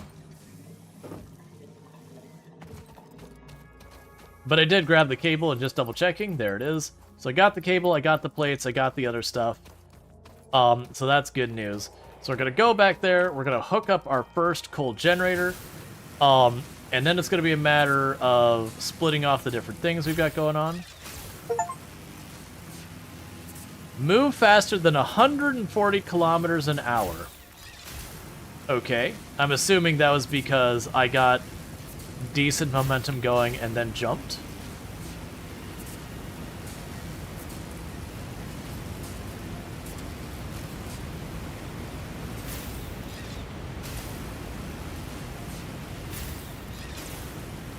But yeah, so this is a good way to travel for going vertical when you don't want to build ramps everywhere. Once you unlock this, you can literally go up and be like, oh, I need to get in the top of that. If you can get... Oh, no. Okay. I missed that one. There we go. Sooner or later, I will fall, and I will take a lot of damage.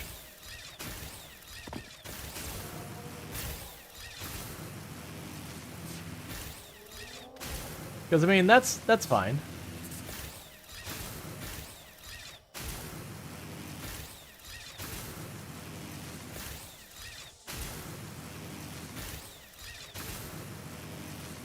But yeah, so if you can get to it a high advantage point...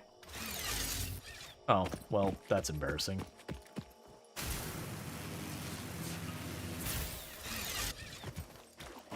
But yeah, if you can get to a high advantage point, you can just run cables. Now, there is a limit on how far you can build the cables, but it's generous. Like, you can see... Like, I can get them pretty far. I need angle where I can actually see. The fact that I got literally down to just this last little bit.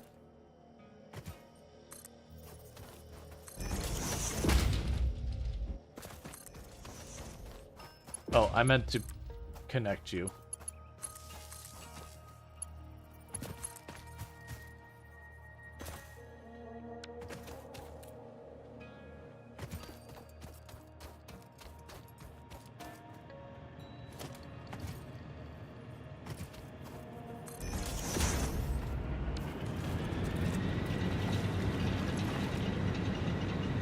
Ah, yes, coal. That it used to be the case that higher MK number of pulls went a lot farther. That's still a thing? Yeah. So, like, I can put the pull way up there. So very, very genuinely to get that slug, I can put that pull there, pop one down there, run a cable in between, just tether up, or just zip line up. It does really let you abuse stuff. Alright. So, with that, we are doing a good job on keeping the water built. Now, the downside is I don't have any kind of buffer. Now, by turning that on, we are now producing an extra, what is this? So that was 240, and now it's 350, so like 45. And these are one of the first things I'd actually go and put my my power shards in, is like these coal power plants and the water production. Because very genuinely, once you do this, it just increases their power yield. You just go wham. So that jumped it up to 187% production on power. Now the downside is that is now outrunning my coal production. Wait, actually, why aren't you accepting more coal in? You're not full. Why?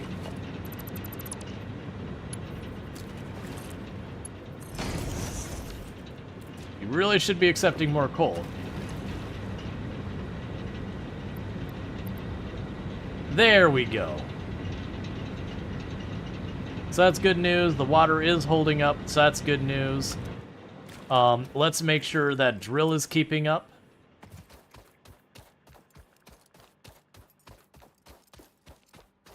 Because it's a real bummer when you become dependent on coal and you don't have that sorted out right and you run out of water pressure.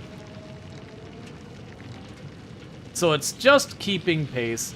Yes, this says it's running at 48% capacity.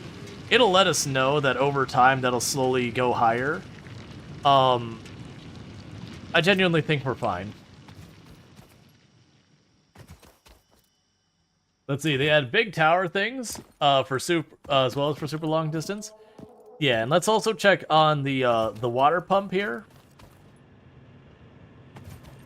But yeah, this is usually where I end up using most of my slugs in the early game. Yeah, so this is doing a flow rate that's juggling here. Yeah, so this is barely keeping up. So we want to go ahead and go like this and say yes. Because now I bumped it up to 300 meters cubed per minute. So that shouldn't be a problem at all. Because normally you want to have a tank in between here. What was I missing to build a tank? I might actually be able to build that right now. Organize. I can. No, I can't. But yeah, so normally I want a buffer here, but I need to make some of those cages. Meanwhile, we're going to try this here. Let's say power, coal generator.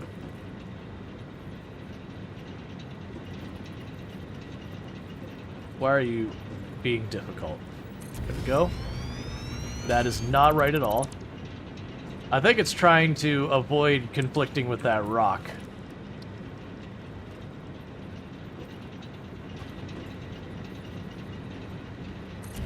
That's... Oh, wait, did it put it in the right place? Yeah, there we go.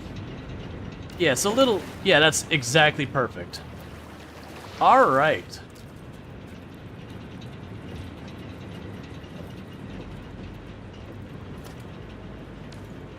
So this is going to be a disaster. Try not to look straight at it. It'll upset you. It'll hurt you on the inside. It is what it is.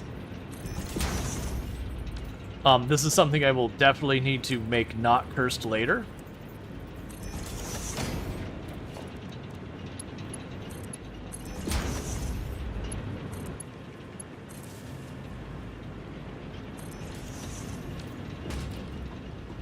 Okay, so you should be able to handle that water requirement.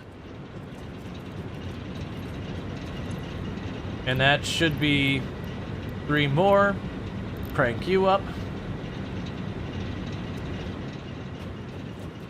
And now likely that'll start being too much for the coal production. No, actually, that seems like it's fine. Why are you not... Why are you not... It's the same thing we had with the other one.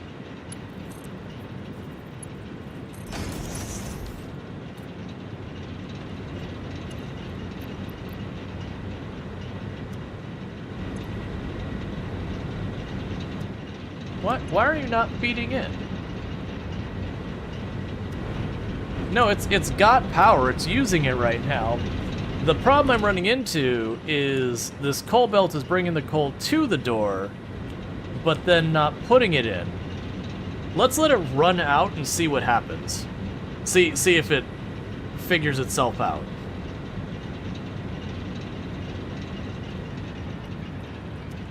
You believe there's specifically a bug specifically for coal into power plants?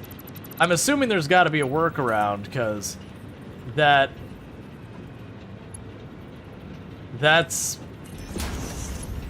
kind of a big problem. Because that one I eventually got figured out by just taking it off and on a couple of times, and eventually it kicked over.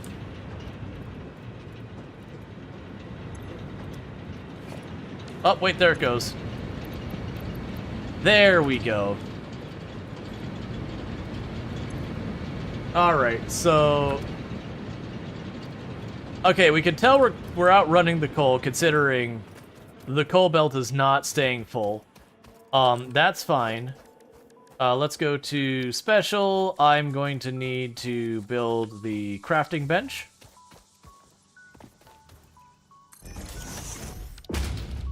And I'm going to need to make a... That's not what I need. I don't need the crafting bench. I need the equipment bench. Because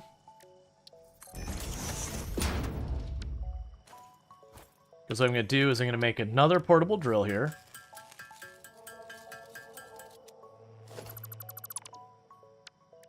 And then we're going to make another mining drill here. I'm going to make a merge.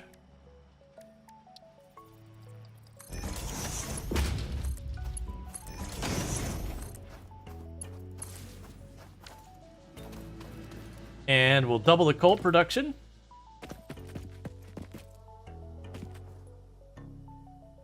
Because that should get us set up to the point that our power will almost be exclusively coal at this point.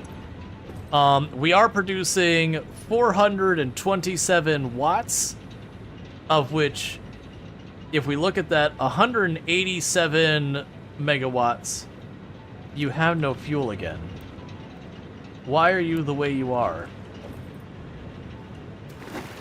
Because honestly, without using coal power,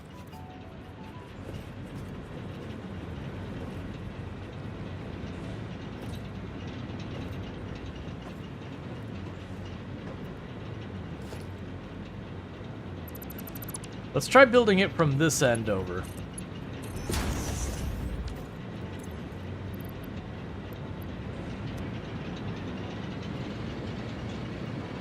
Okay, it's working again.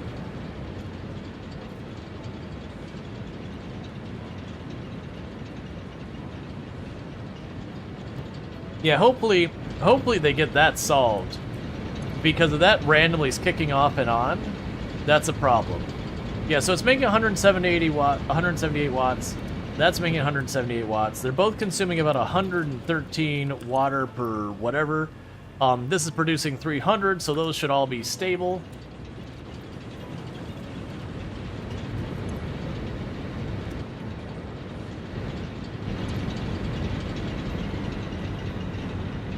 And now that's not accepting coal again.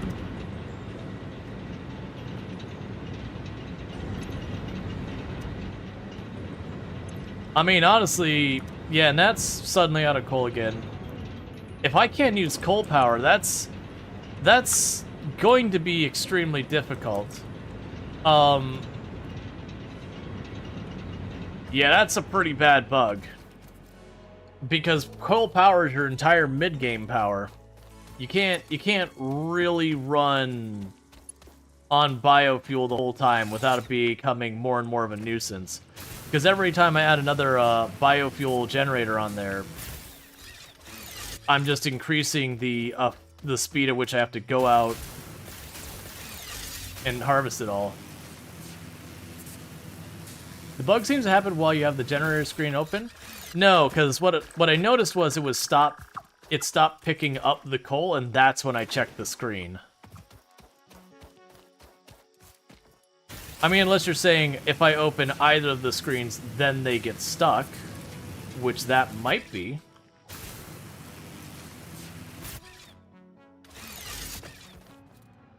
But it'd be weird to have to sit here and So they currently take one belt off and run it till it open,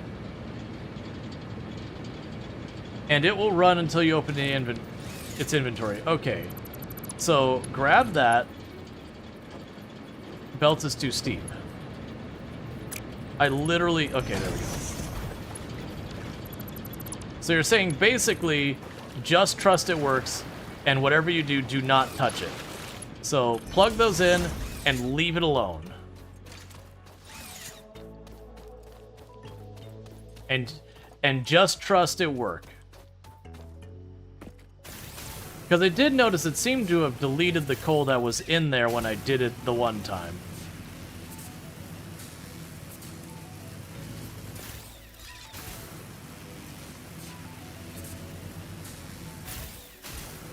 Yeah, no, having to like build a workbench, that doesn't bother me. That's been a thing in these games forever. And it does have a material cost, and you will find yourself out in the world where you're like, oh, I don't have the workbench. Well, I guess I get to go back and get my materials, because without the workbench, I can't build it. How? Alright, well, our fuse blew. So that tells me that the coal must have gone offline. And that apparently our bio generators must have also gone offline.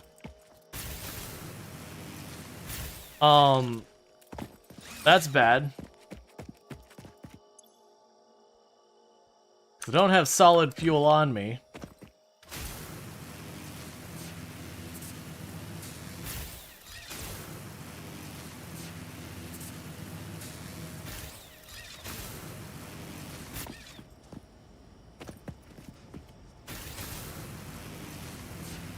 Okay, so what we're gonna need to do is we're gonna go back down here. We're gonna have to check to see what the biogenerator fuel situation is. I suspect we ran out of fuel because I'm probably burning it exceedingly fast. Yeah, no, I'd agree. That's a pretty game-breaking bug for a 1.0 release. I'm honestly surprised it didn't get caught earlier. It must have literally been just this update that caused it.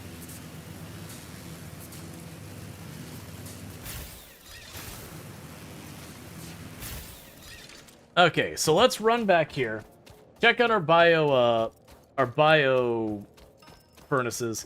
The problem I'm gonna run to is, and this is a really bad problem, is I can't turn them all back on at the same time because I have to process the biofuel into solid biofuel for them to work.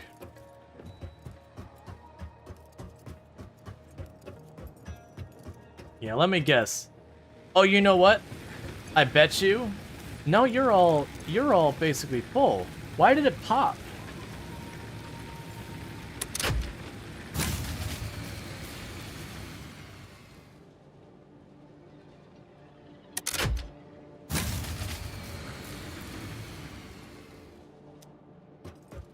Because we were running on this before without a problem. Alright, 1 second.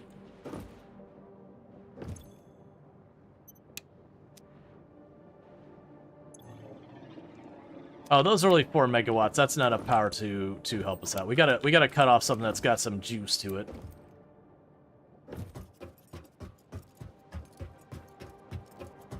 Well, the overclocked water pump should be offset by the coal. And I don't disagree that that addition over there, if it's not generating power, could be the thing that's pushed us over the edge. What I can do is I can turn off some of this for right now.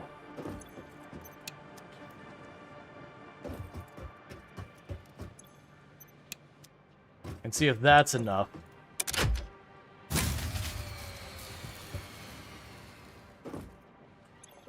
And all of you are full, right? I don't have like a conveyor belt that's busted.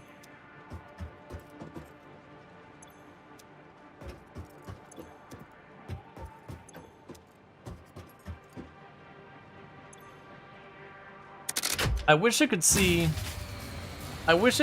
where we were at with that. Let's go up to the assembler on the roof and turn it off. I believe that uses like 20-something watts. Megawatts.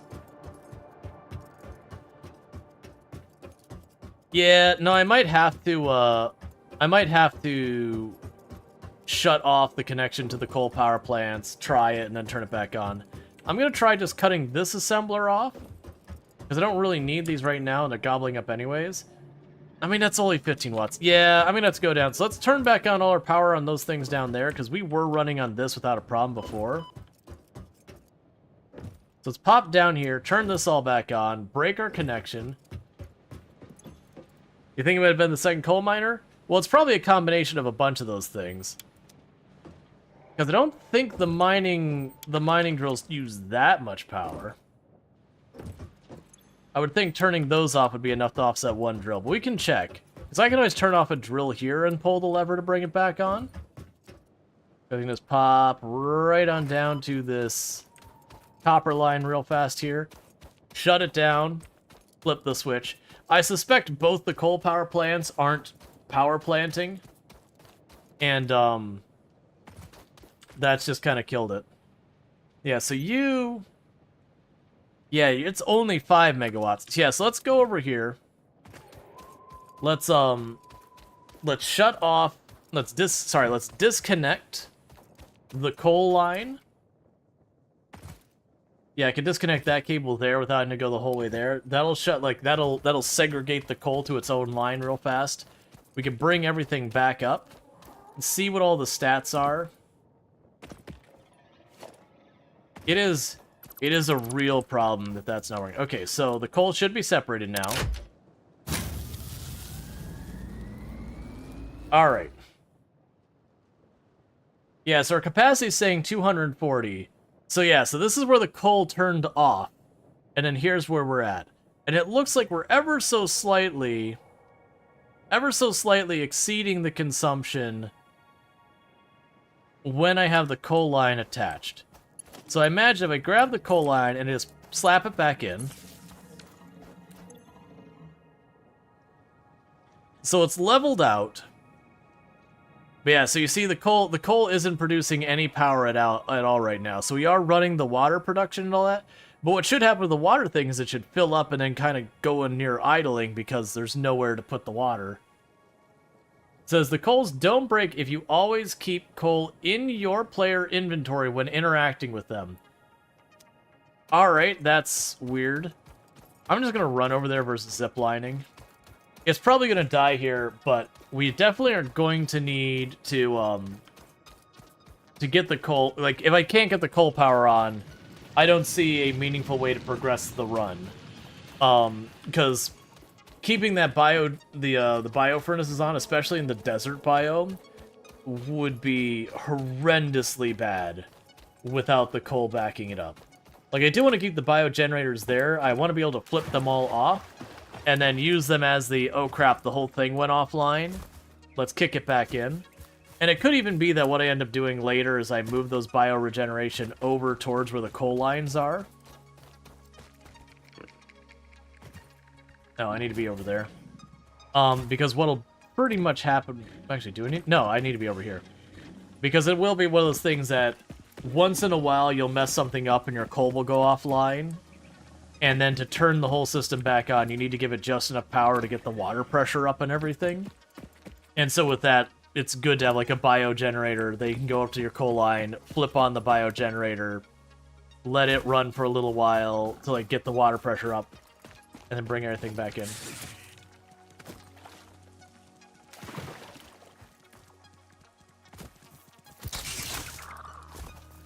Cool.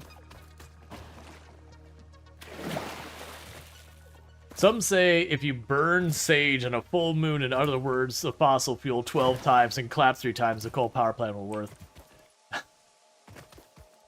Yes, it won't break if you always keep coal in the player inventory when interacting with them. Okay, so I'm going to try picking up a couple pieces of coal real fast. It doesn't matter how much I have as long as it's some. I can see that the water isn't running and the coal generators aren't running. Okay, so I had coal in my inventory and just opening this brought it back to life. Okay, so now we are 1 inventory slot shorter forever because I have to perpetually hold coal. I'm not allowed to put down coal, chat. All right, so the good news is that the coal lines are producing somewhere in the area of like 380 megawatts of power. You're helping dark magic. At least that's workaroundable. Yeah, so for those who were like, let's just not play, I think that's not that bad to deal with. Granted, I already know I'm going to accidentally stack it away and then walk up to it, and then all the coal stuff is going to go offline. So it is going to be a bit of a nuisance. I just need to keep in mind that I just should carry coal on me at all time.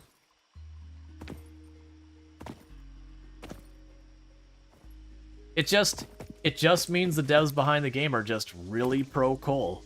They're like, no, literally, we won't let you play unless you carry coal around with you at all times.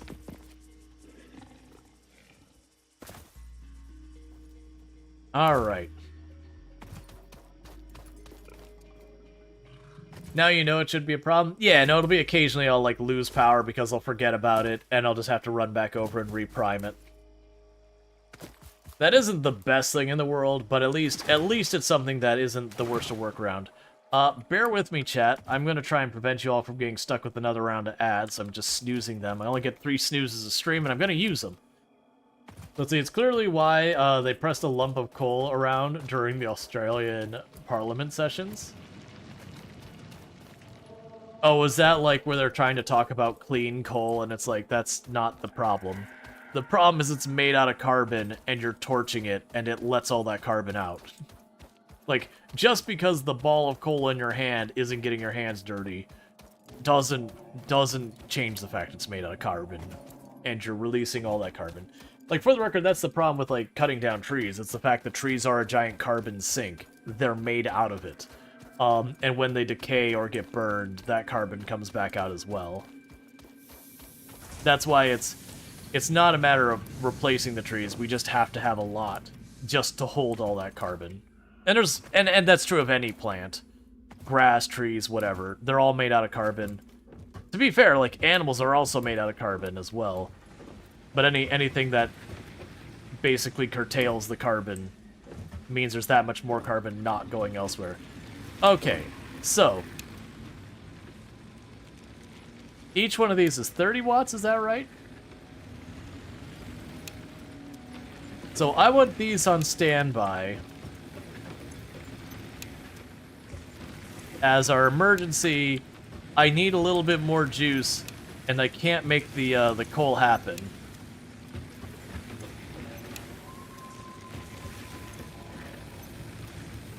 Okay. Yeah, so our capacity is 375, and our maximum consumption is 275. So we are now running entirely on coal. We are a nice, clean, coal-powered factory. Alright. So the next thing I would need to build, and I can go down here to see the recipe, is going to be that frame.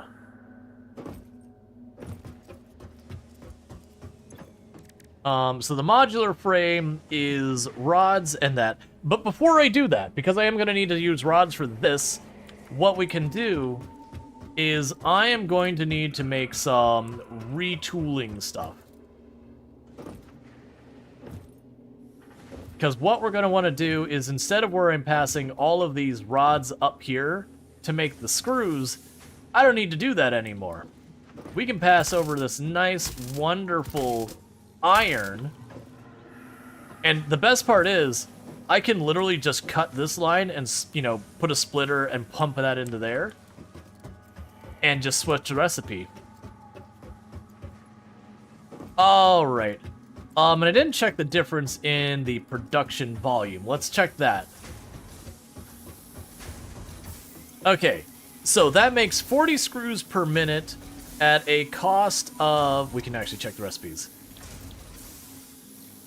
So that's 40 screws per minute for one rod, or 60 screws. Oh, it's 60 screws per minute at 5 of those.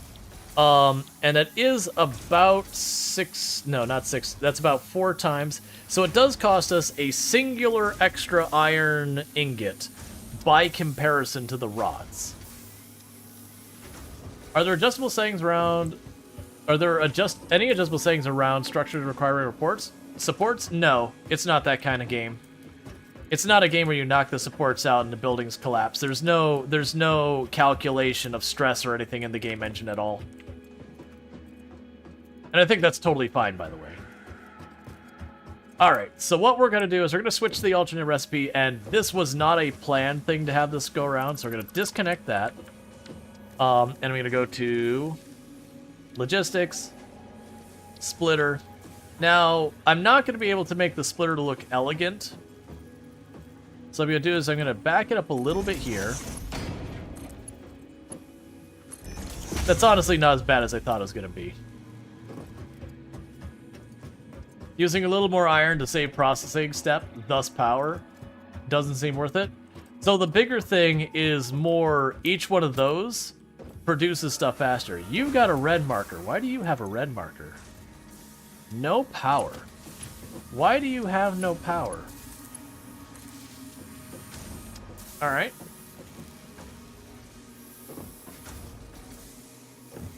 But yeah, it's using 1 more iron to increase the yield per minute by screws per each of these by about 50%.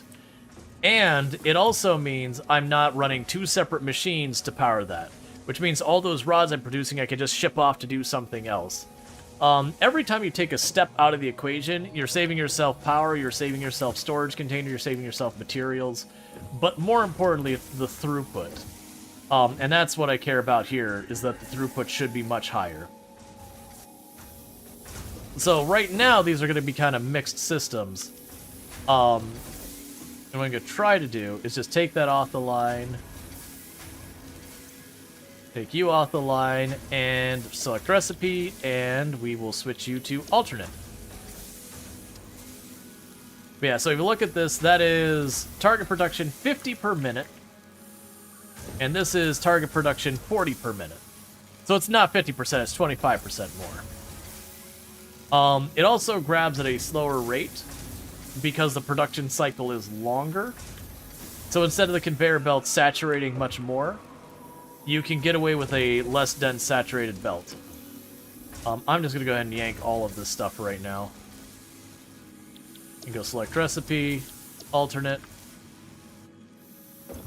Grab you out. Select recipe, alternate. Cool. Grab you out. Select recipe, alternate.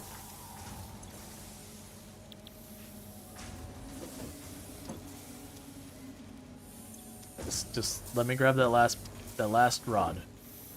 It's fine. We can fix this.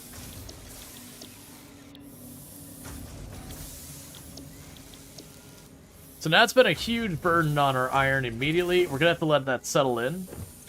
But yeah, so that should ultimately be a lot better. We should have increased our entire screw production by 25%.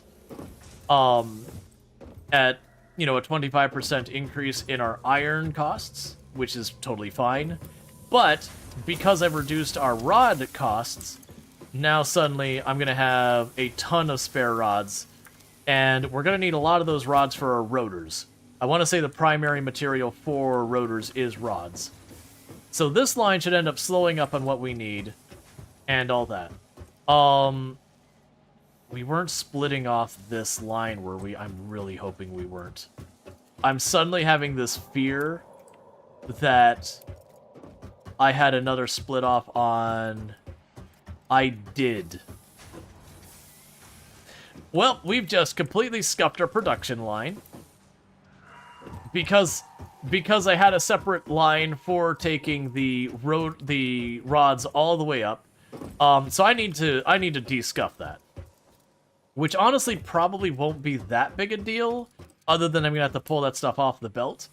All I'm gonna need to do is first get rid of that splitter, and then get rid of this conveyor. And then I'm going to run up top there, and I'm going to grab the conveyor, and I just need to bring it down a whole extra floor. and then we can figure it out from there. Because that's using that stuff up there. So that's going to be totally contaminated now. But that I can deal with in a moment. First, we need to go here to logistics. That could be just a regular belt. It doesn't need to be anything fancy. So let's try and drop it down, the floors that need to be dropped down. So there's where we get our screws, and here's where we get our rods. No, I'm lying. This is where... No, wait. What are you producing? Oh, this is where we get our rods. Okay. So, yeah. So, let's raise that to the second height. And all we can do here is... I shouldn't need that much in the way of rods right now. So, let's pop...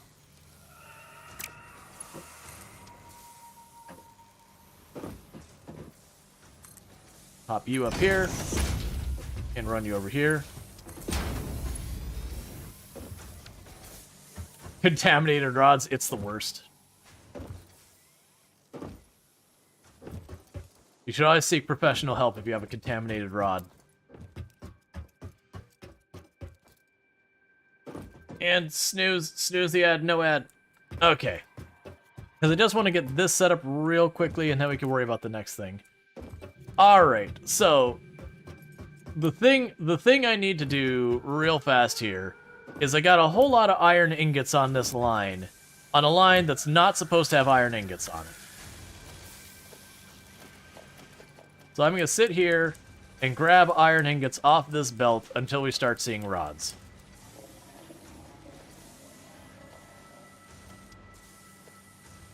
Which shouldn't be too long, because it's just this length of this belt here. Okay, and there's the rod showing up now. So that should be back in business. And I can go ahead and drop... Oh yeah, and that didn't even back up. It still had 199 rods in there. The downside is the rotors are still in there. Yeah, that's going to be our last news.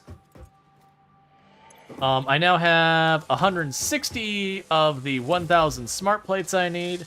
That's got plenty of rotors and backstock. It's got plenty of, these things, which I need to improve the production of. That's another one that's good. I want to say there was, for the reinforced plates, you can also make it where it's a recipe where you don't need screws, you just, like, you don't need as much screws. I can't remember, I think it's you use copper and iron to create the same thing, but it was turned off. I thought when I saw that the power was not that high, I left it on. Thank you for the follow. Welcome to the stream. Let's double check this. I thought I did turn it back on. Like I walked over, I was like, "Oh, you're cheap." Yeah, I mean it's running. You can see it running. Yeah, no, I walked over, saw it was 15 megawatts, and went, "Never mind," because 15 megawatts wasn't sufficient to fix our power problems. All right. So yeah, so screw production should be good. You should make a whole floor with cute jelly below walkless. Yeah, no, I do need to make a, not a whole floor, like have a drop spot. Like what I'll probably do is between the buildings, I'll put like a drop spot that no matter what floor I'm on, I can just fall down. Yeah, so now with this, these should start keeping up. Let's just go to the one on the far end, because that's likely the one that's starving for the most.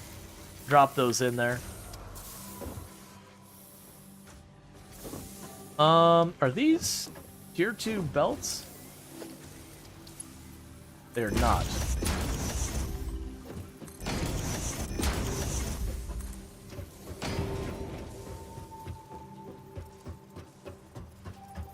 That's the problem here.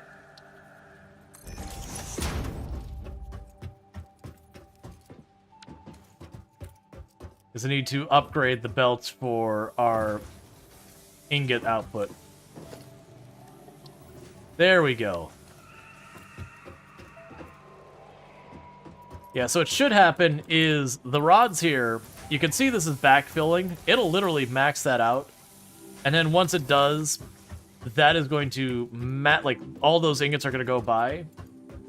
So we're good there. We're not using nearly as many rods now. And then we've got all you squared away. You're all going fine. This is starting to catch up. So are we keeping ahead of this? Yes, that one's full.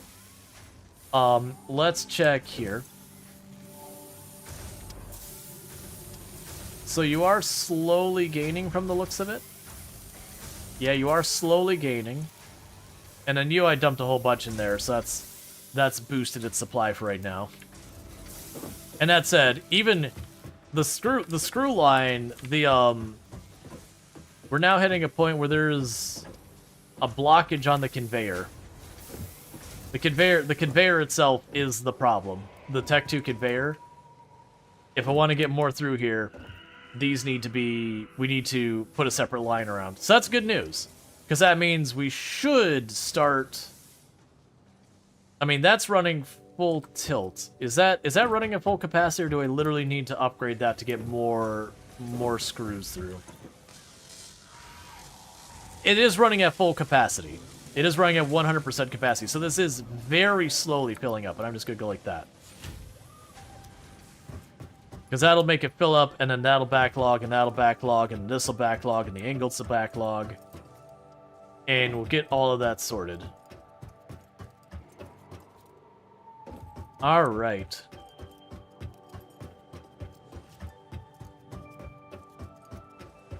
Yeah, and this thing is just slow. Like, we look at the rotor, so it's only running at 61%. And that's, I believe, not even... It's just the speed at which the screws are feeding in. So honestly, this machine has no reason to be running at full capacity. So I'm just going to lock it in at 50%. And we'll lock it in at 60%. Because it physically can't get the screws fast enough. So there's no reason for me to run it higher. That shouldn't matter, actually. Because, like, running it at full... Yeah, it's not going to make... Like, I can reduce it to reduce the power usage. It's fine. It's just not going to run at full capacity. That is what it is. I am going to need to make a separate screw line. That is where we joked about earlier. No matter how many screws you're producing, you need to be producing more screws.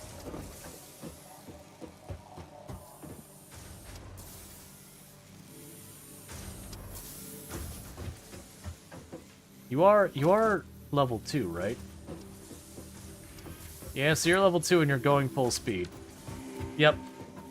So literally, if I want to,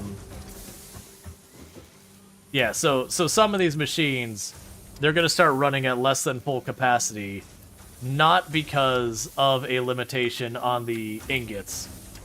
It's going to be running at a less capacity because the output is full. So it can't get the material out of there. That's honestly a really good problem to have. This is probably the one that's going to be the most backed up. Yeah, so it's honestly not a bad thing. Yeah, now I'm going to be wrapping up. I wanted to make sure I got that finished before we messed with it.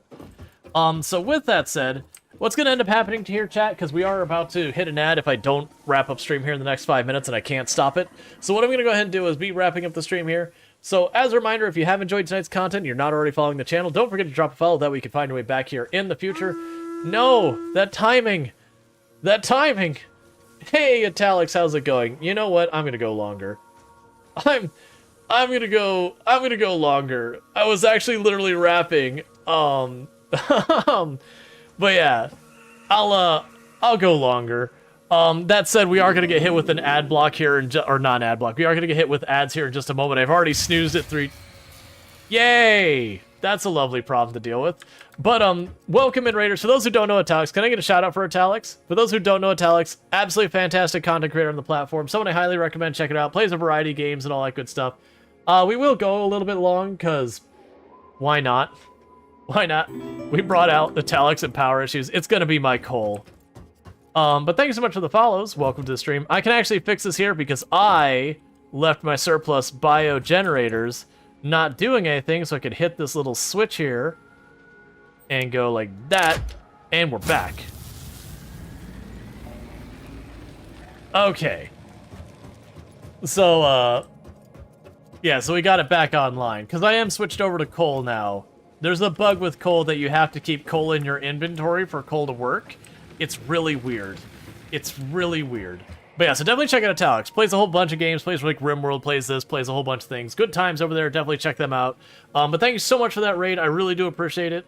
Let's see, the strongest raid extended the stream and stopped the factory. Exactly. It was just too much. It was entirely too many viewers for the factory to handle of that magnitude. I definitely messed up that quote in 3 different ways, but we'll just pretend it went off without a hitch. That said, when the ad break does... Alright, that's fine, we can fix this. I'll flip that switch, and I'll do it again. Don't like that. Okay, so we're gonna flip all the switches. I'm pretty sure our coal shut down. I'm willing to bet we might be on a negative on the water, maybe? So it's either the coal or the water on my coal power plants has failed. So let's try this. I'm expecting it to die immediately. Okay. So I've now jumped our capacity up to 615 megawatts. Had some good fun with 1.0. I hope it's been treating you well as well. Yeah, other than that coal bug. The coal bug is a weird one. Like, it's just kind of a head scratcher more than anything. But it's been a good so far. So I need to make myself a reservoir, which means I need the modular frames. So that's been good. But yeah, but thank you again so much for the raid. For those who are new to the channel, I am Rual Storge. I do play a variety of games here on Twitch. I'm most known for the exploits in Project Zomboid, where I used to hold a world record for the highest kill count run ever streamed at 135,121 zombies killed on one character in one life on harder than apocalypse settings with no mods to change itemization or vehicles. That said, that record has been beaten. But I'm a variety streamer, so I do play a lot of games like RimWorld, as well as we're playing Satisfactory. I play a lot of Slice of Life, Life Sim, Settlement Builders, City Builders, a whole range of stuff. I'm just gonna go over here, grab these reinforced plates, and try and make sure I have everything I might need. And we're gonna go figure out what's happening with our coal power. Because that broke. I suspect we'll be in good order. But yeah, so definitely check out all that. You hear it happens when you get that age, don't worry. Also, can I get a shout out for Bloody Drongo as well?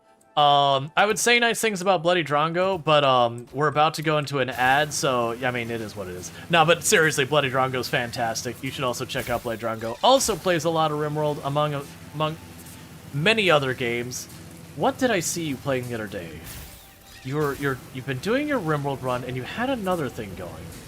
Why am I blanking on it? I know you did your RimWorld Stardew crossover, and I'm blanking on what the other one was that I caught you. Games? Nah, tier lists? Well, yeah. And having objectively wrong takes like that trains are mid. Core Keeper, 7 days to die. That's what I saw you doing the other day. It was permadeath, 7 days to die. So with that said, we're about to hit an ad break. I do apologize. I would snooze it, but I already snoozed it 3 times, and that's the cutoff. Oh, and I always have the most dangerous things there. Simcopter being, I would say nice things about Drongo, but boy have I been there. Also, let's get a shout out for Simcopter1, who's another fantastic creator. Plays a lot of simulation strategy games. Been playing some GeoGuessr among other things recently. So definitely check them out. That's another channel.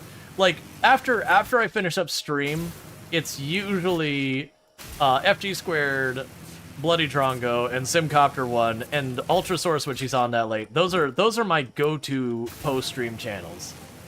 And then I do catch Italics usually before stream than after stream. We do have a lot of overlap on our stream time, so I don't get to catch him that often, but definitely good times over there. That said, I have got to use the restroom, and I think my problem's coal, chat. I think my problem's coal. I'm gonna go on a hint and assume my problem's coal. And this is gonna be a very difficult problem to fix, because I need power to make my coal come out of my coal miners. Oh, actually, you know what? I might be able to fix this. But first, because if I try and fix it now, I'm going to not use the restroom till the ad breaks over. So I'm going to quickly put up my away screen. I'll be back in just a couple minutes. So thank you so much for tuning in. I'll be right back. I do apologize about stepping away right after the raid, but, you know, ads are happening. All right, I'll be back. So thank you again for tuning in.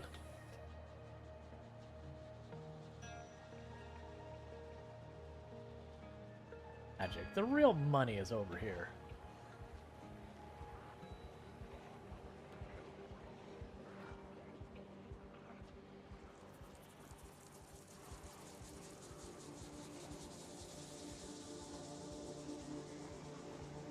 So how do you feel about this corner?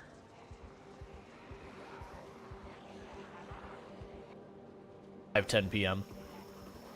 And it's around 7 that does start to get dark, so we got plenty of time. The good news is there's not many zombies to the south left to be pulled.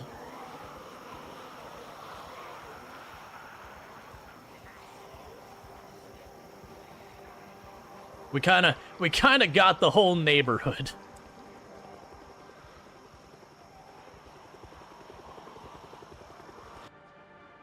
I am what you seek. Want to help you.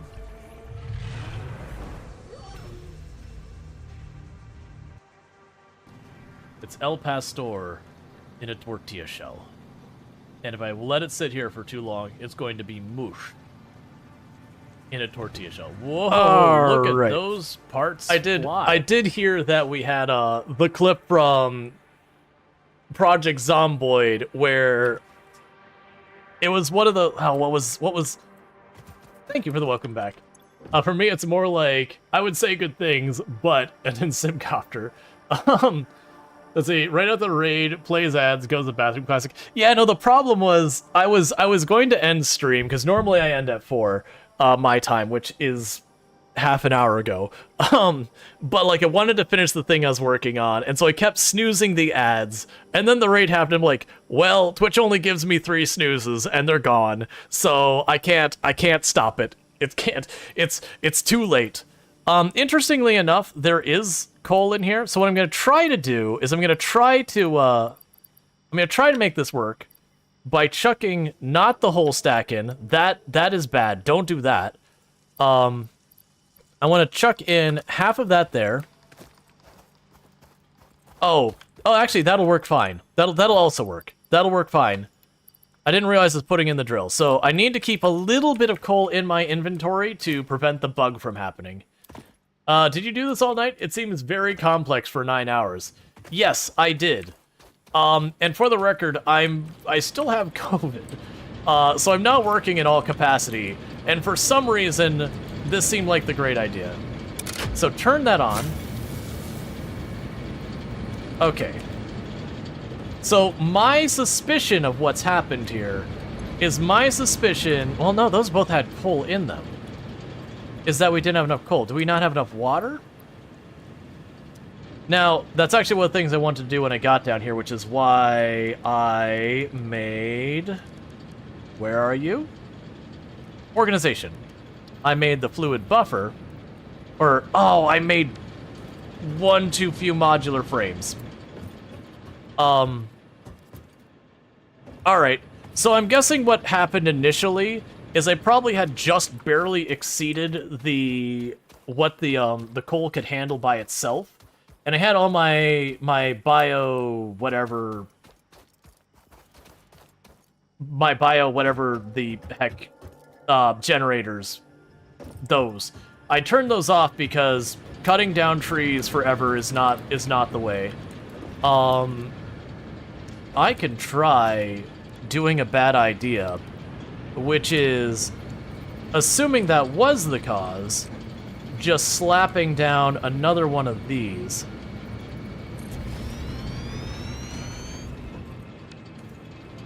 And all that. Yeah, part of the thing is I've played this game before, so at least I'm not learning at the same time. But yeah.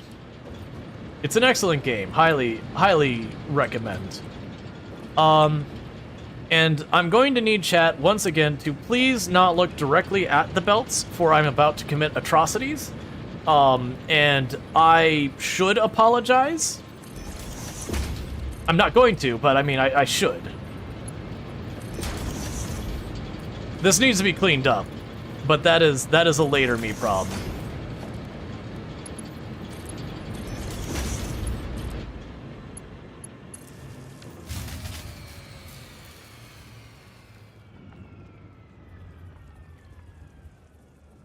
I think it's the water. I think it's safe to say that the water couldn't... No, that's still got a full buffer on it. So, I mean, this is supposed to be giving me 300 meters cubed of water per minute. And these require... Oh, yeah, that... Well, no, that should actually work. That should work. No, the third one will... Well, actually, no, the third one won't require as much because I'm not using slugs to boost it. Yeah, so one's only 45, so we should have enough meters per water squared. Meanwhile, I need to grab some of this coal so that I have coal in my inventory so that all of these don't bug out.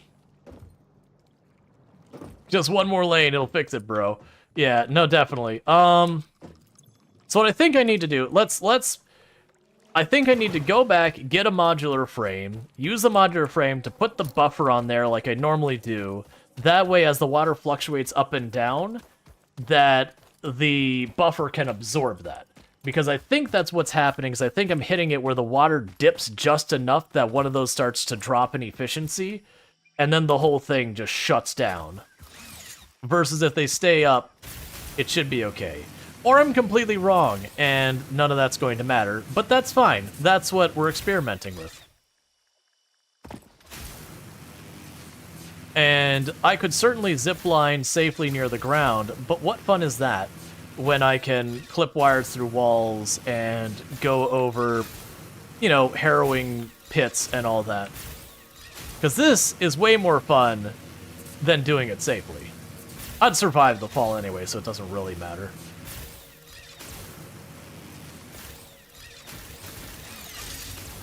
That was glitchy.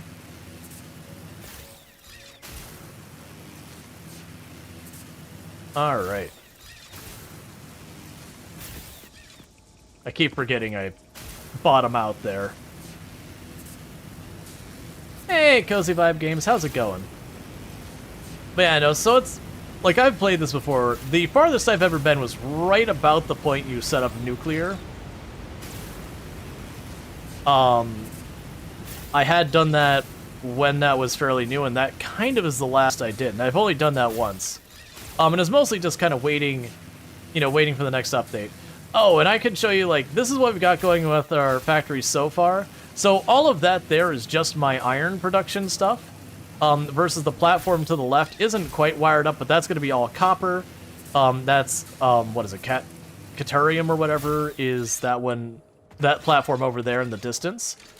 And the idea is these are going to be towers. I don't have walls yet because concrete and plates, I need money.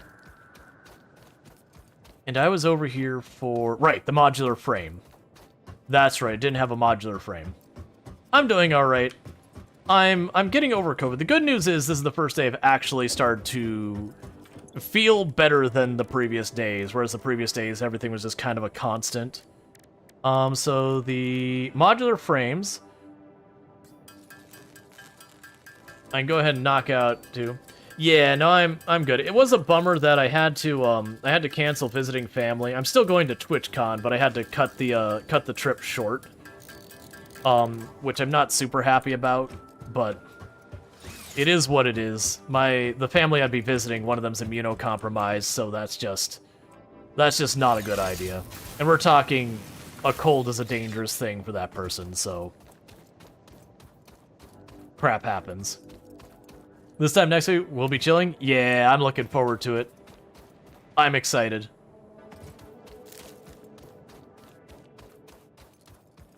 It's, I've never been to San Diego before. My wife has been a number of times because she's originally from over in California. So she's been there a number of times and is excited to go back. It'll be the first time for you too as well? I've heard nothing but good things. I mean, other than expensive, but If we're comparing it against Vegas, it's basically free. That's my experience. I live in a very touristy area of Florida, and so things are fairly expensive here. And I was not prepared when people were like, "Oh yeah, Vegas is expensive." I'm like, "Yeah, I live someplace expensive. You know, what's new?" And when I look at looking forward to getting back home because everything will feel like it's the budget bin by comparison, I was not ready for those prices. I just don't regret going to Vegas. Not even like this TwitchCon. Like, obviously I very much enjoyed that, but it was something I am glad I saw. I don't plan to go back. There's not a second part to that statement. But you know, I'm glad I went. It's just not my vibe. I prefer much more relaxing, you know, chill kind of things, and Vegas is very on. Just on.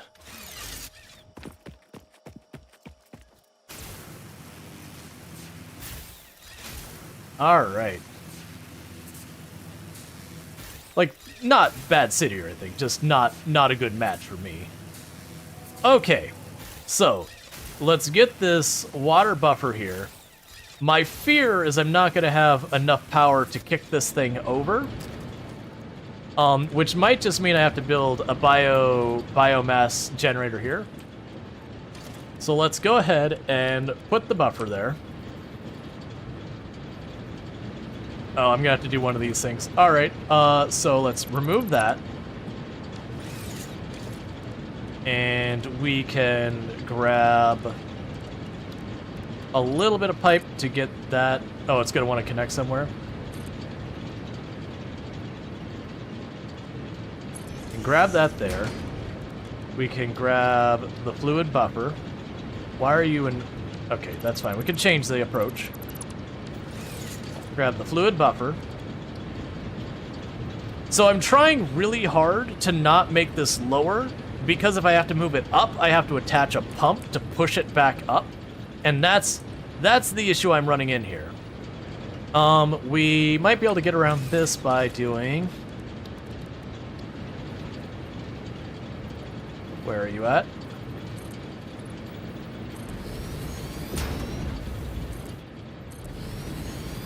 By doing that. Yeah, that looks pretty close to where I want it. I think that'll be okay. We'll see. It can technically go up the tiniest bit before you need a pump. And I think that'll be alright.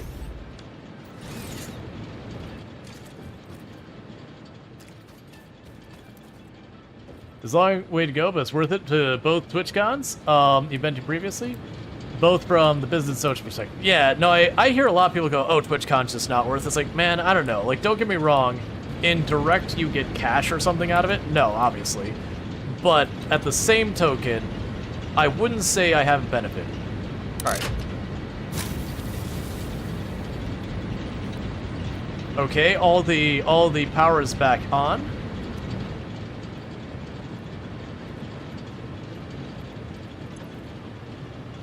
Okay, this is a fluid buffer. So yeah, so what should happen is this should build up, and then when the coal power plants have to pull in the next 50 cubed meters worth of water, it should start to dip down a little bit, and then come back up, and then dip down a little bit, then come back up, and it should genuinely be moving up. So yeah, so you see how it's like goes up a little bit, and then it slows, and then it goes up a little bit, then it slows. I think that's what may have been getting us in trouble, is that slowing may have gone slightly negative from time to time, and it may have been just enough. You're not supposed to be bugged. Oh, we're waiting for the next batch of coal to get in here. That's a problem. Come on, get that coal in here. Okay, the coal is insufficient. The coal is also insufficient. That's another problem. So... that's not as easy to fix. What I might be able to do to fix that is if I get some snails... Actually, you know what I can do? I can hijack the snails out of the coal generators for now. That'll reduce both their coal consumption, and that'll also reduce...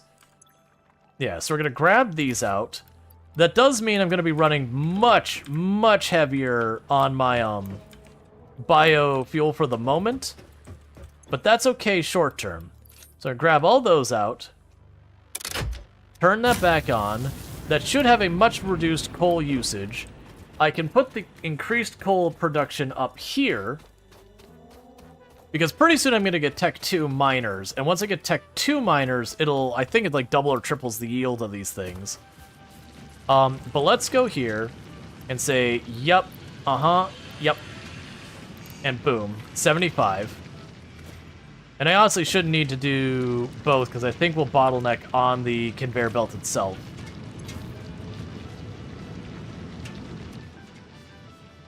That's almost enough, just that one to fill up the belt. We can leave that one without the slug in it. That should be enough coal going down here. It doesn't make people don't want to. You don't think the opportunity, build networks, contacts with the industry, get insights, totally fine. Folks want to treat purely as social. That's absolutely a way to get less out of it. Yeah, no, it's definitely one of those things that you try to network and all that the whole time you're there. Okay. So the coal is going up. One of our coal power plants turned off there for a second. But this is going up gradually. I mean, we're just now getting where the full volume's getting here.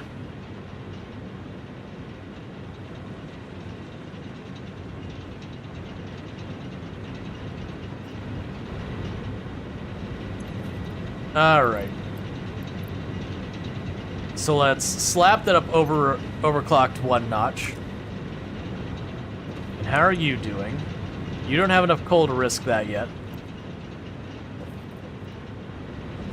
My hope is we'll still see this fill up at one notch. We're going to need to bring in more coal is what we're going to need to do. I'm going to leave that as it is for right now, because that's 112 megawatts here, 75, so that's what, 360 megawatts or so between the three of them? So is that right? 150, no, 260 between the three of them. So 260, that does help a lot. I'd really like to be able to go over here, drop one of you in,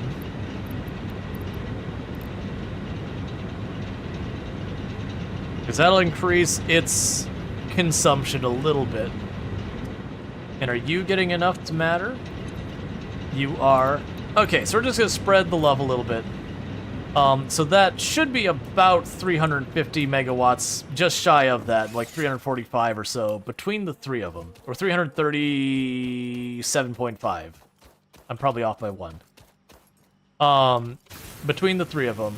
So it does mean I am, unfortunately, still dependent on my solid biofuel, which is really what I wanted to get away from.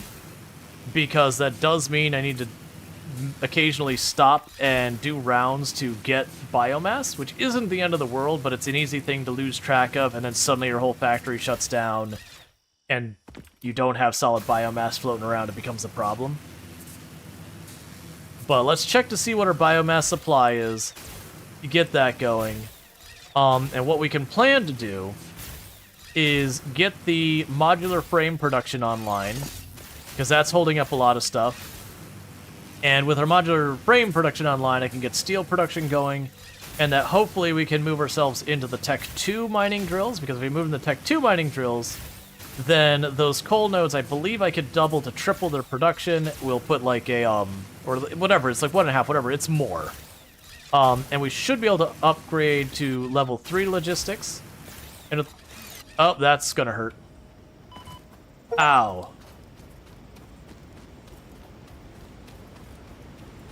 That's fine. What's dropping to 1 health?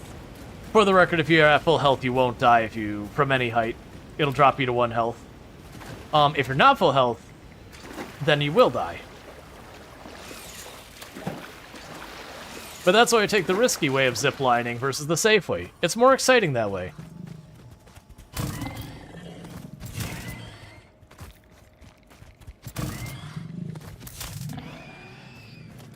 Okay, dealt with that. Alright, yeah, so the next thing I want to do is I want to automate our modular frames. That's going to be another floor onto our giant tower. I believe that was screws? I think it was screws and the reinforced plates. I'm not sure about the screws. That one I'm less confident on. Could be rods. But I know the reinforced plates is one of the two things. So let's go grab on our giant mountain of concrete we've got laying here. A very small mountain of concrete, by the way. I don't really think I need anything from the copper lines right now.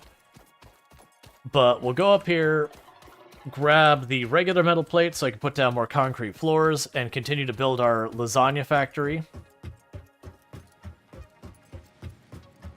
So that is our floor. And so actually, so I can show you kind of the organization I've got here. This is all our biogeneration fuel on that whole half. That side is just iron refineries. They're turning a lot of iron into ingots. Then we go up a floor. And so this whole side is dedicated to iron plates. That side's the metal rods. Then we've got the screws. And over here we have reinforced plates. It took me a moment to remember what was over there. And up here, we get to this floor. We've got ourselves the smart plates and then the rotors. And then the intention will be I'll go up another floor and we will add the modular frames. And then eventually that'll be repurposed to something else. Because I don't need to produce that forever. But before we can do that, I need to go and make room for it. So go 2 tiles this way. And eventually I'm going to get rid of these ramps. They're not efficient. And I'll just make like the tubes to launch myself up. So for assemblers, I need to make that 3 higher. And we can make our foundation here. So let's check what the modular frames use before we decide what side I'm putting it on. Because, well, no, because the secure plates are this side. So yeah, that'll be fine. Because I can put it on this side and we can move the screws or rods or whatever else I need that way. The point is I wanted to make sure it was on the side of at least one of its materials. Just so I'm not doing this weird thing where I'm moving all of the materials from one side of the building to the other. Just because.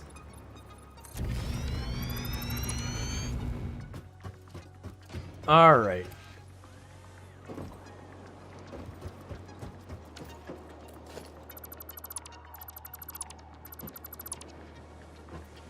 Okay, and we got that lined up.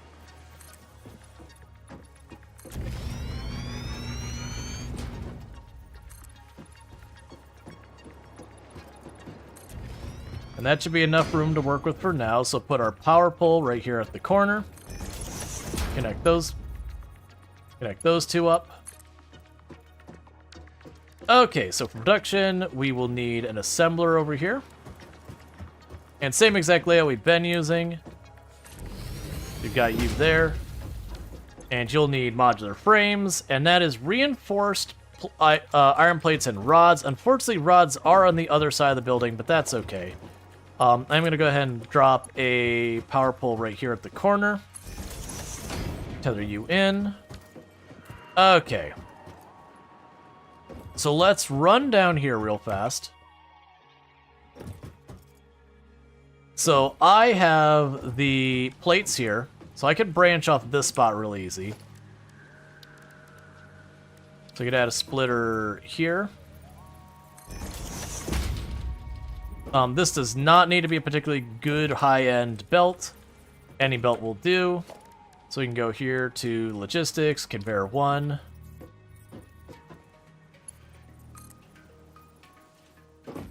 Let's see. You noticed the sound sounded a lot like Planet Crafter? It wouldn't surprise me. There is a lot of aesthetic similarity. To be fair, this predates Planet Crafter by a really long time. Not that I think either game like ripped the other one off. They probably just used similar sound packs or recorded similar bass sounds for it. Okay, so let's go over here. Let's do the stackable things here to make it easier to organize. Actually,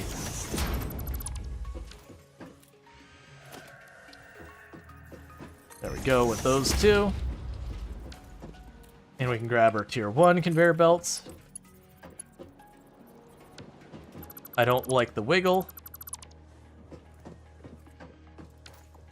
So let's adjust all of that real quick. So if I go about here, I shouldn't get the wiggle.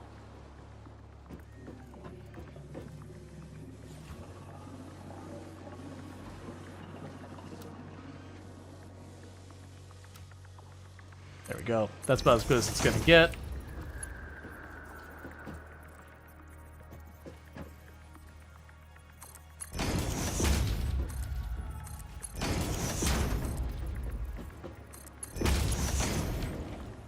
And so that's the first belt up. And so that should start bringing up the secure plates. Now I need to go and find yeah, Unreal 5 engine, so it could use similar repositories. Oh yeah, it wouldn't surprise me at all. That's very common to use stuff from the other ones. So I've got the rods going up here. I could branch off the existing one, or I could take a separate one all the way up. I'm probably going to take a separate run the whole way up, just because that makes it easier to deal with stuff later. So I'll go ahead and grab you, and I'm hoping we can go this high. I believe we will be able to. We can run that the whole way up, because that'll be the rods I need.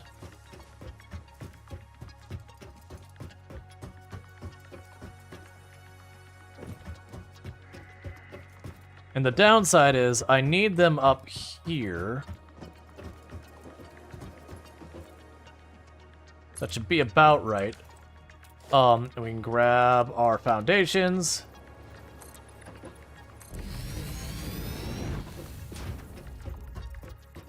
And get this available for whenever I make the next thing, because there's always more to be built. The one rule with every automation game is the factory must grow, and when you think you've built enough, you're wrong. Try again. The factory must grow.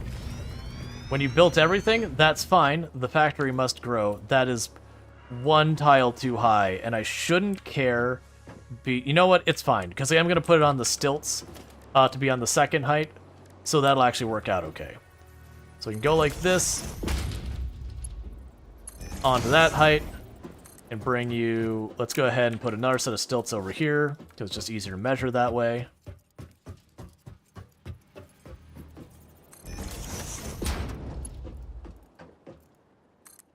Oh, that's tier 2. I don't need a tier 2. Let's save those plates for something else.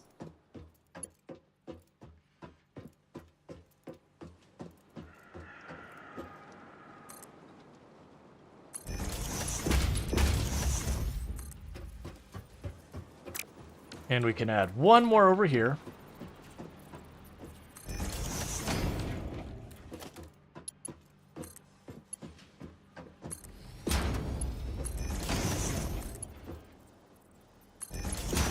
And from here, I can go and get my next set of splitters. So I can lock you in place and you in place. And grab our tier 1s again that I'm blanking on. There we go.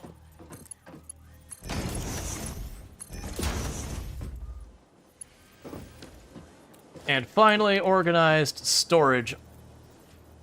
Because we always want to end literally every one of these with either an offset or a buffer chest. And the only difference between an offset and a buffer chest, for those curious, I mean, right now it's not one. If I were to run another cable on here and then go to a machine, that would be a buffer chest, where your overflow goes in here, and then as you start over-consuming, it gets drawn from the buffer chest. The offset chest would be I put a splitter here, over here, and I have a chest off the side just as storage, and then this would go onto the machines, and that's an offset. And people probably have different names for it, and that's fine. But the point is, one is to make sure I have what I need material-wise later, whereas the other one is all about making sure you can adjust as your factory goes up and down in needs. Okay, so the downside is with that, I was already not producing enough of the reinforced plates to accommodate my needs. So now I'm definitely not producing enough reinforced plates to accommodate my needs. And that's here. And the big bottleneck here is screws, which is always a bottleneck. So what I'm going to need to do is, one, expand this area to prepare for having a second assembler making these. But more importantly, I'm going to need to make an entire, not just another thing for making screws, but I'm going to need to make an entire separate production belt that'll be exclusively for the reinforced plates.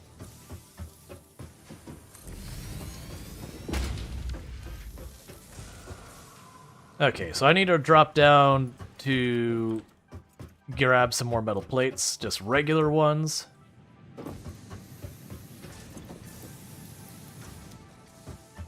Alright. So, what needs to happen here is I am going to need another assembler and to hook this up. So production, assembler, get you locked in place, and it's complaining that's going to conflict that power pole. I genuinely don't care.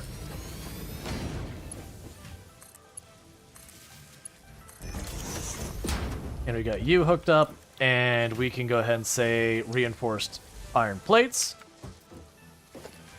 And go logistics, splitter, and just like we did with the other one, get you there, and you here.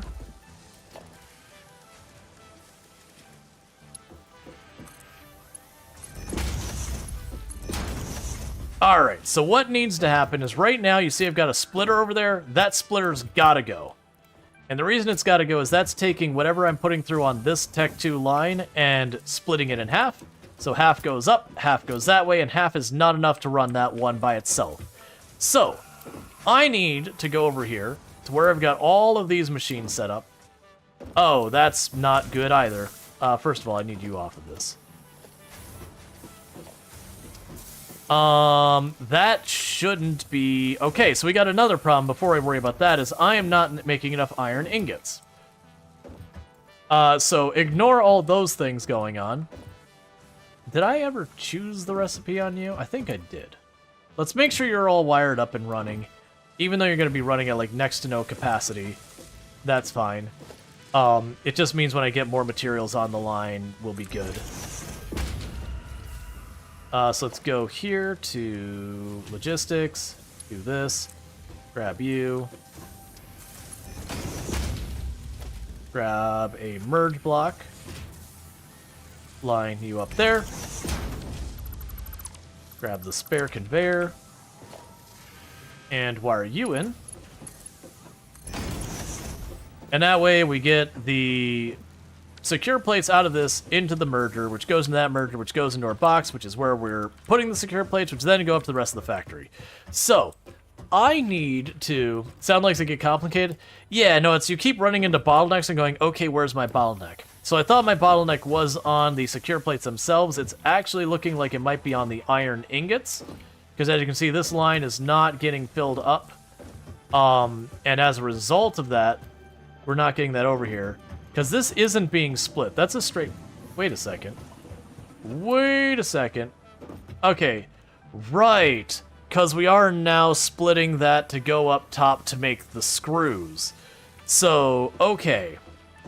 So what's going to need to happen is I'm going to need another iron line. That way I can have one iron line feed in for the rods and one iron feed in for the screws. Because right now, this is splitting at 50-50, and that's not enough. So with that, we either A, need to find some power slugs so I can just shove them into some drills and call it a day, or more realistically, B, I'm gonna have to go make a couple of drills and go plop those down.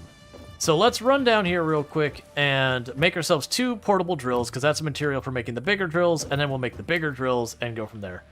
What are power slugs? Okay, so power slugs are... I don't have any on me. We'll probably find one when we're out and about.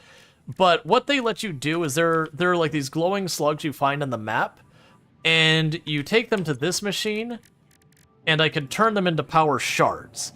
And what a power shard does is it effectively lets me overclock a machine. And so if I look at one of my machines here, you'll see down here where it's clock speed 100%. I put in one of those things there. Yeah, you can actually see it's got the little image of the power slug over there.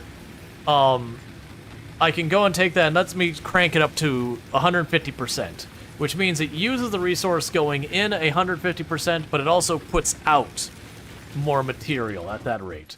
So it is one of those things. Also, I really need to be watching how am I doing on solid biomass. Not good is how we're doing. So let me grab a stack of those.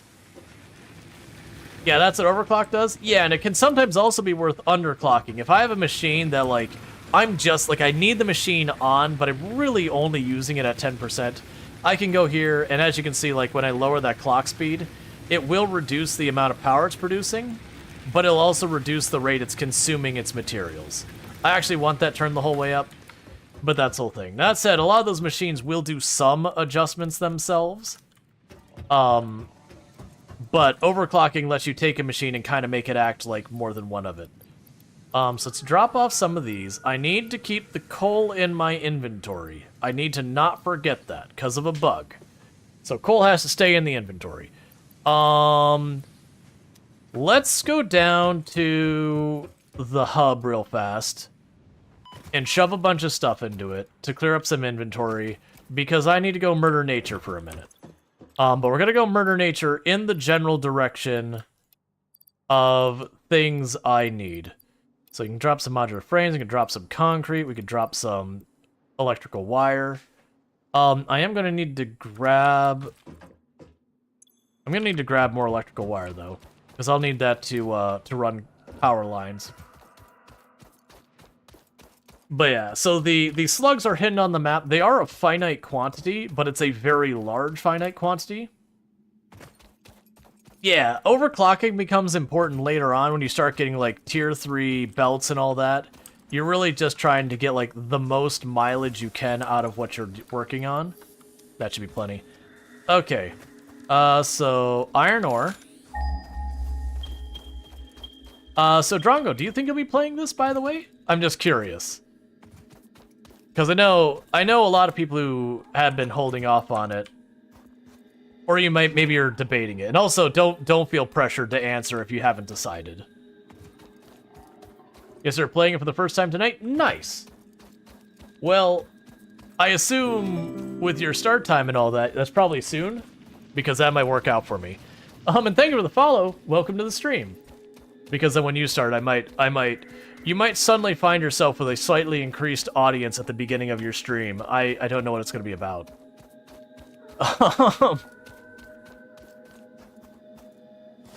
Because normally I've wrapped up an hour ago. Go tune in then. Ah, here we go. So we got some more iron right over there. Drongo, he will be remembered how he was, not the spaghetti he will make. Oh no, your first factory, expect it to be an absolute abomination that you'll look at and be like, I hate it. I hate everything about it. Where on earth was my copper line? And you just start running through your spaghetti looking for your copper line. You know what I forgot to do, chat? Which I'm gonna just do right here. I forgot to make my drill. Portable drill.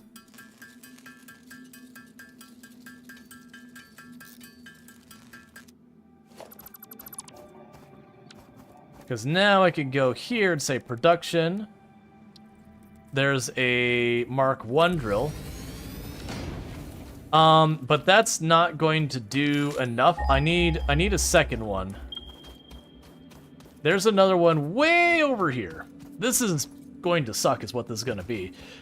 Because it's two of these drills seems to be what's taking, well, it's like 2.5, but it seems to be what's taking it for me to fill up a tier 2 belt.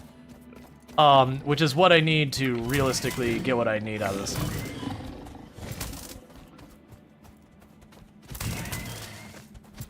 Okay. Cool. And now I gotta clear this off.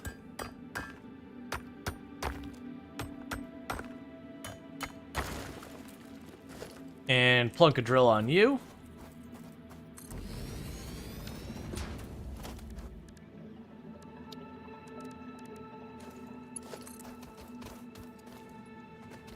And we can run you over here.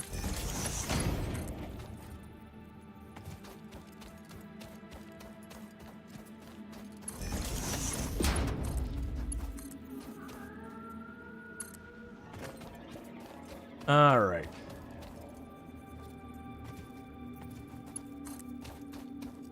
And there should be... It won't reach that far. That's fine. Okay, so those two drills should be online now. Not go anywhere, not doing anything, but online. So from here, we'll need logistics. I do have a lot of conveyor belts. These ones only need to be Tech 1 up until the point where I merge the belts. When I merge the belts, they'll need to be Tech 2. So let's go ahead and crank that as high as we can so I can walk under it so it's not obnoxious.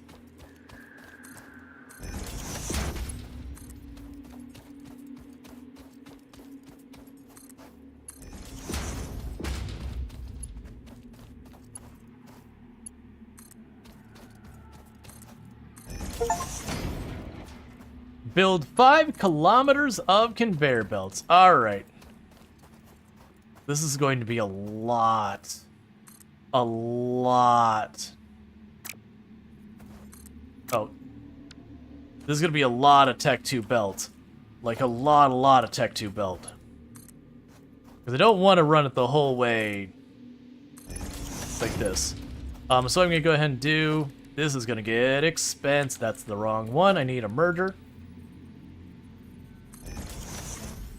And we can go ahead and grab the Tech 2 belts. I have no... That's not... I need... That one could be Tech 1. Let's not pay more than I need to pay. Alright, now it's getting pricey. Because now we're on to Tech 2.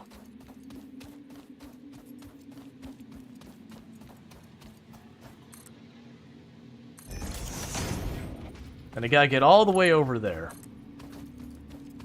And I'm out of the plates. For right now, even though I shouldn't do it, I'm gonna go ahead and move it over as Tech 1. This is gonna bottleneck and not work for us.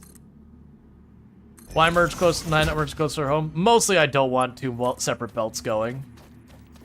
Later on, I'll need to upgrade the belts anyways, so I'd rather just deal with it now. But it's fine. This will still be an improvement regardless, because we will be separating things out. Yeah, versus that is going to be merging into a Tech 2 belt already. So there's no benefit in me doing that here. Alright, 1 second.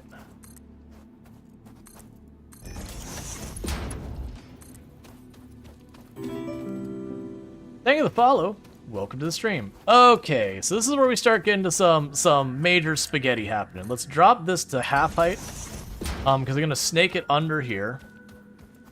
Because we want to take it a little bit farther along this edge, I think. Alright. And ultimately... This is going to look cursed no matter what I do, isn't it? You know, I got more room over there. Let's change our plan. I'm still going to drop it to a lower height so I can snake it over this way. But we're going to go over here.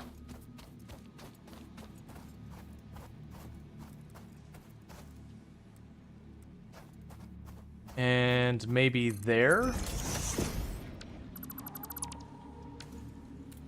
And grab this. And start bringing it up there. You always run conveyor stacking things and leave 2 empty bottoms so you can drive through. Then stack for MK1 belts. Yeah, no, I definitely probably should clean up all of this. Yeah, so the only reason I didn't want to go this way is now I gotta do a thing where I gotta bring this belt over top that. That's not actually that big a deal. Oh, you know what? I have capacity to add another smelter right here without a new belt. That's fine! We could do that. Smelter.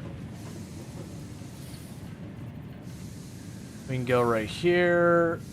Slide you right up against there.